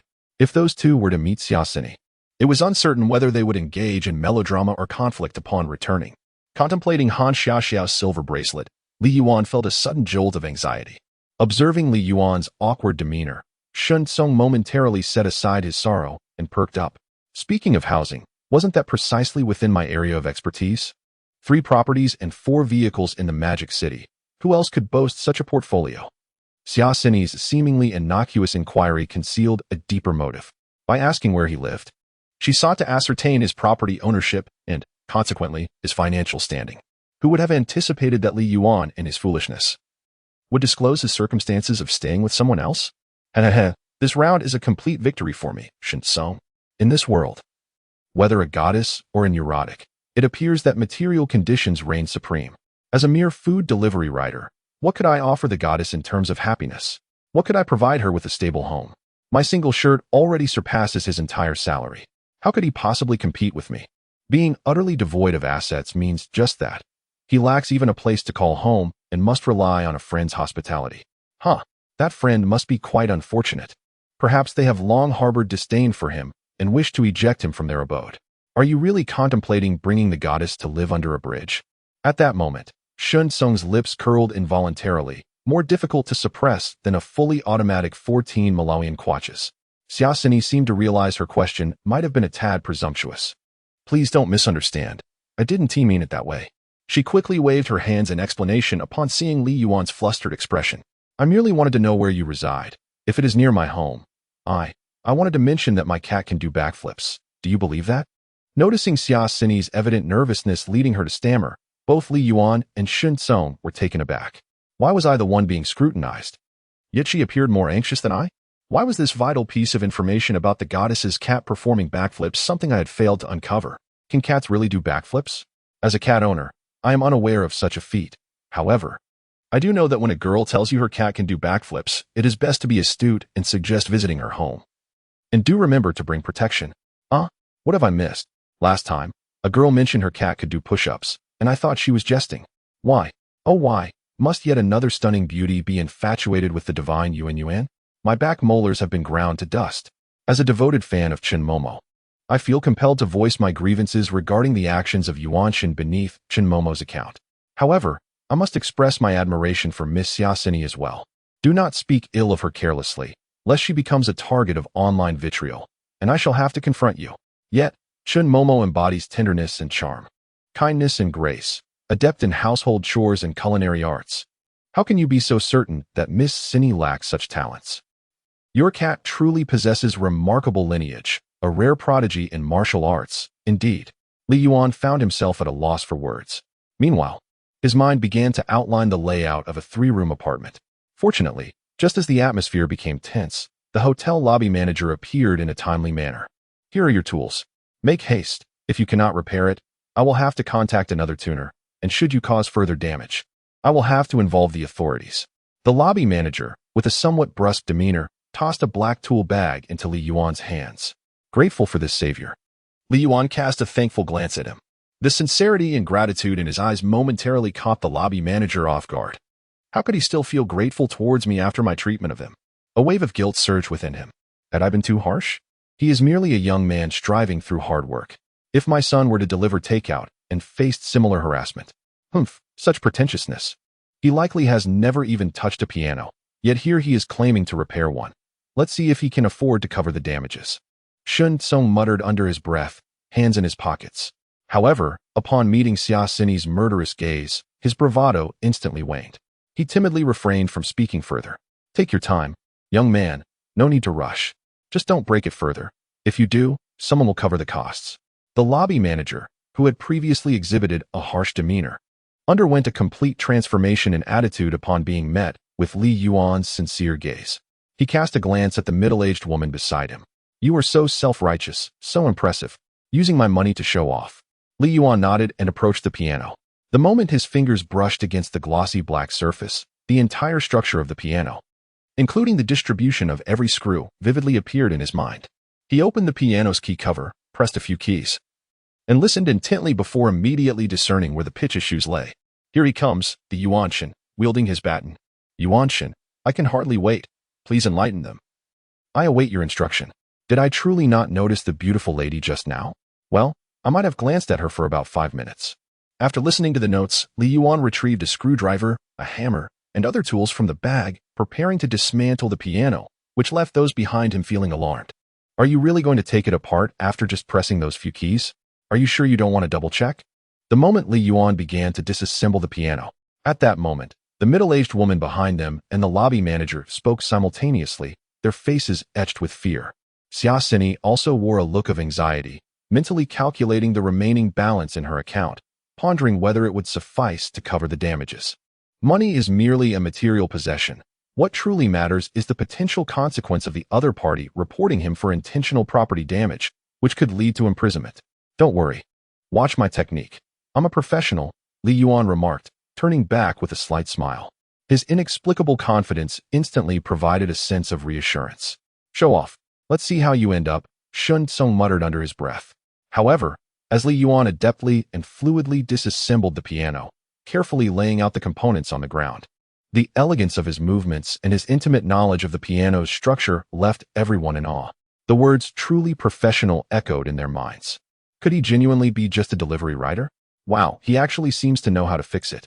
No wonder he understands those intricate piano pieces I've never even heard of. He's truly remarkable, the girl with the sheet music thought, her eyes sparkling with admiration as she gazed at Li Yuan. Xiaosini, however, shot her a wary glance, sensing the competition. Chapter 54. If you are tasked with delivering takeout, how will you repair the piano? The middle-aged woman let out a sigh of relief.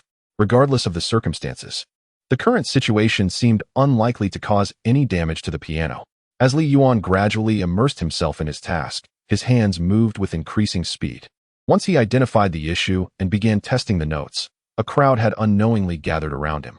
The enchanting sounds of the piano resonated in the air, while Li Yuan, resembling an artist, meticulously adjusted the keys, prompting many to exclaim in delight. 15 minutes later, the first round of tonal adjustments concluded. Li Yuan gently placed his hands on the keys, and as he pressed down softly, his fingertips danced upon the piano, producing a beautiful melody that oscillated between gentle and passionate. Once he confirmed that all the keys were functioning flawlessly, he delicately covered the vibrating keys with his hands, abruptly halting the exquisite music. The onlookers instantly awoke from their reverie, displaying expressions of lingering enjoyment. All done, he thought. Li Yuan glanced at the lobby manager and was taken aback to find over 20 people had gathered to watch. After reassembling the piano's casing, Li Yuan wasted no time and pulled out his phone, presenting the payment code to the lobby manager. 2,000, thank you. The lobby manager stared at him in disbelief, as if he had seen a ghost. Surely, wouldn't he try to default on payment? Li Yuan frowned. 2,000 was equivalent to 2 days of his lifespan. If someone dared to cheat him out of even a dime, he would fight to the bitter end. No, that is not it. The lobby manager hurriedly waved his hands. Please wait a moment. I must call a professional to verify. Upon hearing this, Li Yuan softened his fierce demeanor and nodded. The sooner they arrive, the sooner I can leave. I still have deliveries to make. The lobby manager's lips twitched. Are you here to experience life? With such hidden talents, you still deliver takeout? A girl holding sheet music had been utterly captivated by his playing. Once she regained her composure, she eagerly grasped her mother's hand to share her excitement. After the lobby manager and his team finished their inspection and confirmed everything was in order, they promptly compensated Li Yuan with 2 days' worth of his lifespan. Young man, I wonder if you would be interested in staying. We are in need of. Just as the lobby manager was about to propose a high-paying position for Li Yuan upon receiving payment, Li Yuan's phone rang. Hello, is this Li Yuan? What is going on? I'm the station manager. Why have you disabled the order acceptance feature? Upon realizing it was the takeout station manager, Li Yuan quickly wiped the smile from his face. There's a shortage of personnel on the platform, and they needed you to fill in for a day. It's peak hours now, and what are you doing by not accepting orders? I sincerely apologize, station manager. I just repaired a piano, and I will start accepting orders immediately. Li Yuan hastily explained. After all, delivering takeout was also a means of earning more life. Alas, the laborer must bow his head. You were tasked with delivering food. Yet you chose to repair pianos? Do you even know what a piano looks like? Through the phone, Li Yuan could almost envision the station master's furious demeanor. You had better start accepting orders right now. Otherwise, return your uniform and quit. If I am penalized on my performance, you will bear the consequences. With that final proclamation, the call was abruptly terminated. Li Yuan, now anxious, opened the app and clicked the button to begin accepting orders, surrounded by a crowd that had turned utterly petrified. What is happening? Are you not a piano maestro? The onlookers, who had gathered in confusion, initially believed this was some renowned pianist donning a delivery outfit performing an artistic display. However, that recent tirade over the phone revealed that the situation was indeed not as they had surmised. To think you were genuinely a delivery rider. They were left completely astounded, more so than when they first heard the piece performed. The segment he had just played was undeniably of masterful caliber. And now you tell me you are merely a rider. Even if we entertain the notion that you are indeed a rider, does that imply that this delivery is truly necessary? Young man, our superior is willing to pay handsomely for you to be our exclusive tuner. The hotel lobby manager's eyes sparkled as he extended 5 fingers. He thought, with such a temperamental station master, luring you away would be a cinch, and the task assigned by the leadership would be effortlessly fulfilled. 5,000. Li Yuan frowned as he regarded him. If you find that insufficient, I can speak with the leadership to secure a little more, just a bit more, he chuckled. The lobby manager hurriedly pulled out his phone, ready to contact his superior. Wait, why did you only offer me 2,000? Are you pocketing my commission? Huh. The lobby manager was taken aback.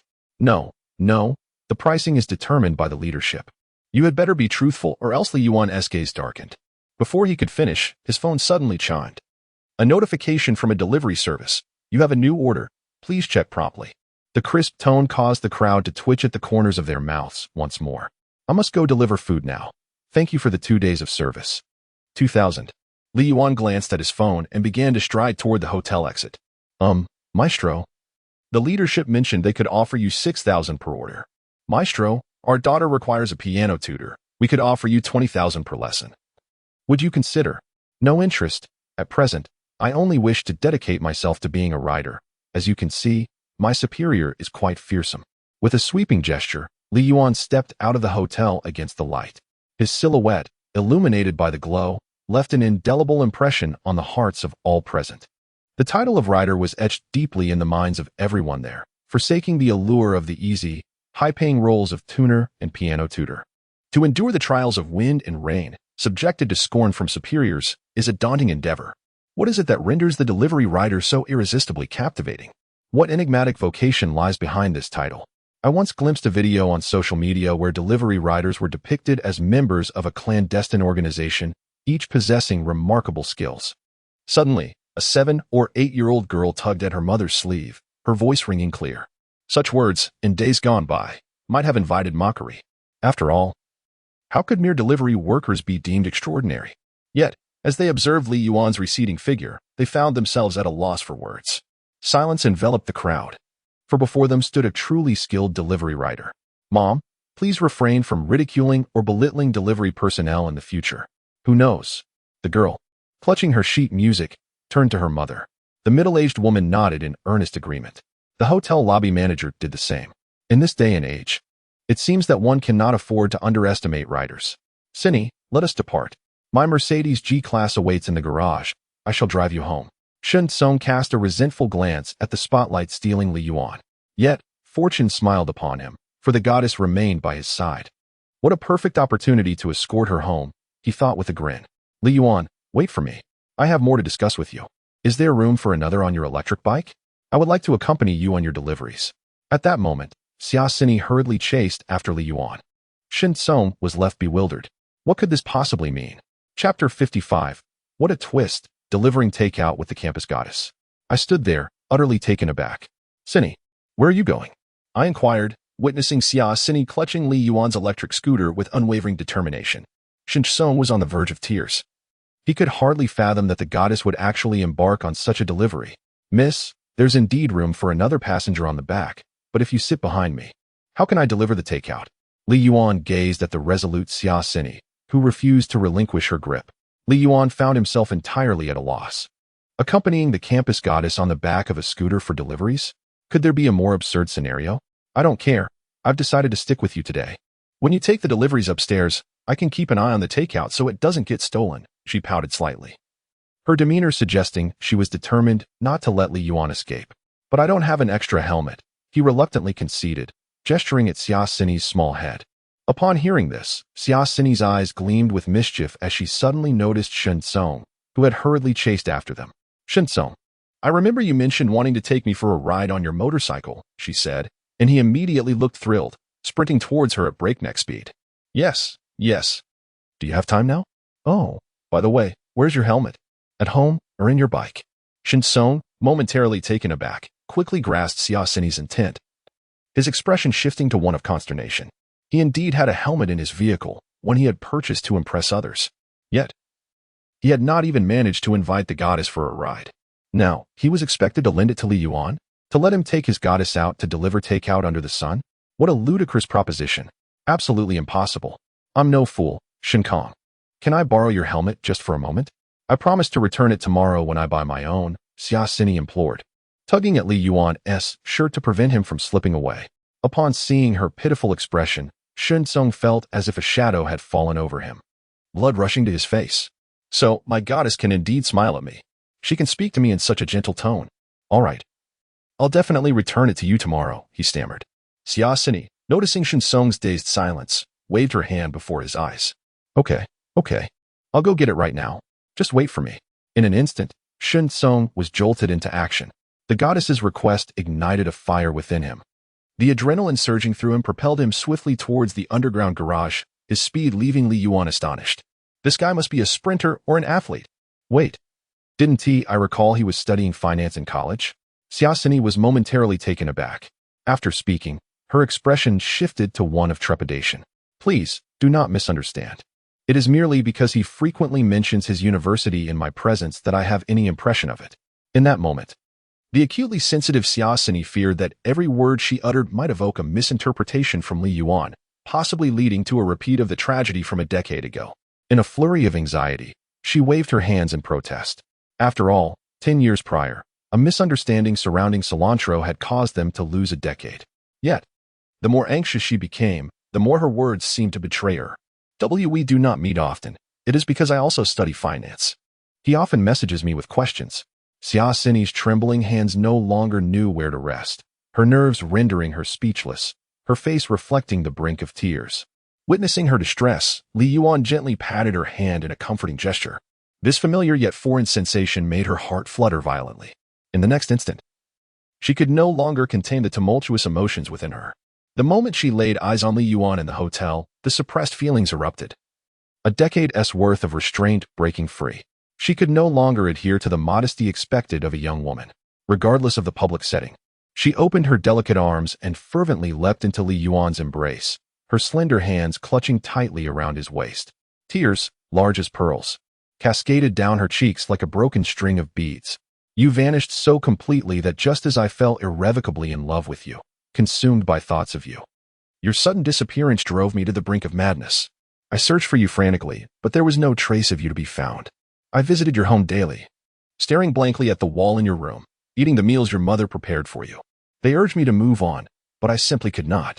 Eventually, your uncle and aunt moved away, leaving no contact information behind, and I feared I would never see you again. After 10 years, Xia Xini felt as if she had finally found an outlet for her pent-up feelings. She tore away her icy facade, clinging tightly to Li Yuan, sobbing uncontrollably while intermittently releasing her emotions. Li Yuan inhaled the faint fragrance of her hair, gently patting her back. Day by day, he faced the relentless torment of his past. Oh, the foolish youth I once was, trained by you into a heartless scoundrel. Is it truly possible to avoid all my ex-girlfriends?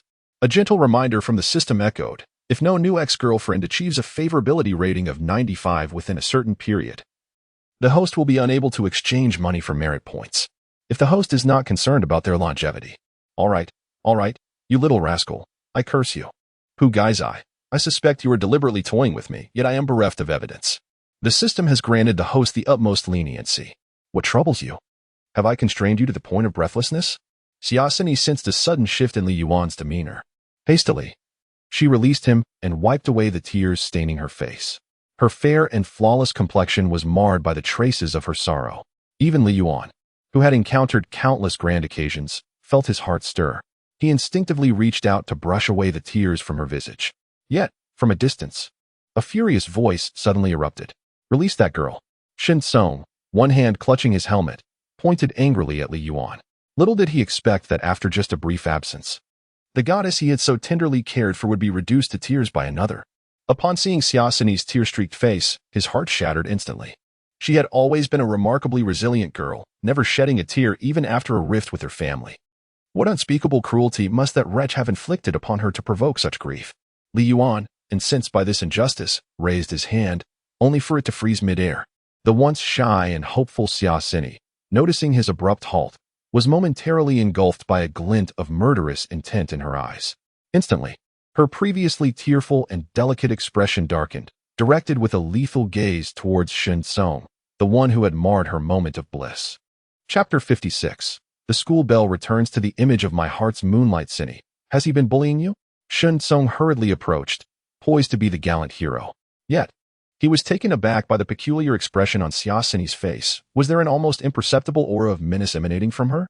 Was it merely an illusion? Sini, do not be afraid. I've long known he was no good. Now that he has been caught in the act, it's only fitting to bring him to justice and have him reported for his misdeeds. Shin Song declared vehemently, sharpening his resolve. But what was this strange look in Sini's eyes? That aura of hostility seemed to radiate from her gaze. He had never witnessed such fierce intensity in Xiaosini before. Why did she appear so wrathful, as if ready to devour someone? Shouldn't her ire be directed at the true culprit, Li Yuan? Sini, were you threatened by Li Yuan with a knife? If so, blink your eyes, Shin Song urged, blinking frantically at Xiaosini in a desperate attempt to convey his concern, while casting a glance at Li Yuan, who seemed oblivious to the situation. Give me the helmet. His delivery is about to be late. Xiaosini took a deep breath, calming her murderous impulses. She extended a delicate arm, as tender as jade, towards Shin Kong. He paused momentarily, instinctively handing over the helmet. Thank you, Xiaosini said, accepting the helmet graciously. Could you help me put it on? This clasp is quite difficult for me. As she playfully requested Li Yuan to assist her with the helmet, Shin Song felt his resolve beginning to crumble. Sini, didn't he just bully you? Who said he bullied me? Xiaosini shot Shin Song a bewildered glance, leaving him momentarily speechless. Once the helmet was secured, Xiaosini adjusted her position and carefully lifted her skirt as she mounted the small electric scooter, her cautious demeanor betraying her inexperience. Shin Song's heart ached at the sight. Sini, do you really intend to accompany him on this delivery? It's quite unsafe. Thank you for the helmet, Xiaosini replied, wrapping her arms around Li Yuan's waist, her joy reminiscent of a child's delight. Are you ready? Are you holding on tight? Li Yuan glanced back at Xiaosini. Yes, she answered cheerfully, tightening her embrace. Shin Song stood there, forlorn, watching the small scooter gradually pull away. Was this what they meant by preferring to smile on an electric scooter rather than weep in a Mercedes? Yet, I, who tread so carefully around her, could never bear to see her cry. Shin Song pondered, bewildered by his own defeats. Aside from appearances, he was undeniably superior to Li Yuan in every aspect. If it was merely a matter of looks, he could resort to cosmetic surgery. After all, if women could enhance their beauty to marry into wealth, why couldn't men undergo transformations to win the affection of their goddesses? He would willingly sacrifice himself for her. But as he watched Xiaosini fade into the distance, a wave of concern washed over him. Sini, without my protection, please be safe. Please, Sini, wait a moment, stop the vehicle. Li Yuan's modest electric scooter ventured beyond Shin Song's line of sight when Xiaosini suddenly commanded him to halt. This helmet is excessively heavy. Let us exchange it. As she spoke, she removed the expensive and remarkably protective helmet from her head. Li Yuan was about to refuse, but Xiaosini swiftly covered his mouth with her hand. If you do not switch, I shall not permit you to deliver food today. I recall you were not this stubborn before. Reluctantly, Li Yuan relinquished his rudimentary helmet, which barely covered the crown of his head, to Xiaosini. Fortunately, his driving skills were commendable. The likelihood of an accident on the electric scooter was nearly non-existent. After exchanging helmets, they resumed their journey. With a beauty like you, the campus belle, accompanying me on this delivery, I feel as if the very light around us has conspired to slay me with countless glances. As Li Yuan's scooter traversed the streets, the head-turning raid among onlookers, both men and women, soared to a perfect 100%. The girl, strikingly beautiful and reminiscent of a television star, sat joyfully behind the delivery man. wrapping her arms around his waist. Has the filming of Lu Zixin's three-body problem begun? No. In comparison to the surreal scene before him, Lu Zixin's portrayal seemed overly conservative. The delivery riders truly represented a mysterious society. Upon witnessing them, Li Yuan felt a long-buried belief in love rekindle within his heart. This was the essence of love. How enviable. Enviable. Nonsense. That fellow is a scoundrel. He wears such a fine motorcycle helmet while allowing that poor girl to don a shabby one. Alas, the plight of love-struck girls is indeed tragic, deceived by scoundrels, yet blissfully unaware. Indeed, it is a pity for such a beautiful girl to be denied a decent helmet. It's either targeting, not me. Xiaosini tightened her embrace around Li Yuan's arm, comfortably resting her head against his back. In that fleeting moment, Li Yuan felt as though he had returned to his senior year of high school. I suspect you deliberately swapped helmets, accusing me of mistreating you with that inferior headgear, subjecting me to public scorn. When the electric scooter halted in front of the restaurant to collect the order, Li Yuan merely stepped inside for a brief moment.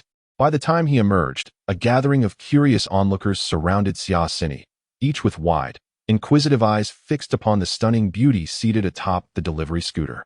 Upon witnessing Li Yuan's return to the vehicle, the crowd erupted into a cacophony of accusations against him, a veritable symposium denouncing his character. Li Yuan dared not linger, fearing that the growing ire of the crowd would culminate in a physical confrontation. Amidst Xiaosini's melodious laughter, he swiftly seized the scooter and sped away. You still have the audacity to laugh. Return the helmet.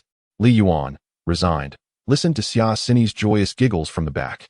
Her laughter grew increasingly uninhibited and exuberant, and Li Yuan was suddenly engulfed by a peculiar sensation. The girl seems to have returned to her lively and cheerful self after that episode of inconsolable weeping.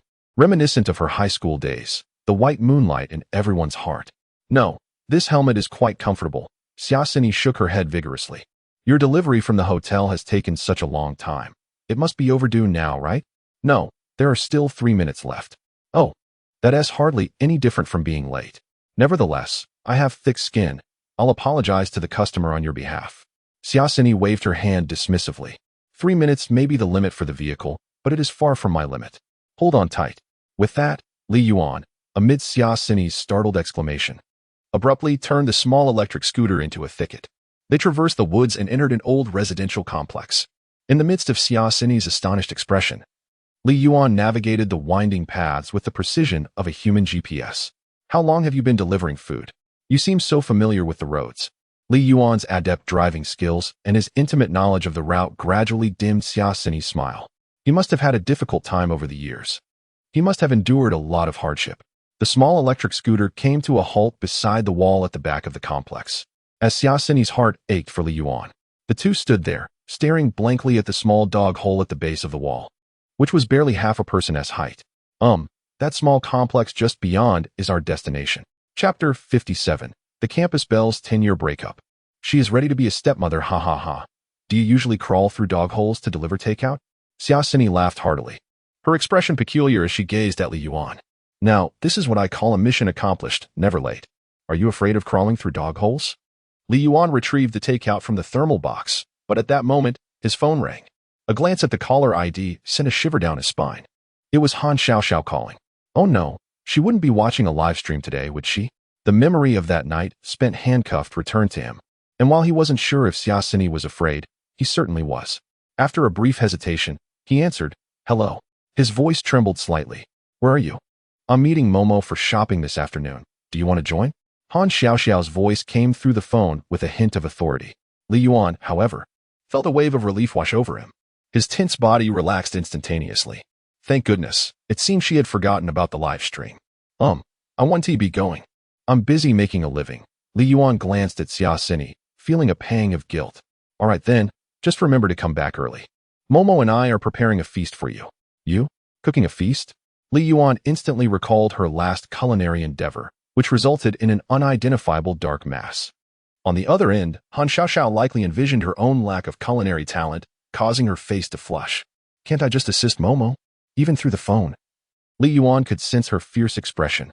Just make sure you return early, she concluded before hanging up. With a sigh of relief, Li Yuan found himself puzzled. Weren't Han Xiaoxiao and Chen Momo always at odds when they met? How had their relationship suddenly become so amicable? As he ended the call, He hastily closed the live stream, grateful for any delay in such a predicament. You're going to be late if you don't leave soon. Siasini's despondent voice cut in beside him. Her expression had turned significantly unnatural, her hands awkwardly fidgeting. Clearly having caught on to the fact that the voice on the other end was female and that there was a deep connection between her and Li Yuan. Han Xiaoxiao's call had doused her with cold water, jolting her into a sudden realization. In her earlier emotional outburst, she had neglected to inquire whether he had married over the past decade. Or perhaps he had children by now, children who could be running about. And surely they would be adorable. The thought of a delicate, porcelain-like child calling her Annie sent a wave of pallor across Siasini's face. A dizziness enveloped her, accompanied by a surge of overwhelming guilt. She felt as though she were an interloper, intruding upon another's marriage, disrupting the sanctity of their family. Li Yuan discerned her distress, suspecting that the phone call from Han Xiaoxiao had weighed heavily on her heart. After a brief pause, he gently grasped her unsteady hand. Do not linger in uncertainty. There is nothing to fear in facing the abyss. In the past, he had felt trapped, yet now he yearned to offer every goddess a home. A pair of warm hands, at the very least to alleviate their sorrow in his presence. Siasini, dazed, allowed herself to be drawn into the darkness by Li Yuan. Holding his warm hand felt akin to grasping the entirety of the world. In that moment, she suddenly felt invincible. What did it matter if she were condemned as a mistress by all? She had no regrets. Furthermore, observing his current state compared to the anxiety that had gripped him during that phone call made her realize that his past and present marriage must have been fraught with unhappiness.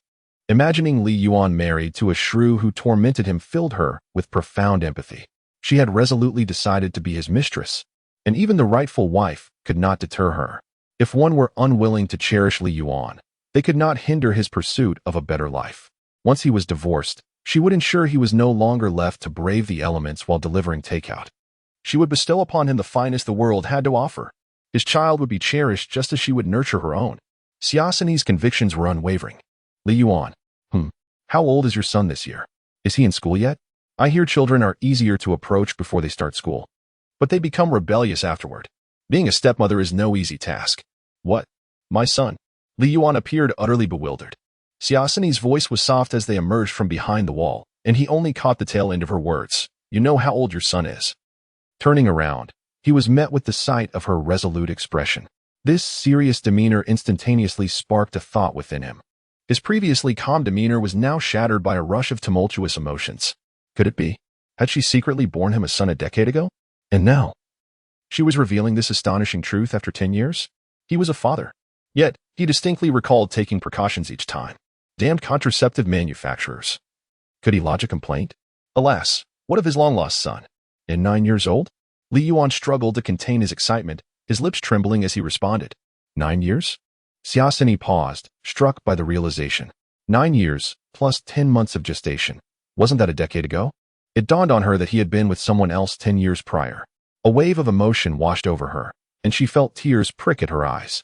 So, the reason for his sudden disappearance a decade ago was to conceive a child. The excuses about cilantro were mere fades. Li Yuan. Did you secretly juggle 2 relationships behind my back? As Summer Sinny gazed with a face full of grievance, on the verge of tears, Li Yuan immediately swore to the heavens, affirming that he had never straddled 2 boats. Such an act was entirely foreign to him. Observing his earnest demeanor, it did not seem like he was lying, and for the moment, Summer Sinny chose to believe him. But what about the child's mother? She asked anxiously. What if it was someone she knew, perhaps even a classmate? The child's mother? Is it not you? Li Yuan blurted out in response. Instantly, Summer Sinny's face flushed crimson. You must give me some time. I am not prepared yet. She had not anticipated his directness. Yet, she soon let out a soft sigh. The child was already 9 years old, at an age where even a biological mother struggled to manage. How could she, as a stepmother, possibly fulfill that role? It seemed she would need to purchase a parenting manual upon returning home today. Alas, she had waited 10 long years, believing she had finally reached a conclusion. Instead, she suddenly found herself a stepmother, with the addition of a 9-year-old son. In those fleeting seconds, Summer Sinny had conjured up dozens of scenarios portraying how a stepmother could be driven to despair and labeled as a wicked stepmother by others. Sigh. Let us hope that little Li Yuan is somewhat obedient. Furthermore, she must reclaim the solitude of the past decade, doubly so. I understand, and I will grant you both the time you need. Li Yuan, on the other side, nodded earnestly. Introducing a child, who had been devoid of paternal love for 9 years, to a father figure indeed required time for psychological adjustment. At that moment, both silently vowed to uphold their responsibilities as mother and father. Now, let us attend to the meal delivery, as the takeaway is already overdue. Summer Cine inhaled deeply, recentering her emotions. Li Yuan nodded in agreement. Hand in hand, they entered the community building, each harboring their own thoughts. By the way, what is my son's name? Chapter 58. 10 years ago, I experienced 7 encounters. Now, with an added 0. You inquire about your son's name? Xia Cini gazed, wide-eyed, at Li Yuan's profile. A touch bewildered. Indeed, during the moment of father-son recognition, embracing each other while shedding tears, I surely could not fail to utter his name, could I? Li Yuan wore an expression of innocence. What? What father-son recognition? Xia Cini's small head was filled with large questions. Wasn't it a mother-son reunion? Did you not claim to have given birth to a son for me? Li Yuan appeared equally perplexed. I did not. Xia Cini instinctively glanced at her flat abdomen. Then, the two of them stood in a daze, gradually realizing that something seemed rather amiss. Are you married? Xia Cini suddenly grasped the situation. Could it be that her earlier nervousness had led her to overthink? Li Yuan shook his head. Do you have a son or a daughter? Li Yuan continued to shake his head. Thus, their previous conversation had been akin to a chicken speaking to a duck. Completely disconnected. However, Xia Cini's eyes visibly brightened at that moment. So perhaps she was not the third party. Furthermore, she need not be the venomous stepmother spoken of by others. Then who was that fierce woman on the phone? Is she your girlfriend? Or is there some other connection? Xia Cini furrowed her elegantly shaped brows, her tone laced with a hint of menace. If she is not your wife, what right does she have to instill such fear in Li Yuan? Even as a girlfriend, that would be unacceptable. When I was with Li Yuan, I was utterly compliant, paying heed to all his matters, big and small. I had to be cautious with my words. The one I cherished, why should she be bullied by another? A fierce woman? Li Yuan twitched his lips. Yes, you seem quite afraid of her. What is she to you? Xia Cini tightened her grip on Li Yuan's hand. She had resolved to claim her territory. Regardless of whether she was a girlfriend or married, such a fierce woman was utterly unworthy of Li Yuan. She is my landlord. Li Yuan struggled to find a satisfactory explanation. Landlord? Xia Cini was taken aback. How can a landlord be so imposing these days? Are you behind on rent? No, she does not require rent. Li Yuan shook his head. Doesn't require rent? In an instant, Xia Cini's thoughts raced, her hand covering her mouth. Could it be that you, with your body? Upon seeing the sudden disdain in Xia Cini's gaze, Li Yuan rolled his eyes. Where are you headed with this? In any case, it is quite complicated and cannot be explained in a few sentences. Just like if I were living in your home, would you demand rent from me? No. Xia Cini immediately shook her head, then impulsively countered with a question. If I suggested that you compensate me with your body, would you refuse? After posing the question, Xia Cini blushed, glancing around nervously to ensure that no one had overheard her audacious words. Are you testing my resolve? I must explicitly inform you that this individual cannot withstand scrutiny. Have you forgotten the debauchery of a decade ago? Upon hearing this, Xia Cini seemed to recall some inappropriate memories, her face instantly flushing to the roots of her neck. That was 10 years ago. It is improbable that you possess such prowess now. Li Yuan was about to retort, his 2 kidneys functioning like perpetual motion machines. Suddenly, a notification from his phone indicated that the food delivery was overdue. Li Yuan, disregarding everything else, hastily pulled Xia Cini upstairs. Have you truly not used your body to pay the rent? The obstinate Xia Cini insisted, undeterred by being dragged along. No, Li Yuan replied, shaking his head. I don't believe you. Once you finish your deliveries today, I will accompany you back, and you shall introduce me to her, the fierce woman. Xia Cini's expression was one of skepticism, emphasizing the words fierce woman. She could sense that the girl on the other end of the phone shared an extraordinary bond with Li Yuan. Li Yuan felt an immediate headache. Bringing her back would undoubtedly transform the situation into a grand spectacle of retribution, an ultimate battleground, a hellish arena. Han Xiaoxiao and Chun Mimim's relationship seemed to have recently improved. And now, with Xia Cini's unexpected arrival, 3 women in one scene? What about 3 ex-girlfriends? Wouldn't that provoke chaos? The mere thought of Xia Cini encountering Han Xiaoxiao and Chun Mimim sent a shiver down Li Yuan's spine. Perhaps we should wait a couple of days? Until I replace all the stainless steel knives in the kitchen with wooden ones, Li Yuan murmured quietly, fearing that his kitchen would inevitably become a crime scene. What did you say? Nothing, Nothing at all. Her name is Han Xiao Xiao. If you see her, please remember not to call her fierce woman. Li Yuan offered a wry smile. Understood. Xia Sini nodded. I will heed your advice.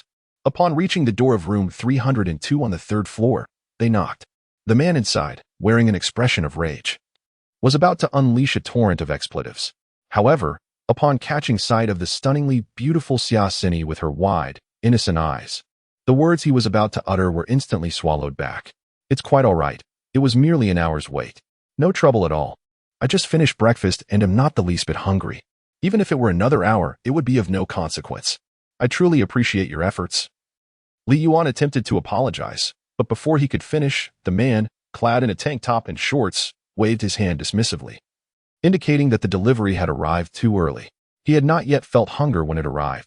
He then spontaneously awarded a 5-star rating, proclaiming that the meal was exceptionally delicious and visually appealing. Reluctantly, he watched as Xia Sini descended the stairs. Merchant, I shall order from your establishment daily from now on. Merchant. Ah, I see. You enjoy noodles that have turned into mush. Next time, I shall let them sit for an hour before delivering. Thank you for your support. See? Having me around is beneficial, isn't it? Without me, you would have certainly faced a reprimand. On their way back, Xia Sini clutched Li Yuan's hand, laughing like a child weighing 90 pounds. Indeed, that pitiful and innocent expression you wore moments ago could easily captivate 99 of men, with the remaining 1 being homosexuals. While enduring the piercing glares of those around them, they continued to deliver a few more orders. Meanwhile, seated behind them, Xia Sini was contemplating how to deal with the formidable woman lurking behind Li Yuan. Are you hungry? Shall we go for a meal? After completing the peak hour deliveries, Li Yuan glanced at the time, realizing it was nearly 2 in the afternoon. The two of them chose a relatively nice restaurant. After all, a portion of their earnings could not be converted into merit points. Spending it did not cause them any regret. However, just as they settled into a window-side table, preparing to order, a look of utter astonishment had been fixed on them since they entered the establishment. P.S. Seeking names of ex-girlfriends. Chapter 59. When someone seeks solace after a breakup, do you too flaunt your affection right in front of them? From the moment Li Yuan and the other entered, countless gazes fixated upon them. The juxtaposition of a star-like beauty and a delivery boy was far more striking than any combination of beast and beauty. Moreover, the enchanting Xia Sini seemed utterly unconcerned with the modesty typically expected of young women, practically yearning to press her entire being against Li Yuan. She pulled him to a window seat, remaining closely entwined with him. Why do I feel that the stares from these people are more ferocious than those from outside? The onlookers outside merely wished me ill, while here, it seems even you are in their sights. Li Yuan could not help but feel a shiver run down his spine as he met those murderous glances. Has their animosity escalated to indiscriminate hostility? Xia Sini could not resist glancing around, noticing that the expressions of the patrons within differed from those outside. The decor of the establishment was peculiar. Most tables were either intimate booths for 1 or long tables seating 7 or 8. The menu was even stranger, featuring dishes with names like heartbreak rice and sorrowful noodle. Xia Sini opened the menu, her face alight with astonishment. Are you two doing this on purpose? This is a breakup-themed restaurant. It's filled with individuals who have recently suffered heartbreak and are seeking solace in each other. Suddenly, peculiar voices erupted from behind them. Beasts, scoundrels, wretches. Lost in her admiration for Li Yuan, Xia Sini paid little mind to the commotion behind her.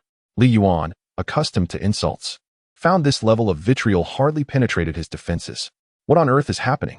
Why do I see Chong Wei and live food displaying their affection as soon as I step in? A newly arrived patron cast a discontented glance at the staff, his tone laced with sarcasm. The two servers exchanged awkward looks, for the establishment had a policy against couples dining together. They could hardly blame Xia Sini for her striking beauty. The proprietress was already the most stunning woman they had encountered, and the newcomer could rival her. In their moment of awe, they had forgotten to intervene as the couple entered. Now that they were seated, could they really ask them to leave?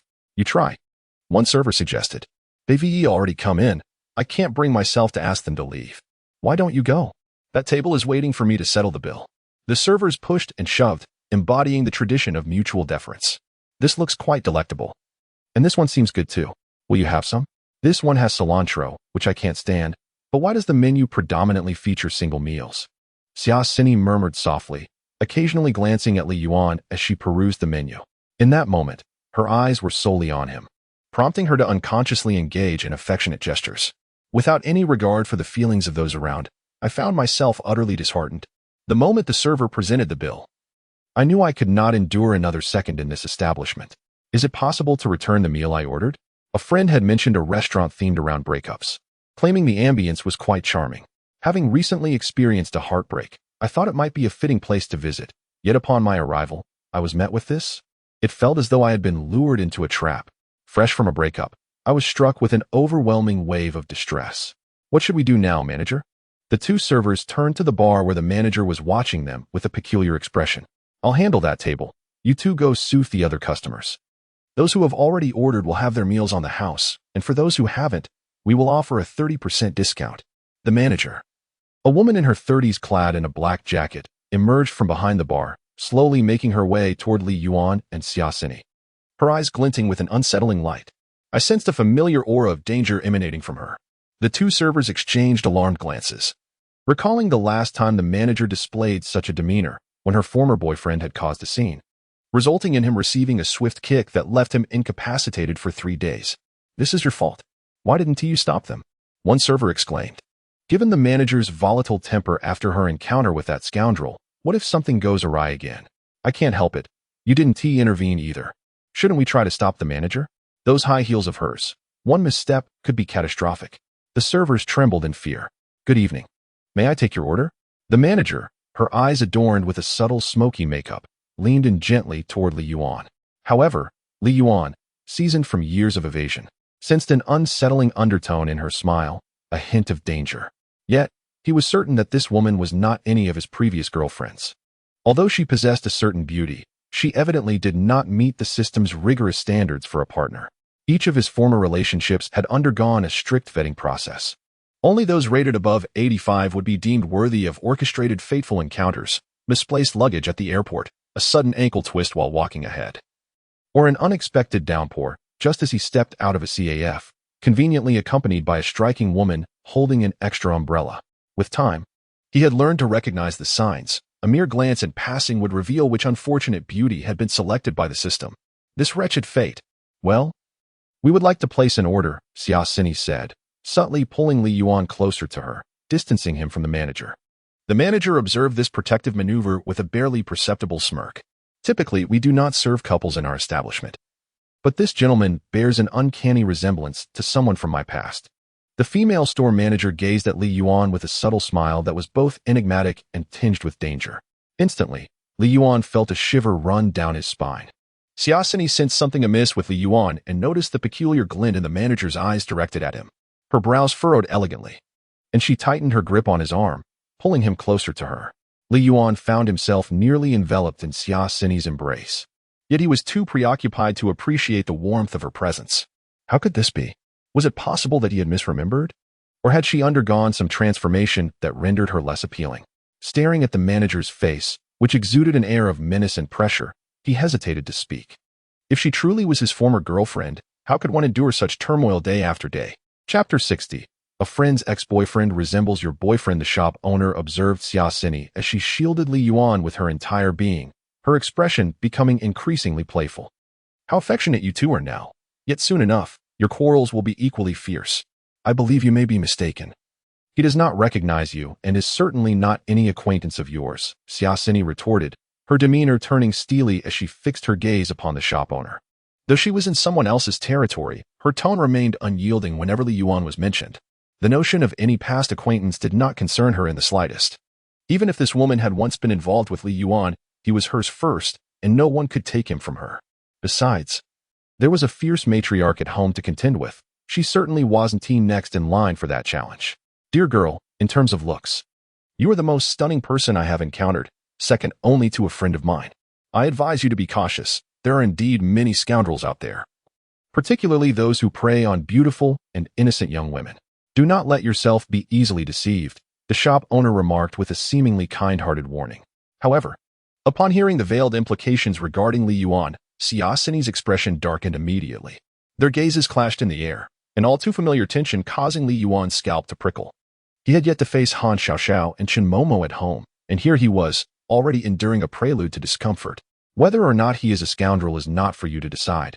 Even if he were, I wouldn't care if he married 100 women at once. Xia Xinyi's eyes began to glint with menace, revealing her genuine anger. Li Yuan, however, felt a spark of hope. Is that true? Actually, there is no need for 100. I just hope that when I face Han Xiaoxiao and Chen Momo, you won't bring knives into the equation. As for the 100, that would be a death sentence for him. I merely offer a kind warning. There is no need for such hostility towards me. You bear a striking resemblance to my friend, not only in beauty, but also in your stubborn temperament. Speaking of friends, the shop owner's demeanor softened momentarily as she regarded Xia Xinyi. Unfortunately, she also encountered misfortune in love, much like you do now, willingly entangled in a self-destructive relationship, ultimately leading to her utter defeat. As she spoke, her gentle gaze vanished, replaced by a decidedly unfriendly glare directed at Li Yuan. I believe I have seen a photograph of your boyfriend, approximately a year ago. Upon witnessing the increasingly hostile look in the shop owner's eyes, Li Yuan unexpectedly sighed with relief and shot her a fierce glare. It was then he understood the situation. Damn it, you've had me frightened out of my wits. You mean to tell me he is not my ex-girlfriend? You've merely seen my photo and decided to confront me? If she is not an ex, then what is there to fear? It is worth noting that he solely cowers before his former girlfriends. Do not mention the piercing gaze that could slay, nor the nuclear glare that could obliterate. If you were not his ex, it would be ineffective here. Throughout his life, he has wronged only his ex-girlfriends and his parents. He only shows weakness in their presence, although the number of ex-girlfriends appears to be rather considerable. This does not hinder him from having genuinely cared for each and feeling remorseful. Li Yuan gently patted Xia Xinyi's hand and immediately straightened himself from her embrace. A man of honor, born between heaven and earth, cannot languish beneath others. Allow me a moment to regain my composure. Li Yuan leisurely lifted the cup before him and took a sip. This old fool is so frightened that he has left dry-mouthed. I shall feign weakness when your ex-friend arrives. The shopkeeper's attitude toward Li Yuan shifted dramatically upon witnessing his demeanor, a flicker of surprise crossing her eyes. I appreciate your concern, but if your friend has poor eyesight, that does not necessitate that I share the same affliction. In my heart, my boyfriend is the finest man in the world. If you do not wish to serve us, we shall take our leave immediately. With a frosty expression, Xia Xinyi grasped Li Yuan's arm, intent on departing. My dear, I cannot bear to see you fall into a pit of flames. The shopkeeper swiftly interposed herself between the two. To speak candidly, your current boyfriend is indeed that scoundrel. I have seen his photograph at my friend's home. Your boyfriend is named Zhang Jiahui, is he not?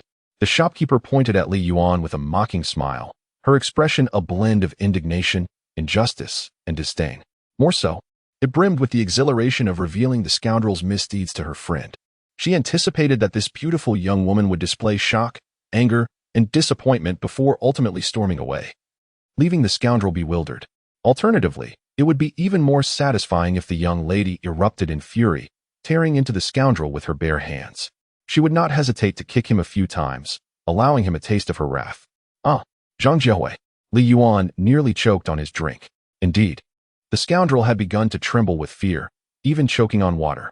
However, events seemed to unfold contrary to expectation. What did that young lady's expression, akin to seeing a fool, signify? Had he erred in his assertion? But he is indeed a scoundrel. I directly named him upon our first encounter. How could that be mistaken? This girl's romantic delusions are truly beyond redemption. Crazy. You are the one named Zhang Jiahui. Your entire family bears that name. Xia Xinyi regarded the shopkeeper with an expression of disdain, as if looking at a simpleton. It is your prerogative not to serve couples. Yet there is no need to forcibly tear them apart, is there? Let us depart and find another establishment. Encountering lunatics while dining is quite disheartening. Li Yuan was pulled along by Xia Xinyi, heading towards the exit. The shopkeeper stood there, dazed, gazing at the furious Xia Xinyi, beginning to doubt her own perceptions. Could she have been mistaken? But that was impossible. They bore such a striking resemblance. Or perhaps it was her memory that failed her. A photograph seen a year prior remained somewhat hazy in memory. The female shopkeeper murmured to herself as she retrieved her mobile phone. She scrolled through her contacts and dialed a name, Lu Zai. Meanwhile, Li Yuan stepped outside, wiping the beads of sweat from his forehead. That was close. Indeed, navigating the world requires multiple aliases. They can prove life-saving in critical moments. You seem quite anxious, remarked Xia Xinyi, casting a wary glance at the perspiring Li Yuan. It's hot, isn't it? Oh, was I holding you too tightly? As she spoke, she tightened her embrace even further. Li Yuan glanced back slightly and noticed the shopkeeper on the phone, speaking while casting her gaze in his direction. Alarm surged within him. We should leave quickly. This place is not suitable for lingering, he murmured, hastening his steps towards the exit. Once outside, Xiaosini turned around and noticed a small blackboard by the door, inscribed with the words Heartbreak-themed restaurant. Couples not welcome. A wave of guilt washed over her for having overlooked the sign and impulsively entered. Yet, she recalled the shopkeeper's words, "You are a scoundrel, and I detest her." What if I truly am? Li Yuan coughed lightly, attempting to mask his inner embarrassment. Only I can label myself a scoundrel. It is not for others to declare it before my very eyes. Xiaosini paused, her gaze fixed intently on Li Yuan. So, are you a scoundrel? Chapter 61. How does the fierce tigress compete with the moonlight school beauty? Upon meeting the earnest gaze of Xiaosini, Li Yuan felt an overwhelming sense of dread. This predicament is your doing, Tongzai. Why must I endure the consequences? The inquiry into whether he was a scoundrel left him utterly speechless. How could one respond to such a soul-searching question? Regardless of whether one answered in the affirmative or negative, it was a no-win situation. History has shown that the one who responds is invariably the one who perishes. Well, your question is akin to randomly selecting someone in a psychiatric hospital and asking if they are mentally ill. If they claim they are unwell, does it not suggest their sanity? Conversely, would you believe someone who insists they are fine? What does this have to do with mental illness? I don't quite understand. Could you simplify it? Aren't all patients in a psychiatric ward indeed unwell? Xiaosini tilted her head, her bright eyes brimming with confusion. But there are doctors and nurses. You fool. Li Yuan slightly turned his head, evading her gaze. Xiaosini scrutinized him closely, tilting her head in contemplation.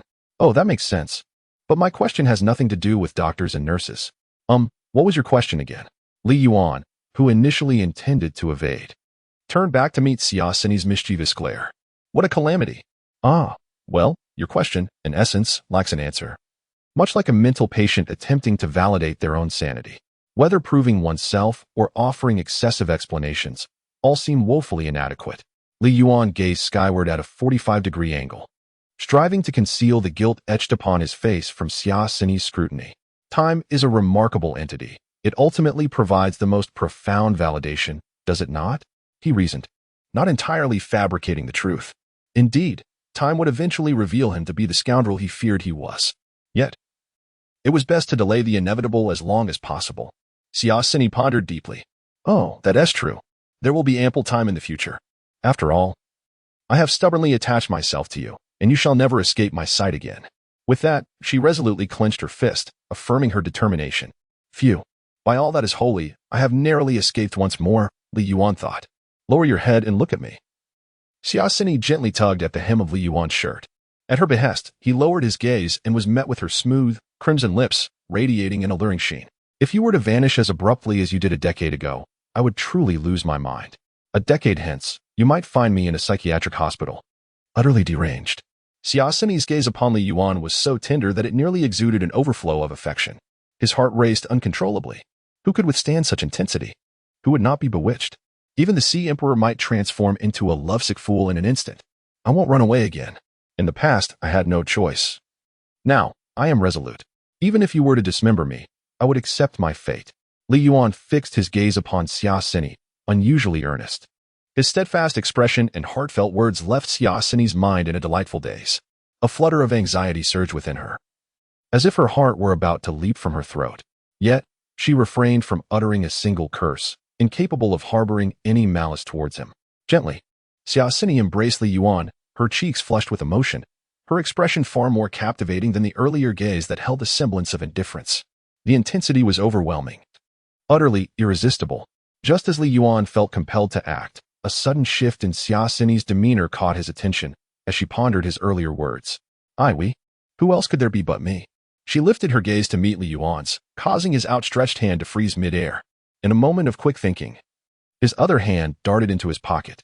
After a furtive glance, he relied on muscle memory to haphazardly press buttons, inadvertently activating the delivery order function. Fortunately, the platform was in need of assistance. The instant he pressed it, his phone chimed. You have a new order from a certain delivery service. Please check. The notification resounded in Li Yuan's ears like a melodious symphony.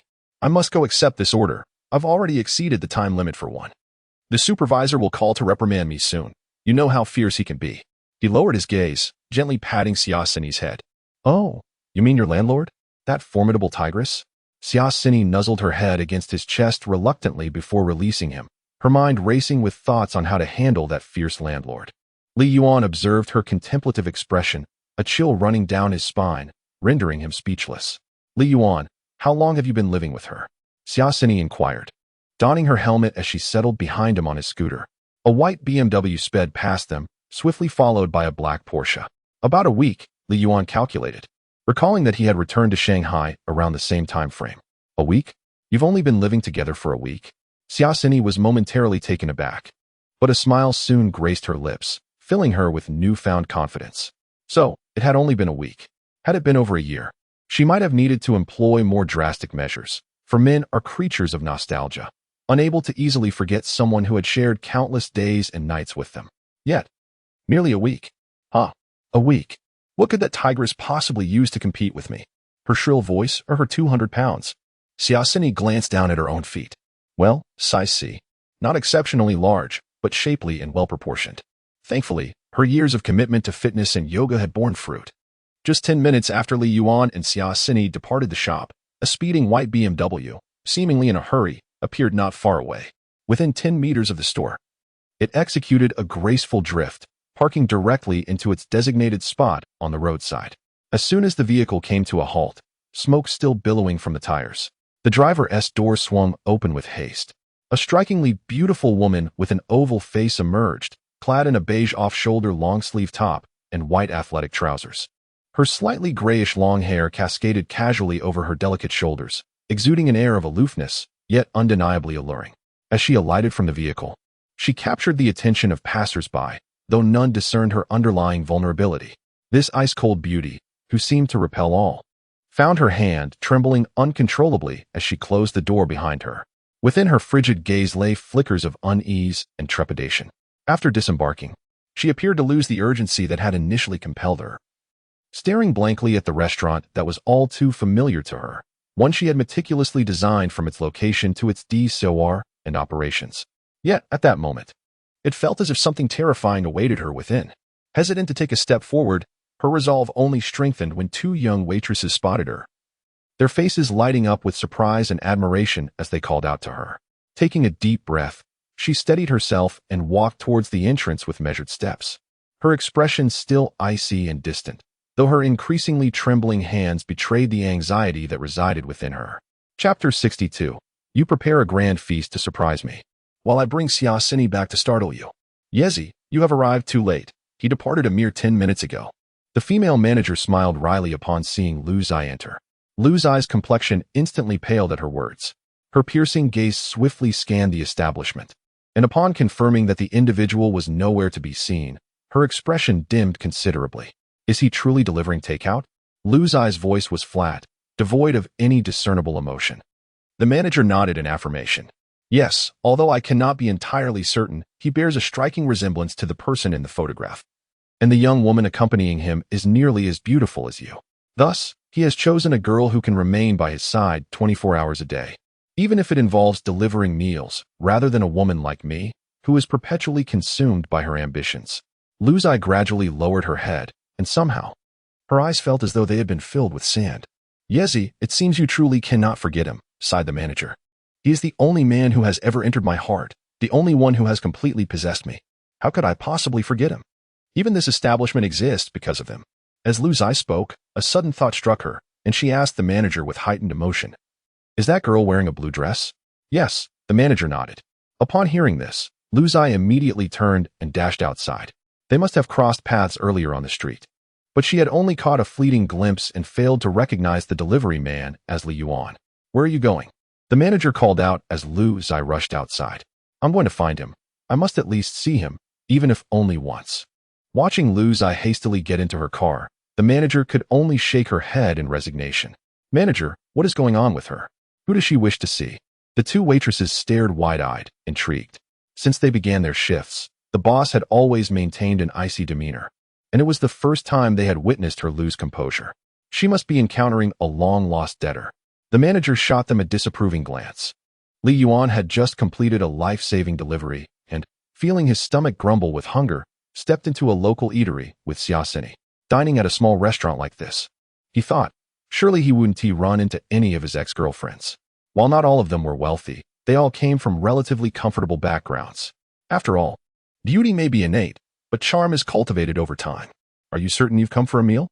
The owner scrutinized Siasini's seemingly expensive attire with a peculiar expression, as if he had encountered a ghost.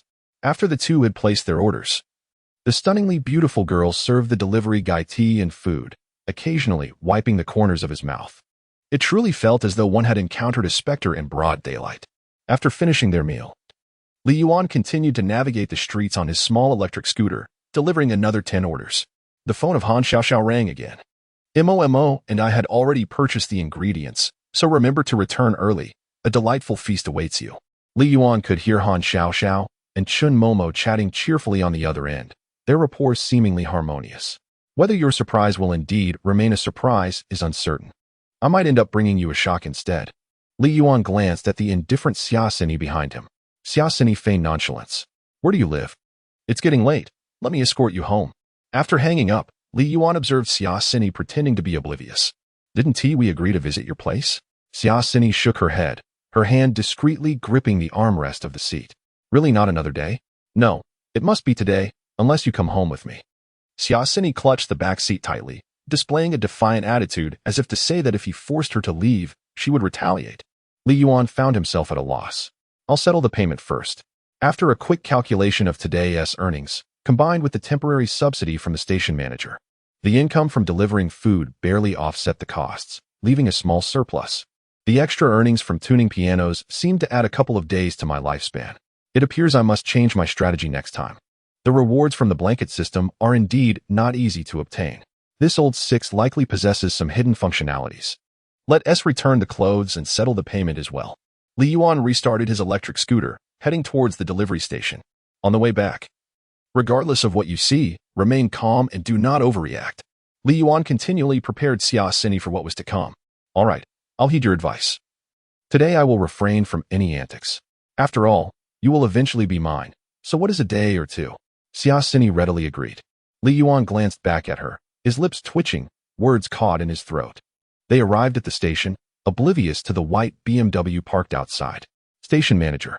I have an urgent matter and one to be delivering during the evening rush. Li Yuan entered the station manager's office, where the manager, in his 40s, was sipping wellness tea. Upon seeing Li Yuan, his irritation flared. You said you'd repair pianos during the afternoon peak, and now you're skipping the evening rush? Do you think this is a public restroom where you can come and go as you please? The manager slammed his teacup on the table, creating a loud clatter. Among the few temporary riders hired today, you are the least reliable. If you don't work the evening peak, you'll miss out on today's extra subsidy. Outside, Siasini immediately reacted, outraged at her dear one being reprimanded in her presence. She stormed in with fierce determination. Who is it? Don't you know to knock? A casual glance towards the door turned into an unwavering stare. Young lady, whom are you looking for?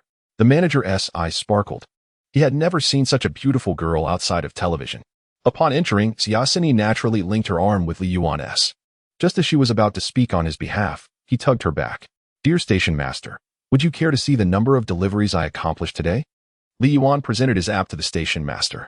Staring at the astonishing figure of 130 deliveries, the station master was momentarily taken aback. 130 deliveries? How could this be possible?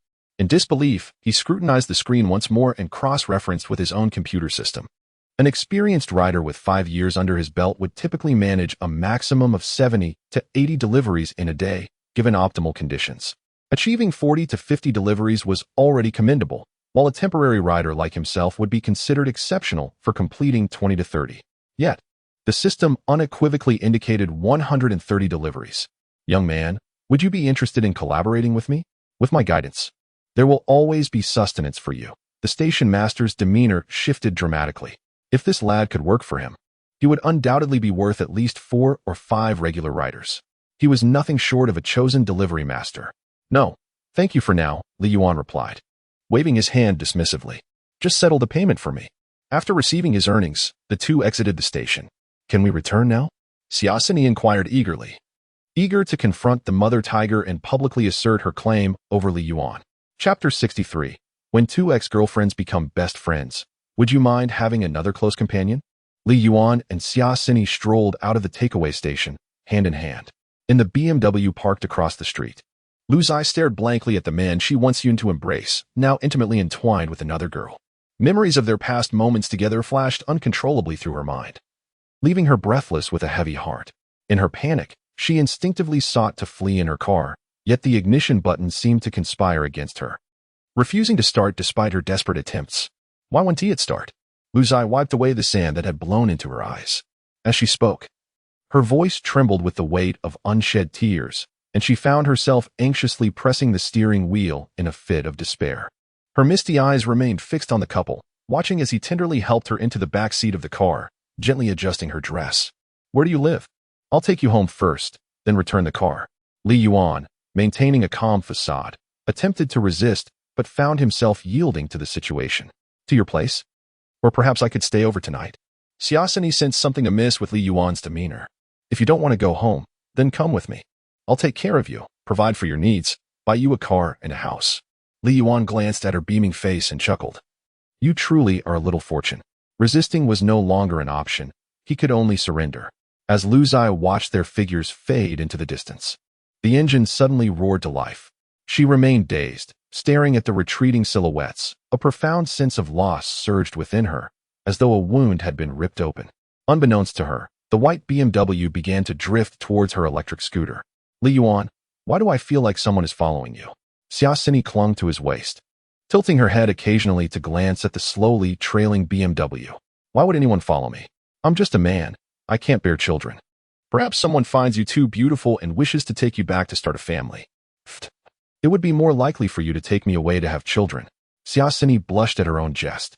Maybe it's one of your ex-girlfriends who recognized you and decided to follow, just like I did. As soon as she uttered those words, a chill ran down her spine. The BMW behind them felt unnervingly out of place, and Li Yuan, already anxious about the possibility of Han Xiaoxiao and Chen Momo seeing Xia Xini, involuntarily twitched, causing the scooter to wobble perilously. What's wrong? Xia Xini quickly tightened her embrace around Li Yuan. No, it's nothing. Li Yuan glanced back. All he could see was a slowly moving white BMW in the distance. He could not discern the occupants within the vehicle. It was broad daylight. Next time, refrain from uttering such terrifying words. Was it truly frightening? I said nothing at all. Xia Xini observed the panic in Li Yuan's demeanor, which did not seem to be a jest. A wave of doubt washed over her. Surely, he could not be implying that I am frightening. Li Yuan rode his bike to the municipal bureau, having called Tang Jiaming in advance. He intended to leave the small electric scooter downstairs for him, but to his surprise, Tang insisted on meeting in person. Upon seeing Tang's mysteriously animated demeanor over the phone, Li Yuan momentarily thought that he had received a promotion upon entering the bureau. Having a brother in a leadership position at the bureau would certainly prove advantageous. As Li Yuan entered the courtyard of the municipal bureau, Tang Jiaming was already waiting eagerly. However, the jovial conversation he had been enjoying with a nearby officer came to a sudden halt upon seeing Xia Xini. His expression transformed into one of sheer shock, his mouth agape as if struck by an overwhelming blow. The young officer beside him appeared equally astonished. Returning the scooter to him, Li Yuan positioned the small electric vehicle in front of Tang Jiaming, preparing to leave. Wait, hold on, Tang Jiaming exclaimed, pulling Li Yuan back. Meanwhile, Xia Xini clung to Li Yuan's arm, creating a scene reminiscent of a well-known comedic moment. Reluctantly, Li Yuan gestured for Xia Xini to release her hold on his arm as Tang led him to a secluded corner. Goodness! Brother Yuan, what is going on? How on earth did you manage this? Tang Jiaming was nearly too exhilarated to articulate his thoughts. Do you know what I saw today? An alien? Li Yuan replied, noticing that Tang was so animated he had forgotten to release his grip. I saw Chen Momo, Tang Jiaming whispered, glancing at Xia Xini while attempting to lower his voice. I recall Chen Momo was your ex-girlfriend, right? Indeed, Li Yuan nodded. And Han Xiaoxiao is your current girlfriend, correct? Moreover, you two are living together. Tang Jiaming's gaze bore into Li Yuan's. How do you know that? Li Yuan asked, puzzled. You've been driving Han Xiaoxiao's car to take her to work these past few days. Who wouldn't notice you two are cohabitating? Oh. So what exactly are you trying to convey? One is your current girlfriend, a police officer, and the other is your ex-girlfriend, a beloved figure among the public. I saw them leaving the bureau hand in hand at noon. Tang Jiaming's excitement began to escalate once more. You brought me over just to say this? Li Yuan felt a sense of helplessness. He was now most apprehensive about hearing the names Han Xiaoxiao and Chen Momo. The potential reconciliation between the two women could have been a monumental relief for Li Yuan. Yet now, with Xiaosini's presence, he found it impossible to feel any joy. The situation has taken a turn for the perplexing and fraught with crisis. It remains uncertain whether the two of them would welcome an additional confidant. Yuan, what expression is that? Do you genuinely relish the notion of your ex-girlfriend and current girlfriend becoming the best of friends? This is beyond anything I could describe as science fiction. It is even more fantastical than the most extraordinary novels I have ever encountered. Tang Jiming's excitement grew with each word. However, when he recalled and turned to see Xiaosini waiting for Li Yuan, his expression abruptly froze, revealing a countenance more sorrowful than tears. Yuan, you are truly my only idol. I believe I understand why Han Xiaoxiao had someone from the bureau bring oysters from Shengxi yesterday.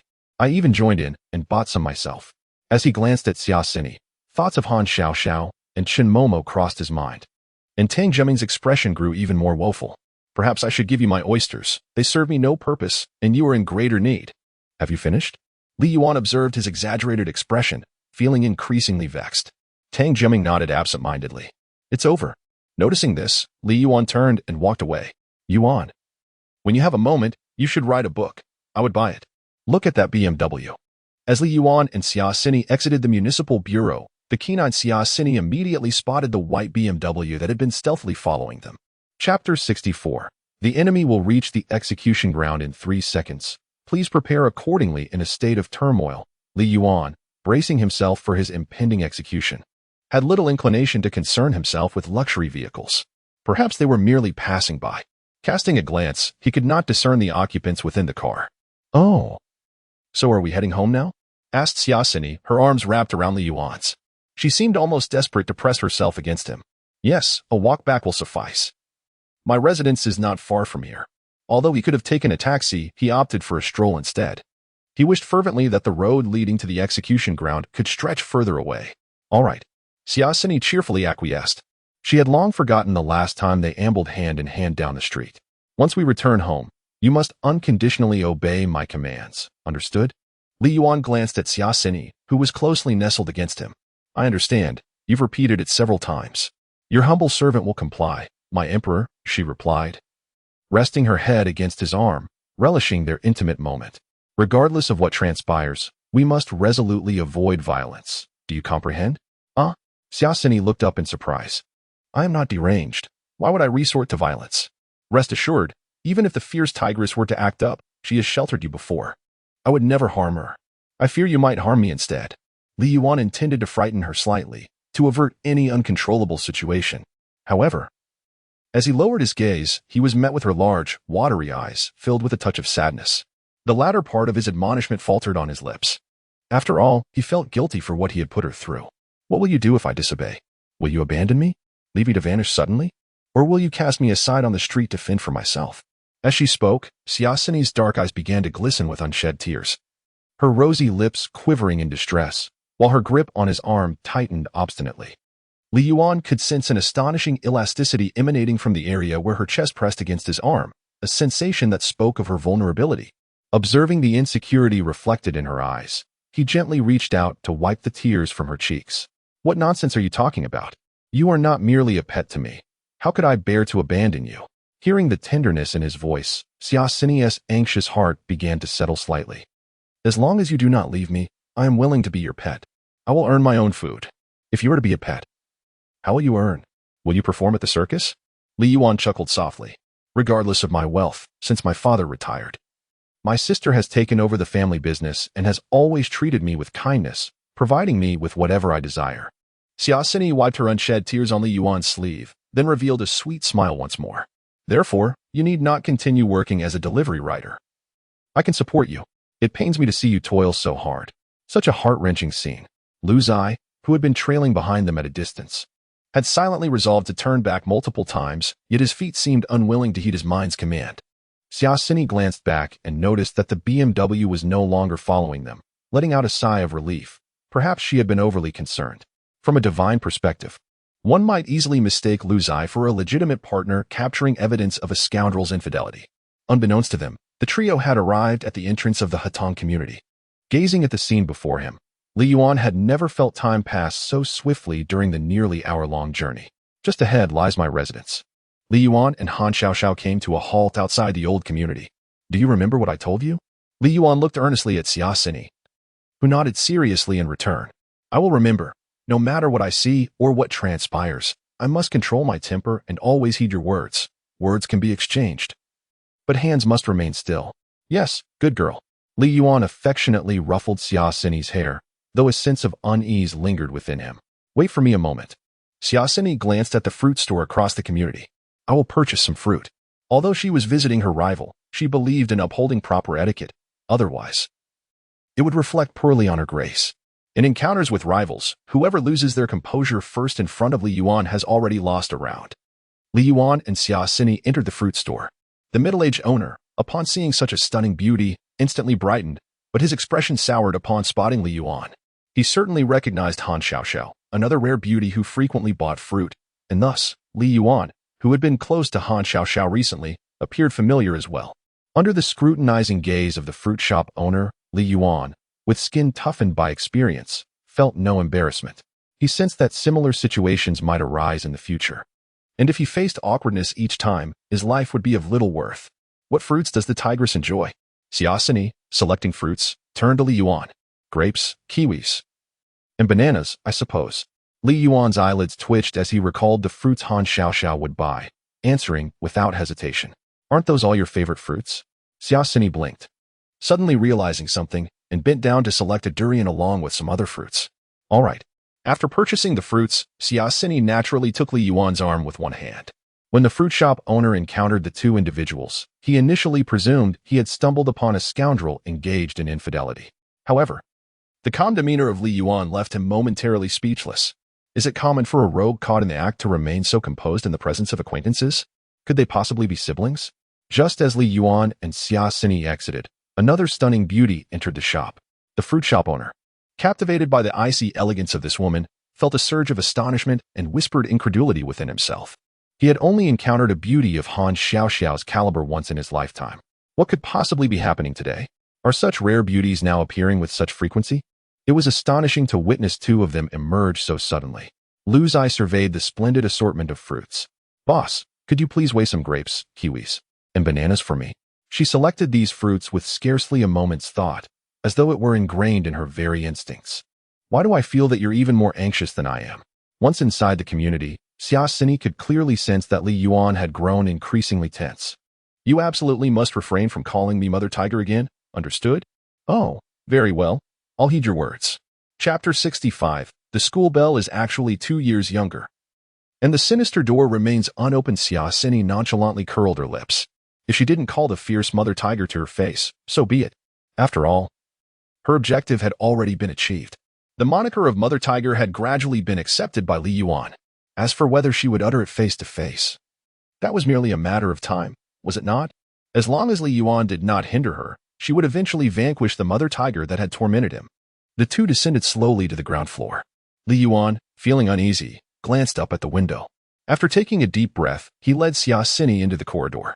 You look like an ancient prisoner about to face execution. Is the Mother Tiger truly that fearsome? Xia Xini observed with concern as she gazed at the visibly tense Li Yuan. She mused that he must have endured considerable bullying from the Mother Tiger to be so intimidated by her. Xia Xini secretly vowed to rescue Li Yuan from the clutches of the Mother Tiger.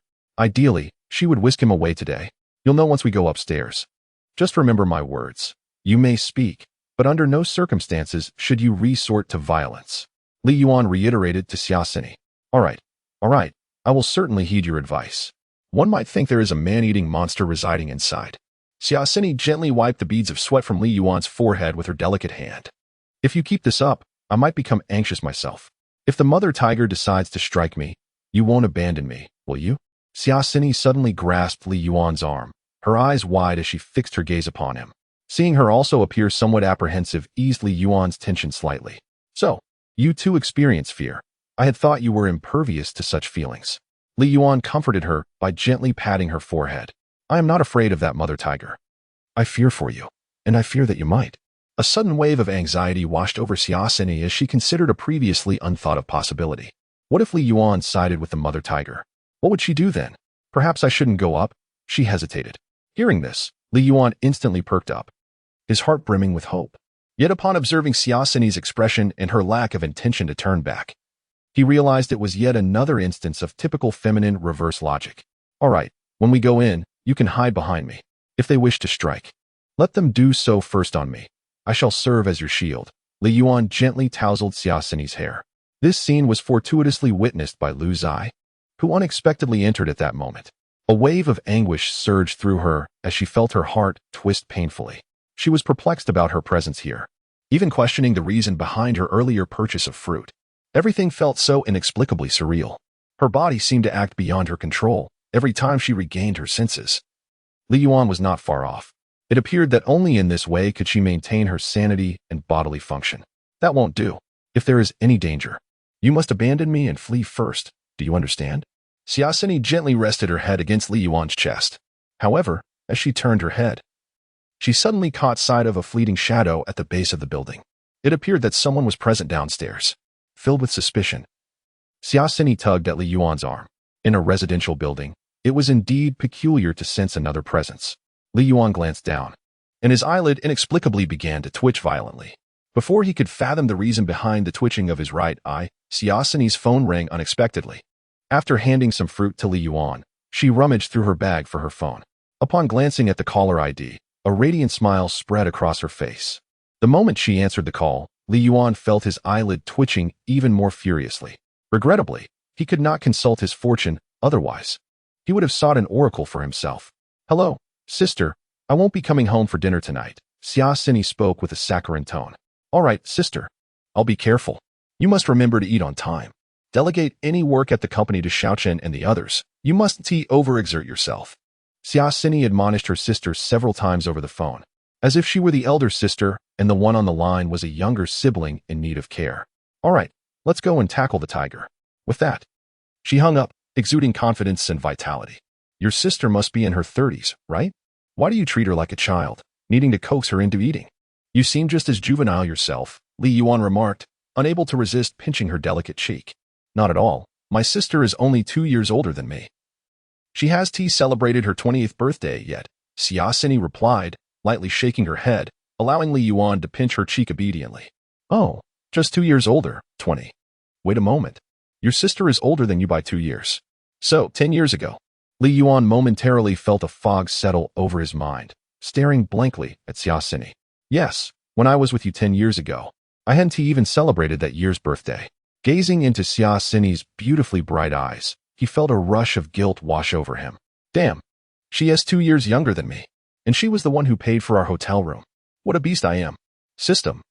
Let this world be rid of scum like us. I am merely a programmed AI and do not comprehend human emotions. Well, my sister and I had a tutor when we were young.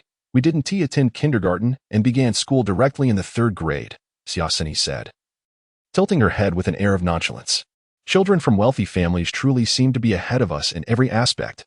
Li Yuan sighed as he gazed at her innocent face. She was indeed 2 years younger than him back then. He had previously thought of himself as nothing more than a scoundrel. At present, I perceive myself as nothing short of a scoundrel. When next I take you to meet my sister, you shall see how stunning and formidable she is. 6 years ago, while I was still in university, she gradually took over the management of the family business from our father, though she has not been particularly adept at caring for her own health. Speaking of my sister, Xiaosini's eyes instantly sparkled with excitement. Indeed, Li Yuan nodded. Allow me to first disperse the formidable presence beside you, and then I shall introduce you to my sister. The two ambled slowly to the 3rd floor. Li Yuan gazed at the door before him, having already taken several deep breaths, engaging in countless mental preparations. Yet, he still found himself unable to summon the resolve to open that ominous door. Chapter 66. Is she not a fierce tigress? How does she resemble a celestial beauty? The mere thought of the terrifying encounter between the 3 women made Li Yuan's legs tremble uncontrollably. Did you forget the key? Shall I knock on the door instead? After waiting for Li Yuan to make a move for quite some time, Xiaosini was about to reach out and knock, when Li Yuan swiftly stopped her. He then retrieved a paperclip from his pocket. To Xiaosini's astonishment, he deftly inserted the paperclip into the keyhole and, with a gentle twist, the door clicked open. Witnessing Li Yuan's skillful actions, Xiaosini was left utterly shocked, yet she remained silent.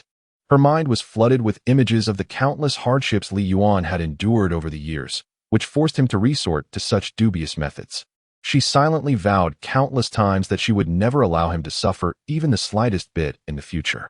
At the same time, she felt a twinge of relief that he had not been caught during his recent exploits. Otherwise, had they not met today, it was possible they would have missed each other for a lifetime. Why have you stopped moving again? Returning to reality.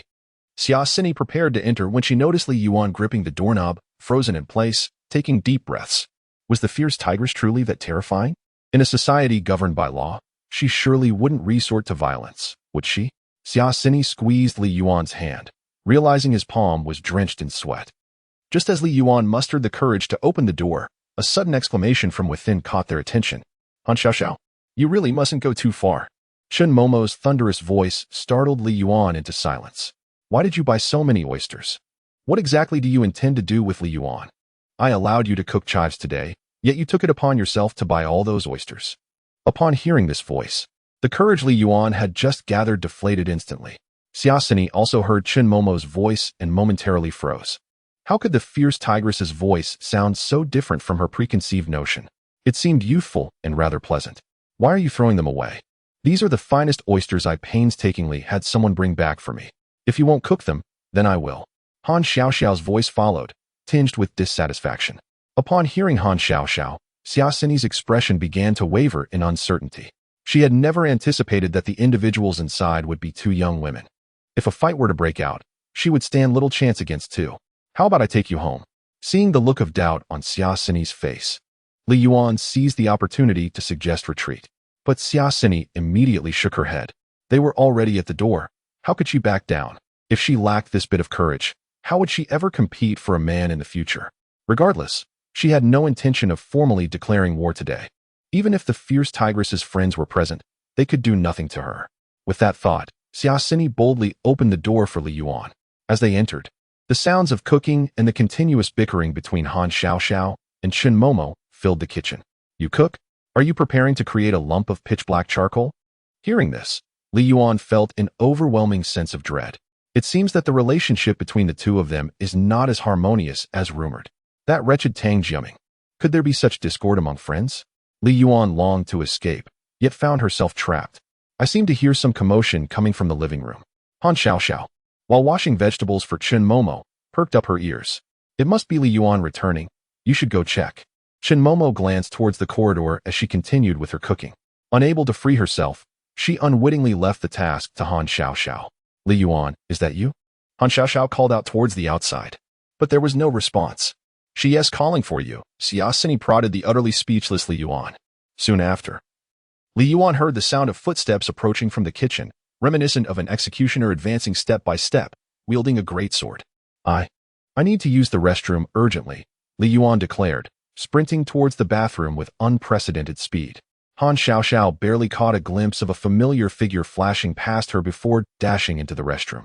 Just as she feared something might be amiss with Li Yuan's health and was about to rush after him, her peripheral vision suddenly caught sight of another person standing in the living room. Their eyes met instantaneously. Xia Xini stood frozen in place, utterly astonished. The stunningly beautiful woman before her. Could this be the fierce tigress tormenting Li Yuan? Burly and robust, weighing 200 pounds. In that instant, her prior confidence felt utterly obliterated. She had always believed that someone capable of instilling such fear in Li Yuan must be a brawny, formidable woman, perhaps a true Amazon capable of uprooting willows. Yet, after scrutinizing the woman before her several times, she found not only was she extraordinarily beautiful, but her figure was also remarkable, perhaps nearing a C cup, if not a D. How could this be? She was entirely unprepared. Never did she imagine her rival would be so formidable. After a day of delivering takeout, her clothes were slightly soiled.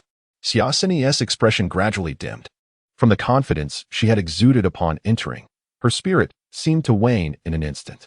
She was completely thrown off balance, even on the brink of tears, feeling an unsettling sense of insecurity hovering above her.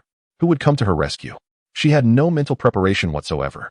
The tactics she had devised to confront a fierce tigress were utterly ineffective against such a beautiful woman.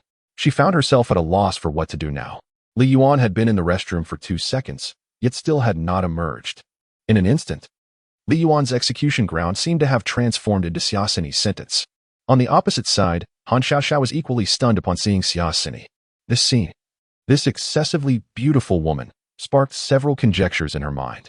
At last, the images in her mind began to converge with the scene of Chun Momo's entrance. Han Xiaoxiao, who had already surmised the unfolding situation, felt her expression turn cold. Her gaze gradually shifted toward the restroom. She now understood why Li Yuan had rushed into the bathroom with such urgency. Having barely stepped into the toilet for 10 seconds, Li Yuan quickly realized that he could not simply hide away, leaving Xia Sini outside. What if that fierce girl encountered some mishap? Xiao, is that you, Li Yuan? Please help me chop this vegetable. I'm running out of time, came Chun Momo's voice from the kitchen.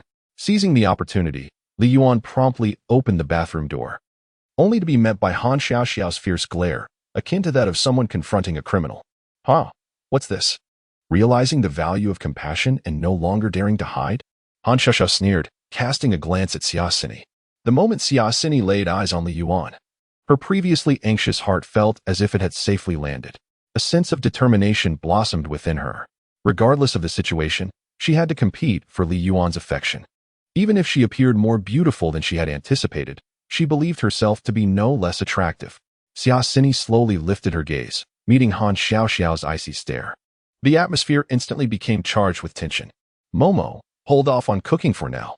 Li Yuan has brought his new bride to meet the in-laws. Chapter 67, Destruction. Hurry up. I can't go on any longer. What new bride, what in-laws? Xiao, what nonsense are you talking? Come help me. I am cooking, and I can't spare a hand to chop the vegetables. A voice filled with confusion emanated from the kitchen. Turn off the heat and come out. Stop cooking for now. Our family Li Yuan has made quite an achievement. He has brought home a new bride. Don't you want to come out and see her? Han Xiaoxiao cast a significant glance at Li Yuan and Xia Sini. Li Yuan felt as though a cold blade was poised at his throat. The air around him was thick with an impending storm. The desire to survive had never been as fervent as it was at that moment. Upon hearing Han Xiaoxiao's suddenly icy tone, Chun Momo immediately sensed that something was amiss.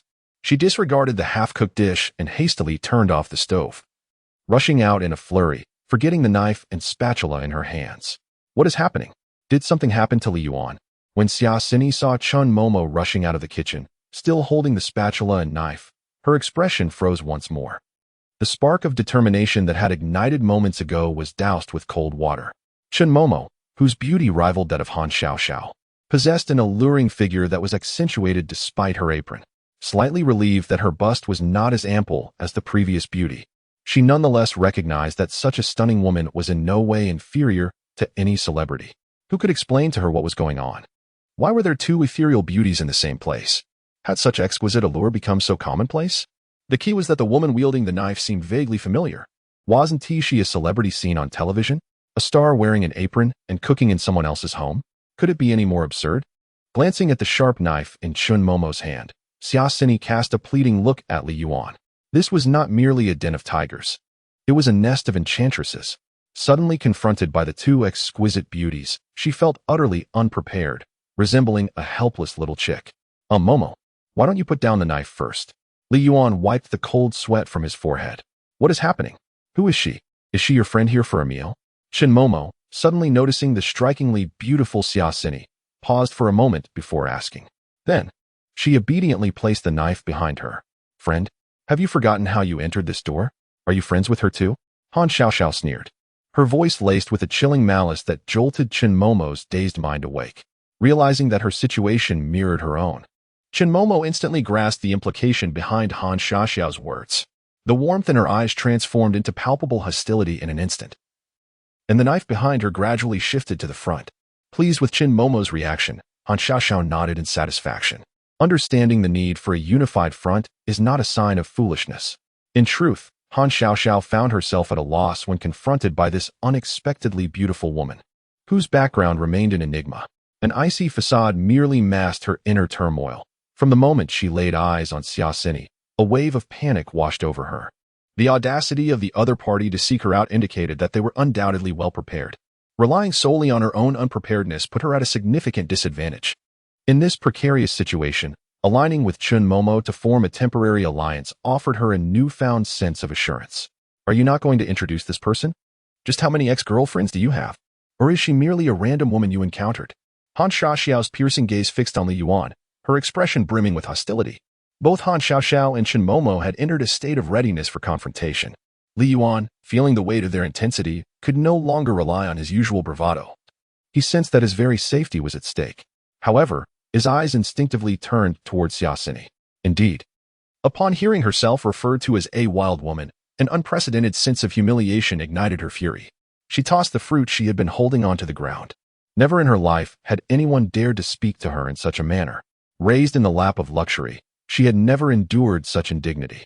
Whatever the labels, be it a fierce tiger or a spider spirit, Xiaoxini was on the brink of losing her composure.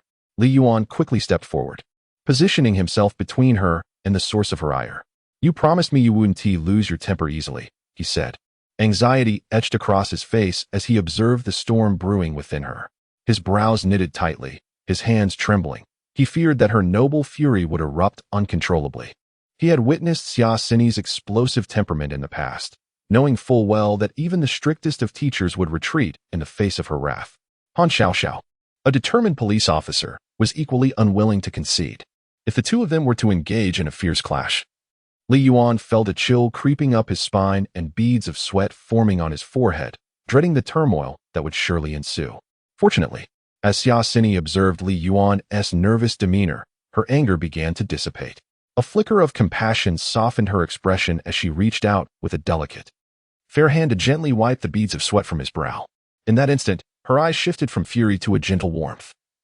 A transformation that only Li Yuan seemed capable of eliciting. Not even her own sister could wield such influence over her.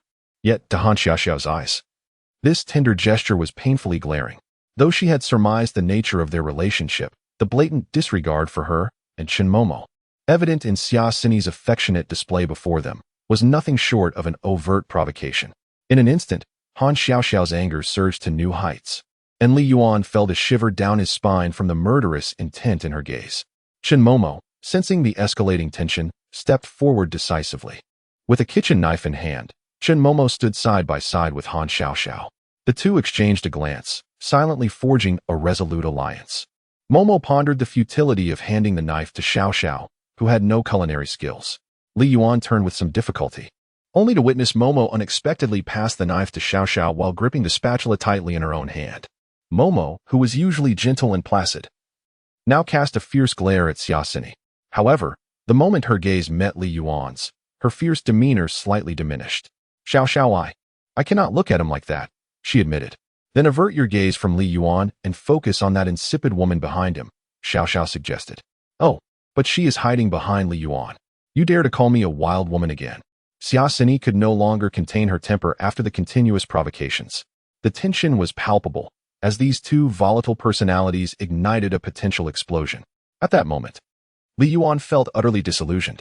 Chapter 68, a calamity involving 3 ex-girlfriends, yet she turns out to be the ancestor. Xiaoxini stepped out from behind Li Yuan, her gaze fixated on Han Xiaoxiao with an intensity that suggested she might devour her whole. "What did you just call me? Did you dare to call me a tigress?" Upon hearing the term tigress, Han Xiaoxiao's eyes widened in disbelief. Li Yuan, feeling a jolt of alarm, quickly interposed himself between Han Xiaoxiao and Xiaoxini. Sensing the precariousness of the situation, "Li Yuan, step aside. Otherwise, I'll take you down too." Han Xiaoxiao, on the verge of fury, brandished a kitchen knife menacingly at Xiaoxini. Li Yuan felt his mind racing. This world had become utterly intolerable for him. In less than 2 minutes, the situation had escalated to the point of imminent violence. "Li Yuan, just let me handle this. It's a matter between me and the tigress. I don't want you to get hurt." Xiaoxini tugged at the hem of Li Yuan's shirt, positioning herself protectively in front of him. Witnessing the 3 of them on the brink of confrontation, Li Yuan wished he could spontaneously combust in embarrassment. Which celestial being could possibly assist me in this predicament? "You promised me you wouldn't resort to violence." Li Yuan clung tightly to Xiaoxini's hand, preventing her from advancing further. "It's the tigress who is about to attack." "I have no intention of doing so," Xiaoxini asserted stubbornly, pointing at Han Xiaoxiao. Li Yuan glanced at the gleaming kitchen knife in Han Xiaoxiao's hand.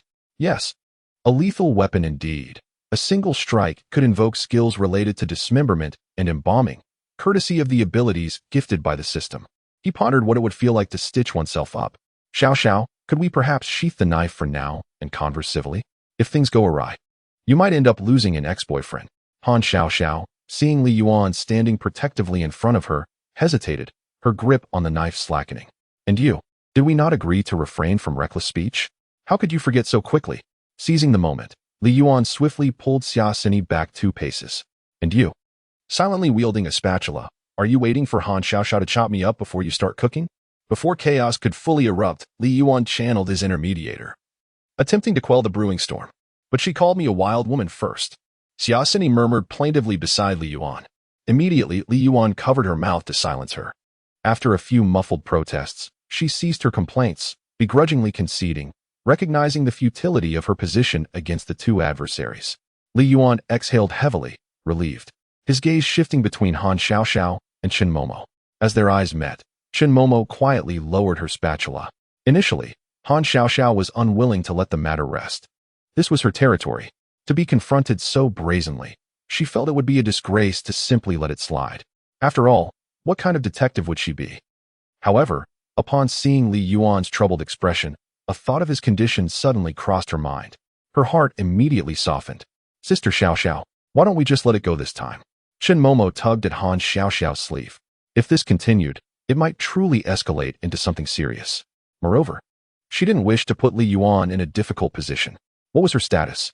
And how many ex-girlfriends had he had before? Han Xiaoxiao took a deep breath and slowly set down the kitchen knife. Xia Sini, my first ex-girlfriend. Upon hearing this, Li Yuan visibly relaxed and cautiously spoke, simultaneously lowering his hand from Xia Sini's mouth, casting her a look that signaled silence. First ex-girlfriend? Han Xiaoxiao and Chen Momo were momentarily taken aback. They had thought encountering Chen Momo, an ex-girlfriend from 4 years ago, was already outrageous. But now, another one appeared, and she was the first. Did that mean she was the old flame, while both she and Chen Momo were merely new acquaintances? How many years ago was that? Han Xiaoxiao's tone had lost its earlier edge. 10 years ago, we were high school classmates. 10 years. Han Xiaoxiao and Chen Momo exclaimed in unison, their gazes locking in astonishment. They looked at Xia Sini anew, realizing the implication. She had waited for Li Yuan for a decade.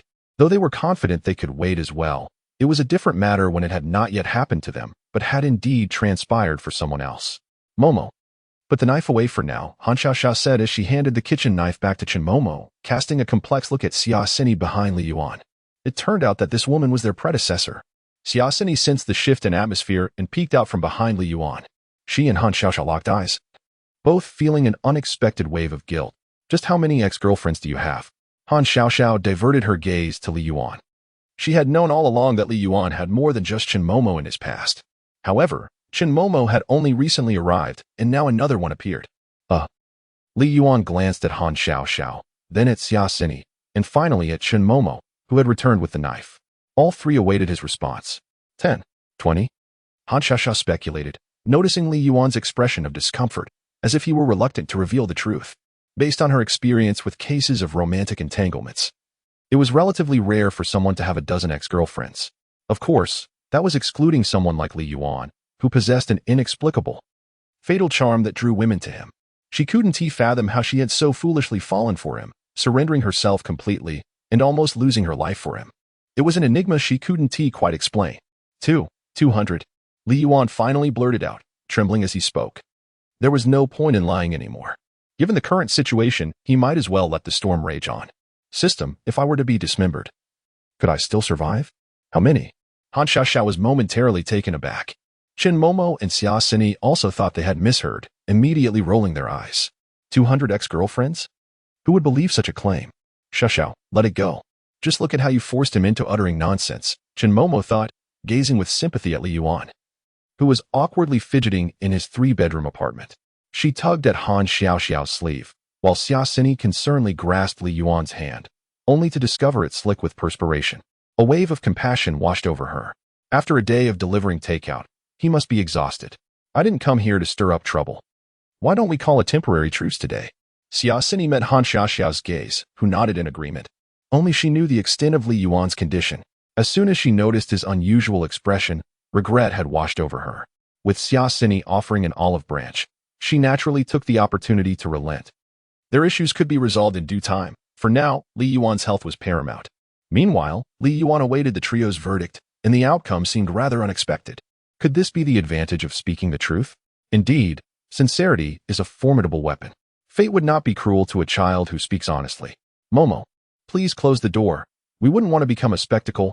Han Xiaoxiao suddenly realized the door was ajar. Chapter 69. Does it move you? All four of his ex-girlfriends under one roof, Li Yuan exhaled in relief. Thankfully, it was not a matter of expelling Xia Xini from the premises. Chen Momo observed that Han Xiaoxiao's expression had returned to normal and discreetly patted her chest, still somewhat shaken. She turned to Li Yuan and flashed him a sweet smile. Moments ago, when the two had nearly erupted into a confrontation, her heart had raced with anxiety. Unlike Han Xiaoxiao, who had spent 2 years as a police officer and had seen her fair share of chaos, Chen Momo had always been the obedient girl. Every aspect of her life, from her grand life plans to the minute details of when she returned home from school, was meticulously orchestrated by her family, leaving her existence monotonous. The boys who admired her seemed to mirror her dull routine, rendering their interest equally uninspired. She had assumed her life would continue along such a predictable trajectory, culminating in graduation, marriage, and motherhood.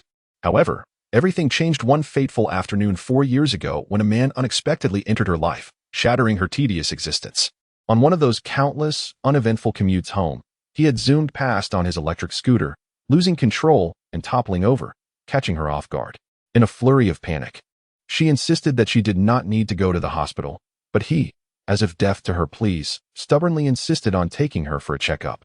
Although she ultimately bore the medical expenses, this incident introduced a vibrant light into her otherwise uneventful life. Her daily journeys home, once monotonous, now sparkled with the colors of possibility. Gradually, she began to break free from her constraints, no longer adhering to a strict schedule. From that day forward, she gave him every first experience, wholeheartedly and without reservation. Despite the brevity of their time together, it was infinitely more exhilarating than the preceding years of her life. For her, Li Yuan was that beacon of light. As long as she could see him daily, she was willing to disregard everything else. Naturally, if the opportunity arose, she would still fight for him. Otherwise, others might perceive her as easy prey. Chen Momo approached the door, gently closing it, which had been slightly ajar. The sudden click of the door startled Lu Zai, who had been lingering outside. She had overheard the heated argument among the 3 women within, competing fiercely for Li Yuan's affection. This unexpected display ignited an unfamiliar yearning within her. At one point, she felt a compelling urge to push the door open and join them. After all, she was also one of Li Yuan's official ex-girlfriends. Yet, she ultimately lacked the courage to enter. Since parting ways with Li Yuan, her interactions with others had dwindled, leaving her unsure of how to confront such a scene. She still did not possess the bravery required. Nevertheless, she had not returned empty-handed. At the very least, the 3 women inside had affirmed that she still had a chance. Had they not? Even if her feelings amounted to merely a quarter, she cherished them as a treasure. The long days and nights over the past 3 years had taken their toll, and she felt she could scarcely endure any longer. Lu Zai took a deep breath, preparing to turn and descend the stairs, hoping to find another opportunity for a serendipitous encounter. Suddenly, the door in front of her swung open, and a particularly beautiful little head peeked out through the crack. A pair of dark, bright eyes gazed at her in astonishment. This unexpected turn of events caused Lu Zai to tense up with anxiety. Upon seeing Lu Zai, Chen Momo was momentarily taken aback. "Sister Xiaoxiao, there's someone outside." Chen Momo paused for a second, scrutinizing Lu Zai before quickly turning to look at Han Xiaoxiao. "What do you mean there's someone?" Han Xiaoxiao, Xia Xini, and Li Yuan all turned their attention toward Chen Momo. They initially thought their earlier excitement had drawn the neighbors' attention. Just as Han Xiaoxiao prepared to apologize, Chen Momo's next words sent her blood pressure soaring. "There's a really beautiful young lady outside. She looks quite stunning, and I feel she might be." As Chen Momo spoke, she noticed Han Xiaoxiao's previously calm expression darkening instantly. Chen Momo hurriedly swallowed the latter part of her sentence. "So, do you genuinely consider this a den of spiders? How many spider spirits, or ex-girlfriends, did you bring back?" Han Xiaoxiao turned to Li Yuan. Yet, fearing to provoke Li Yuan further, her tone and gaze were now tempered with restraint. Li Yuan looked at her with innocent eyes, suppressing his irritation, while glancing at the frowning Xia Xini and the curious Chen Momo, who was winking at him. At that moment, he felt wronged. He had genuinely only brought Xia Xini back. However, an instinct warned him that protesting his innocence might be premature. "I spent the entire day with him. He only saw me and brought me back, no one else." Observing Li Yuan's perplexed expression, Xiaosini turned her gaze toward Han Xiaoxiao, proactively attempting to diffuse the tension. Han Xiaoxiao immediately fixed her eyes on Xiaosini, their gazes clashing like blades in the air. In an instant, the atmosphere thickened with tension. Xiaosini's assertion that they had spent the entire day together did nothing to alleviate the situation. It only added fuel to the fire. Li Yuan felt the urge to weep. I truly appreciate your attempt to help me out. What are you trying to accomplish? I was merely stating the facts. After a moment of enduring Han Xiaoxiao's fierce gaze, Xiaosini felt a twinge of fear, yielding slightly. Instinctively, she linked her arm with Li Yuan's. With Li Yuan's support, Xiaosini transformed into a bulldog being cradled by its owner, instantly regaining her composure and locking eyes defiantly with Han Xiaoxiao. The flames of their conflict soon enveloped Li Yuan as well. At that moment, Xiaosini tightened her embrace around his arm, glancing up at him with an expression that seemed to ask, "Aren't you moved by my act of rescue?" Li Yuan struggled to pull the corners of his mouth into a semblance of a smile. This fierce girl truly excelled at instigating conflict. He was utterly paralyzed, rendered incapable of movement. Destruction, it seemed, was imminent. He was weary. Silently, he opened the door. Han Xiaoxiao observed Li Yuan's rigid form, inhaling deeply as she mentally resolved to prioritize his well-being. She chose not to further entangle herself with Xiaosini. Gritting her teeth, she called out to Qin Momo. Qin Momo promptly responded, swinging the door open wider, which had previously only been ajar. The four of them simultaneously gazed outside, where Lu Zai, holding a bag of fruit, stood bewildered, unexpectedly confronting them for the first time. The instant Li Yuan caught sight of Lu Zai's exquisite visage, her flawless face, and her alluring S-curve figure, a familiar sensation washed over him. He paused for a heartbeat, realizing that Xiaosini's explanation was futile. There was no escaping this predicament. Chapter 70. Unexpectedly. The four ex-girlfriends are seated in a row. But why? The ex-girlfriend outside was someone he had never encountered before. Truly a stroke of misfortune. Thankfully, he had not hastily severed ties moments ago. Otherwise, before Han Xiaoxiao and the others could take action, he might have resorted to self-harm and despair. Beside him, Xiaosini glanced at Lu Zai and then at Li Yuan. For some inexplicable reason, her mind suddenly recalled the white BMW that had been trailing them earlier, as well as the fleeting shadow in the corridor. At that moment, Lu Zai, caught off guard, stood frozen, gazing at the three stunning faces before her, including the one that had invaded her thoughts incessantly for the past 3 years. She was at a loss regarding the expression on her face, uncertain whether to weep or to smile. Had it merely been the two of them, she might have succumbed to the overwhelming urge to collapse into his embrace and weep uncontrollably. Han Xiaoxiao cast a glance at Lu Zai's exquisite features and the fruits she held, a banana, grapes, and kiwi, instantly confirming her identity. Her gaze turned frigid. At that moment, Xiaosini and Qin Momo dared not utter a word, while Li Yuan was careful even with his breathing and blinking. It was evident that, apart from the one who had opened the door, the other two women were decidedly unwelcoming. Lu Zai found herself immobilized, unable to move forward or retreat. As a woman who had always navigated her entrepreneurial journey with ease, she had never faced such an awkward predicament. Given her temperament, she ought to have turned on her heels and left in disdain when confronted with unwelcoming faces. Yet, the moment her eyes met that of the man she had longed for, her feet felt as if they were encased in cement, rendering her completely unable to budge. For a fleeting moment, 5 pairs of eyes locked in a silent, intense stare. The excruciatingly awkward atmosphere made both Li Yuan and Lu Zai wish for a hole to swallow them whole. If you have no intention of leaving, you might as well come in. Otherwise, the neighbors will soon be here to witness my humiliation, Han Xiaoxiao remarked coldly, glancing at Lu Zai and Li Yuan. Upon hearing her voice, which felt like a reprieve from judgment, Lu Zai felt the weight on her feet lift as if the cement had been suddenly withdrawn. Her legs regained their mobility, and she managed to utter a quiet thank you from her throat. In that moment, she resembled a scapegoat, slowly shuffling into the room. Her once aloof demeanor entirely vanished. Everything felt surreal to her. She had inexplicably heard his news and found herself here without warning. Let me check outside to see if anyone remains, Momo suggested after Lu Zai entered. Han Xiaoxiao, maintaining her stern expression, pointed towards the door. Qin Momo nodded and quickly slipped outside, meticulously searching the corridor. After confirming that no ex-girlfriend was in sight, she returned to Han Xiaoxiao and signaled Anoka with her hand. All right, close the door. We don't want to attract the neighbors. I still have my dignity to uphold. Han Xiaoxiao gently massaged her temples. Despite being a seasoned detective who had heard countless bizarre cases and stories within her precinct, She could never have anticipated that something as strange as this would occur in her own life. Do tell, how many has it been this time? And what is her name? Han Xiaoxiao inquired with a calm demeanor, though annoyance had rendered her somewhat numb. However, Li Yuan was utterly taken aback. He genuinely had not expected his ex-girlfriend to suddenly appear at his doorstep. Faced with such an extraordinary dilemma, how could he possibly respond? After all, that was a staggering count of over 200 previous girlfriends. Not only could he not recall the exact number, but remembering their names was beyond human capability. Yet, if he failed to answer, his own fate would be sealed, and the new ex-girlfriend would likely face even greater embarrassment. Li Yuan cast a desperate glance towards Chen Momo. At this juncture, self-rescue was an impossibility. One-on-one, he could manage, but against four? He had no choice but to capitulate.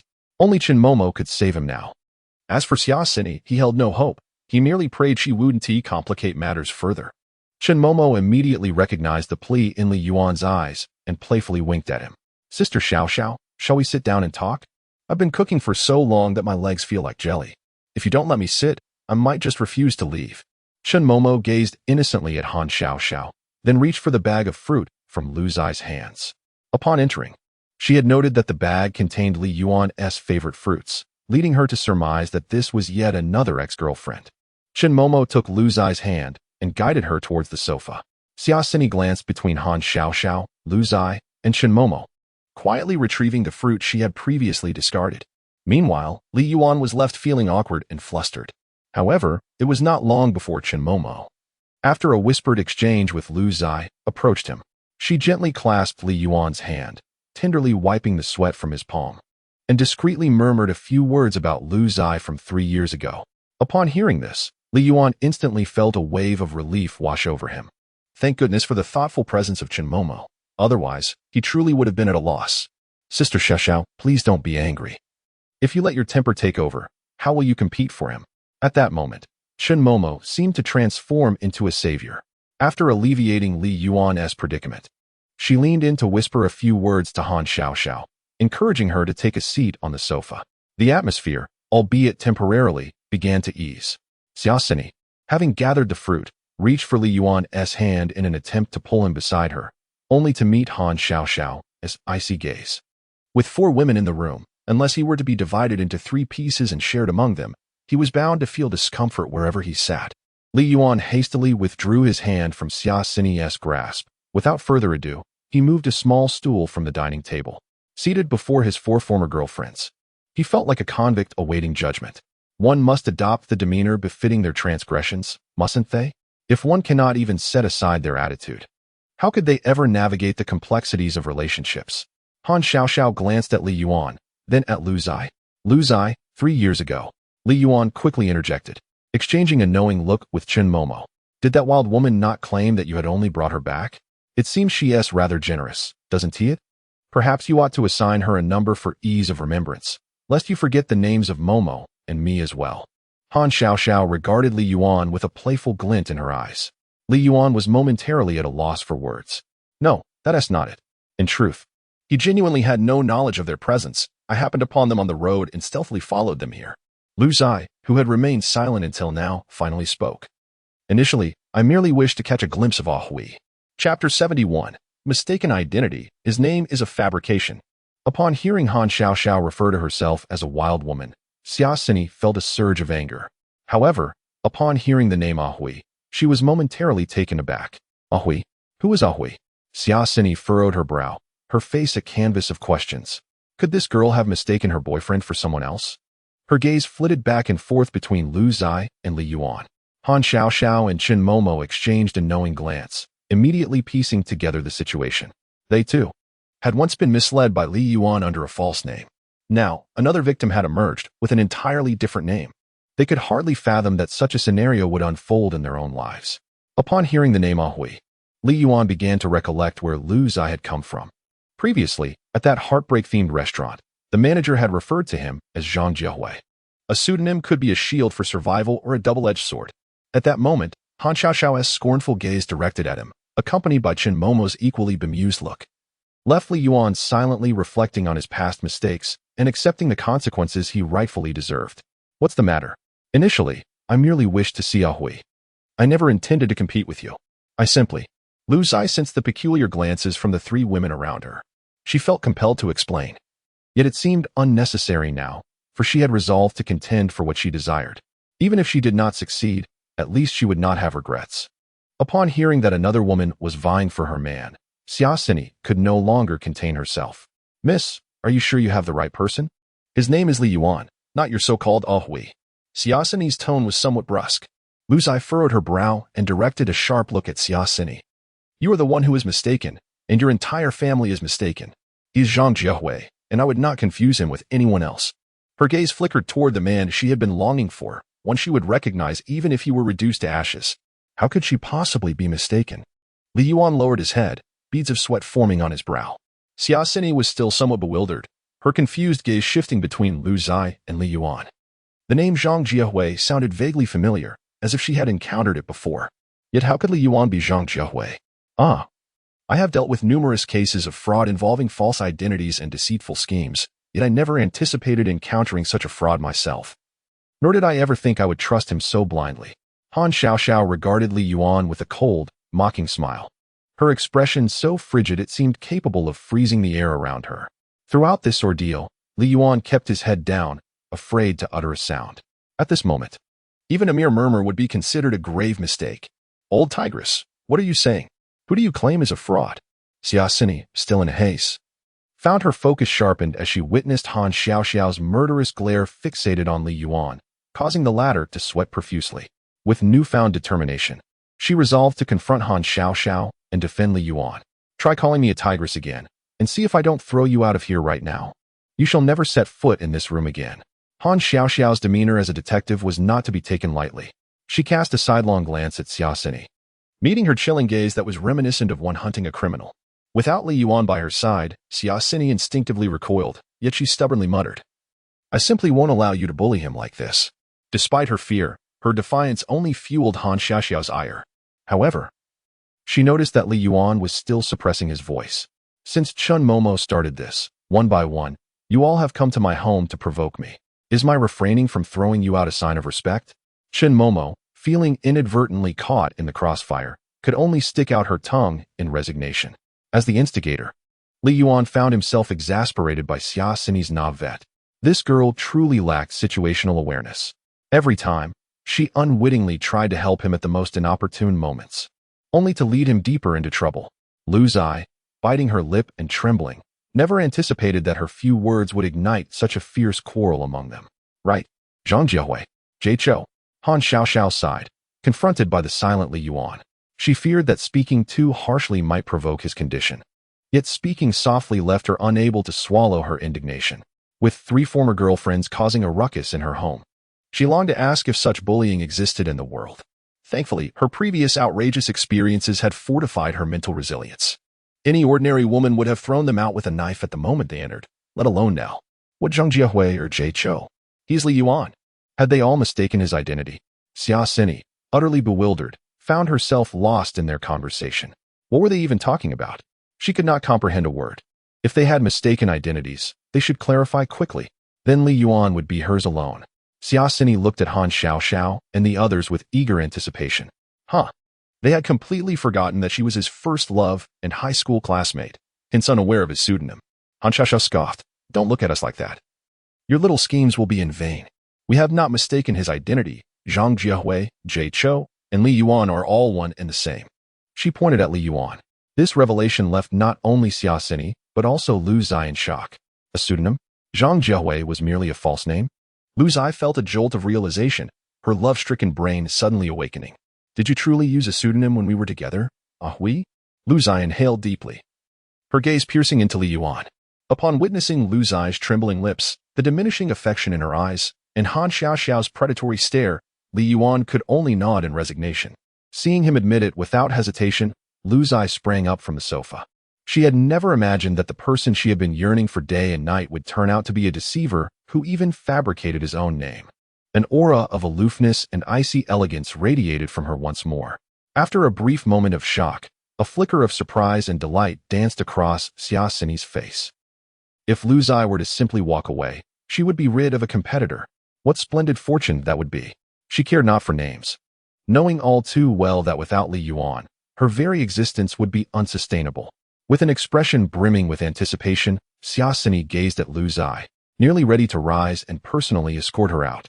Observing this, Han Xiaoxiao shifted her legs aside, granting her a clear path. Once Lu Zai stepped through that door, it would signify a complete severance from Li Yuan. Even if she were to reconsider, she could pose no threat to them.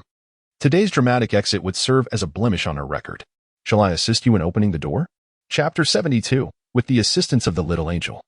Allow me to gather my resolve. Shall I see you to the door? Han Xiaoxiao's unusually gentle voice broke the silence. Lu Zai, who had yet to lift a foot, immediately stiffened. She glanced at Han Xiaoxiao and her companions, then at Li Yuan, who was humbly accepting criticism. A wave of realization washed over her. If she were to step through that door today, returning would be an impossibility. She questioned herself, aware that she simply could not bear the thought of not being able to gaze upon the one she yearned for so deeply, who stood right there. Merely contemplating it felt like a gaping wound had been torn into her heart, rendering her utterly motionless. He had merely assumed a pseudonym, and had already accepted his punishment, had he not? Besides, the three of them seemed unconcerned. As these thoughts swirled in her mind, Lu Zai felt an overwhelming sense of regret. Before today, she had not been so impulsive. Yet here she was, already on her feet. Surely, she could not simply sit back down. If your legs go numb, MOMO, and I can carry you out and call a cab to take you home. Han Xiaoxiao remarked, rising to her feet and casting a knowing glance at Chen Momo. She had discerned Lu Zai's change of heart. However, even if she regretted it now, the moment had passed. Just as Chen Momo and Han Xiaoxiao prepared to escort her out, Xiaosini could no longer suppress a smirk. Lu Zai suddenly turned to Han Xiaoxiao with an air of calm. Where is the restroom? I need to use it. Han Xiaoxiao was momentarily taken aback, while Chen Momo shrugged in resignation and quietly sat back down. Han Xiaoxiao, with a frown, pointed toward the restroom. Lu Zai walked slowly toward the restroom, letting out a heavy sigh of relief as she turned her back to the others. That was close, so very close. She had nearly been ousted before she even began. Thankfully, her wits had served her well. Xiaosini was now in a state of disbelief. She wanted to grab Lu Zai by the collar and demand to know why she hadn't just stormed out. At that moment, Li Yuan seemed somewhat superfluous. The most challenging hurdle had finally been crossed. Han Xiaoxiao's ire was likely spent. Li Yuan slowly exhaled, acknowledging his mistakes and standing firm in the face of criticism. He had genuinely wronged them in the past. No melodrama or feigned tactics would suffice. To move past this, he understood that he must humbly endure a thorough scolding. In the presence of a police officer, sincerity was the only true passport. Having endured today's chastisement, this chapter could now be formally closed. The aspirations of a true gentleman ought to be as boundless as the Yangtze River, flowing toward the sea. For now, he simply wished to possess a heart as vast as the ocean and offer them a warm embrace. In the future, the five of them should be able to enjoy delightful camaraderie. Wild woman, why are you looking at me like that? Noticing Xiaosini's displeasure, Han Xiaoxiao could not help but engage her in a silent duel of glances. Why didn't you just send her away? Xiaosini's gaze flickered, avoiding meeting Han Xiaoxiao's eyes. Then why didn't you just push her out? Are you hoping to see a conflict between the clam and the snipe while you reap the benefits? Han Xiaoxiao retorted, raising an eyebrow. Caught in her own thoughts, Xiaosini felt momentarily at a loss. Yet, she stubbornly refused to concede. But, this is your home. How could I possibly drive her out? Oh, so you acknowledge that this is my house? I could certainly evict you from my home right now. The two began to bicker inexplicably, leaving Li Yuan feeling exasperated. Have you prepared Xiaoxiao's medicine, Momo? Li Yuan, noticing Han Xiaoxiao's pallid complexion, swiftly redirected the conversation to Chen Momo. I don't know. Sister Xiaoxiao didn't tell me, Chen Momo replied, shaking her head. There are still plenty of dishes left to prepare in the kitchen. Originally, Sister Xiaoxiao was worried we wouldn't finish them, and now with 2 more people, it's just enough. Li Yuan listened to Chen Momo, who not only shifted the topic but also cleverly justified keeping Xiaosini and Lu Zai for dinner. She was truly his saving grace. He wished he could scoop her up and plant a kiss on her cheek. I'll go prepare the medicine and finish cooking the remaining dishes, Li Yuan said with a smile, waving to Chen Momo. With her assistance, he felt he could truly stand tall in this household today. All right, Chen Momo replied sweetly. She then turned to Han Xiaoxiao. Sister Xiaoxiao, you've had a tiring argument. You should rest for a bit while we prepare something delicious for you. Han Xiaoxiao glanced at Chen Momo and Li Yuan, nodding helplessly. She indeed felt drained. Faced with Li Yuan, who had clearly erred yet remained unrepentant, she found herself at a loss. Her anger had dissipated significantly. Had Li Yuan been the type to shirk responsibility, avoiding confrontation and employing tricks to deceive them, she might not have been so deeply infatuated with him. It was a matter of her own misfortune. She had unwittingly chosen him.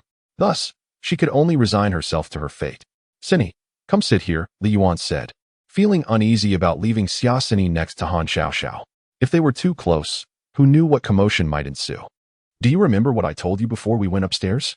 Seeing Li Yuan's expression turn serious, Xia Sini nodded obediently. "I remember. Since you recall, did you adhere to it just now?" "But she called me a wild woman first. I was merely retaliating." Xia Sini protested, her large, dark eyes looking innocently at Li Yuan. Still talking back, Li Yuan gently tapped her head with his hand. "You shall remain seated quietly. Should you continue to speak out of turn or fidget, do not say that Xiao Xiao will deny you entry. Next time, I shall not permit your presence at all." Confronting this instigator, it would be unwise to refrain from uttering some harsh words. Otherwise, one might be met with a considerable surprise shortly. "Oh, if silence is what you desire, silence it shall be. I shall heed your wishes, and even if the fierce tigress grows more ferocious, I shall obediently keep my lips sealed." Xia Sini covered her head, wearing a look of utmost grievance. Li Yuan shot her a glare, then, with a hint of exasperation, gently ruffled her hair. "Sit still and await the feast." Chen Momo stifled a laugh beside them, pulling Li Yuan into the kitchen. Upon entering, they were greeted by a table and floor strewn with various ingredients. Chen Momo gazed at him with a blissful expression as he busied himself with the provisions. Just as Li Yuan was about to unleash his culinary prowess, intending to atone for his sinful past with an exquisite meal, the system's untimely notification interrupted.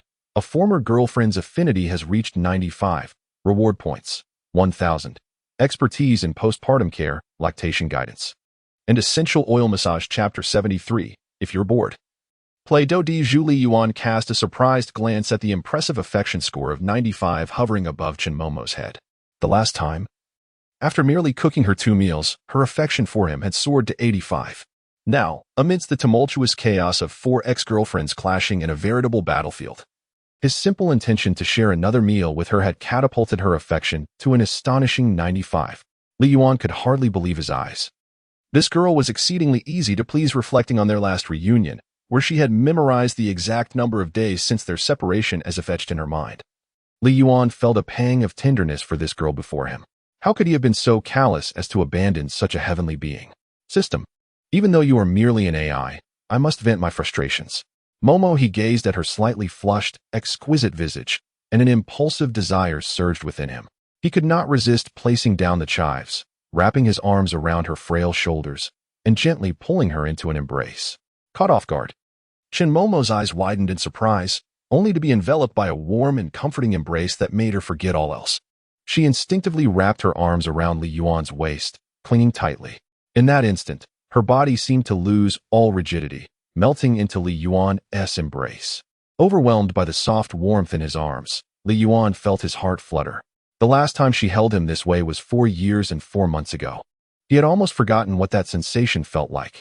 Immersed in profound happiness, Chen Momo murmured incoherently, her hands greedily clutching his waist, inhaling his scent as if she wished to absorb him entirely into her being. Li Yuan gently stroked her hair. "System, that you lack an understanding of emotions. I cannot help but curse you for a moment. How could you leave such a wonderful girl waiting for 4 long years? If it were within his power." He truly wished to never disappoint any of them again. Him, of course. This was contingent upon not being reduced to a mere pulp by the remaining 200-plus ex-girlfriends he had yet to encounter. The thought of facing 200 more scenarios like today sent a shiver down Li Yuan's spine. Today, he had navigated the perilous waters not only thanks to the assistance of Chen Momo, the most easily satisfied little angel, but also from Xia Sini, who was willing to forsake all boundaries for him. Even Han Xiaoxiao, with her fiery temperament, had exhibited reason. Though today's tribulations were indeed exhausting, the outcome was ultimately positive. While they had not yet achieved complete acceptance of one another, they had at least acknowledged each other's existence. The long march has already taken its most arduous first step. From now on, as we gradually adapt, the iron pestle will eventually be ground into a needle. But what of the more than 200 former girlfriends? Although they were once inseparable, wishing to merge into one another's very essence, many years have passed, and he is uncertain if any of them would harbor resentment from love lost. They might have waited for 5 or 6 years not for reconciliation, but rather to exact revenge upon encountering him again. What is the matter? Have you been startled by Xiao Xiao and the others and still haven't regained your composure? Chen Momo noticed that Li Yuan was trembling slightly and instinctively held him tighter. In truth, Xiao Xiao loves you to the point of being unable to live without you. Though she does not possess the same boldness as Xi to cling to you without restraint. Moreover, bringing 2 women back would be unbearable for any woman. Xiao Xiao has been exceptionally understanding. If it had been someone else, well, you might already be in the hospital. And what about you? Are you not angry that I brought them back? Li Yuan lowered his head just as Chen Momo raised hers. Their gazes met, and the atmosphere between them became palpably intimate. I have no particular aspirations. I merely wish to see you often, Chen Momo confessed, suddenly feeling a chill run down her back. Unbeknownst to her, Li Yuan's hand had unconsciously wandered. Forget about the grievances of 230 ex-girlfriends. Let tomorrow's worries be dealt with tomorrow. Chen Momo's face flushed slightly, yet she did not deter his wandering hand. After all, he had always been bold in such situations, seizing any opportunity to be affectionate. Cough, cough. What are you two cooking that necessitates such closeness? Just as their moment deepened, Han Xiao Xiao's untimely voice pierced through from the kitchen. Should I offer you both a bedroom? Chen Momo instantly felt as if she had been pricked by 1,000 needles, springing away from Li Yuan's embrace, her face turning scarlet from her cheeks to the roots of her ears. Han Xiao Xiao glanced at Li Yuan. Your sister Xine is quarreling with your sister Ziyi again. It seems they have some past grievances, but I can't intervene. Upon hearing this, Li Yuan smacked his forehead and rushed to the living room. There he found Xia Xine glaring furiously at Lu Ziyi, who, in stark contrast to her previously startled demeanor, was now devoid of expression, radiating an icy aura. Xine, what are you two arguing about now? Li Yuan hurriedly stepped forward to restrain Xia Xine.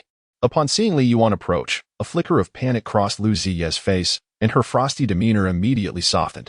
She is the owner of that restaurant where they broke up, Xia Xine whispered to Li Yuan. The manager there had scolded you. Apologies, she acted without malice. She was unaware of my particular circumstances. Lu Zai hastily expressed her regret. Observing her sincere demeanor, Li Yuan felt a touch of discomfort.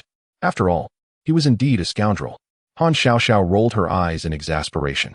This group of love-struck individuals is truly beyond salvation. Yet, she soon recollected that her own situation was scarcely better. She could only sigh quietly. It appeared that tranquility would be a rarity in this abode henceforth. Well then, I instructed you to sit quietly, yet you managed to create trouble once more. Li Yuan promptly repositioned Xia Xini back onto the small stool. If the 3 of you find yourselves bored, you might engage in a game of dodiju. His casual remark was met with the piercing glares of 3 individuals. Alas, the revolution has yet to be accomplished. Comrades must persevere. Li Yuan swiftly retreated to the kitchen, observing Chen Momo as still flushed cheeks. He could not resist pinching them. Indeed, his little angel Momo was the most obedient. Chapter 74. Perhaps I should not be alive 3 months later after swiftly brewing Han Xiaoxiao's traditional Chinese medicine. Li Yuan and Chen Momo began to collaborate in the preparation of a grand feast. However, the process was tinged with a hint of flirtation, causing Han Xiaoxiao, who occasionally peeked in, to feel an intense irritation in her throat. Never before had she loathed her inability to cook as much as she did at that moment. When the mouth-watering banquet was finally laid out on the table, Xia Xini and Lu Zai could hardly believe their eyes. Did you truly prepare this? Xia Xini exclaimed, wide-eyed at the array of dishes that were a feast for the senses. Lu Zai, equally astonished, gazed at Li Yuan with a flicker of disbelief. Throughout the day, they had ventured into the kitchen multiple times, witnessing Chen Momo assisting Li Yuan, which had instilled a deep sense of apprehension regarding the evening's meal. They vividly recalled that Li Yuan had once been utterly incapable of cooking and had silently vowed to eat a large bowl without flinching, regardless of the taste. Yet, the tantalizing aroma emanating from the spread was undeniably superior to that of the chef at Lu Zai's establishment. Observing the still-dazed Xia Xini and Lu Zai, Han Xiaoxiao and Chen Momo promptly took their seats beside Li Yuan. By the time the two regained their composure, it was already too late. Xia Xini begrudgingly settled next to Han Xiaoxiao, while Lu Zai, being the last to arrive, felt less concern about precedence. Just as Li Yuan picked up his chopsticks, a piece of oyster meat, nearly the size of his palm, landed in his bowl. Han Xiaoxiao smiled at him, while Chen Momo frowned at the sight, but refrained from intervening as she had in the past. Instead, She casually added a piece of braised pork to Li Yuan's bowl. Observing their playful banter, Xiaosini refused to be outdone and promptly placed a large piece of oyster meat into Li Yuan's bowl, causing Chun Momo to raise an eyebrow in surprise. This girl, diving in without restraint, surely does not understand the nutritional properties of oysters. Han Xiaoxiao narrowed her eyes at the visibly distressed Chun Momo, while Xiaosini felt a strange sensation. Why was Han Xiaoxiao, who had just moments ago seemed to regard her with disdain, now smiling at her as she vied for Li Yuan's attention? Lu Zai, recognizing the subtlety in Han Xiaoxiao's demeanor, understood she was a reserved individual, yet the current situation had escalated into a competition. Unable to remain seated any longer, she stood up and added another oyster to Li Yuan's bowl, having heard that they were highly nutritious. Chun Momo opened her mouth, wanting to exclaim that they were enabling his gluttony, but the words failed to escape her lips. Li Yuan, with a wry smile, looked at his bowl, which was overwhelmed with food in mere seconds. Tearfully, he consumed the contents, only to find that for every piece he ate, 2 more appeared in its place. Fortunately, he had discreetly taken a mouthful of rice earlier. By the end of the meal, he was oblivious to the number of oysters he had consumed, as nearly all of them had vanished into his stomach. Had it not been for Chun Momo's persistent intervention, Han Xiaoxiao would have undoubtedly insisted on steaming another basket. By the end of the meal, Li Yuan felt an overwhelming desire to take a piece of green vegetable. However, the moment he extended his chopsticks, they were immediately thwarted by 4 others, resulting in an additional 2 centimeters of vegetables piled in his bowl. This green vegetable was simply unattainable, utterly beyond reach. After enduring this inhumane dining experience, time had dragged on considerably. Lu Zai and Xiaosini received calls almost simultaneously. From Xiaosini's tone, it was evident that her sister was on the line, concerned for her safety if she returned home late. Lu Zai glanced at the caller ID, and throughout the call, he wore a frown. Li Yuan, I must return home. After hanging up, Xiaosini grasped Li Yuan's hand, her expression full of reluctance as if they were parting forever. Then, in a voice she presumed to be soft, she whispered in Li Yuan's ear, "Why don't you come home with me today? I'll introduce you to my sister, and you can stay with me from now on." After speaking, Xiaosini covertly glanced at Han Xiaoxiao, only to meet her piercing gaze, akin to that of a predator. "Where do you live? I'll drive you home in Xiaoxiao's car." Li Yuan chuckled and shook his head. "No need. You're already quite exhausted today. I've arranged for my sister's driver to pick me up." Xiaosini clung to Li Yuan's arm, tugging him toward the door. "Just walk me out." Their intimate physical contact made the other 3 feel a flutter of unease. After accompanying Xiaosini downstairs, Li Yuan could distinctly sense her mood had dimmed. What if we eloped right now? Suddenly, Xiaosini looked up, her bright eyes fixed on Li Yuan. He sighed with a smile and gently ruffled her hair. "It's not a matter of life and death. We'll see each other again tomorrow. I promised Xiaoxiao that I wouldn't move away for at least 3 months. "Oh, why 3 months? Xiaosini asked, a hint of confusion in her eyes. Li Yuan was momentarily at a loss for words. He had never had the opportunity to explain. Han Xiaoxiao still believed he had only 3 months left to live. "After those 3 months, you can move in with me. Your cooking is exquisite. And my sister, who often neglects her meals, will surely adore you. In 3 months, what part of him do you want? If you plead with me, I might consider sharing a bit." Han Xiaoxiao's voice suddenly wafted in from the window. Li Yuan felt a chill run down his spine. Xiaosini looked up at Han Xiaoxiao, puzzled. "Then I want all of him. I beg you, just give him to me? That's out of the question. At most, I'll give you a foot or a hand. A half bowl of ashes will do, but only if you genuinely plead with me," Han Xiaoxiao scoffed, her gaze fixed on the oblivious Xiaosini. "What nonsense are you talking about? It's late at night. Are you trying to scare me?" Xiaosini, somewhat frightened, leaned closer to Li Yuan. Li Yuan felt a twitch in his eyelids.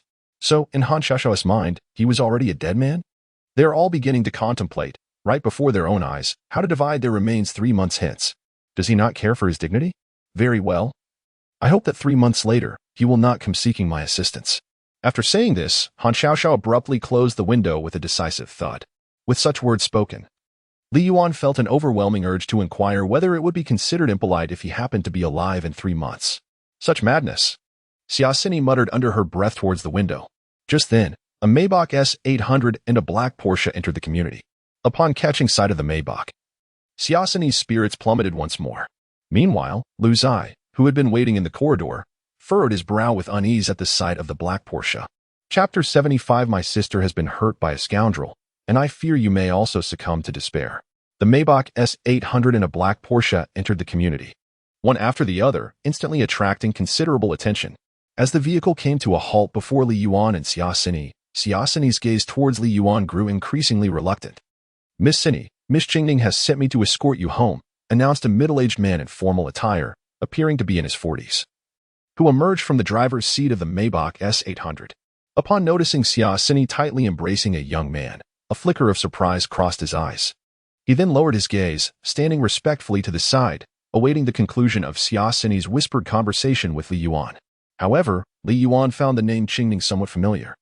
As if it had echoed in his ears before, an ominous premonition swirling in his mind. Meanwhile, a young man in his 20s, clad in a white shirt and possessing an undeniably handsome appearance, stepped out of the black Porsche.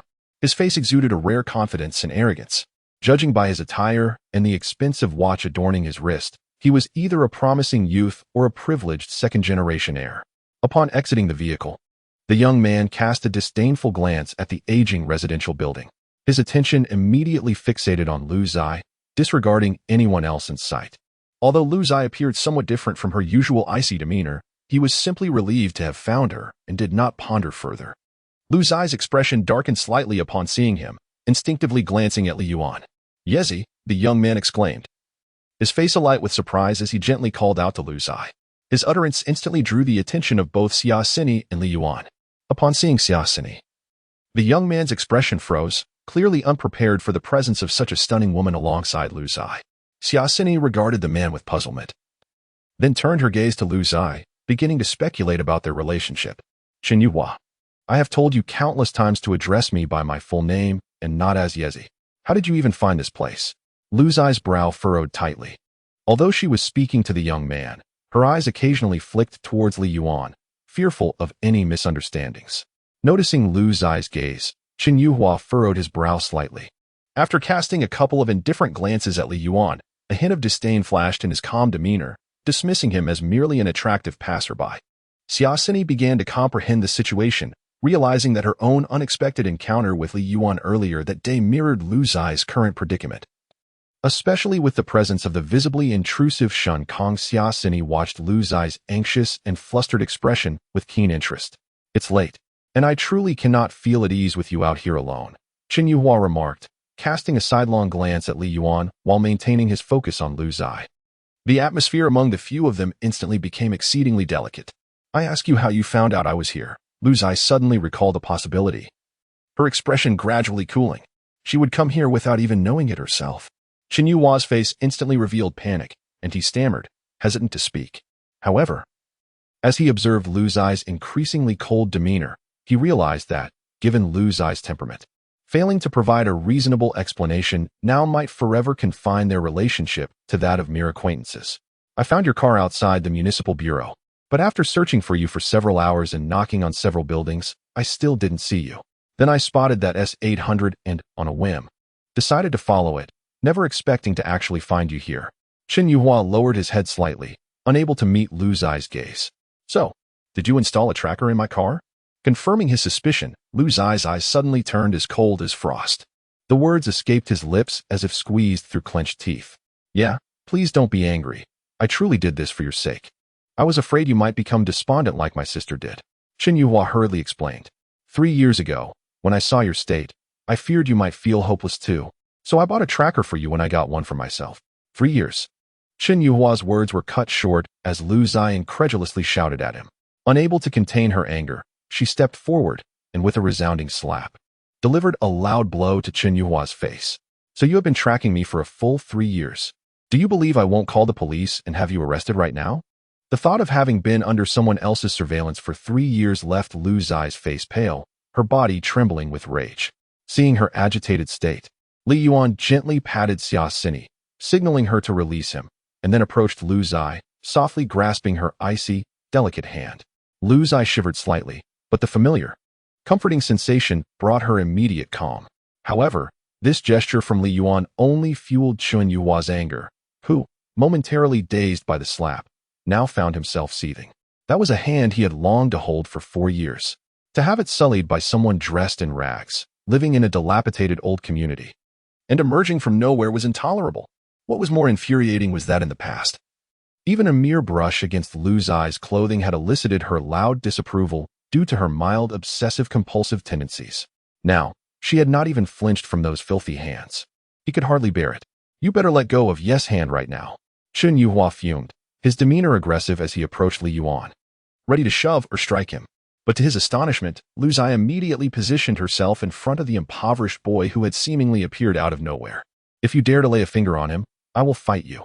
Not only Lu Zai, but Xia Xini also rushed over, face flushed with anger, positioning herself defensively in front of Li Yuan. "If you touch him, I will ensure you do not see the light of tomorrow." At that moment, the two stunning beauties appeared as if they were enraged wildcats, their fierce gazes fixed intently upon him. Chen Yuhua was completely taken aback. "Yezi, have you lost your mind?" The commotion drew the attention of neighbors who had been casually enjoying seeds and gossiping about the drama unfolding between the handsome men and beautiful women. They were now utterly bewildered. How could this lad possess the charm to incite two ethereal maidens to such reckless abandon? Suddenly, a voice echoed from the staircase. Who called the police? It was Han Xiao, her complexion ashen, approaching with a pair of cold handcuffs in hand. Beside her, Chen Momo looked at Chen Yuhua with a mischievous glint in her eyes. For superlative beauties, rarely seen together, now stood before the astonished crowd. In an instant, the upper floor was showered with the dropped seeds of those who were rendered speechless. Chen Yuhua found himself overwhelmed by their formidable presence, particularly by the glinting handcuffs in Han Xiao's grasp, which unconsciously compelled him to retreat several paces. He felt a genuine sense of alarm, not due to fear of their actually reporting him, as his family held some influence. Misplacing a tracking device was merely a violation, not a crime, and could be resolved with relative ease. What truly frightened him was the thought that after years of devotion and effort, his pursuit might be in vain. "Yezi, I was genuinely concerned for your safety, which is why I acted as I did. My sister has been harmed by scoundrels and even attempted suicide. I simply installed a tracker in her car and thought to do the same for you." Chapter 76. A report received. Someone is forcing addiction under the city bureau's nose. Chen Yuhua had resorted to using his cherished sister, whom he held so delicately as if she might shatter, as a shield. Her state years ago bore an uncanny resemblance to yours. She frantically searched for that scoundrel, and I feared you might, like her, contemplate a tragic end. Moreover, for the past 3 years, aside from the company and home, you seldom ventured elsewhere. I, too, have not pried into your privacy. Chen Yuhua strained to justify himself. This was also a significant reason for his enduring affection for Lu Zai. This woman was remarkably pure, so much so that he occasionally felt an inexplicable wave of inferiority. In today's world, how many women could refrain from nightclubs and bars? She maintained such a pristine existence, devoid of any male companions, with her social life confined to home and work, especially for a woman of some beauty who could easily attract suitors. Her private life was more virtuous than that of many men, who often indulge in debauchery. Over the past 4 years, he had encountered and entertained various women, yet none possessed the ethereal purity of Lu Zai, reminiscent of a celestial being gracing the earthly realm. For a man like him, who had traversed the mundane, such a woman held an irresistible allure. To conquer her would undoubtedly provide a thrill surpassing that of scaling Mount Everest. Listening to Chen Yuhua's explanations, Lu Zai remained utterly unmoved, her expression betraying no emotion. "I am the man here. It is I who should stand before you," she asserted. At that moment, Li Yuan, in exasperation, attempted to pry apart the steadfast barrier formed by Xia Xini and Lu Zai, who remained resolutely unmoving. "Don't budge. If he dares to make a move, I will annihilate his entire family," Xia Xini declared, her eyes glinting with icy determination as she cast a glance at Li Yuan. Li Yuan was initially taken aback by the ferocity of her words, only to shake his head in resignation. This damn familiar yet irresistible feeling of being a kept man. He lamented. "He is merely a fool, a stalker. Surely, you don't believe I cannot handle him? You can indeed best him. In my eyes, you are the mightiest. However, how could you engage in a brawl with others? Understand that even a single strand of your hair is worth more than his life," Xia Xini reaffirmed, turning to regard Li Yuan with the affectionate gaze one might reserve for a beloved child. Intriguingly, Lu Zai beside her nodded in agreement. At this point, Chen Yuhua was genuinely taken aback. "Zai, have you lost your mind? Or have you been drugged?" He could hardly believe that the usually aloof Lu Zai had transformed into someone entirely different. "What do you mean your life is worth less than a single hair of his? What a ludicrous jest," he thought. Indeed, a watch of his could easily purchase this impoverished wretch's life. To secretly install a tracker in someone else's vehicle is already a criminal act, if necessary. I could apprehend him right now, Han Xiaoxiao interjected, brandishing cold handcuffs as she approached Lu Zai. The four stunning women stood together. The visual spectacle overflowed. Lu Zai hesitated momentarily before shaking her head. No need, let him go. I'll head to the auto repair shop tomorrow to have the tracking removed. Her company maintained business ties with Chen Yuhua's family. Oh, Han Xiaoxiao replied meaningfully. You may leave. I shall pretend the tracking incident never occurred. In the future, please refrain from coming to my company to seek me out. Lu Zai's tone was frigid as she spoke, then paused for a moment before switching to an exquisitely gentle gaze directed at Li Yuan.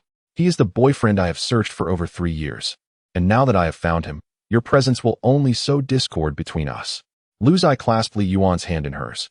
In truth, she felt a deep gratitude towards Chen Yuhua. Had it not been for his unexpected arrival, Li Yuan would not have taken the initiative to hold her hand. Their relationship would not have progressed so swiftly. Initially, she would have needed considerable time and effort to bridge the gap between them. Now, however, she was seizing this rare opportunity to publicly declare Li Yuan as her boyfriend in front of Xia Xini, Han Xiaoxiao, and Chen Momo. Chen Yuhua's unintended intervention had indeed proven remarkably beneficial for her. Yet, Xia Xini, Han Xiaoxiao, and Chen Momo were not pleased. They had been assisting her in driving away the unwelcome presence, only for her to turn around and claim ownership, asserting her dominance. The three exchanged glances, momentarily forming a united front. Xia Xini glared at Lu Zai without reservation, then seized one of Li Yuan's arms. Han Xiaoxiao scoffed, "Your hands are too cold. His health is fragile, and he cannot afford to catch a chill." With that, she took hold of Li Yuan's other hand, warming it in her palm. Chen Momo subtly nudged Lu Zai aside, showing no courtesy to this woman, who had arrived late yet attempted to overshadow them. The scene, reminiscent of 4 women vying for 1 man, utterly shattered Chen Yuhua's defenses. Was this a television drama? Li Yuan, surrounded by 4 women, remained utterly silent, allowing them to compete for ownership of his arms as if they were claiming territory. The driver of Xia Qingning, witnessing Xia Xini engaged in a tug-of-war with 3 other women over a man, could only ponder whether the world had gone mad. After all, she was the second daughter of a prestigious billion-dollar conglomerate. The absurdity of it all was overwhelming. Although, as a driver, he was bound by unwritten rules not to interfere in the affairs of his employers, he silently resolved to speak up and inform Xia Qingning of this bizarre incident. Xia Xini's current demeanor bore an uncanny resemblance to someone who had been drugged. "Hello, is this 110? I suspect that my friend has been administered some novel substance. Indeed, her current state is exceedingly abnormal. I kindly request your presence, as it may be necessary to conduct a urine test. The address is..." Just as the driver remained in doubt, Chen Yuhua had already taken out his phone to dial 110. Lu Ziyi, pure and pristine, capable of instilling a glimmer of hope in him for this world, was the sole sanctuary amidst his dissolute life. How could the snow fairy compete with other women for a man? The city bureau is in close proximity. Within moments, a police vehicle hastened to the scene with remarkable speed. Several armed officers from the Economic Investigation Unit of the City Bureau leapt from the car, to dare to brazenly engage in drug trafficking and compel others to partake, right under their noses. This is an outrageous affront to the entire public security system. Chapter 77. Capturing the notorious police flower. On my first command, a police car, devoid of flashing lights, glided into the residential complex. 2 officers disembarked and swiftly cordoned off the entrance. Leading the charge, a seasoned criminal investigator, accompanied by 3 team members, hastened toward the apartment building. Chen Yuhua, who had been vigilantly observing the main gate, felt a flicker of relief as the officers arrived so promptly, his previously piggish countenance brightening somewhat. He dashed toward their direction, anxious to speak. "Who made the report?" one officer inquired, glancing at the approaching Chen Yuhua. "Officer, it was I who alerted you. I suspect my friend has been administered a substance akin to a date rape drug, or perhaps something else. In any case, her behavior is exceedingly abnormal. The other young women may be experiencing similar predicaments," Chen Yuhua articulated, gesturing toward Li Yuan and the others. The lead detective cast a serious glance from a distance and nodded, acknowledging the gravity of the situation. In plain sight, it appeared as though 4 women were entangled with 1 man, all amidst accusations of coercive drug use. The scene undeniably raised eyebrows. "Xiaozhong, Xiaowang, escort those individuals to the vehicle for identification and a urine test," instructed the team leader. Yes, Captain Tang, the officers affirmed, hastening toward Li Yuan and the others. You all need to accompany us to the precinct, one officer commenced, only to be met with the breathtaking beauty of four stunning faces looking up at them. The visual impact was overwhelming, their minds momentarily short-circuited. Xiaozhang Xiaowang, Han Xiao, recognizing the two familiar faces, asked with confusion, "What brings you here? Is there a case nearby?" Xiao. Upon seeing Han Xiao, the officers' temporarily rebooted brains felt as if they had been fried again. "I'm asking you, is there a case in the vicinity?" Han Xiao disregarded the presence of her colleagues, her hand firmly grasping Li Yuan's, while the other clutched a pair of handcuffs, seemingly eager to assist. "Well, yes, someone reported that individuals here are being forced to consume illegal substances." The officers exchanged incredulous glances, astonished that the illustrious police flower Han Xiao was competing with another woman for a man's attention. If this scene were to be witnessed, countless passionate young men in the department would surely have their hearts shattered, including the two officers themselves. Someone is being coerced into drug use. Han Xiao's voice dropped, yet her tone escalated an octave, her eyes wide with disbelief. This was a serious matter. After all these years, how could anyone dare to commit such acts less than 3 kilometers from the city police headquarters? Did these individuals not respect the rule of law or the justice system? "I will join you in apprehending the culprits. I intend to see who dares to brazenly challenge our precinct," Han Xiao declared, her expression darkening as she glanced at Chen Momomo. "Momomo, you come with me." As she spoke, she placed Li Yuan's hand into Chen Momo's grasp. Even at such a moment, she did not forget to ensure the territory was properly handed over. Truly, Li Yuan was on the verge of tears from the overwhelming emotion. As the saying goes, 5 women can be fatal. Fortunately, there were only 4 present at this moment. They merely resorted to petty acts of theft, rather than resorting to knives. Chen Momo accepted Li Yuan's hand.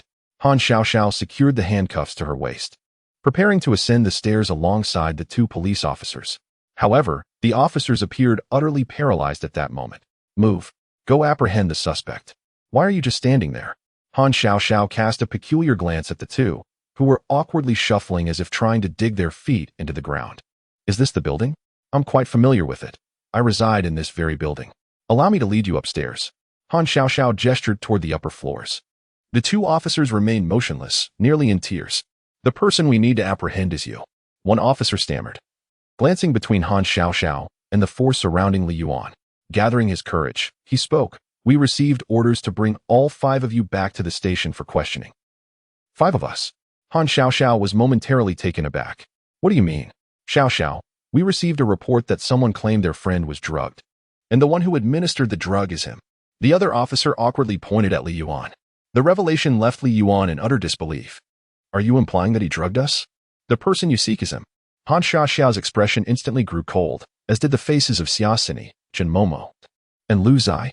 How could they be unaware that they had been drugged? "Xiao, we are merely following protocol." The 2 officers forced a smile, clearly aware of the absurdity of the situation. Han Xiao observed Li Yuan, whose face seemed to scream of injustice, and glanced at the handcuffs in the officer's hands, her anger rising. "Who is leading this operation?" Han Xiao's gaze drifted toward Chen Yuhua at a distance near the police car, her voice low yet laced with a chilling undertone, causing the 2 officers to fidget uncomfortably. Just then, a familiar voice rang out. "Xiaozhang, Xiaowang, what are you 2 dawdling about? Why the delay in apprehending someone?" Upon hearing that voice, Li Yuan was momentarily stunned. "Wait, isn't that the voice of his brother? Tang Jiaming. Team Leader Tang, why don't you come over and take a look for yourself?" The 2 officers glanced at Han Xiao and called out for help toward Tang Jiaming. Upon hearing this, Tang Jiaming was incensed. "It's not even a major drug lord, and you can't manage to bring someone in for a simple statement and examination? Damn it. Do you think just because I was promoted to acting captain upon my transfer, I'm here to make your lives miserable on purpose?" Tang Jiaming muttered angrily as he approached. "Before I arrived here, I endured hardships beneath the front line that far exceeded the troubles you have faced." However, as he approached, the sight of Han Xiao, her face etched with frost, made him instantly seal his lips. A sudden jolt coursed through his heart. How could their esteemed police flower be present here? Although he had only recently transferred, he had quickly learned that this police flower was not someone to be trifled with. The reason many promising young comrades chose to remain in the arduous and perilous realm of criminal investigation was largely due to the captivating allure of this police flower. The entire department treated her with utmost care, fearing that one day she might unexpectedly request a transfer, taking with her a significant portion of the Bureau's youthful talents. Yet, the gaze of this formidable police flower seemed rather unfriendly. He hadn't provoked her in the past couple of days.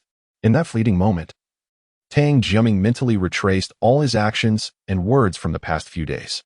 Just as he was bewildered, unsure of how he had offended the police flower, he suddenly caught sight of a familiar figure surrounded by beautiful women. Yuan, brother Yuan? Goodness, how did you end up here? Chapter 78. Why is the one who called the police being handcuffed instead?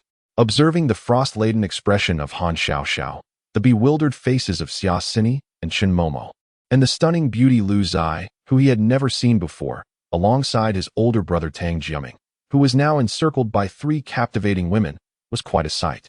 Tang Jiaming was in a state of utter confusion. Yuan Ge, you truly are remarkable. You've added another sister-in-law to my collection. His instinctive remark immediately provoked a flash of indignation across the faces of Xia Xini and Han Xiaoxiao. Noticing the change in the expressions of the 3 women beside him, Li Yuan quickly redirected the conversation, gesturing towards the 2 police officers in front of them. They claim they want to take me back to the station. What is the matter? Do I resemble a criminal? Tang Jiaming paused, taken aback by Li Yuan's words. He understood why Han Xiaoxiao regarded him with such a piercing gaze. It's a misunderstanding. A flood has washed over the Dragon King Temple. Quickly put away those handcuffs. He is our city's anti-theft consultant. Who gave you the authority to arrest him? Didn't we agree to wait for my arrival? A glance at Han Xiaoxiao's icy demeanor sent a shiver down Tang Jiaming's spine, prompting him to unleash a torrent of words at the 2 officers. Captain Tang, it was clearly you who instructed us. The 2 innocent officers, wide-eyed with bewilderment, were about to retort when Tang Jiaming tugged at their clothing, cutting them off with a guilty look. Enough, spare me your theatrics. When I was studying criminal psychology, you were still at the train station apprehending petty thieves. Han Xiaoxiao sneered lightly. Well, Sister Xiaoxiao, I'm merely following protocol. You know the rules and regulations of the Bureau. Tang Jiaming offered an awkward smile and quickly cast a pleading glance at Li Yuan.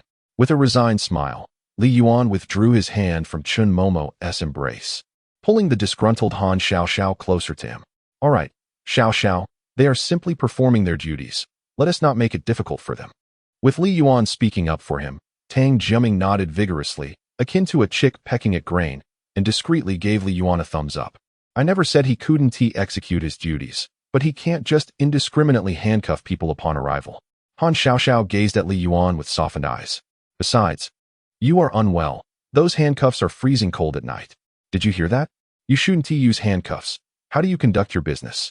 Tang Jiaming pretended to kick the 2 officers lightly. Sister Xiaoxiao, brother Yuan is my dearest elder brother. How could I possibly handcuff him? Tang Jiaming patted his chest in assurance. What illness does Li Yuan have? Xia Xini immediately grew somewhat agitated upon hearing this. It's nothing. We need to cooperate with you at the city bureau and hurry back. We have important matters to attend to. Han Xiaoxiao shot a glare at Xia Xini before turning back to Tang Jiaming. Upon hearing this, Tang Jiaming felt as if a heavy burden had been lifted and promptly ushered everyone into the police vehicle. The entire performance left Chen Yuhua, who was trailing behind, utterly incredulous. Isn't he a criminal suspect? Chen Yuhua asked through gritted teeth, pointing at Li Yuan. It was at this moment that Han Xiaoxiao recalled the true culprit. I believe you should handcuff him first. Secretly installing a tracker in someone else's car for 3 years warrants at least a week's imprisonment. Han Xiaoxiao gestured towards Chen Yuhua. Tang Jiaming looked at Chen Yuhua, momentarily taken aback. Wasn't he the informant? Do you have any evidence? He inquired. The victim is right here beside me. We are all witnesses. Han Xiaoxiao turned her gaze to Lu Ziyi, who immediately nodded in affirmation. Officer, 3 years ago, he installed a tracker in my car. And he just confessed to it in front of everyone here. Since Chen Yuhua was the one who reported Li Yuan to the police first, she no longer hesitated to confront him directly. Where's your car? Tang Jiaming glanced at the remarkably attractive Lu Ziyi and then back at Chen Yuhua, mentally labeling him as a deranged stalker. However, mere testimonies were insufficient. Material evidence was necessary for a conviction. I parked it across from the municipal police station. Upon hearing this, Tang Jiaming nodded and signaled to 2 officers. Cuff him. The officers, following the command, promptly produced handcuffs from their waists. With a sharp click, they swiftly secured Chen Yuhua's wrists. The 2 officers scrutinized Chen Yuhua's expensive attire, noting his handsome appearance. No one expected such a seemingly charming individual to be a stalker, and a committed one at that, having followed someone for 3 years. Chen Yuhua stared blankly at the handcuffs on his wrists, feeling the weight of the officer's incredulous and pitying gazes. It felt as though his intellect and sanity had been dealt a blow. He had called the police, yet he was the one being handcuffed. But then, he thought, as long as he could ascertain that Lu Ziyi had been drugged, that was all that mattered. As for the tracker installation, he was confident he could handle that with ease. After all, it was merely illegal, and no significant harm had been done. However, the looks from the 2 officers were hard for him to endure. Why are you looking at me like that? I merely acted unlawfully. I did not commit a crime. The 2 officers exchanged glances, seemingly impressed by his legal understanding, and then took another look at the stunning Lu Ziyi, wearing expressions that suggested they understood. They mentally categorized him alongside those who steal women's underwear. While everyone has an appreciation for beauty, stalking someone is indeed crossing the line. What stalker? Chen Yuhua exclaimed, as images from a certain film flashed through his mind. After being shoved into the police car, Li Yuan glanced at the back seat. Feeling a chill run down his spine, he quickly took the initiative and sat in the passenger seat beside Tang Jiaming, thereby evading a potential confrontation. However, Han Xiaoxiao suddenly approached and opened the driver's side door, pulling Tang Jiaming aside. I'll drive. Under the watchful gaze of Xia Xini and her companions, he promptly took the driver's seat. However, with a swift glance, Xia Xini and the others seized the opportunity to occupy the back seat before Tang Jiaming could react. This was certainly against protocol. Tang Jiaming let out a wry smile, pondering how his status as a member of the criminal police team could be deemed non-compliant. Han Xiaoxiao's remark seemed valid. Discreetly, she gave a thumbs up to Li Yuan, who was surrounded by 4 stunning women, before heading directly to the police car behind. I'll make a call to your family to come over for your signature and bring some daily necessities. Given your situation, you will likely need to spend at least 7 days in detention, Tang Jiaming remarked nonchalantly, casting a glance at Chen Yuhua in the back seat. No matter what connections you may have, you will have to wait until tomorrow. There is no escaping tonight. Upon hearing this, Chen Yuhua immediately picked up his phone and opened his contacts, dialing the top entry, Chen Xingxue. When the call connected, a gentle expression graced his face.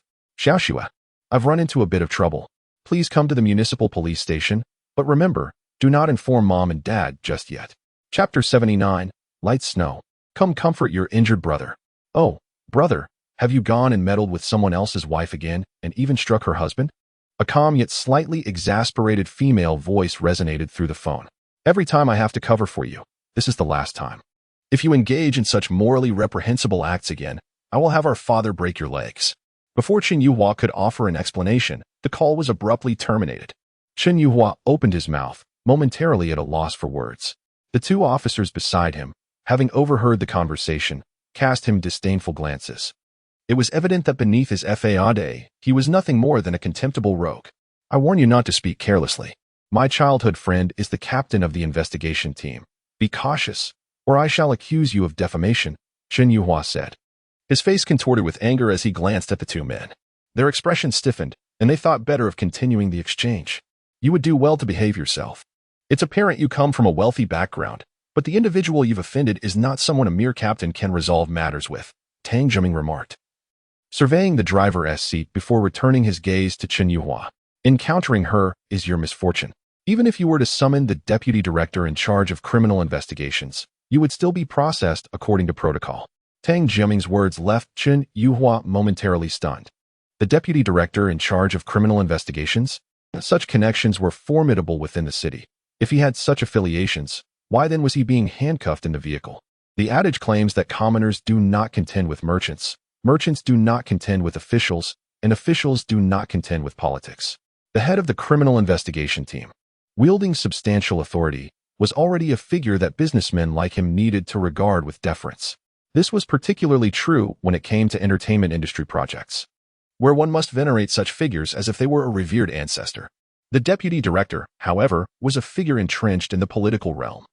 And although Chen Yuhua possessed a modest fortune, it was nowhere near the level necessary to engage with such individuals. He had never even laid eyes on someone of that caliber. Do not attempt to intimidate me.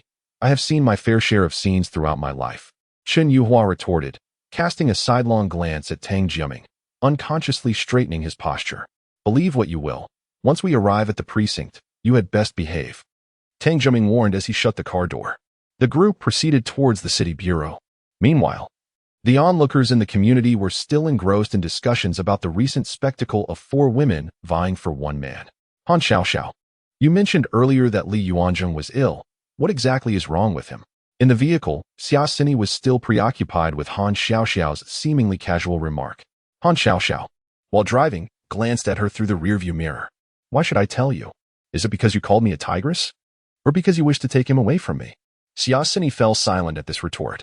She then turned to Li Yuanzheng in the passenger seat. Li Yuanzheng, what illness do you have? Li Yuanzheng glanced at the 2 women, feeling overwhelmed. His condition seemed to fluctuate between being ill and not being ill at all. It's nothing. Just a bit of cancer, late stage, that's all. No need to worry.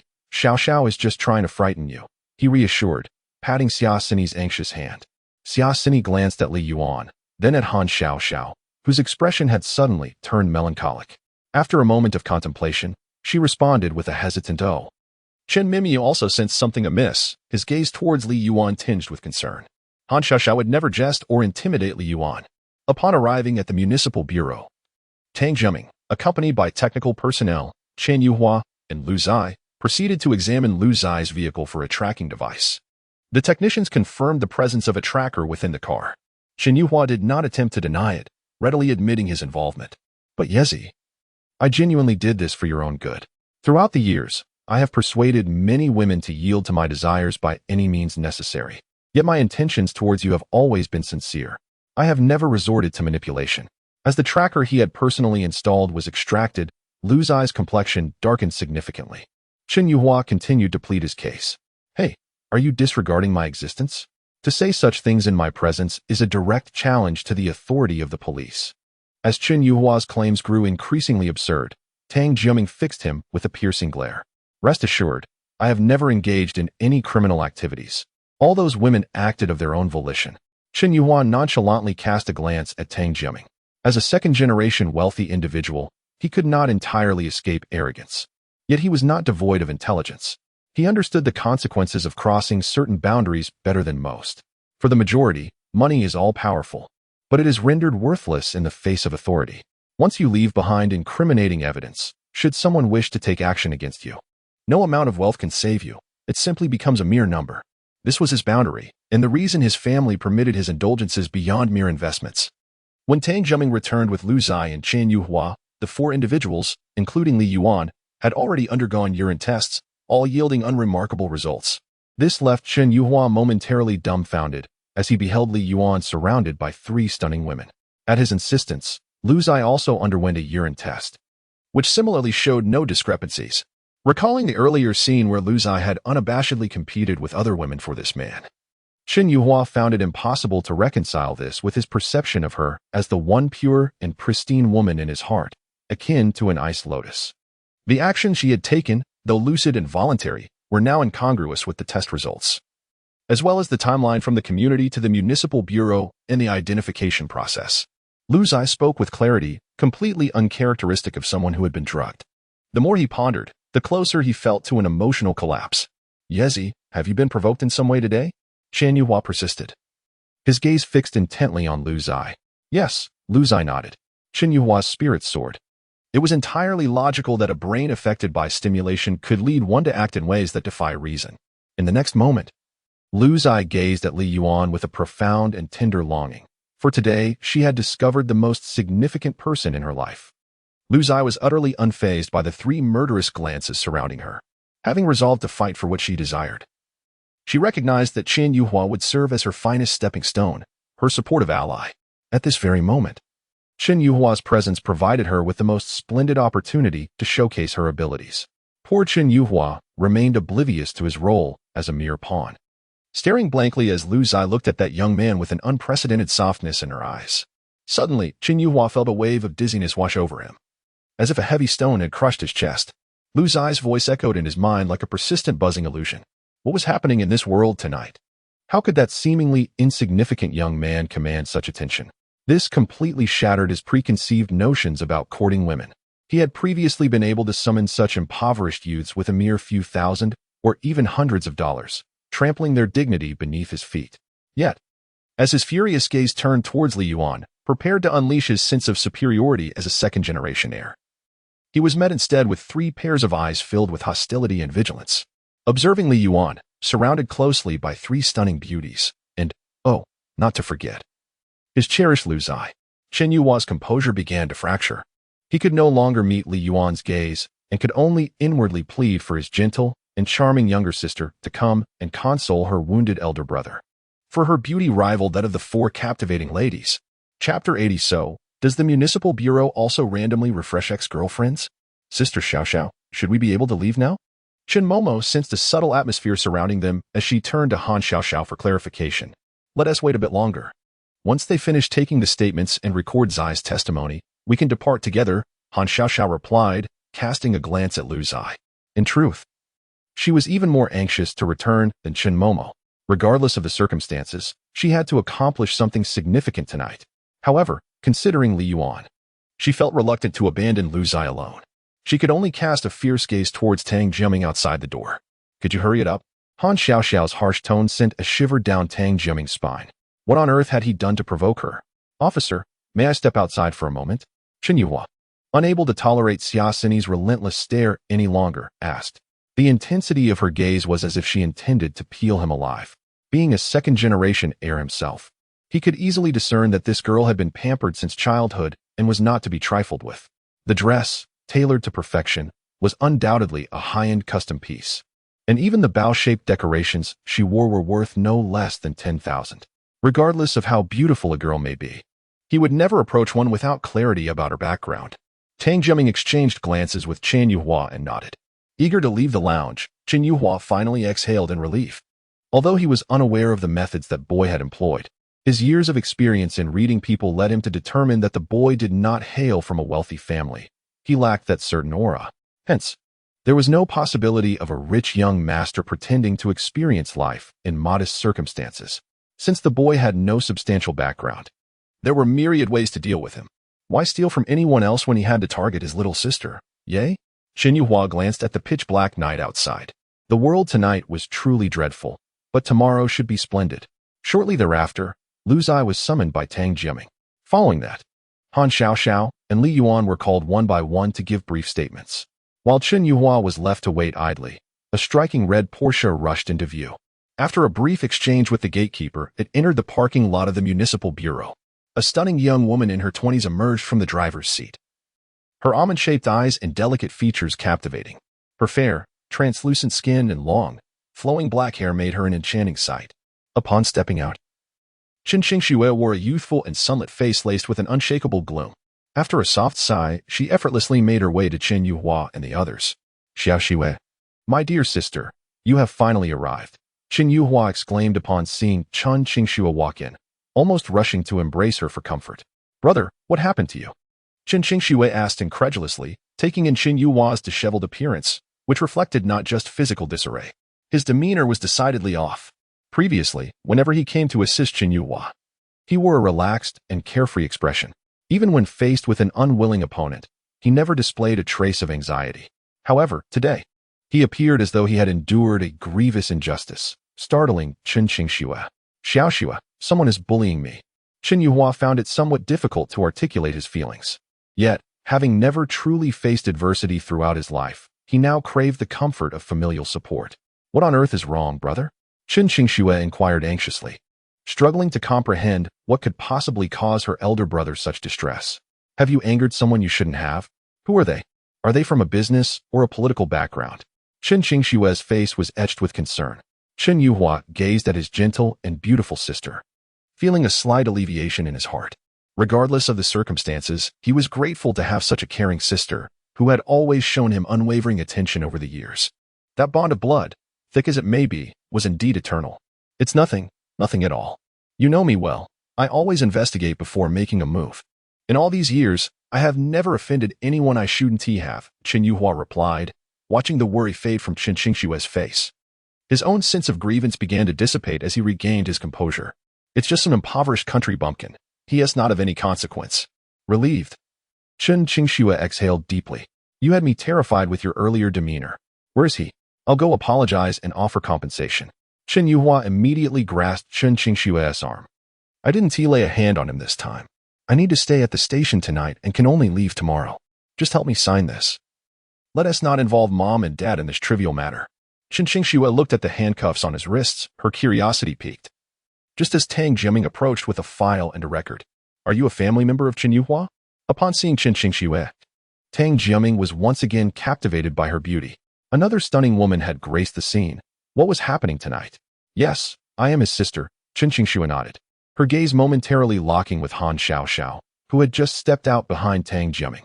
Both were taken aback by each other's beauty, as Han Xiaoxiao felt an inexplicable sense of wariness towards the strikingly beautiful young woman before her. Take a look at this. If everything is in order, please sign here, Tang Jiaming said, offering the record and documents to Chen Qingxue. Just as she was about to take them, she caught a glimpse of something behind Tang Jiaming, and her pupils dilated in surprise. Go wait in the lounge for a bit with Mak Xinyi, Han Xiaoxiao urged, leading the equally bewildered Li Yuan into the lounge.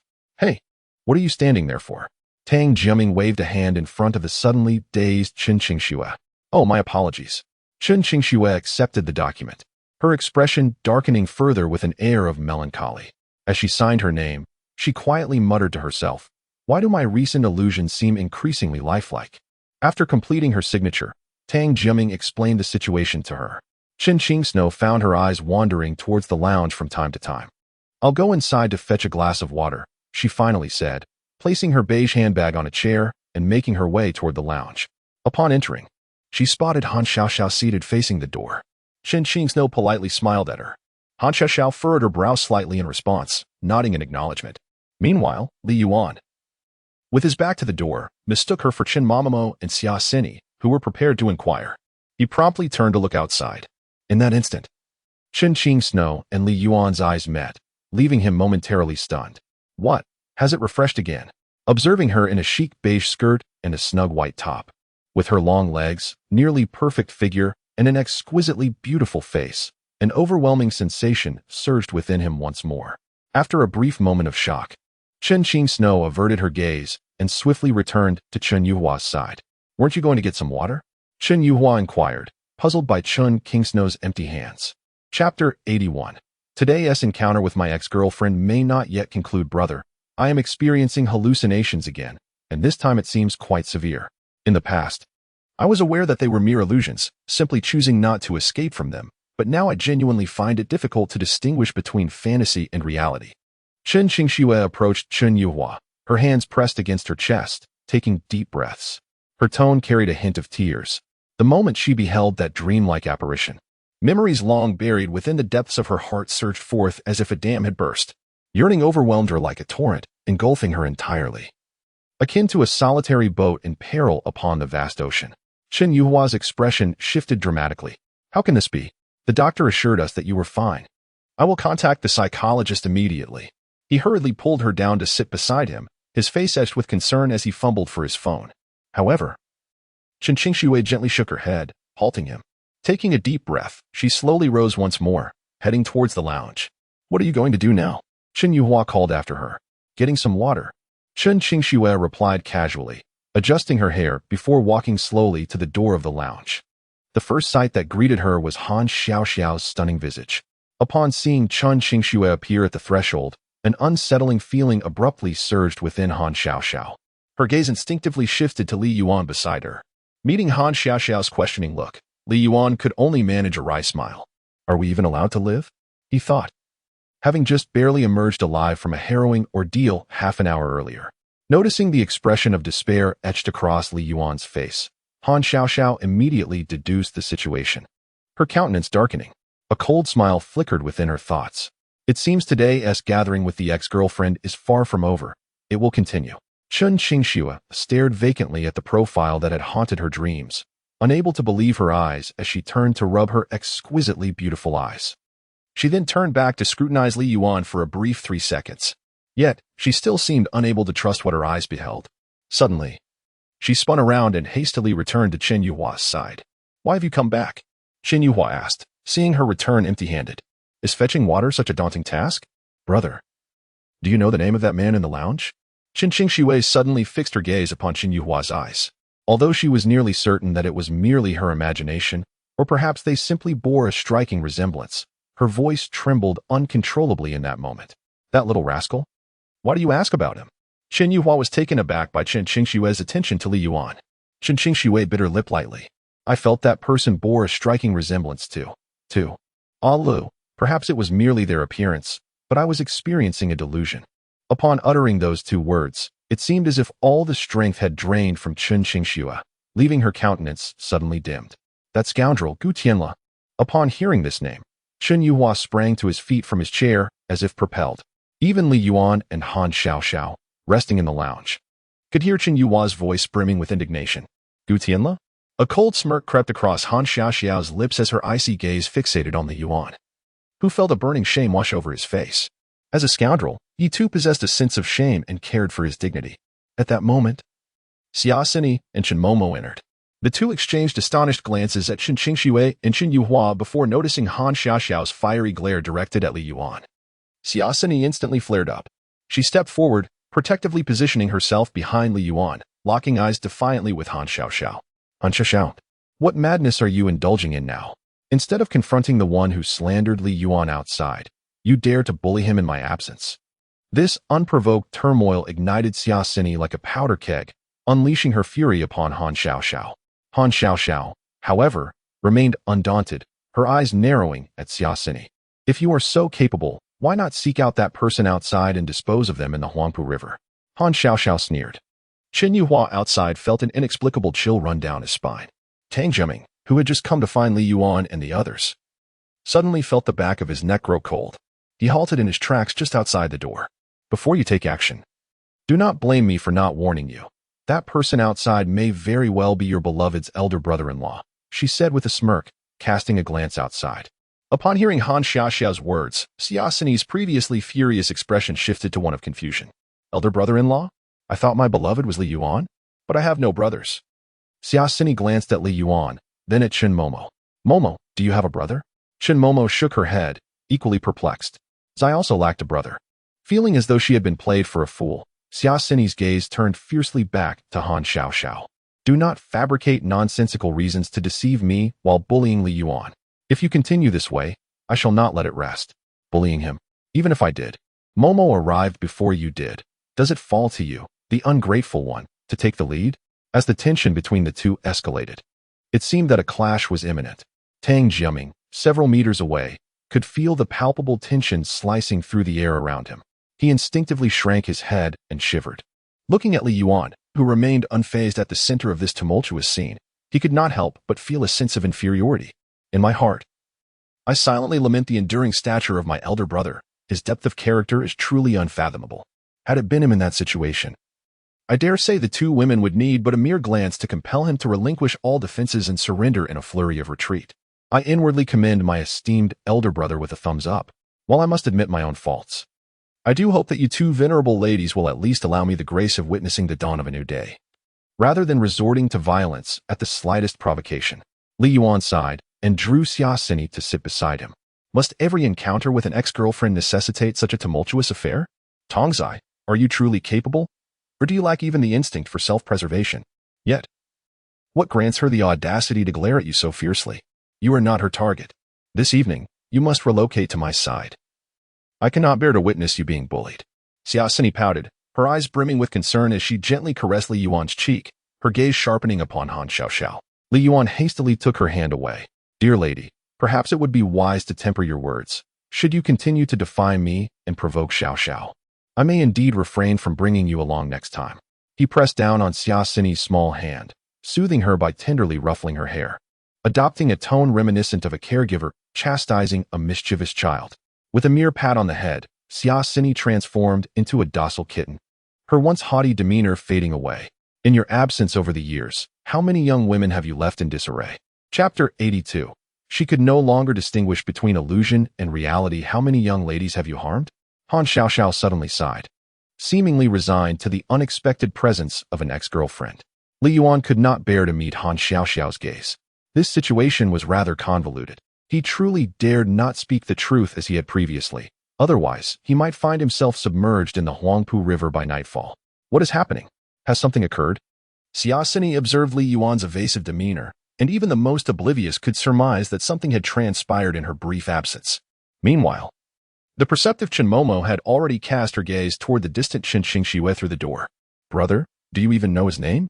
Chen Xingxue's eyes were misty, her voice and body trembling uncontrollably. Let me think.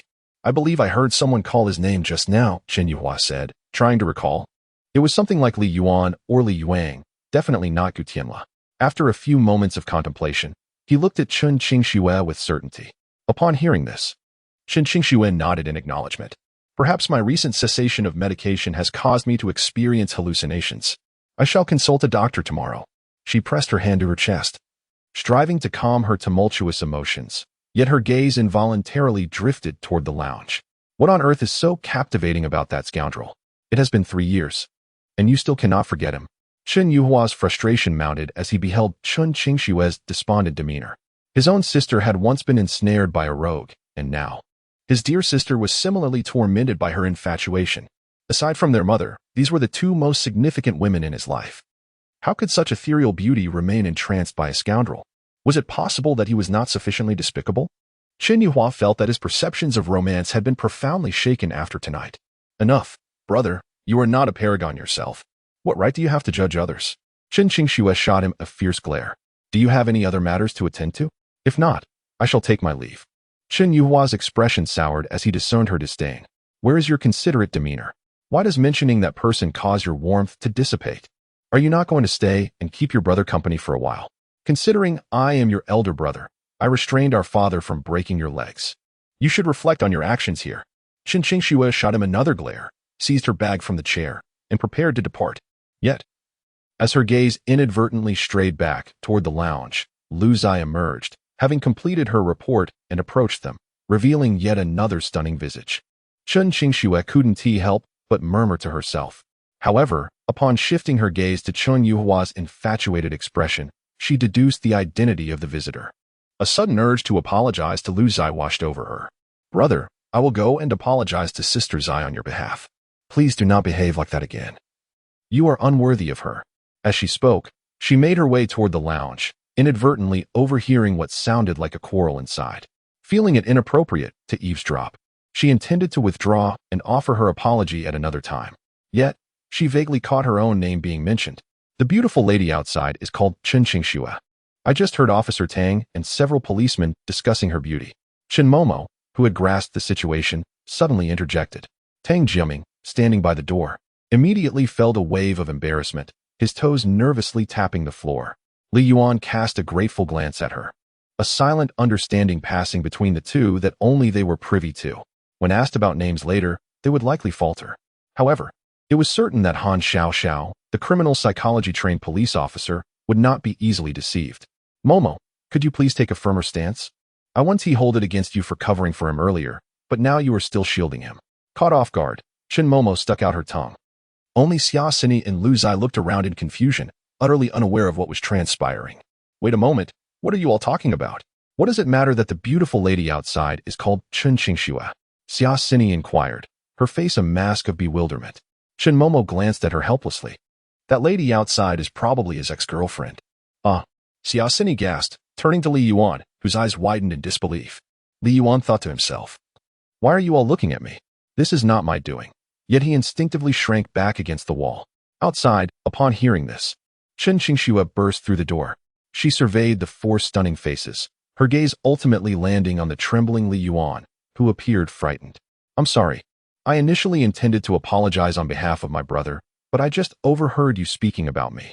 Chen Xingxue took a deep breath, striving to steady her voice. May I ask, do I know any of you? She fixed her piercing gaze on Li Yuan, her last words trembling uncontrollably, struggling to reconcile the familiar visage before her.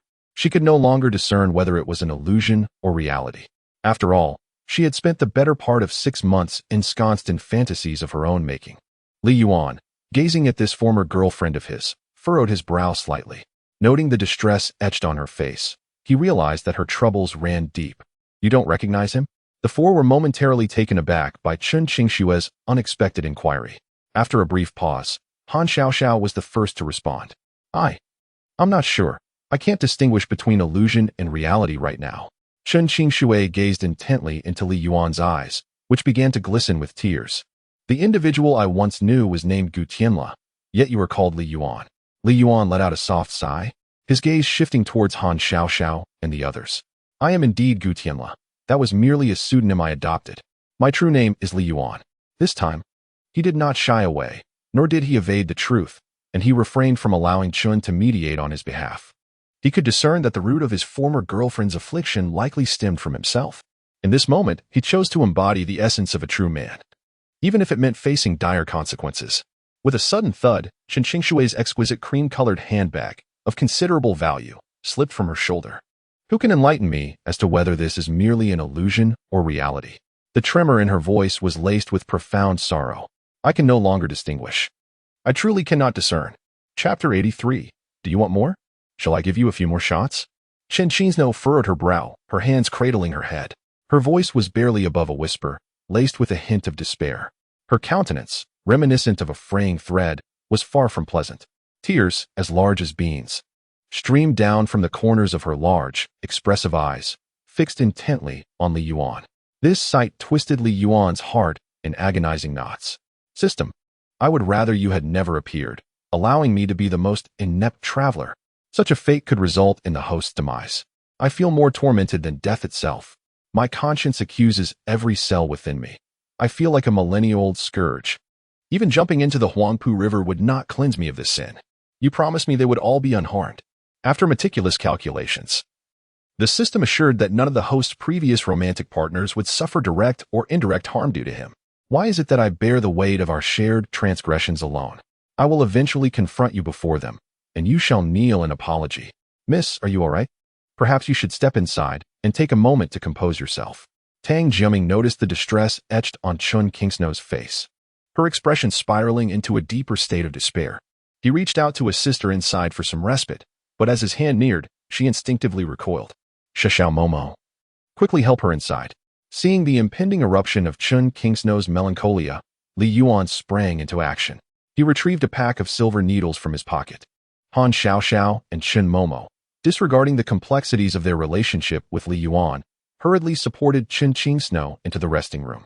They restrained her, as her mind was in turmoil, blurring the lines between illusion and reality. Li Yuan's expression grew solemn.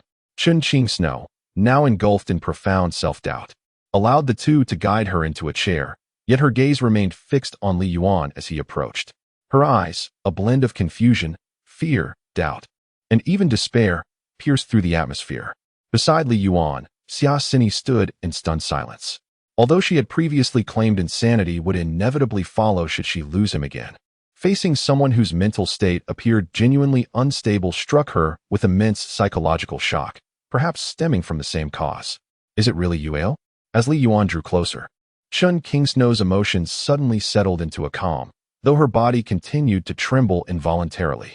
She yearned to extend a hand toward him to discern whether this was reality or a mere apparition. However, her hands were firmly held by Han Xiaoxiao and Chen Momo. Release her, Li Yuan signaled to them. Only then did Han Xiaoxiao and Chen Momo relinquish their hold on Chen Qingsno's arms. Slowly, her delicate, pale hand reached out toward Li Yuan. Just as her fingers were about to brush against him, Li Yuan unexpectedly seized Chen Qingshui's delicate, fragile hand.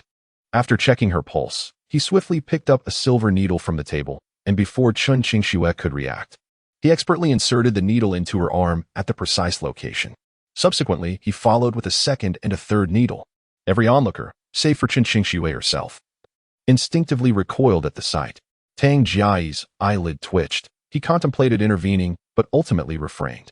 Chen Qingxue gazed at Li Yuan in a daze, allowing him to administer the acupuncture without resistance. Could Li Yuan truly perform acupuncture? Xia Sini watched him intently, her eyes sparkling with admiration as she observed his serious and focused demeanor. She couldn't help but lean closer to Chen Momo and whisper her thoughts. They often say that a man is most handsome when he is deeply focused, a side of Li Yuan she had never witnessed before. I've heard Sister Xiaoxiao speak of this, Chen Momo replied, her expression filled with admiration, her eyes fixed on Li Yuan, unable to tear her gaze away from his captivating presence. Please bear with me. The last few needles may sting a bit, Li Yuan said gently, placing Chen Qingshue's hand, now punctured with 4 or 5 needles, back on the table. He carefully secured her head with one hand, while the other poised to insert another needle. Chen Qingshue's emotions had stabilized, her body no longer trembling, and the look of confusion and helplessness in her eyes gradually cleared. Seeing her tear-streaked face, Li Yuan sighed inwardly.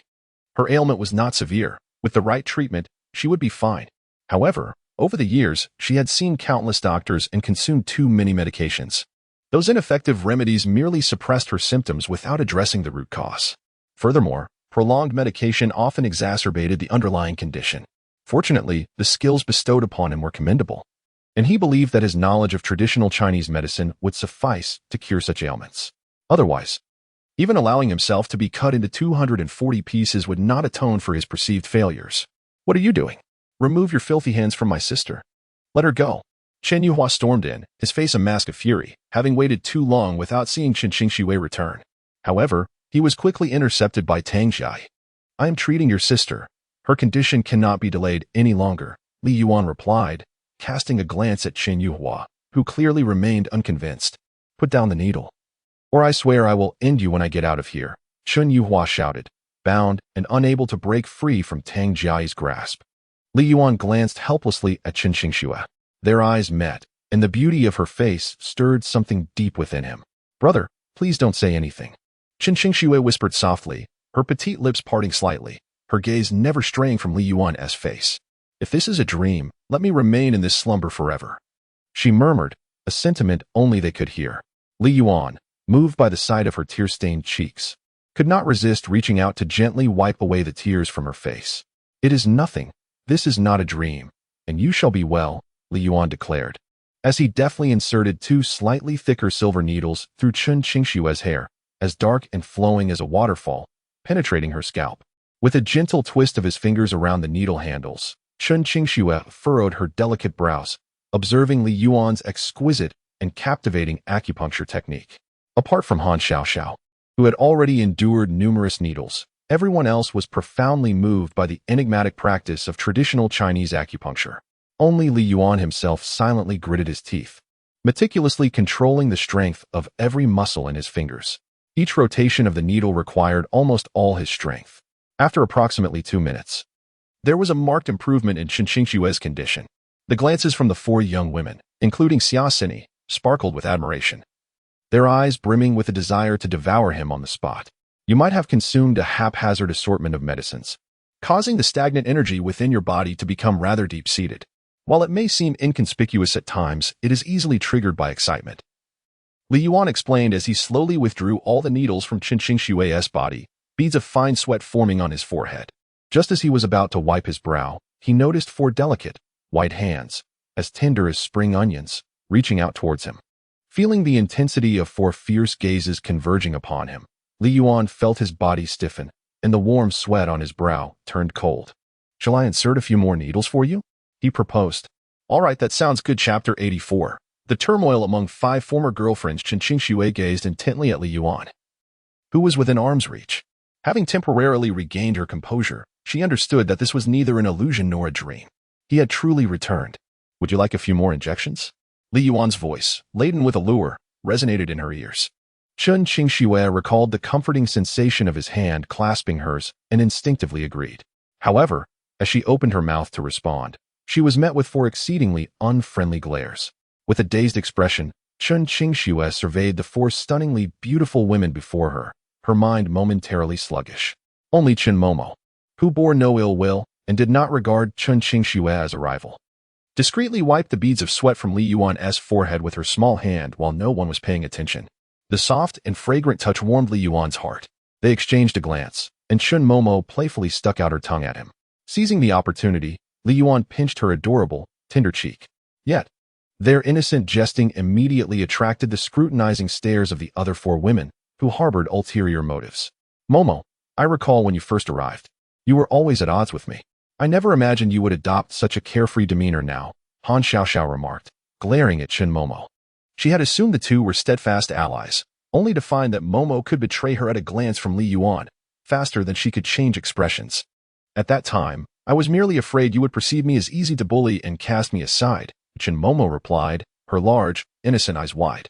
"But later, I discovered that you, Sister Xiaoxiao, are truly a wonderful person, so I needn't pretend to be fierce." "Oh, pretending to be fierce is exhausting you." Han Xiaoxiao was momentarily rendered speechless, believing she had finally secured a non-threatening ally. Only to find that while there was no actual threat, Momo's combat prowess was nearly non-existent. Glancing at Xiaosini, she quickly dismissed her as well. Their internal strife seemed more plausible. As for Lu Zai, she was too aloof and inscrutable. Surrounded by these women, Chun Qingxue remained oblivious to the unfolding scenario. Her life inexplicably now entangled with three formidable adversaries. Upon encountering Xiaosini, Han Xiaoxiao, and Lu Zai, who scrutinized her with piercing gazes, Li Yuan felt a surge of frustration. She is currently a patient. Surely, you cannot. Before he could finish his sentence, the three women directed their gazes towards him in unison. Even Xiaosini, who typically exhibited the utmost obedience before him, could not help but roll her eyes. Spare us the act of cherishing the delicate. Do you recognize him now? Han Xiaoxiao's gaze was decidedly unfriendly as she observed the now unperturbed Chun Qingxue. Chun Qingxue glanced at Han Xiaoxiao and then at Xiaosini and the others, ultimately resting her gaze on Li Yuan. He is my Alu. This is no illusion. Her eyes softened, yet as her words escaped her lips, she suddenly sensed an intensified aura of hostility surrounding her. He is called Li Yuan, not your Alu. Xiaosini, with an air of possessiveness akin to that of a sovereign, drew Li Yuan into her embrace, claiming one of his arms as her own. Han Xiaoxiao let out a scornful laugh. He was no longer solely her Alu. He was also her Ahui and her Jaichou. Han Xiaoxiao's gaze swept over Chun Momo and Lu Zai. At this remark, Xiaosini suddenly felt a surge of superiority. Only when he was with her did he use his true name. Chun Qingxue regarded the four formidable women before her, each radiating palpable hostility. By instinct, she sensed the underlying tensions and, casting a glance at Li Yuan, a fierce resolve ignited within her. Her eyes sharpened with determination. She was no fragile peach to be easily crushed. Chun Qingxue returned the scrutinizing gazes of the four women with unwavering confidence, a smile gracing her lips. Regardless of what name he went by now, he would always be her Alu. She feared neither death nor competition for a man. Although she remained oblivious to the identities and backgrounds of these four women and the specifics of their relationships with Li Yuan, one thing was clear: since they had declared war while she was still in a daze, she would not back down. The first round was crucial. She could not afford to lose, for that would solidify her status as an easy target in the future. A palpable tension filled the air, thick with the scent of impending conflict. Chun Qingxue's fearless demeanor elicited an unprecedented sense of pressure even from the intrepid Xiaosini, whose gaze unconsciously drifted towards the most formidable among them, Han Xiaoxiao. Lu Zai felt a surge of anxiety as well, silently lamenting the challenge posed by both Xiaosini and Han Xiaoxiao. How could it be that even the newcomer, Chun Qingxue, proved to be such a formidable opponent? Lu Zai glanced at Han Xiaoxiao, thinking her too daunting to confront, then at Xiaosini, equally intimidating, and finally, at Chun Qingxue, who also appeared no less formidable. With a look of helplessness, she cast a mournful glance at Li Yuan. Why, oh why, were all of his ex-girlfriends so fearsome? This was truly disheartening. Couldn't he have introduced someone a bit more ordinary, someone she could easily challenge to regain her confidence? Tang Jie surveyed the scene with a mixture of sympathy and astonishment, noting the peculiar dynamics at play. 5 women and 1 man. Even from outside, he could sense the overwhelming tension permeating the air. 2 passing officers, witnessing the extraordinary spectacle, couldn't help but express their disbelief. 5 stunning women, rivaling celebrities, vying for the affections of a single man. It was a sight to behold. If he were that man, he would consider being tossed into the Huangpu River a small price to pay. Go on, you're all still young, unaware of what a true battlefield looks like. Initially, he thought the skirmish between 2 women was fierce enough, yet he was unprepared for the chaos of a 5-way battle. Tang Jiaming watched Li Yuan, the center of the storm, with a sympathetic expression. My dear brother, may you journey well. His true name is Li Yuan, yet he is affectionately called Alu. Those unaware might assume that you are mere acquaintances, completely unfamiliar with one another. Han Xiaoxiao observed Chun Qingxue, who exuded an arrogance surpassing that of Xiaosini. She immediately provoked the 4 of them, igniting a surge of anger within. He is your brother, is he not? You have come here to support him, correct? Xiaosini shot a glance at Han Xiaoxiao, and before Chun Qingxue could respond, she swiftly redirected the confrontation towards Chen Yuhua. With Han Xiaoxiao having taken the lead in this verbal onslaught, Xiaosini felt compelled to match her boldness. At this juncture, unity against a common foe was essential. Your biological brother has just reported and slandered Li Yuan. accusing him of forcibly administering medication to others and even placing a tracker in Zai's car. Surely, you were aware of these matters when you attempted to clean up after him, were you not? Upon hearing this, Han Xiaoxiao felt as if she had bombarded the rear of Qin Qingshue's defenses. Internally, she commended Xia Sini for her effective support, recognizing that she was indeed a formidable ally. Chapter 85. The executioner was Li Yuan. Yet it was Chun Yuhua who faced the consequences, witnessing the formidable demeanor of Xia Sini, who showed no mercy to her adversaries. Han Xiaoxiao's gaze towards her softened considerably. Qin Qingxue was left bewildered by the fierce exchange between the two. You mean my brother reported a low? Qin Qingxue inquired, her eyes fixed on Xia Sini, articulating each word with precision. Indeed, it was your own brother who reported us and nearly landed himself in jail. Your family's upbringing is truly remarkable. Your brother seems to indulge in every vice imaginable, Xia Sini replied, tugging at Li Yuan's arm and casting a significant glance at Qin Qingxue. The implication was clear. Both were products of the same household, and if her brother was lacking, so too was she. Li Yuan, who felt like a mere pawn in their conflict, experienced an involuntary twitch at the corner of his mouth. He opened his mouth to speak but ultimately refrained. Better to remain silent. Even breathing through his nostrils felt like a transgression at this moment. He deserved this retribution for the misdeeds he had committed. Is that true? Yang Qingshue's gaze turned icy as she fixed her eyes on Li Yuan. What do you intend to do? Xia Sini noted that Qin Qingxue appeared to be genuinely incensed, a secret thrill coursing through her. However, her attention swiftly shifted back to Han Xiaoxiao, ready to neutralize Qin Qingxue if she dared to strike. Meanwhile, Qin Yuhua, held by Tang Jiaming near the door, could hardly believe the absurdity unfolding before him. Xiaoxua, what on earth are you doing? His voice quivered, nearly breaking into tears. While he could tolerate 3 unrelated women vying for a single man, the situation became intolerable when his own sister became entangled in it. His confidence in being able to intimidate that scoundrel faded as he questioned the reality of the situation. Why had his dear sister joined in? He found himself suspecting that he had contracted a form of madness. Surely, this was merely a figment of his imagination. Officer, I may need to see a doctor. What kind of doctor?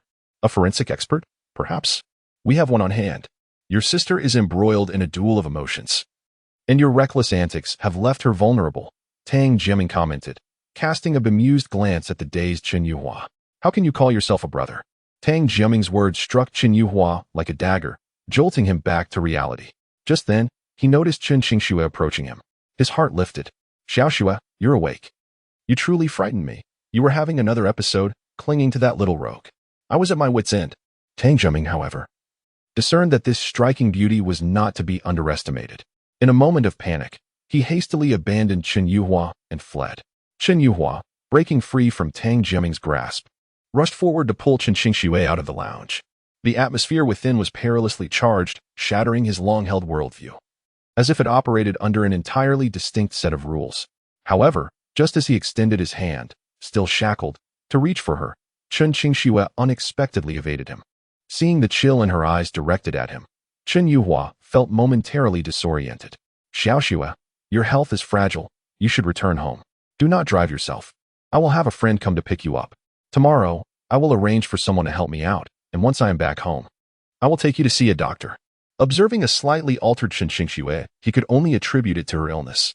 He pulled out his phone to call a friend for assistance, but was immediately halted by Qin Qingxue. Brother, I'm fine now. Qin Qingxue softened at his concern, her expression easing. Qin Yuhua nodded in relief. Then please be cautious on your way. Tomorrow, I will confront that scoundrel who dared to lay hands on you.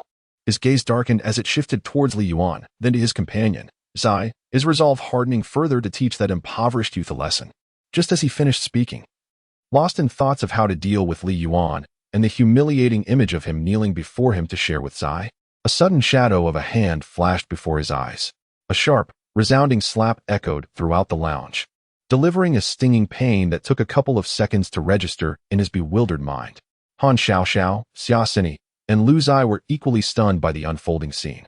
They exchanged glances, sensing the gravity of the situation. This newcomer is exceptionally fierce, they thought, incredulously noting that it was her own brother who had just been struck in public. Xia Sini, the instigator, was utterly taken aback. Could this girl be so bold as to strike her own brother? She couldn't help but wonder, what if one day, her sister fell out with Li Yuan? Would she slap her sister in front of so many people? The normally fearless Xia Sini instinctively stepped back, clutching Li Yuan's arm for a semblance of security. Li Yuan cast a resigned glance at this troublemaker, who seemed to incite chaos wherever she went.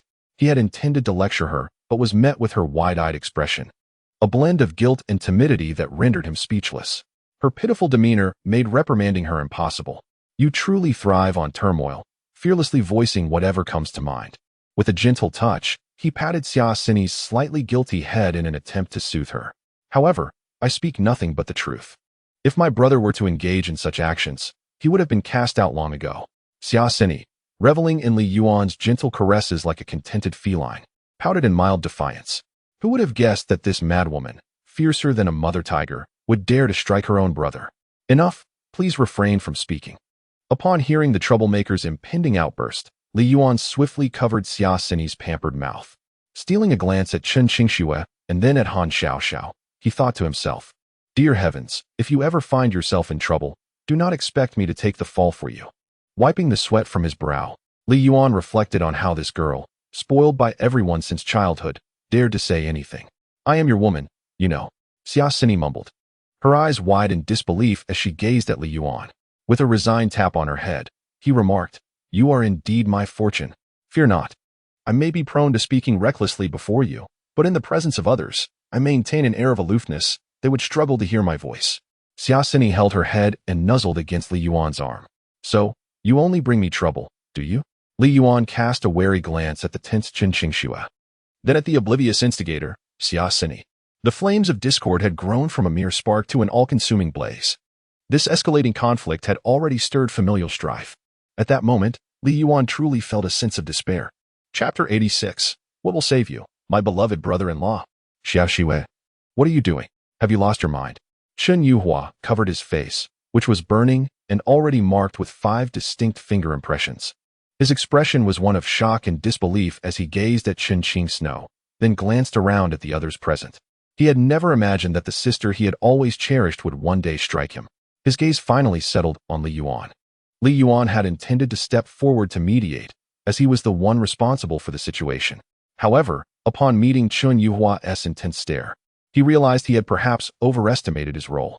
Chen Yuhua suddenly recalled how Li Yuan had driven needles into Chen Qingsno's mind, which had caused her drastic change in demeanor. "Little brat, have you done something to my sister? I swear I will end you." Chen Yuhua's anger flared. Believing that Li Yuan had aggravated Chen Qingsno's condition, he moved to confront Li Yuan, but hadn't he taken a step before, slap. Another stinging blow landed on his face. Chen Yuhua stood frozen, clutching his face. "Xiao Shue, I am your brother." He felt tears welling up. "Are you experiencing hallucinations, mistaking me for that scoundrel from your past?" But Chen Qingsno continued to regard him with an icy stare. "Brother, apologize to Al and the others. I want to tell Mom and Dad about today's incident." She gestured towards Li Yuan. "Al." Chen Yuhua blinked in confusion, then turned to Li Yuan. "Are you saying he is Gutianla?" Chen Qingsno nodded. "He is clearly named Li Yuan. He is not that despicable Gutianla. Xiao Shue, do not frighten your brother." Chen Yuhua, now overcome with fear, abandoned the idea of confronting Li Yuan. He looked at Chen Qingsno with trepidation, fearing she could no longer distinguish between people due to her illness. "Brother, apologize to him, or I will call Mom and Dad. You have done so many terrible things, and I have shielded you from the consequences. If I continue to cover for you, you will inevitably ruin your life." Chen Qingsno sighed softly, her eyes reflecting guilt, remorse, and concern as she looked at Chen Yuhua. "Xiu Shue, are you truly all right?" Chen Yuhua scrutinized her closely for a moment.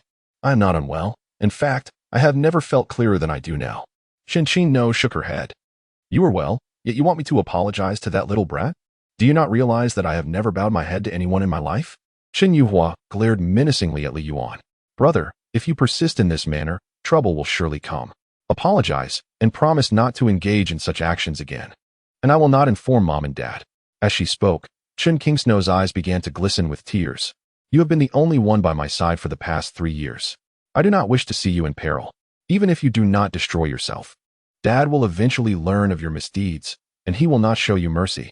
Chen Yuhua, looking at his sister's tear-filled eyes, stood there, paralyzed, uncertain of how to respond. "According to the standard procedures, if you report us to the authorities today, we shall initiate a defamation lawsuit against you tomorrow," Han Xiaoxiao spoke slowly, gazing at Chen Yuhua. Your actions exhibit subjective malice, and the act of defaming others by coercing them into drug use is considered a grave offense, punishable by up to 3 years in prison. Upon hearing Han Xiaoxiao's words, Chen Yuhua appeared momentarily bewildered. He glanced at Han Xiaoxiao, then at Li Yuan, and finally at his sister. Ahem. Well, Xiaoxiao is not mistaken. I was about to inform you that it seems you may be unable to leave for quite some time. Tang Jiaming interjected as the tension in the atmosphere began to dissipate. I have told you before, return to the station and refrain from being so arrogant. If you had been more discreet, perhaps they would have let you off the hook. As Tang Jiaming continued, he leaned closer to whisper a few words into Chen Yuhua's ear. Did you see that stunning woman? Anyone in the station can be provoked, but she is an exception. The chief himself has intervened on her behalf. With your minor connections, they hold no weight in her presence, absolutely none. After finishing his words, Tang Jiaming exchanged a knowing glance with Li Yuan. Your big brother-in-law is quite the influential figure. At a critical moment, wouldn't it be wise to seek his assistance? Spending a few months behind bars would ruin you. Brother, did you hear that? Some people cannot be avoided simply by your desire to do so. If you continue this reckless behavior, I will have no choice but to inform our parents and have them come to plead for your forgiveness. Chen Xingxue bit her lip and reached for her phone to make a call. Chen Yuhua felt a sudden jolt of panic. No, Xiaoxue, don't call mom and dad. I apologize. I will definitely be more restrained in the future, I promise. He hurriedly attempted to snatch the phone from Chen Xingxue's grasp. After hearing Tang Jiaming's words, he had already begun to feel regret. Chen Yuhua cast a wary glance at Han Xiaoxiao, beads of cold sweat forming on his forehead. Going to prison was absolutely unacceptable. Yes, I'm sorry, Chen Yuhua muttered, lowering his head and uttering an almost inaudible apology to Li Yuan and the others. Noticing that Xia Xini beside him seemed inclined to speak, Li Yuan promptly covered her mouth, showing no concern for the sincerity of the apology. After all, this fellow was merely a scapegoat for him. What was originally meant for him to bear had instead fallen upon another. It's nothing, just a misunderstanding. Rest assured, Xiaoxiao was only joking and will not pursue legal action, Li Yuan reassured as he glanced at Han Xiaoxiao. She was indeed a sharp-tongued yet tender-hearted individual. She could have remained silent and allowed the siblings to remain in their standoff, which might have ultimately led to a rift in their relationship. However, with her few words that sounded like a threat but actually offered an escape route, the crisis between the two was easily resolved. With a sigh of relief, Chen Xingxue turned to look at Li Yuan, then at Han Xiaoxiao. Thank you, sincerely. You have assisted my brother, as well as myself. However, it would be preferable if you could maintain a distance from him in the future. I would not hesitate to express my gratitude in return, Han Xiaoxiao remarked. Casting a sidelong glance at Li Yuan, Chen Xingxue chuckled softly at this. It seems I may never receive that thank you from you. With Chen Xingxue's words, the atmosphere grew tense in an instant. Had it not been for Li Yuan firmly covering Xia Xini's mouth, this girl would likely have spoken up again. Well, I must take him inside to complete the accommodation process. Tang Jiaming stepped forward and tugged at Chen Yuhua. What are you two doing here on duty, standing around? Hurry back. He also gave a kick to the two officers who were engrossed in the unfolding drama. Captain Tang, don't even mention it. Our forensic expert, Qin, has suddenly gone off the rails, and we came seeking assistance, only to stumble upon this major incident. Chapter 87. I have heard that the forensic expert Qin dismembered someone's little brother into several pieces. Which forensic expert Qin? I glanced at the duty roster. And it seems today as forensic Dr. ISNT, even named Qin, right? Tang Jiaming cast a peculiar look at the two of them, questioning whether they could at least ascertain the individual's name before fabricating excuses to slack off. No, you see, Tang team. You are new here and unaware of many matters. That forensic expert Qin is someone in our bureau whom no one dares to mention. She is the female Yama. There were a few reckless colleagues who, not believing in the legends, pursued her relentlessly, only to end up being beaten by her and unable to report to work for 2 days. The two officers wore grim expressions, as though haunted by a dreadful memory. One of them had his trousers slashed by her scalpel, and let us just say, he nearly lost his manhood. The psychological trauma from that incident resulted in several months of impotence, and yet, forensic expert Qin even issued him a certificate of no injury. After sharing their story, both officers instinctively cast a glance at Tang Jiaming's trousers. Is she truly that formidable? Doesn't the bureau leadership intervene? Tang Jiaming immediately felt a tightening in his trousers, his mind conjuring the terrifying visage of a woman with a glimmering scalpel, her eyes fixed upon his groin, cackling wickedly. Even if the leadership arrived, there was nothing they could do. After all, she had pursued them unrelentingly, crossing the line first. The leadership only offered token criticism before moving on, and since then, no one has dared to provoke this female Yama again. The mere mention of forensic expert Qin instilled fear in the faces of the two officers. Team Tang, we have all heard of your valiant deeds and illustrious accomplishments at the front lines. Perhaps you could assist us. Oh, now I understand. Tang Jiaming cleared his throat and nodded, interrupting the two. He then called out nonchalantly toward the office, Xiao Zhang, Xiao Wang. Come out and accompany these two to the technical department to lend a hand. I'll handle Chen Yuhua's paperwork myself. The two officers stared blankly at Tang Jiaming, who had suddenly disregarded their presence entirely.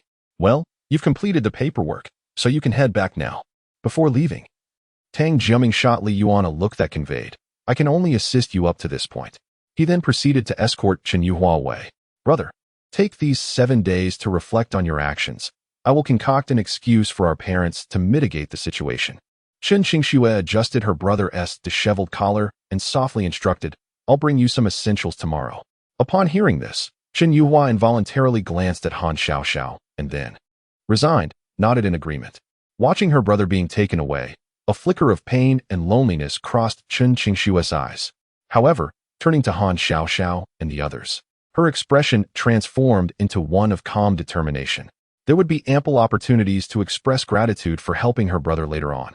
One must never lose their edge over a man due to the kindness of others. The two matters are separate. Well, they have issued a dismissal order, so we should also take our leave. Li Yuan pretended to clear his throat, glancing at Han Xiaoxiao and Chen Qingxue. In the soft embrace of the winter snow, Qingxue, you must refrain from succumbing to emotional upheaval. Upon your return home, ensure you dedicate time to recuperation. Discard those haphazard remedies you once took, for they serve only to exacerbate your condition. Li Yuan intended to convey that your ailment requires prolonged care and acupuncture to achieve complete recovery. He hesitated, swallowing his words, deciding instead to reserve them for their next encounter. Expressing such sentiments now seemed an invitation to fate. Qingxue turned to him, her gaze steady, nodding slightly. Thank you. Her voice carried a gentle tone, laced with a subtle, enduring affection. Li Yuan observed her calm demeanor, a stark contrast to others, and felt a pang of conscience. Why did every former girlfriend bring such warmth? Despite the passage of time since their separation, her gentleness remained unyielding, tormenting his conscience and igniting a desire for self-punishment. Host, you may question the system's integrity, yet never doubt its vision. I yearn to extract your chip to reveal its darkness. Drive cautiously on your way back. Should you feel unwell, do not hesitate to seek me out. I reside at. But as Li Yuan spoke, an ominous aura surrounded him, compelling his words to retreat. It's all right. I likely know your address, Qingxue replied, her expression suddenly brightening with a smile. Even the seasoned Li Yuan found himself momentarily captivated by her radiance. Regardless of my condition, I shall certainly visit you. After all, you have yet to fulfill your promise of accompanying me to Disneyland 3 years ago. Until we meet again. With that, Qingxue turned on her heel, gathered her fallen bag, and exited without a backward glance. Watching her depart, Li Yuan exhaled softly, relieved. Are you planning to go to Disneyland? Xia Xini asked. Her eyes filled with confusion as they turned to Li Yuan. Didn't you once tell me I was your princess, and that you would never visit Disneyland again? Xia Xini's words resonated with familiarity, as Han Xiaoxiao echoed the sentiment, having heard it just days prior. Truly, a cat is a cat, unwilling to invest effort into crafting new lies. You should be heading back now. You've lingered here long enough, and your sister must be worried about you. Faced with this incisive inquiry, Li Yuan swiftly changed the subject, grasping Xia Xini's hand and leading her outside. It was imperative to escort these ladies home promptly, otherwise, the remnants of his past misdeeds would surely surface, risking exposure. As they reached the entrance, they were met by 4 police officers hastily exiting. This time, it seemed, the situation had truly escalated. Forensic expert Qin had inadvertently reduced a crucial piece of evidence to mere pulp. The 2 officers seeking assistance wore expressions of distress as they briefed their colleagues, Zhang and Wang. We can only persuade her gently. We must not provoke her at all. Brother, please do not frighten me. Didn't Captain Tang inform us that we were merely assisting you with a trivial matter? This is a disaster. I am yet to marry, still a virgin. I have long heard of the formidable reputation of King Qin Yan. I believe we ought to bring along a bomb-proof shield, don't you think? For officers, their expressions more sorrowful than tears, hurried past Li Yuan and his companions. Even the beautiful women had lost their interest. Yet, inexplicably, Li Yuan felt an unsettling twitch in his brow. A sudden chill swept through him. Are you cold? Xiaosini asked, rubbing her hands together against his. And no, it's nothing. Li Yuan shook his head, watching the four officers retreat, trembling with apprehension. Oh. Then come home with me now. I will warm your bed, Xiaosini said, attempting to pull Li Yuan towards her family's Maybach while Han Xiaoxiao was distracted. Chapter 88. With 5 ex-girlfriends settled, is 50 still distant? As Xiaosini stubbornly pulled him forward, Li Yuan could only manage a wry smile to halt her advance. This girl's determination truly left no opportunity unseized. You should return quickly. Don't keep your sister waiting at home, he advised, standing face to face with her. Gently. He pinched her cheek, eliciting a moment of dejection from Xiaosini when she realized she couldn't budge him. 10 years have passed, and it feels as though each year I prayed fervently, bartering my fortunes for decades, just to meet you today, she said, her large, dark eyes sparkling as they locked onto his. Suddenly, she wrapped her arms tightly around him. Without you, I can hardly imagine how I would endure this night. Each second away from you feels more arduous than the past decade combined. The soft warmth of her embrace and the intoxicating scent of her presence stirred Li Yuan's heart. He wrapped one arm around her slender waist while the other gently caressed the small head resting against his chest. I'll call my sister to let her know I want to be home tonight. I'll accompany you back and spend the night in your room, she suggested, a soft hum escaping her lips as she nestled against him. At her words, Li Yuan's hand froze, and he instinctively glanced at Han Xiaoxiao, who was casting a frosty glare in their direction. A shiver ran down his spine. If he agreed to that, wouldn't they find themselves splashed across the front page as mere gossip? Wouldn't his bedroom become a scene of a gruesome incident by dawn? Be good and head back alone tonight. We can discuss it next time, he said cautiously, intending to deflect her suggestion. But when is next time? Xiaosini immediately lifted her head, her doe-like eyes fixated on him, brimming with anticipation for his response. Instead, she was met with Han Xiaoxiao's icy retort. I think 3 months from now sounds reasonable, Han Xiaoxiao interjected, having endured enough. In 3 months, I may benevolently grant you a portion of his time, allowing you to cuddle with him every night. Her expression remained stern as she watched the two of them. How could they dare to flirt in her presence, and even consider moving into her home? Why 3 months? Xiaosini lifted her head from Li Yuan's embrace, casting an annoyed glance at Han Xiaoxiao. Is that some sort of horror story? Are you trying to scare me? If you are truly so infatuated, remember to come seek me out early in 3 months. Considering you are his first love, I might reserve a favorable spot for you, lest all the good positions be claimed by others, Han Xiaoxiao stated, leaving no room for Xiaosini to reply as she strode towards the city bureau's entrance. Li Yuan stood there, face flushed with embarrassment and a bitter smile. Would he, too, find himself ensnared in her plans in 3 months? Did she succumb to a terminal illness, destined to depart this world in 3 months, hence her willingness to entrust you to me at that time? Xiaosini gazed at Han Xiaoxiao as she receded into the distance, then tilted her head to look at Li Yuan. If that were indeed the case, I would not contest her. In these 3 months, I would merely visit you frequently. She spoke of giving you a part of me. Do not overthink it. It is late. We must return swiftly. Li Yuan forcibly guided Xiaosini to the front of the Maybach, observing her eyes welling with tears. On the verge of spilling over, he hurriedly wiped the corners of her eyes. With a tender heart, he gently pulled her small head into his embrace. 10 years ago, even our homeroom teacher would yield to you. How is it that now, having grown, you have become a weeping soul? Before I met you, there were those who would even put on my shoes for me. Yet after meeting you, I longed to master all the affairs of this world, to complete everything on your behalf. Xiaosini leaned against Li Yuan, her eyes filled with reluctance. Suddenly, the phone in her bag rang. Frowning, she glanced at the screen displaying her sister's name, startling her. Why are you not back yet? I just called Uncle Zhang, and he said you were at the police station. What is going on? The voice of Xia Qingning conveyed profound concern. It's nothing, sister. There was a minor incident. But we have just left the police station. Xiaosini replied cautiously. You? Who are you with? That's Shin Song, who has pursued you for over a decade. Xia Qingning's tone rose sharply. Instinctively, Xiaosini glanced at Li Yuan. No, he is merely an ordinary classmate of mine. How could I possibly be with him? Are you still at the city bureau? I've finished my work and am on my way to pick you up.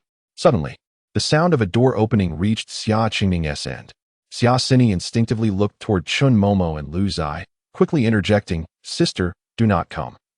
I will return shortly. Just wait for me at home." After hanging up, Xia Sini could no longer linger in the bittersweet farewell with Li Yuan. After all, with Chun Momo and Lu Zai present, she had yet to figure out how to explain their relationship. "Let us return." Li Yuan pulled Xia Sini and opened the car door for her.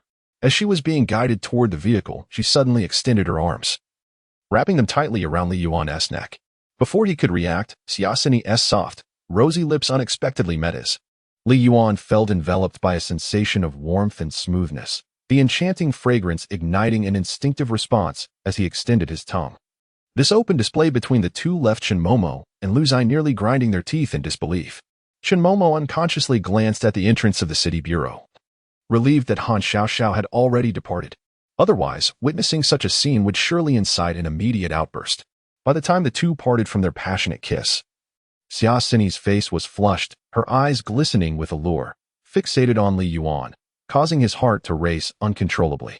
Unable to resist, his hand unconsciously ventured beneath Xia Sini's skirt. What a temptress! The sight of such a stunning beauty, lost in her emotions, would surely render even the most divine beings powerless, if it weren't for the presence of others. It is time to depart. Li Yuan suppressed his inner turmoil and gently ushered Xia Sini into the car. As he watched the luxurious vehicle gradually disappear from view, he let out a deep sigh of relief, reflecting on the earlier events that had transpired. He could hardly believe he had managed to navigate the complexities of 5 former girlfriends. 3 women in a drama is one thing, but 5 could be overwhelming. Yet, he felt remarkably unscathed. Having settled matters with all 5, was 50 truly a distant goal? After taking a deep breath, his expression relaxed as he glanced over at Chun Momo and Lu Zai, who wore peculiar expressions. After a moment of awkwardness, their demeanor swiftly returned to normal. Upon noticing Li Yuan's gaze upon them, Chun Momo and Lu Zai exchanged knowing looks, thinking, "I too wish for a farewell kiss." Chapter 89. It's absurd. Saying goodbye to the one you cherish requires standing in line. I, too, desire your farewell kiss. Li Yuan was taken aback when the typically gentle and reserved Chun Momo suddenly uttered such audacious words. He gazed at her with a mischievous grin, causing her cheeks to flush crimson under his scrutinizing gaze. Her small hands fidgeted awkwardly, unsure of where to rest. I was just joking. Li Yuan, disregarding Lu Zai's presence, stepped closer and playfully pinched Chun Momo's adorably captivating face, marveling at her sensitivity. She had unwittingly expressed his unvoiced desires. Observing the way her eyes evaded his, he recalled her earlier jealousy. As he leaned in closer, the realization struck Chun Momo that he might be serious, sending her heart racing in a flurry of anxiety. And no, not here. There are others around. With trepidation, she extended a delicate hand to halt his impending advance. She was acutely aware of his tendencies. Each time they kissed, his hands would inevitably wander. Being so exposed in front of others was something she simply could not acclimate to. Noticing the fear etched upon her face, Li Yuan chuckled softly. He had no intention of putting her in an uncomfortable position. Instead, he gently grasped her fragile hand and drew her closer. As she gasped lightly, he enveloped her entirely in his embrace. Once she regained her composure, Chun Momo sighed with relief, her arms wrapping around Li Yuan's waist as she nestled into him, eyes closing in serene trust. Yet, Li Yuan's hands instinctively ventured lower, prompting a faint blush to rise on her cheeks, though she made no move to deter him. Instead, she instinctively tightened her embrace around him. At that moment, Li Yuan turned his head slightly, catching sight of Lu Zai, whose expression was cool yet tinged with unease. As their eyes met, a somewhat scandalous thought crossed his mind, a remnant of his rogue nature, compelling him to consider drawing Lu Zai into his embrace as well. However, he swiftly quelled that depraved notion, berating himself for such an inappropriate impulse. How disgraceful! Such fantasies belong to the realm of television dramas. The realization that he could entertain such sinful thoughts made him want to slap himself. Now was certainly not the opportune moment. After a brief internal conflict, Li Yuan cast a glance of apology toward Lu Zai. In response, a fleeting expression of relief flickered across her lonely visage, while internally, she let out a quiet sigh. Who truly comprehends the absurdity of bidding farewell to one's beloved, someone deeply cherished to the point of obsession, only to find oneself waiting in line? Has anyone encountered a scenario more ludicrous than this? Such a predicament would be intolerable even for a mistress, who is often perceived as a mere kept woman. Moreover, she is undeniably an economically independent entrepreneur, a woman of character who relies on no one. She even possesses a slight obsession with cleanliness. Merely having another man touch her would leave her feeling unsettled for quite some time. Seeing the man she loves being embraced and kissed by another woman should immediately make her feel repulsed. Shouldn't she, therefore, turn away in disdain and depart?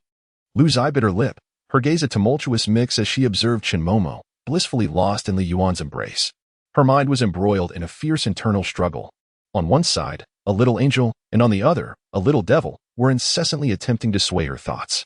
The angel chimed in, Lu Zai, as a dignified company owner, why do you not simply turn away and leave? What are you lingering here for? The devil retorted, look at Chen Momo's expression. Your turn is approaching. The angel persisted, they're openly embracing and kissing in your presence, making you uncomfortable. Can we endure such humiliation? The devil urged, just observe Chen Momo's demeanor. The angel implored, Lu Zai, as a woman, you must maintain your dignity. Yet, despite their arguments, she found herself yearning to be enveloped once more in that embrace, once a refuge from all her worries. As Lu Zai gazed at Chen Momo and Li Yuan, memories of their past flooded back. Her conflicted expression gradually softened into a tenderness akin to flowing water. The devil whispered, look at Chen Momo. The angel conceded, very well, let us heed the devil's counsel. In that moment, Lu Zai felt an unprecedented sense of humility wash over her. Alas, the one who arrived last had already left first. Now, she was the one who had come last. Even purchasing a cup of tea from Cha Yin you say requires one to wait in line. Shouldn't the principle of first come, first served apply here as well? After all, she is a woman of education and understanding. To storm away in anger or to intervene would only paint her as petty and unreasonable. After an internal deliberation, Lu Zai felt a wave of relief. Momo, you, a superstar, must possess some knowledge of music theory and the ability to sing, correct? Li Yuan mused as he gazed at Chen Momo's exquisite features, suddenly reminded of her identity. An idea sparked within him. In the world he had traversed from, the songs he cherished were restricted by a system, preventing him from performing or profiting from them. However, if he could have Chen Momo sing them, it would be tantamount to him singing them himself. Chen Momo glanced up at Li Yuan, her expression one of curiosity, and nodded. Yes, I have been learning piano since elementary school and am familiar with music theory, though I have yet to have the opportunity to apply it. Do you enjoy singing? Is there an interest in pursuing a career as a singer? Upon hearing this, Li Yuan immediately inquired. With her background in piano, her understanding of music theory, and her remarkable vocal capabilities, combined with her stunning looks, she could effortlessly bring to life the timeless masterpieces from his previous world. Let us not exaggerate by claiming to dominate the entire entertainment industry. Rather, the question remains, who else is there? However, upon hearing this, Chen Momo simply shook her head. The competition within the contemporary music scene is exceedingly fierce, and while the company has contemplated steering my career in that direction, I have yet to discover any promising original songs. As she spoke, Chen Momo suddenly tilted her head to gaze at Li Yuan. My initial aspiration to become a star was inspired by you. You have been absent for such a long time, and without the social connections that Xiao Xiao and Cindy possess, I was at a loss as to how to find you, or even where to begin my search. Ultimately, I could only resort to this manner of reaching out, hoping you would not forget me. Now that you have reappeared, I no longer wish to pursue stardom. Upon hearing her words, Li Yuan was struck by a profound sense of guilt deep within his soul. To let down such an angelic girl is truly a crime deserving of the harshest punishment. Very well, if you have no desire to become a star, then I shall take on the responsibility of supporting you. I will earn a living while you tend to our child at home.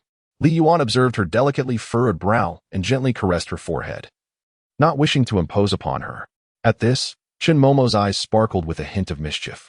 So, are you prepared to use that treasured 5 yuan you have kept for so many years to support both me and our child? Chapter 90. I will no longer be a star. Instead, I will collect trash to support you. Upon finishing her words, Chen Momo skillfully extracted several coins from Li Yuan's pocket. Holding 5 coins, neither too few nor too many, she instantly collapsed into Li Yuan's embrace, laughing with unrestrained joy. Was it possible that the fact he had only 5 yuan on him for the past decade had been revealed? Watching Chen Momo tremble with laughter in his arms, Li Yuan reminisced about the times when he always had merely 5 yuan in his pocket, no matter what they did. Even the money for every purchase of TT was provided by Chen Momo. At that time, each of his previous girlfriends had been the same, so he never perceived it as a problem. Now, reflecting on it in detail, even Li Yuan, with his wall-like thick skin, could not help but feel his face flush with embarrassment. Well, even if you have no money at all, I have long since committed myself to you. If one day I truly cannot become a star, I shall collect trash to support you. Chen Momo reached out. Her eyes filled with affection as she caressed Li Yuan's cheek. Beside them, Lu Zai opened her mouth in surprise. She wanted to say, if you can't do it, there's still me. I can start a company to support him. That familiar and enticing feeling returned once more. Which official could resist the allure of easy sustenance offered so readily? Then, you intend to continue being a star? Li Yuan teased as he pinched Chen Momo's cheek. While contemplating how to extricate this girl from her current agency, those under contract with management companies had to surrender 8/10 of their earnings. His songs, each a precious gem, could not be allowed to be shared with others without cause, especially not to such a significant degree. Well, it seems I have no other options besides continuing as an actor.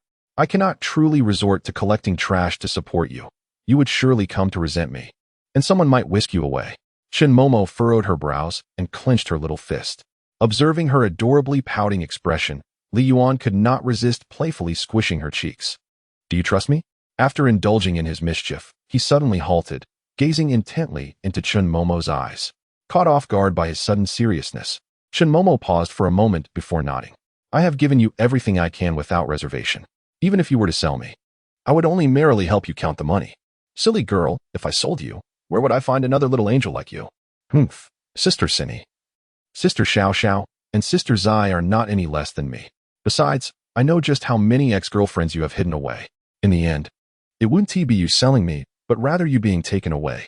As Chen Momo spoke, she cast a glance at Lu Zai, whose beauty rivaled her own. Li Yuan's expression instantly froze, and he anxiously glanced around, terrified that another ex-girlfriend might suddenly appear. His heart truly could not bear such a burden. The term ex-girlfriend has become an exceedingly terrifying phrase for him. If you trust my words, I shall arrange for you to switch to another entertainment company soon. Li Yuan swiftly diverted the conversation away from the subject of ex-girlfriends. Oh, so you truly intend to sell me off, she said. Chen quietly nodded in agreement. However, it matters not. You may keep the money from my new company, and I shall bear the penalty for breach of contract myself. With that, Chen took a bank card from her bag and pressed it into Li Yuan's hand. My little treasure is all within. It suffices to cover the penalty and more. The password is your birthday. Gazing at the bank card in Chen's hand, Li Yuan felt a tumult of emotions stirring within him. This matter, which would significantly impact her future, was met with her silence. She didn't even inquire as to why. This girl, if one day she were truly sold to traffickers, might very well come bouncing back to count her money. It seems that Cindy's family has connections with a talent agency. I shall ask her about it tomorrow. Li Yuan returned the bank card to her bag. Save your money for the baby's formula. Oh, but if you need it, feel free to ask me. I can earn more for the formula. Chen's face flushed, and she spoke softly. Li Yuan reached out to smooth the loose strands of hair framing her face. When you achieve success and conquer the entertainment industry, I shall be the man behind you, he said, gazing at Chen's face as if it were a rare gem. Huh, I will conquer the entertainment industry? Chen looked at Li Yuan in confusion. You will understand in due time. Our goal is to ensure that for the next 20 years, the entertainment industry bears the Chen name. Oh, I trust your judgment. I will do whatever you say. Having already resolved to entrust everything to Li Yuan, Chen did not press further. She glanced back at Lu Zai beside her, and then gently pulled Lu Zai forward to Li Yuan. Let us not keep Sister Zai waiting too long. Li Yuan paused, caught between laughter and exasperation. Lu Zai cast a grateful glance at Chen and then exchanged a look with Li Yuan. She could no longer suppress the overwhelming urge that had been building within her for far too long. Faced with the alluring embrace that was within reach, she disregarded Li Yuan's thoughts and plunged directly into his arms. She had long awaited this irresistible embrace. Li Yuan looked at Chen, who stood quietly to the side, and slowly raised his hands to gently rest on Lu Zai's back, soothing her trembling form. After a considerable time, his chest was drenched with Lu Zai's tears as her sudden outburst of emotion gradually subsided. I'm so sorry. You should take off your shirt. I'll wash it for you. Lu Zai looked at the damp patch on Li Yuan's chest, her tear-streaked face suddenly filled with a hint of panic. Resembling a flustered young bride, 3 years is ample time for two individuals, once deeply in love, to become cautious and estranged. Even though she still loves him hopelessly, she is not like Han Xiaoxiao, who first captured Li Yuan's heart, nor like Chen Momo, who shares an undeniable rapport with him. She is certainly not like Xiaosini, his first love, who possesses a sense of fearless assurance. She is merely a latecomer, once the center of attention. She now struggles to find her former confidence amidst these radiant and striking beauties.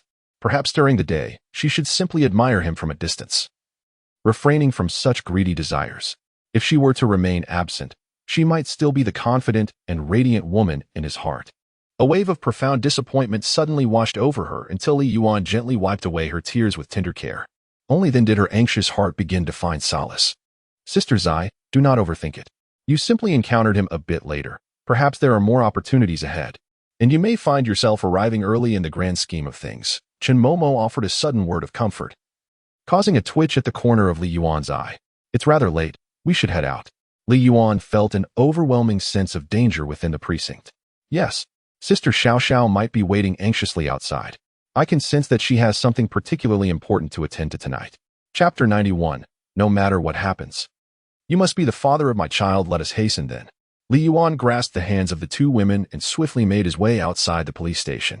The atmosphere within that precinct had instilled an unsettling sense of dread within him. Han Xiaoxiao worked there, and Chen Qingxue was also someone he had encountered within those walls.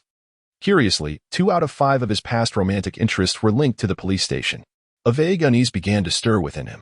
In an unspoken agreement between Chen Momo and Lu Zai, the trio emerged hand in hand from the station's entrance. As they passed the guard booth, the elderly guard gaped in astonishment, his eyes wide as if witnessing a ghostly apparition at the sight of the three's intimate demeanor. Is this how liberated the youth have become nowadays? The guard fixated on them, unable to tear his astonished gaze away. Alas, if only our generation had embraced such openness. Moments later, a thought struck the guard, and he quickly turned away to wipe the corners of his eyes. Had things been different, perhaps Nana, Yin, and Tingting would not have sorrowfully departed from my life. Oh, and Ru Yin, how are they faring now? Time has dulled my recollection of their names and faces. As he gazed skyward, tears unwittingly streamed down his cheeks. Look, I told you Xiaoxiao must be waiting for us outside. Chen Momo motioned towards the left, where Han Xiaoxiao stood, head bowed against the wall, lost in her thoughts. Oh, wait, she is actually waiting for you. A mischievous glint sparkled in Chen Momo's eyes as she cast a sly glance at Li Yuan. Yet, no matter how he regarded it, there was an unmistakable hint of malice in her gaze. Han Xiaoxiao noticed the trio approaching, but upon seeing Li Yuan holding hands with both women, her brow instinctively furrowed. In that instant, Li Yuan detected the murderous intent radiating from her glance. Strangely, instead of releasing the hands of the two women, he tightened his grip slightly. Chen Momo, astonished, glanced at Li Yuan, whose expression remained remarkably composed. However, the next moment, a sudden dampness in his palm betrayed him. Chen Momo couldn't help but stifle a giggle. She and Lu Zai exchanged knowing looks and voluntarily relinquished their hold on Li Yuan's hands. They then produced tissues to wipe away the cold sweat from his palms. My car is parked across the street. I shall take my leave now. Lu Zai cast a glance at Chen Momo and Han Xiaoxiao.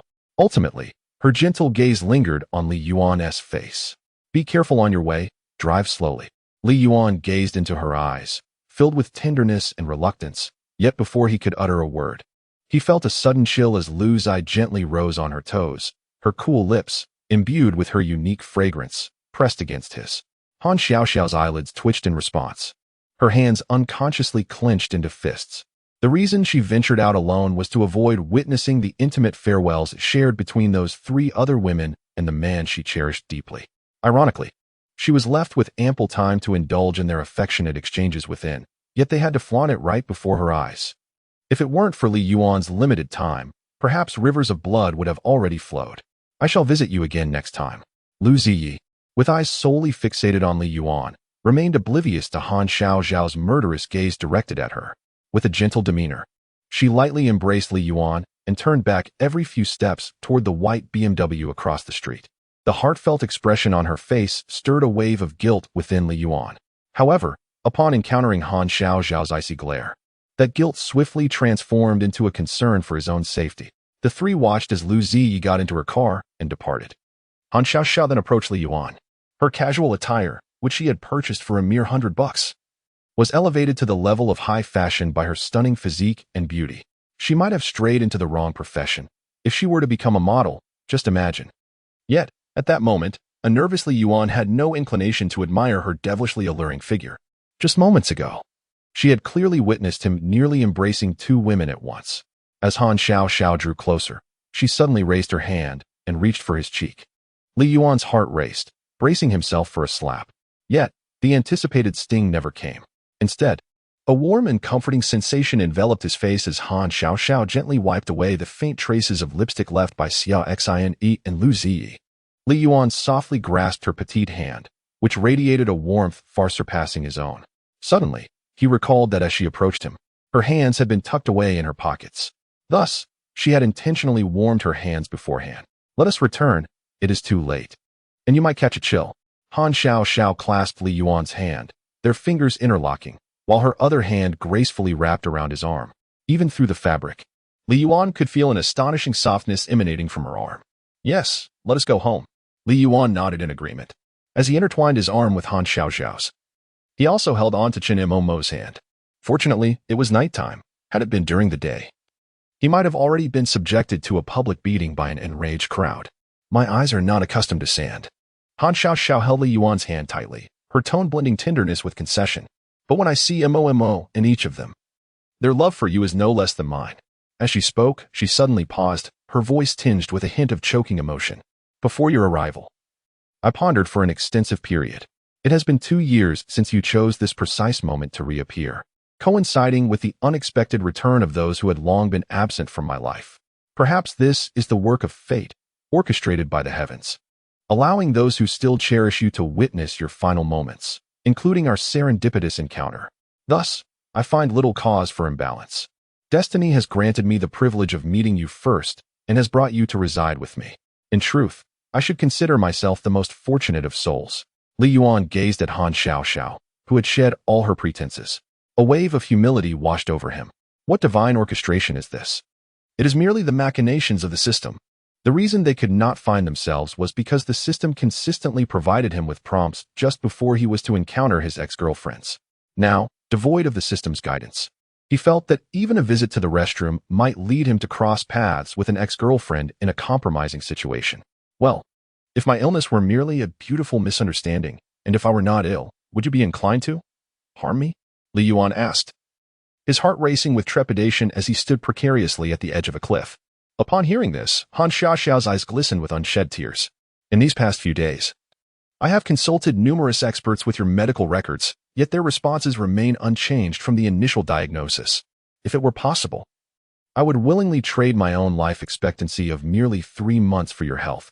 But where in this world could one seek such a miraculous bargain? Han Xiao declared, pulling Li Yuan closer, as if fearing he might vanish in the next instant. Yet, the remarkable softness and elasticity of her embrace left him no room for guilt. He could only revel in the brilliance of the moonlight, which shone resplendently and roundly. Therefore, I have resolved that, regardless of the circumstances, you must become the father of my child. Chapter 92. How about we have a child together? What? On the other side, Chen Momo gasped at Han Xiao's sudden proclamation. She had not caught a single word of their earlier whispered conversation. However, this last sentence, spoken with heightened volume, resonated clearly in her ears. Sister Xiao, I knew you were up to something when you mentioned preparing a grand feast, especially with those items meant for enhancing. Chen Momo exclaimed, peering out from beneath Li Yuan's arm to glance at Han Xiao, although she had mentally braced herself. Hearing Han Xiao articulate such a notion still stirred discomfort within her. After all, it was about the person she deeply cherished, and to hear such intimate intentions directed toward another was unsettling. I have placed so much trust in you, yet you treat me as merely a tool for your culinary exploits. Han Xiao shot her an exasperated look in response. Did you not already anticipate my intentions? Was it necessary for me to spell it out for you? But stating it in front of me is rather disrespectful. It hurts my feelings. Chen Momo pouted, shaking her head in indignation. What do you wish for, then? Should we do it together? Han Xiao suddenly fixed her gaze intently on Chen Momo. Huh? Together? Do what? Chen Momo's mind momentarily blanked, her instinct prompting her to ask. To have his child, of course. Han Xiao nearly blurted out, but her face flushed crimson in an instant. Caught in the middle, Li Yuan was utterly bewildered. He had never anticipated such provocative words would escape Han Xiaoxiao's lips, particularly in his presence. Indeed, while women often exuded an air of aloofness, they harbored secrets akin to hidden sorceresses. Yet, the upside was that Han Xiaoxiao seemed to have fully embraced Chen Momo. They had taken a significant step forward in their long journey. Upon hearing Han Xiaoxiao's candid suggestion, Chen Momo, akin to a startled rabbit, swiftly retracted her head. Sister Xiaoxiao, you truly have no shame. Her cheeks flushed a brilliant shade of red. However, the memory of Li Yuan's earlier words about their future children ignited a flicker of anticipation within her.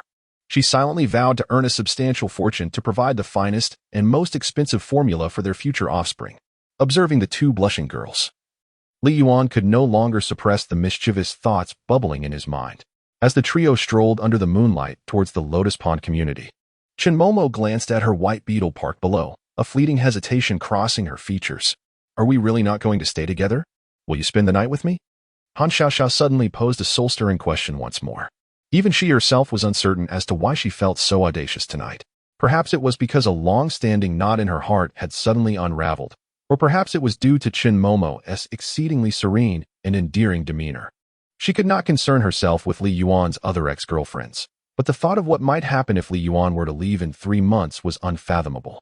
This delicate and fragile Chen Momo, what would become of her? No, let us not jest, Xiaoxiao. I must return home today. Let us discuss this later. Chen Momo suddenly flustered, perhaps envisioning something inappropriate. Her face flushed in a moment of panic. Although she believed that Han Xiaoxiao was merely joking, she found herself nervously fumbling with the car door handle, unable to open it. All right, Momo is still young and inexperienced, unlike you. A police officer who has seen and heard it all. You shouldn't frighten her with such jokes. Li Yuan glanced helplessly at Han Xiaoxiao, then took Chen Momo's hand to soothe her anxiousness. Oh, so you have experienced it? Han Xiaoxiao's gaze swiftly shifted towards Li Yuan. However, she blushed at her own unfinished sentence, unable to continue. No, I swear, I have never simultaneously dated 2 girlfriends. Li Yuan quickly raised both hands in a gesture of innocence, asserting that even a scoundrel like him had his limits, albeit few. Satisfied, Han Xiaoxiao nodded. Humph. Had you engaged in such despicable behavior back then, I might not have searched the world for you. Having narrowly escaped another surprise interrogation, Li Yuan wiped the cold sweat from his brow. Momo, I was serious just now. I was not joking. If you wish to stay, I won't oppose it. Han Xiaoxiao regarded the blushing Chen Momo, her expression suddenly turning grave. This girl's thoughts were too gentle and innocent. She would likely surrender her life without uttering a word if Li Yuan desired it. The thought of 3 months later stirred a pang of sympathy within her. Upon hearing his words, Chen Momo trembled slightly, stealing a glance at Han Xiaoxiao's earnest expression. Her mind was momentarily in disarray. Could such an awkward subject be broached in this manner? And so earnestly, at that. Was she too conservative in her thinking?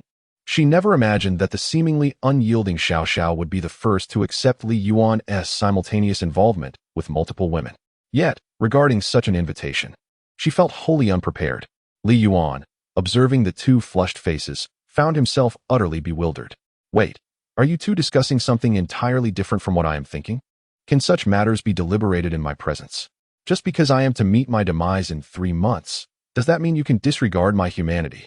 I believe I should be included in this. Let us 3 discuss it together. I wholeheartedly agree. Truly, I cannot, perhaps another time. It seemed like contemplation, yet also a struggle to articulate, as Chen Momo blushed and remained silent for a considerable duration. She furtively glanced at Li Yuan, lowering her head and responding intermittently. Han Xiaoxiao exhaled softly, feeling a sense of relief. Deep down, she too was overwhelmed with fear. Yet, upon observing the pure and delicate heart of Chen Momo, she sighed. In the future, she might have to let her and Li Yuan's child regard her as a stepmother. Otherwise, she truly had no idea how she would survive 3 months from now. Well, I shall take my leave. Chen Momo glanced at the 2. Li Yuan nodded and opened the car door for her, gently embracing her still anxious form. As she nestled in Li Yuan's arms, Chen Momo suddenly felt an inexplicable wave of despondency. Do you wish for me to stay? Chapter 93. I never imagined lingerie could look so stunning. Do you want me to stay? With a flushed complexion, Chen Momo nestled in Li Yuan's embrace. Huh. Li Yuan gazed in bewilderment at Chen Momo, whose head was deeply buried in his chest. How could any man fail to be enchanted by such a delicate, fragrant, and soft figure? Instinctively, he felt an overwhelming desire to express his longing. However, noticing Chun Momo trembling in his arms, Li Yuan immediately declined. How could one rely on primal instincts to compel another to act against their will? She was simply a pure-hearted girl willing to entrust everything to him. Xiaoxiao's just joking with you. It's late, and you should head home. Please drive safely, he admonished, a decision he arrived at after careful contemplation. He certainly did not look back, unaware of Han Xiaoxiao's menacing gaze. Li Yuan's words gradually calmed Chun Momo's quaking form, slowly lifting her head from his embrace. Her gaze softened, shimmering with a tenderness that seemed ready to spill over. So, we will have children in the future, right? Upon hearing this, Li Yuan couldn't resist pinching her rosy cheeks. Of course, you mentioned it yourself. Next time for sure. Chun Momo, flustered, covered her face and stammered. I'm going home. I'll come find you tomorrow. With that, she blushed and swiftly climbed into her car. Li Yuan bent down, half entering the vehicle to fasten her seatbelt, stealing a gentle kiss on her cheek before closing the door, watching as she reluctantly started the engine. Exhausted after a long night, he watched Chun Momo's white beetle slowly depart the community. Han Xiaoxiao immediately reverted to her previous coy demeanor, extending her hand toward Li Yuan. I can't walk anymore. Carry me upstairs. Li Yuan shook his head, bemused by how quickly her demeanor shifted. Without a moment's hesitation, he stepped forward and swept Han Xiaoxiao into his arms. She let out a soft gasp, wrapping her arms around his neck, her enchanting eyes now filled with affection as they gazed into his face. Even a man seasoned in the ways of women found his heart racing at her breathtaking beauty, to the point that he fumbled with the door handle. Aren't you the lockmaster? Why are your hands trembling today? With her head resting against his chest, Han Xiaoxiao chuckled when he struggled to open the door. Li Yuan couldn't help but glance at the blushing beauty in his arms. Indeed, it seemed that women could influence one's dexterity. After retrieving a paperclip and fidgeting with it, he finally managed to unlock the door. Shall you bathe first, or shall I? Upon entering, Li Yuan promptly inquired of Han Xiaoxiao, still cradled in his arms. However, the conversation between her and Chun Momo echoed in my mind. I could not discern its authenticity. You go ahead and wash up. I am too fatigued and need to rest for a while. Han Xiaoxiao nuzzled against Li Yuan in a playful manner. Li Yuan responded affirmatively, gently placing Han Xiaoxiao on the living room sofa. He then retreated to his room to fetch his pajamas before entering the bathroom. Chapter 94. The ex-girlfriends bring heartfelt breakfasts. Why are you sweating again? Listening to the sound of the shower in the bathroom, Han Xiaoxiao abruptly sprang up from the sofa. She tiptoed to her bedroom, searching for something. Inside the bathroom, as Li Yuan was halfway through his shower, he suddenly sensed a commotion from outside. Just as he was about to call out to Han Xiaoxiao, he heard the distinct sound of the bathroom door lock clicking. To his bewilderment, the door he had securely locked was being opened from the outside. Indeed, it was Han Xiaoxiao. However, upon glimpsing her at the doorway, a wave of blood rushed to Li Yuan's head, causing his mind to momentarily malfunction. The soap he was holding slipped from his grasp. In that instant, the only thing that occupied his world was Han Xiaoxiao in her enticing lingerie, her skin as luminous as jade, radiating a captivating allure. How did you find this? He stammered, utterly captivated by her breathtaking form, feeling that even the act of blinking would be a sacrilege. With a slight blush, Han Xiaoxiao slowly stepped inside, her waist delicate and her long, striking legs glimmering. Her abdomen bore no trace of excess, and then there was her chest. There's only so much space in the house to hide things. I found it quite easily, she replied, her cheeks flushed as she approached Li Yuan. So you were the one who tampered with the bathroom lock? He asked, momentarily speechless, wondering whether such elaborate preparations were truly necessary. Did it require such meticulous scheming? The undeniable urge within him surged forth, causing Han Xiaoxiao's face to flush deep into her neckline. What if, hypothetically, 3 months from now, if I'm fine? Would you regret your decision now? I mean, considering I have so many ex-girlfriends. Li Yuan's eyes, filled with primal instinct, were fixed upon Han Xiaoxiao's flawless body. The last remnants of rational thought compelled him to seek confirmation. After all, some actions, once taken, could not be undone. Han Xiaoxiao slowly raised her flushed face and, with unwavering determination in her gaze, shook her head. If you're truly healthy, then wouldn't that mean my child would have a father? Upon hearing her words, Li Yuan could no longer suppress the innate urges of a man, especially as his body had long been in protest. Bathroom, living room sofa, bedroom. As dawn broke the next day, the two finally concluded a night of fervent passion. Han Xiaoxiao lay sprawled on the bed, utterly exhausted, lacking even the strength to move her fingers. Yet, she gazed at Li Yuan, who appeared invigorated. Breathing heavily, she rolled her eyes in playful disbelief. Is he really a terminally ill patient? Who uttered the phrase that only a weary ox succumbs, while the fields remain unscathed, contemplating how she had persevered throughout the night, only to find herself ultimately defeated. Han Xiaoxiao felt a wave of exasperation wash over her. Had she known this would transpire, she would have surrendered and begged for mercy much earlier, just as she did 2 years ago. No, had she only refrained from allowing him to indulge in so many oysters. Li Yuan gazed at Han Xiaoxiao, who was fixedly staring at him, seemingly lost in thought. He gently embraced her supple and delicate form. Yet, Chapter 95, The Reunion of 5 Ex-Girlfriends. Prepare to tremble, however. Li Yuan's gesture instantly led Han Xiaoxiao to mistakenly believe he was about to. Her weak body quivered slightly. Biting her lip, she refrained from stopping him. Observing her mix of fear and restraint, Li Yuan could only offer a wry smile. Hu Yuan Kidney Treasure Liquid, a bottle for endless vitality. Rest for a while. I shall prepare breakfast for you and request a leave of absence from Deputy Director Yang. You needn't go to work today. Gently. Li Yuan pressed a kiss on Han Xiaoxiao's face, which had lost all strength. He then dressed and made his way to the kitchen. Han Xiaoxiao quietly exhaled in relief. Yet, the vivid memories of their night together caused her heart to race uncontrollably. Unconsciously, she closed her eyes in contentment.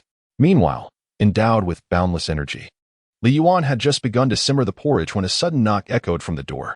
Glancing at the clock, he noted it was barely past 5 in the morning. So early. Could it be that the noise from last night has drawn complaints from the neighbors? With a hint of anxiety, he approached the door, pondering whether to concoct a tale about a rodent disturbance or a nocturnal catfight. Upon opening the door, before he could discern who stood outside, a soft, fragrant body lunged into his embrace. Looking down, he saw a cascade of dark hair nestled against him. His heart skipped a beat, and instinctively, he glanced back at the master bedroom door. Thankfully, he had closed it securely when he emerged. Thank goodness I didn't think of you to the point of fainting last night. Xia Xin clung tightly to Li Yuan. Come in first. We mustn't be seen by the neighbors. He gently patted her back. You've got to carry me inside. I've thought about you to the point of being unable to walk. Xia Xin shook her head repeatedly in his arms. With a resigned smile, Li Yuan supported her back and carried her inside, shutting the door behind them. What were you doing just now? You opened the door so quickly. I hope I didn't disturb your sleep. She suddenly lifted her head, her crystalline eyes sparkling as they met his gaze. Li Yuan ruffled her hair. You knocked so loudly. Doesn't your question seem a bit superfluous now? Oh, I was just too eager to see you, she replied, burying her head once more in his embrace. But half a second later, as if recalling something, she raised her head and glanced furtively around. Where is the tigress? I hope I didn't wake her. I told you not to call Xiao tigress she is sleeping, Li Yuan said, lightly tapping Xia Xin on the head. Upon hearing this, Xia Xin subtly sighed in relief. Thank goodness I didn't wake her. After all, she can be quite fierce towards you. I merely referred to her as tigress. I foresee that you will inevitably face repercussions. I am unafraid, for with you by my side, the fierce tigress dares not approach. Xia Xin defiantly raised her chin, and then her nose suddenly twitched. How fragrant. Are you cooking? A delightful aroma gradually enveloped the room, and Xia Xin's eyes sparkled as she gazed toward the kitchen. A pot of seafood porridge simmered, yet it would require a little more time before it could be savored. Li Yuan gently caressed Xia Xin's silky hair. Ah, I also brought you some buns, your favorite, filled with chives and meat. As Xia Xin spoke, she retrieved 3 bags of steaming buns and soy milk from her exquisite handbag. Li Yuan took the buns and soy milk from her and placed them on the table. He then tenderly lifted her and settled her onto the sofa in the living room, gently stroking her cheek. It is still early. You should rest a bit longer. Returning so late last night and rising early today, look at your eyes. They are all red. Xia Xin, like a little kitten, relished Li Yuan's caress and obediently nodded. Then, please stay by my side while I sleep. Otherwise, I cannot doze off. As she yawned, Li Yuan nodded and helped her remove her shoes. He arranged her feet comfortably and fetched a blanket to cover her. It seemed Xia Xin had hardly slept the previous night. Just as Li Yuan was about to speak, he noticed that she had already closed her eyes, a smile gracing her lips as she breathed steadily in slumber. Fortunately, She had not sensed anything amiss from last night's intense encounters. Li Yuan finally exhaled a sigh of relief. After lulling Xia Sini to sleep, he went to check on the peacefully slumbering Han Xiaoxiao in the bedroom. However, just as he stepped out of the bedroom and had yet to close the door, a faint knock echoed from outside. Li Yuan's eyelids twitched. Fearing he might awaken the two sleeping, he hurriedly opened the door. Indeed, standing outside was one of his former girlfriends. Lu Zai, clad in a white top and beige cropped pants, held a thermal lunchbox and stood at the door with a somewhat frosty expression.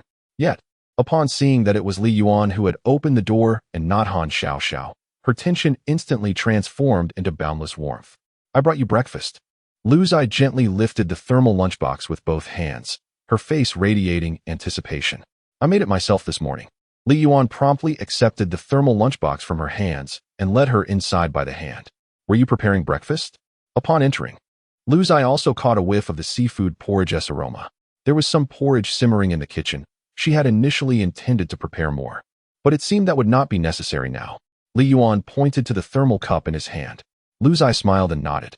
However, her casual glance soon fell upon Xia Sini, who was sleeping on the sofa, causing her smile to freeze in place. Li Yuan suddenly felt a wave of anxiety. Sini hardly slept last night, so she came here to rest for a while. Oh, although unsure of the connection between being tired and sleeping here, Lu Zai nonetheless nodded, accepting this somewhat implausible explanation, and felt a warmth blossom in her heart.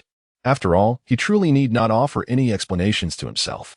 Yet, having done so, albeit with somewhat feeble reasoning, does it not sufficiently indicate that he indeed cares for himself? Are you not weary? Would you not consider resting for a while? Once the porridge is ready, I shall call for you." Li Yuan gazed at Lu Zai, whose face clearly bore the marks of fatigue, and spoke slowly. Given how late it was last night, it is likely that this girl arose before dawn to prepare breakfast. "Very well, then, where shall I rest?" Chapter 96. What happened last night? Why is she walking so awkwardly? Lu Zai glanced around, noticing that the sofa was occupied by Xia Sini. "If you don't mind, you can sleep in my bed," Li Yuan offered, gesturing towards the guest room. A flicker of surprise crossed Lu Zai's face. Though her heart soared with joy, she cautiously inquired, "Really, is that permissible?" Li Yuan smiled and took her hand, leading her into his room. Casting a quick glance at the relatively tidy bed, Li Yuan felt a wave of relief wash over him. Thankfully, the chaos of last night had not reached the sanctuary. "You rest here. I'll check the kitchen," he said, stepping out and gently closing the door behind him. Left alone in Li Yuan's room, Lu Zai stared dreamily at the quilt infused with his essence. Eventually, she lay down, tightly clutching the blanket, and slowly closed her eyes. For the first time in 3 years, she fell asleep swiftly and felt utterly secure. Meanwhile, Li Yuan entered the kitchen, feeling a moment of gratitude until he was jolted by a series of knocks at the door. Glancing between the 2 rooms and the sofa, he felt a wave of dread wash over him. The knocking continued, and he silently lamented. Without a doubt, it was his ex-girlfriend again. If another one showed up, they would soon have enough for a game of mahjong. If only they could avoid turning it into a battlefield. He could almost foresee the chaos that would ensue once the 3 women in the house awoke. Despite his trepidation, he could not delay and opened the door. Standing outside, clad in pristine white, was Chun Qingxue. Upon seeing Li Yuan, she visibly relaxed, a gentle smile gracing her features. However, when he noticed the insulated lunchbox in her hands, his heart sank further. This situation was likely worse than he had imagined. "What's wrong? Are you unhappy to see me?" Chun Qingxue observed the change in his expression and furrowed her brow slightly. Li Yuan quickly shook his head. "No, it's not that. Please, come inside." He took the lunchbox from her and ushered her into the room.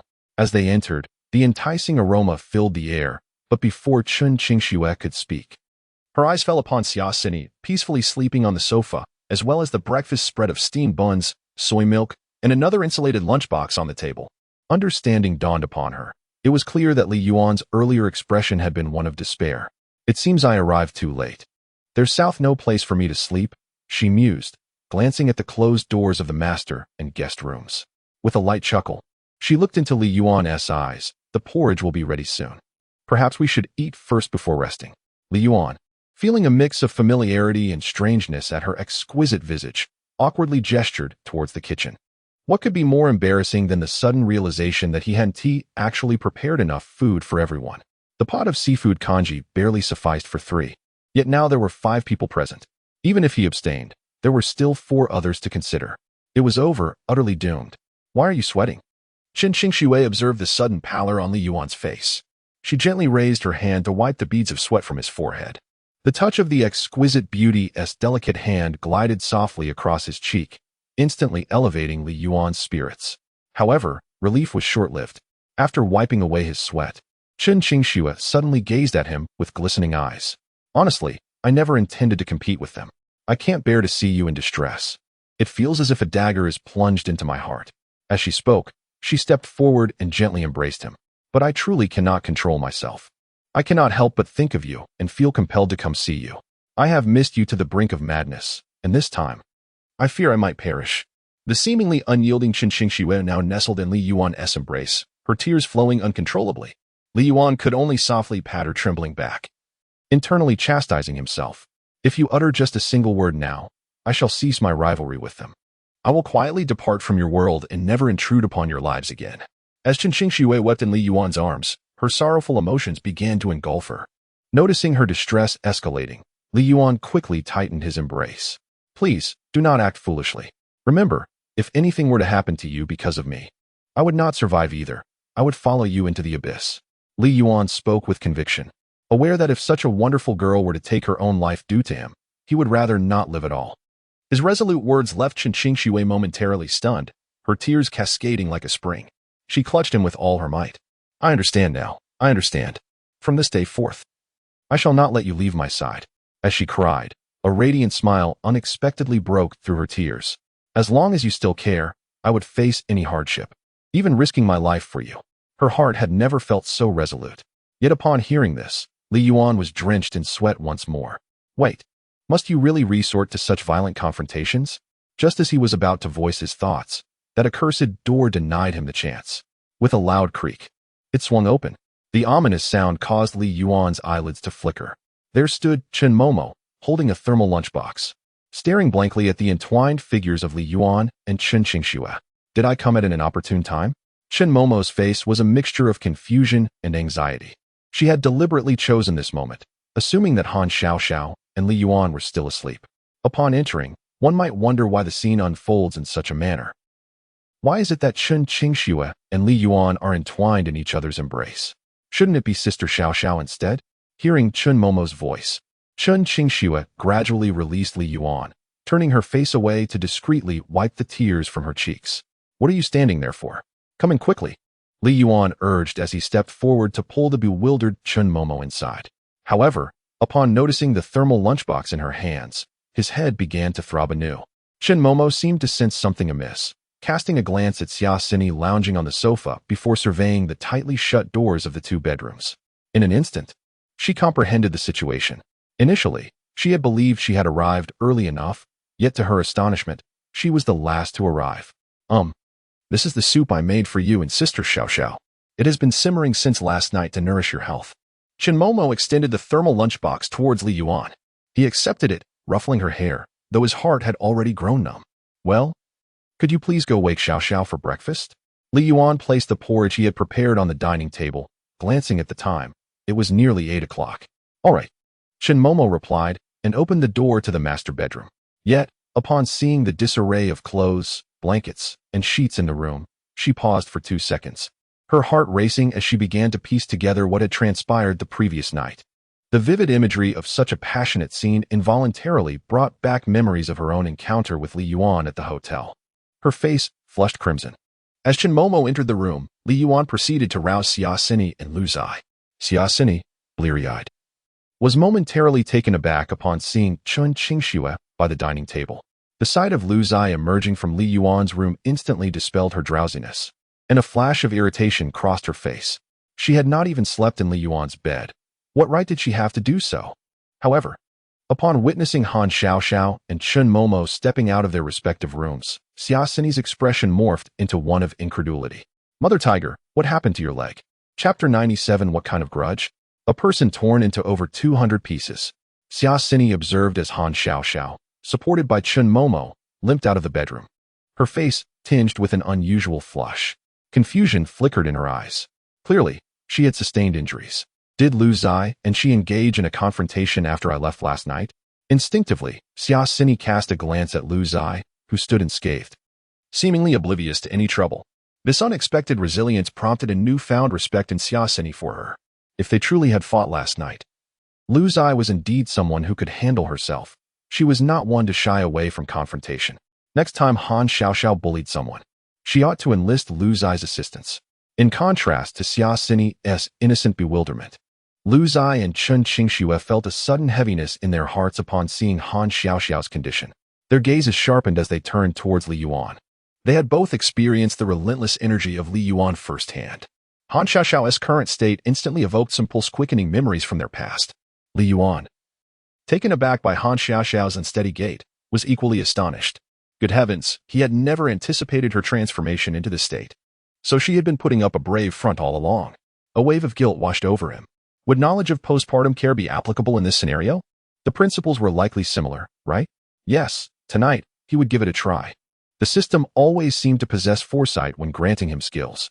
As Li Yuan lost himself in thought, he noticed the scrutinizing gazes of Chen Qingxue and Lu Zai directed at him. Fearful, he promptly lowered his head, hoping they would remain as innocently naive as Xia Xini and not misconstrue his intentions. His hands trembled slightly as he opened each thermal lunchbox, revealing an array of sumptuous delicacies. Yet, he could not muster a smile, seeing Li Yuan preoccupied with the utensils. Chen Qingxue and Lu Zai turned their attention back to Han Xiaoxiao. The moment Han Xiaoxiao caught sight of the assembled four women outside, her expression instantly turned icy. The surrounding atmosphere grew so frigid it felt as though it were once again solidifying. "Xini, come here." Noticing the tension escalating among the group, Li Yuan broke into a sweat and waved urgently at Xia Xini. This little troublemaker excelled at digging pits and igniting flames in already precarious situations. She needed to be contained first. Xia Xini glanced at the group, ready to speak, when she caught Li Yuan casting a sharp glare in her direction. The words she had intended to say were reluctantly swallowed back down. Recalling Li Yuan's earlier words, she quickly donned her shoes and obediently rushed to his side. However, upon seeing the meticulously prepared dishes within the thermal lunchboxes, Xia Xini's expression froze momentarily.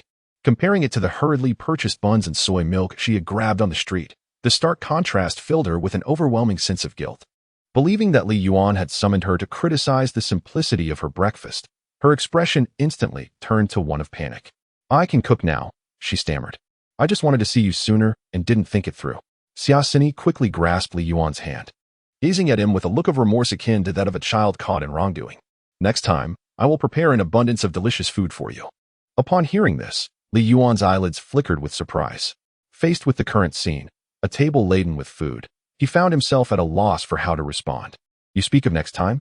Overhearing Xia Xini's words, Han Xiaoxiao's eyes darted toward the table, and upon seeing the exquisite breakfast spread, her eyes widened in astonishment.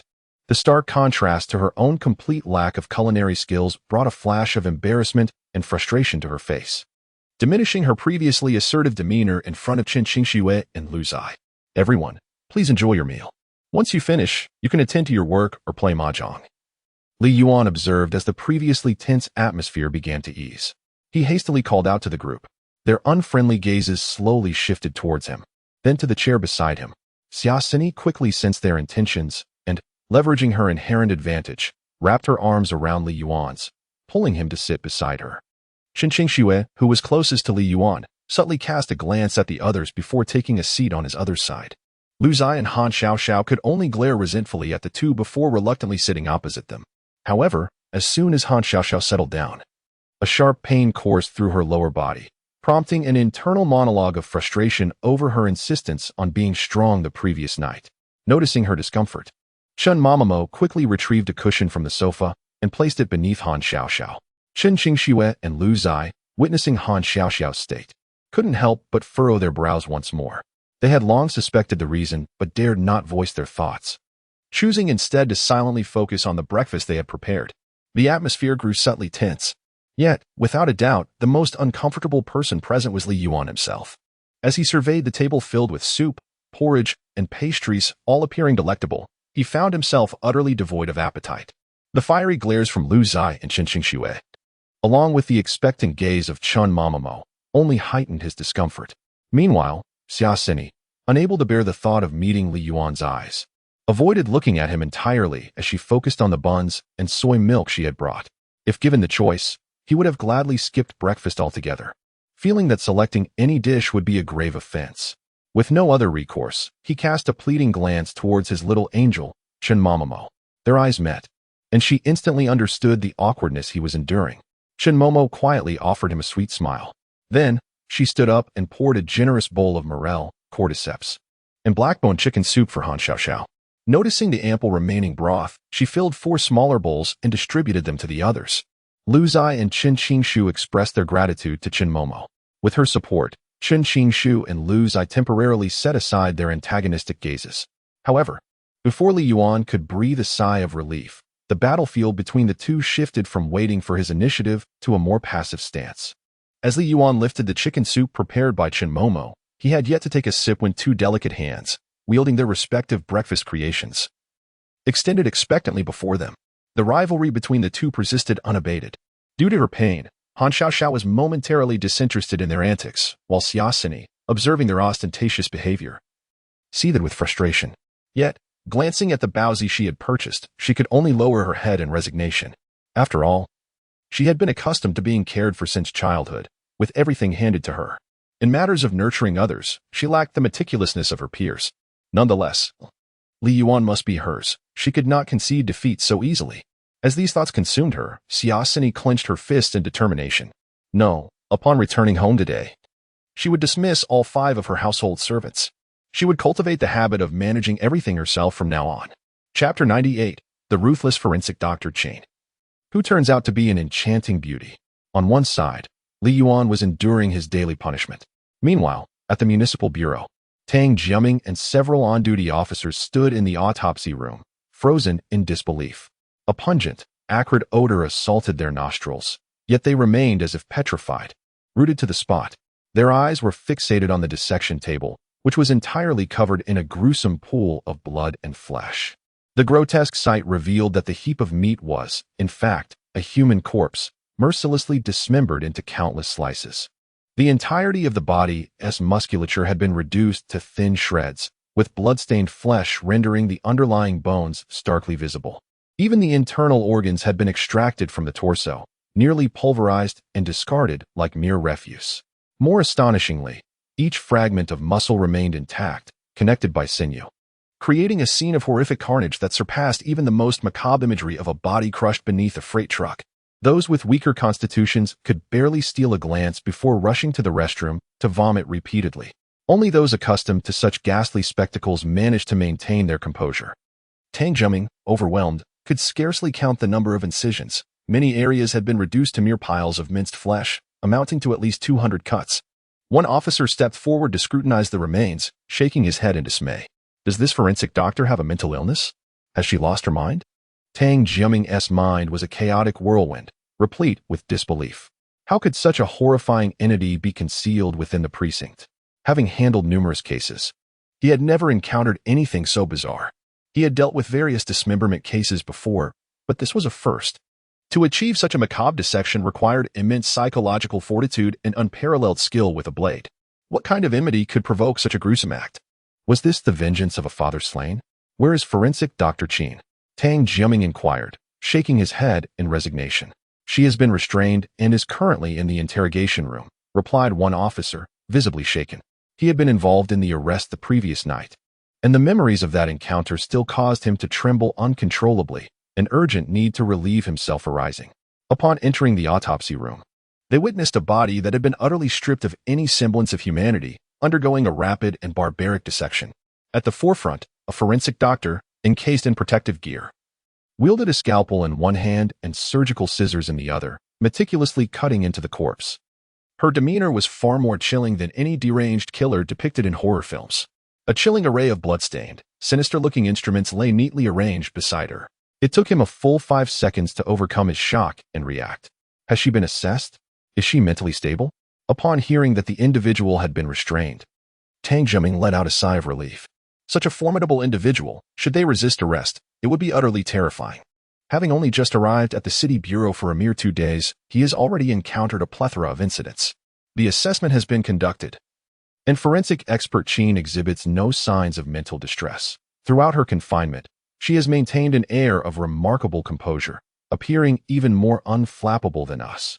It seems we have yet another character of terrifying caliber, having previously dealt with someone as formidable as Han Xiaoxiao. I now find myself face to face with this enigmatic figure. Why must I encounter such extraordinary talents at the city bureau? Tang Jiaming heaved a deep sigh. Glancing at the clock, he noted it was still before the usual working hours. Let us proceed to meet this esteemed forensic expert, Qin. With a look of resigned exasperation, Tang Jiaming made his way toward the interrogation room. Oh no, it is not simply Qin, but the great King Yan, truly a living embodiment of the underworld. Equally exasperated was Li Yuan. After swallowing a mouthful of crab meat wonton, another crystal shrimp dumpling was promptly shoved into his mouth. Li Yuan gazed at the ceiling, mechanically chewing his food, striving to prevent tears from spilling.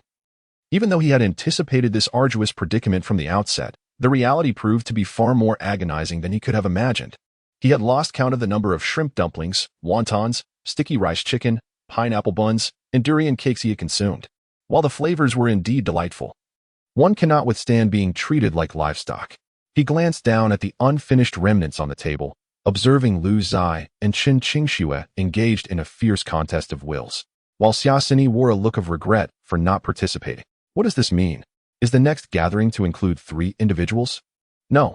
Just moments ago, Han Xiaoxiao had surreptitiously suggested that Qin Mamamo teach her how to cook. Does this imply that next time there will be 4 participants? Let it all come to an end. I cannot endure another moment. Are you not hungry? Perhaps you should partake as well. Li Yuan looked at Qin Qingxue and the others, his expression more sorrowful than a lament. Yet, their gazes were simultaneously drawn to the pot of seafood porridge that Li Yuan had not dared to touch, each of them eyeing it with keen anticipation. A new storm was undoubtedly brewing. Did you manage to request leave for me from Deputy Director Yang? At that moment, Han Xiaoxiao suddenly pulled out her phone to check. Her gaze then shifted to Li Yuan. She had previously sent him a message. What could be the matter? A call from the bureau? Li Yuan watched as Han Xiaoxiao's phone vibrated, seizing the opportunity to return a half-eaten piece of bread to the plate. Han Xiaoxiao nodded, rising to answer the call. Sini, please share the porridge with them. I will check on Xiaoxiao as something may have occurred. Li Yuan gently patted Xia Sini's enviously tousled hair. Seizing this rare opportunity, he hastily made an excuse to follow Han Xiaoxiao into the living room, leaving behind the 3 who exchanged glances of mutual disdain, aside from the untroubled Qin Mamamo. Is something amiss? Initially, it was merely an excuse, but upon seeing Han Xiaoxiao finish her call with a suddenly grave expression, concern began to swell. Han Xiaoxiao glanced at Li Yuan and nodded. Do you remember your first visit to the municipal bureau when you mentioned wanting to take a stroll? I advised you against entering the dissection room. Li Yuan pondered for a moment before affirmatively acknowledging the memory. The reason I discouraged you from going was due to the presence of a cold-blooded lunatic. I sensed that something dreadful was bound to occur, and indeed, it has. Han Xiaoxiao shrugged in resignation. Are you heading back to the bureau now? Li Yuan's gaze inadvertently drifted to Han Xiaoxiao's lower body. Awakened by his scrutiny, Han Xiaoxiao's face flushed crimson, and she shot him an admonishing glare. Deputy Director Yang called, saying that women tend to communicate more easily. I have no choice. With that, Han Xiaoxiao retreated to her bedroom to change into a more suitable outfit for her visit to the bureau. Meanwhile, at Tang Jiaming's location, as he stepped into the interrogation room, he was instantly captivated by the astonishing beauty of the woman seated in the interrogation chair, leaving him momentarily speechless. In the latest developments, it was rumored that the dismembered corpse bore an uncanny resemblance and name to the deceased former boyfriend of forensic expert Qin, who had passed away 5 years prior. Suddenly, a police officer rushed over, whispering urgently. Another officer approached, presenting Tang Jiaming with a reduced-size image of the crime scene photo. From a high vantage point, the dismembered entrails appeared to form the letters CGX alongside the body. Chapter 99, the forensic expert who dissected a person into 200 pieces. Her name sounds familiar. Tang Jiaming was utterly astonished. Gazing at the photograph, he shifted his attention to the strikingly beautiful woman, whose allure was almost unbelievable. He had anticipated that such a cold-hearted individual would resemble a bitter, cynical hag, but to his surprise, this terrifying monster was breathtakingly beautiful, so captivating that he completely forgot the vitriolic words he had prepared in advance. This woman was as stunning as the esteemed policewoman Han Xiaoxiao. The stark contrast was indeed difficult for him to fathom. By the way, what is the full name of the forensic expert? Tang Jiaming awkwardly inquired of the officer beside him. Qin Moyan, came the subdued reply. Her temper was evidently fierce. Tang Jiming mumbled softly. He then turned to observe Qin Moyan, who was clad in a white trench coat over a silk-black strapless mini dress. With her elongated, curvaceous figure, she appeared to be at least 7 meters tall. Even with her head slightly bowed, she effortlessly captured attention with her enchanting beauty that could rival any leading lady. However, at that moment, there was not a hint of human emotion on Qin Moyan's face. Seated there, she resembled a frigid machine. There were no expressions, no movements. And even her gaze was utterly absent. Despite the comings and goings of others, she remained perfectly still, as though frozen in time. Her slender fingers, resting on the interrogation chair, had not stirred even once. If it weren't for the confirmation from her colleagues that she was indeed alive, Tang Jiaming would have been compelled to pinch her cheek to ascertain whether she was merely a lifelike silicone doll. Who could maintain such a posture for so long without moving? What an extraordinary creature, yet undeniably captivating. Tang Jiaming reluctantly withdrew his gaze after an unintentional lingering glance. He cleared his throat. So where were we? Her long-deceased ex-boyfriend shared the same name as the dismembered corpse? Rumor has it that this is indeed the case. It is said that her ex-boyfriend has been dead for 5 years, yet Qin still holds on to his memory. A police officer responded in a hushed tone, stealing a fearful glance at Qin Moyan. Other forensic experts have mentioned that she frequently purchases fruit, but only bananas, kiwis, and grapes. It's often observed that she carves her ex-boyfriend's name into the bananas, kiwis, and grapes before slicing them into pieces to consume. Upon hearing this, Tang Jiaming shuddered involuntarily, instinctively glancing at Qin Moyan once more. It felt increasingly chilling, all because of a man who had been dead for 5 years, and she had reduced a namesake to over 200 slices. What heinous acts had her ex-boyfriend committed? Yet he had been dead for 5 years. As the saying goes, once a person dies, their sins are absolved. What could he possibly have done to incite such overwhelming hatred from such an extraordinarily beautiful woman even after 5 years? What is the name of her ex-boyfriend? For some inexplicable reason, when Tang Jiaming heard the term ex-boyfriend, the image of his dear brother unexpectedly surged into his mind. A vague sense of foreboding washed over him. Qin Guanxi, the officer replied, glancing at the information in hand. Upon hearing this, Tang Jiaming let out a subtle sigh of relief. Even his years of experience as a detective occasionally led him astray. How could he suddenly associate a man who had been dead for 5 years with his beloved brother? Perhaps it was due to the fact that all 5 of his brother's girlfriends were extraordinary beauties. Thus, every time he encountered a stunning woman, his mind instinctively wandered back to his dear brother. Thankfully, it wasn't the case, otherwise. He had heard that the dismembered corpse had also been a disgraceful man in life, simultaneously dating over 30 girlfriends. The officer continued to peruse the documents while quietly speaking beside Tang Jiaming. Not only did he deceive each of his girlfriends for both affection and money, but 6 of them bore his children, and he simply vanished, neglecting even his own offspring, 2 of whom had even attempted suicide. What a scoundrel! The officers surrounding them muttered in hushed indignation. It was likely that forensic Qin, also appalled by such depravity, momentarily thought of her own scoundrel of an ex-boyfriend. Tang Jiaming frowned upon hearing this. What was the cause of death for that scoundrel? How did he end up in the precinct? The officer explained that the individual had suddenly collapsed and died after lunch yesterday, with family members suspecting foul play. The police were notified after the hospital announced his death the previous evening.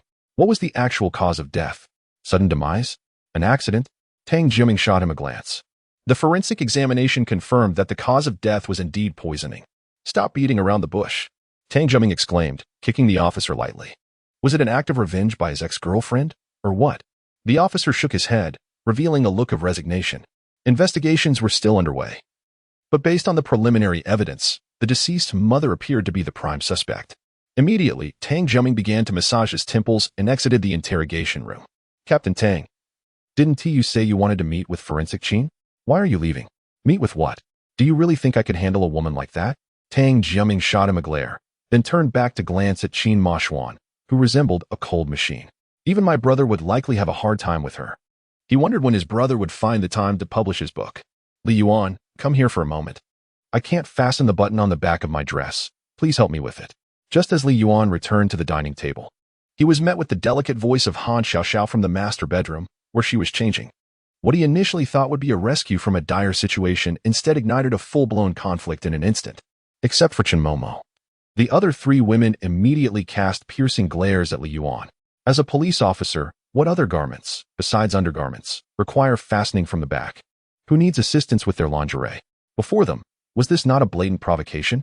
As Li Yuan stood up, he met their scrutinizing stares, instantly feeling a chill run down his spine. You are not her caretaker. Why should this fierce woman expect you to aid her in dressing? After holding back her emotions for quite some time, Xiaosini promptly grabbed Li Yuan's arm, her brow furrowed as she cast a displeased glance towards the bedroom. Qin Qingxue and Lu Zai also appeared visibly unsettled, exchanging subtle nods. While they were not as carefree as the Navi Xiaosini, who could speak and act without a hint of annoyance in Li Yuan's presence, Xiaosini's direct intervention was sufficient at this moment. Li Yuan, what are you doing? Hurry up, the bureau is waiting for me. Han Xiaoxiao's voice echoed once more. Li Yuan looked at the visibly displeased trio before him, then glanced towards the bedroom. Feeling overwhelmed, regardless of the choice, it seemed to lead to peril. Chapter 100. Please, do not utter another word. Each syllable you speak only deepens my trepidation. In that moment, Li Yuan could only cast a desperate glance towards Chen Momo. Yet, Chen Momo, too, could only look at him with a sorrowful expression, helpless to assist. She truly could not step in for Li Yuan. As the two armies clashed fiercely, if she were to intervene now and disrupt Han Xiaoxiao's plans, it would undoubtedly result in Han Xiaoxiao forbidding her entry ever again. How would she then be able to see the one she adored? Observing Chen Momo's pitiful gaze filled with a plea for mercy, Li Yuan wished he could dismember himself into 5 pieces, allowing each of them to take their share, thus avoiding the incessant struggle and daily turmoil of warfare. Alas, 5 women truly were a handful. Sini, Xiaoxiao was unexpectedly injured last night. You noticed, did you not? Li Yuan inhaled deeply, resigning himself to employing the ultimate tactic of a scoundrel. His previously despairing expression transitioned into one brimming with tender affection as he gazed into Xiaosini's eyes. Caught off guard, Xiaosini met his gaze. Feeling her heart race and her mind momentarily blank, it felt as though her entire being was melting under the weight of his intense affection. Yes, she indeed seemed to be injured. Xiaosini nodded, somewhat dazed. Since she is injured and cannot wear clothes, should we not tend to the wounded? Li Yuan, akin to a mischievous uncle persuading a child, gently patted Xiaosini's hand. If you were to be injured next time and I was not allowed to assist you, would that not sadden you? Yes,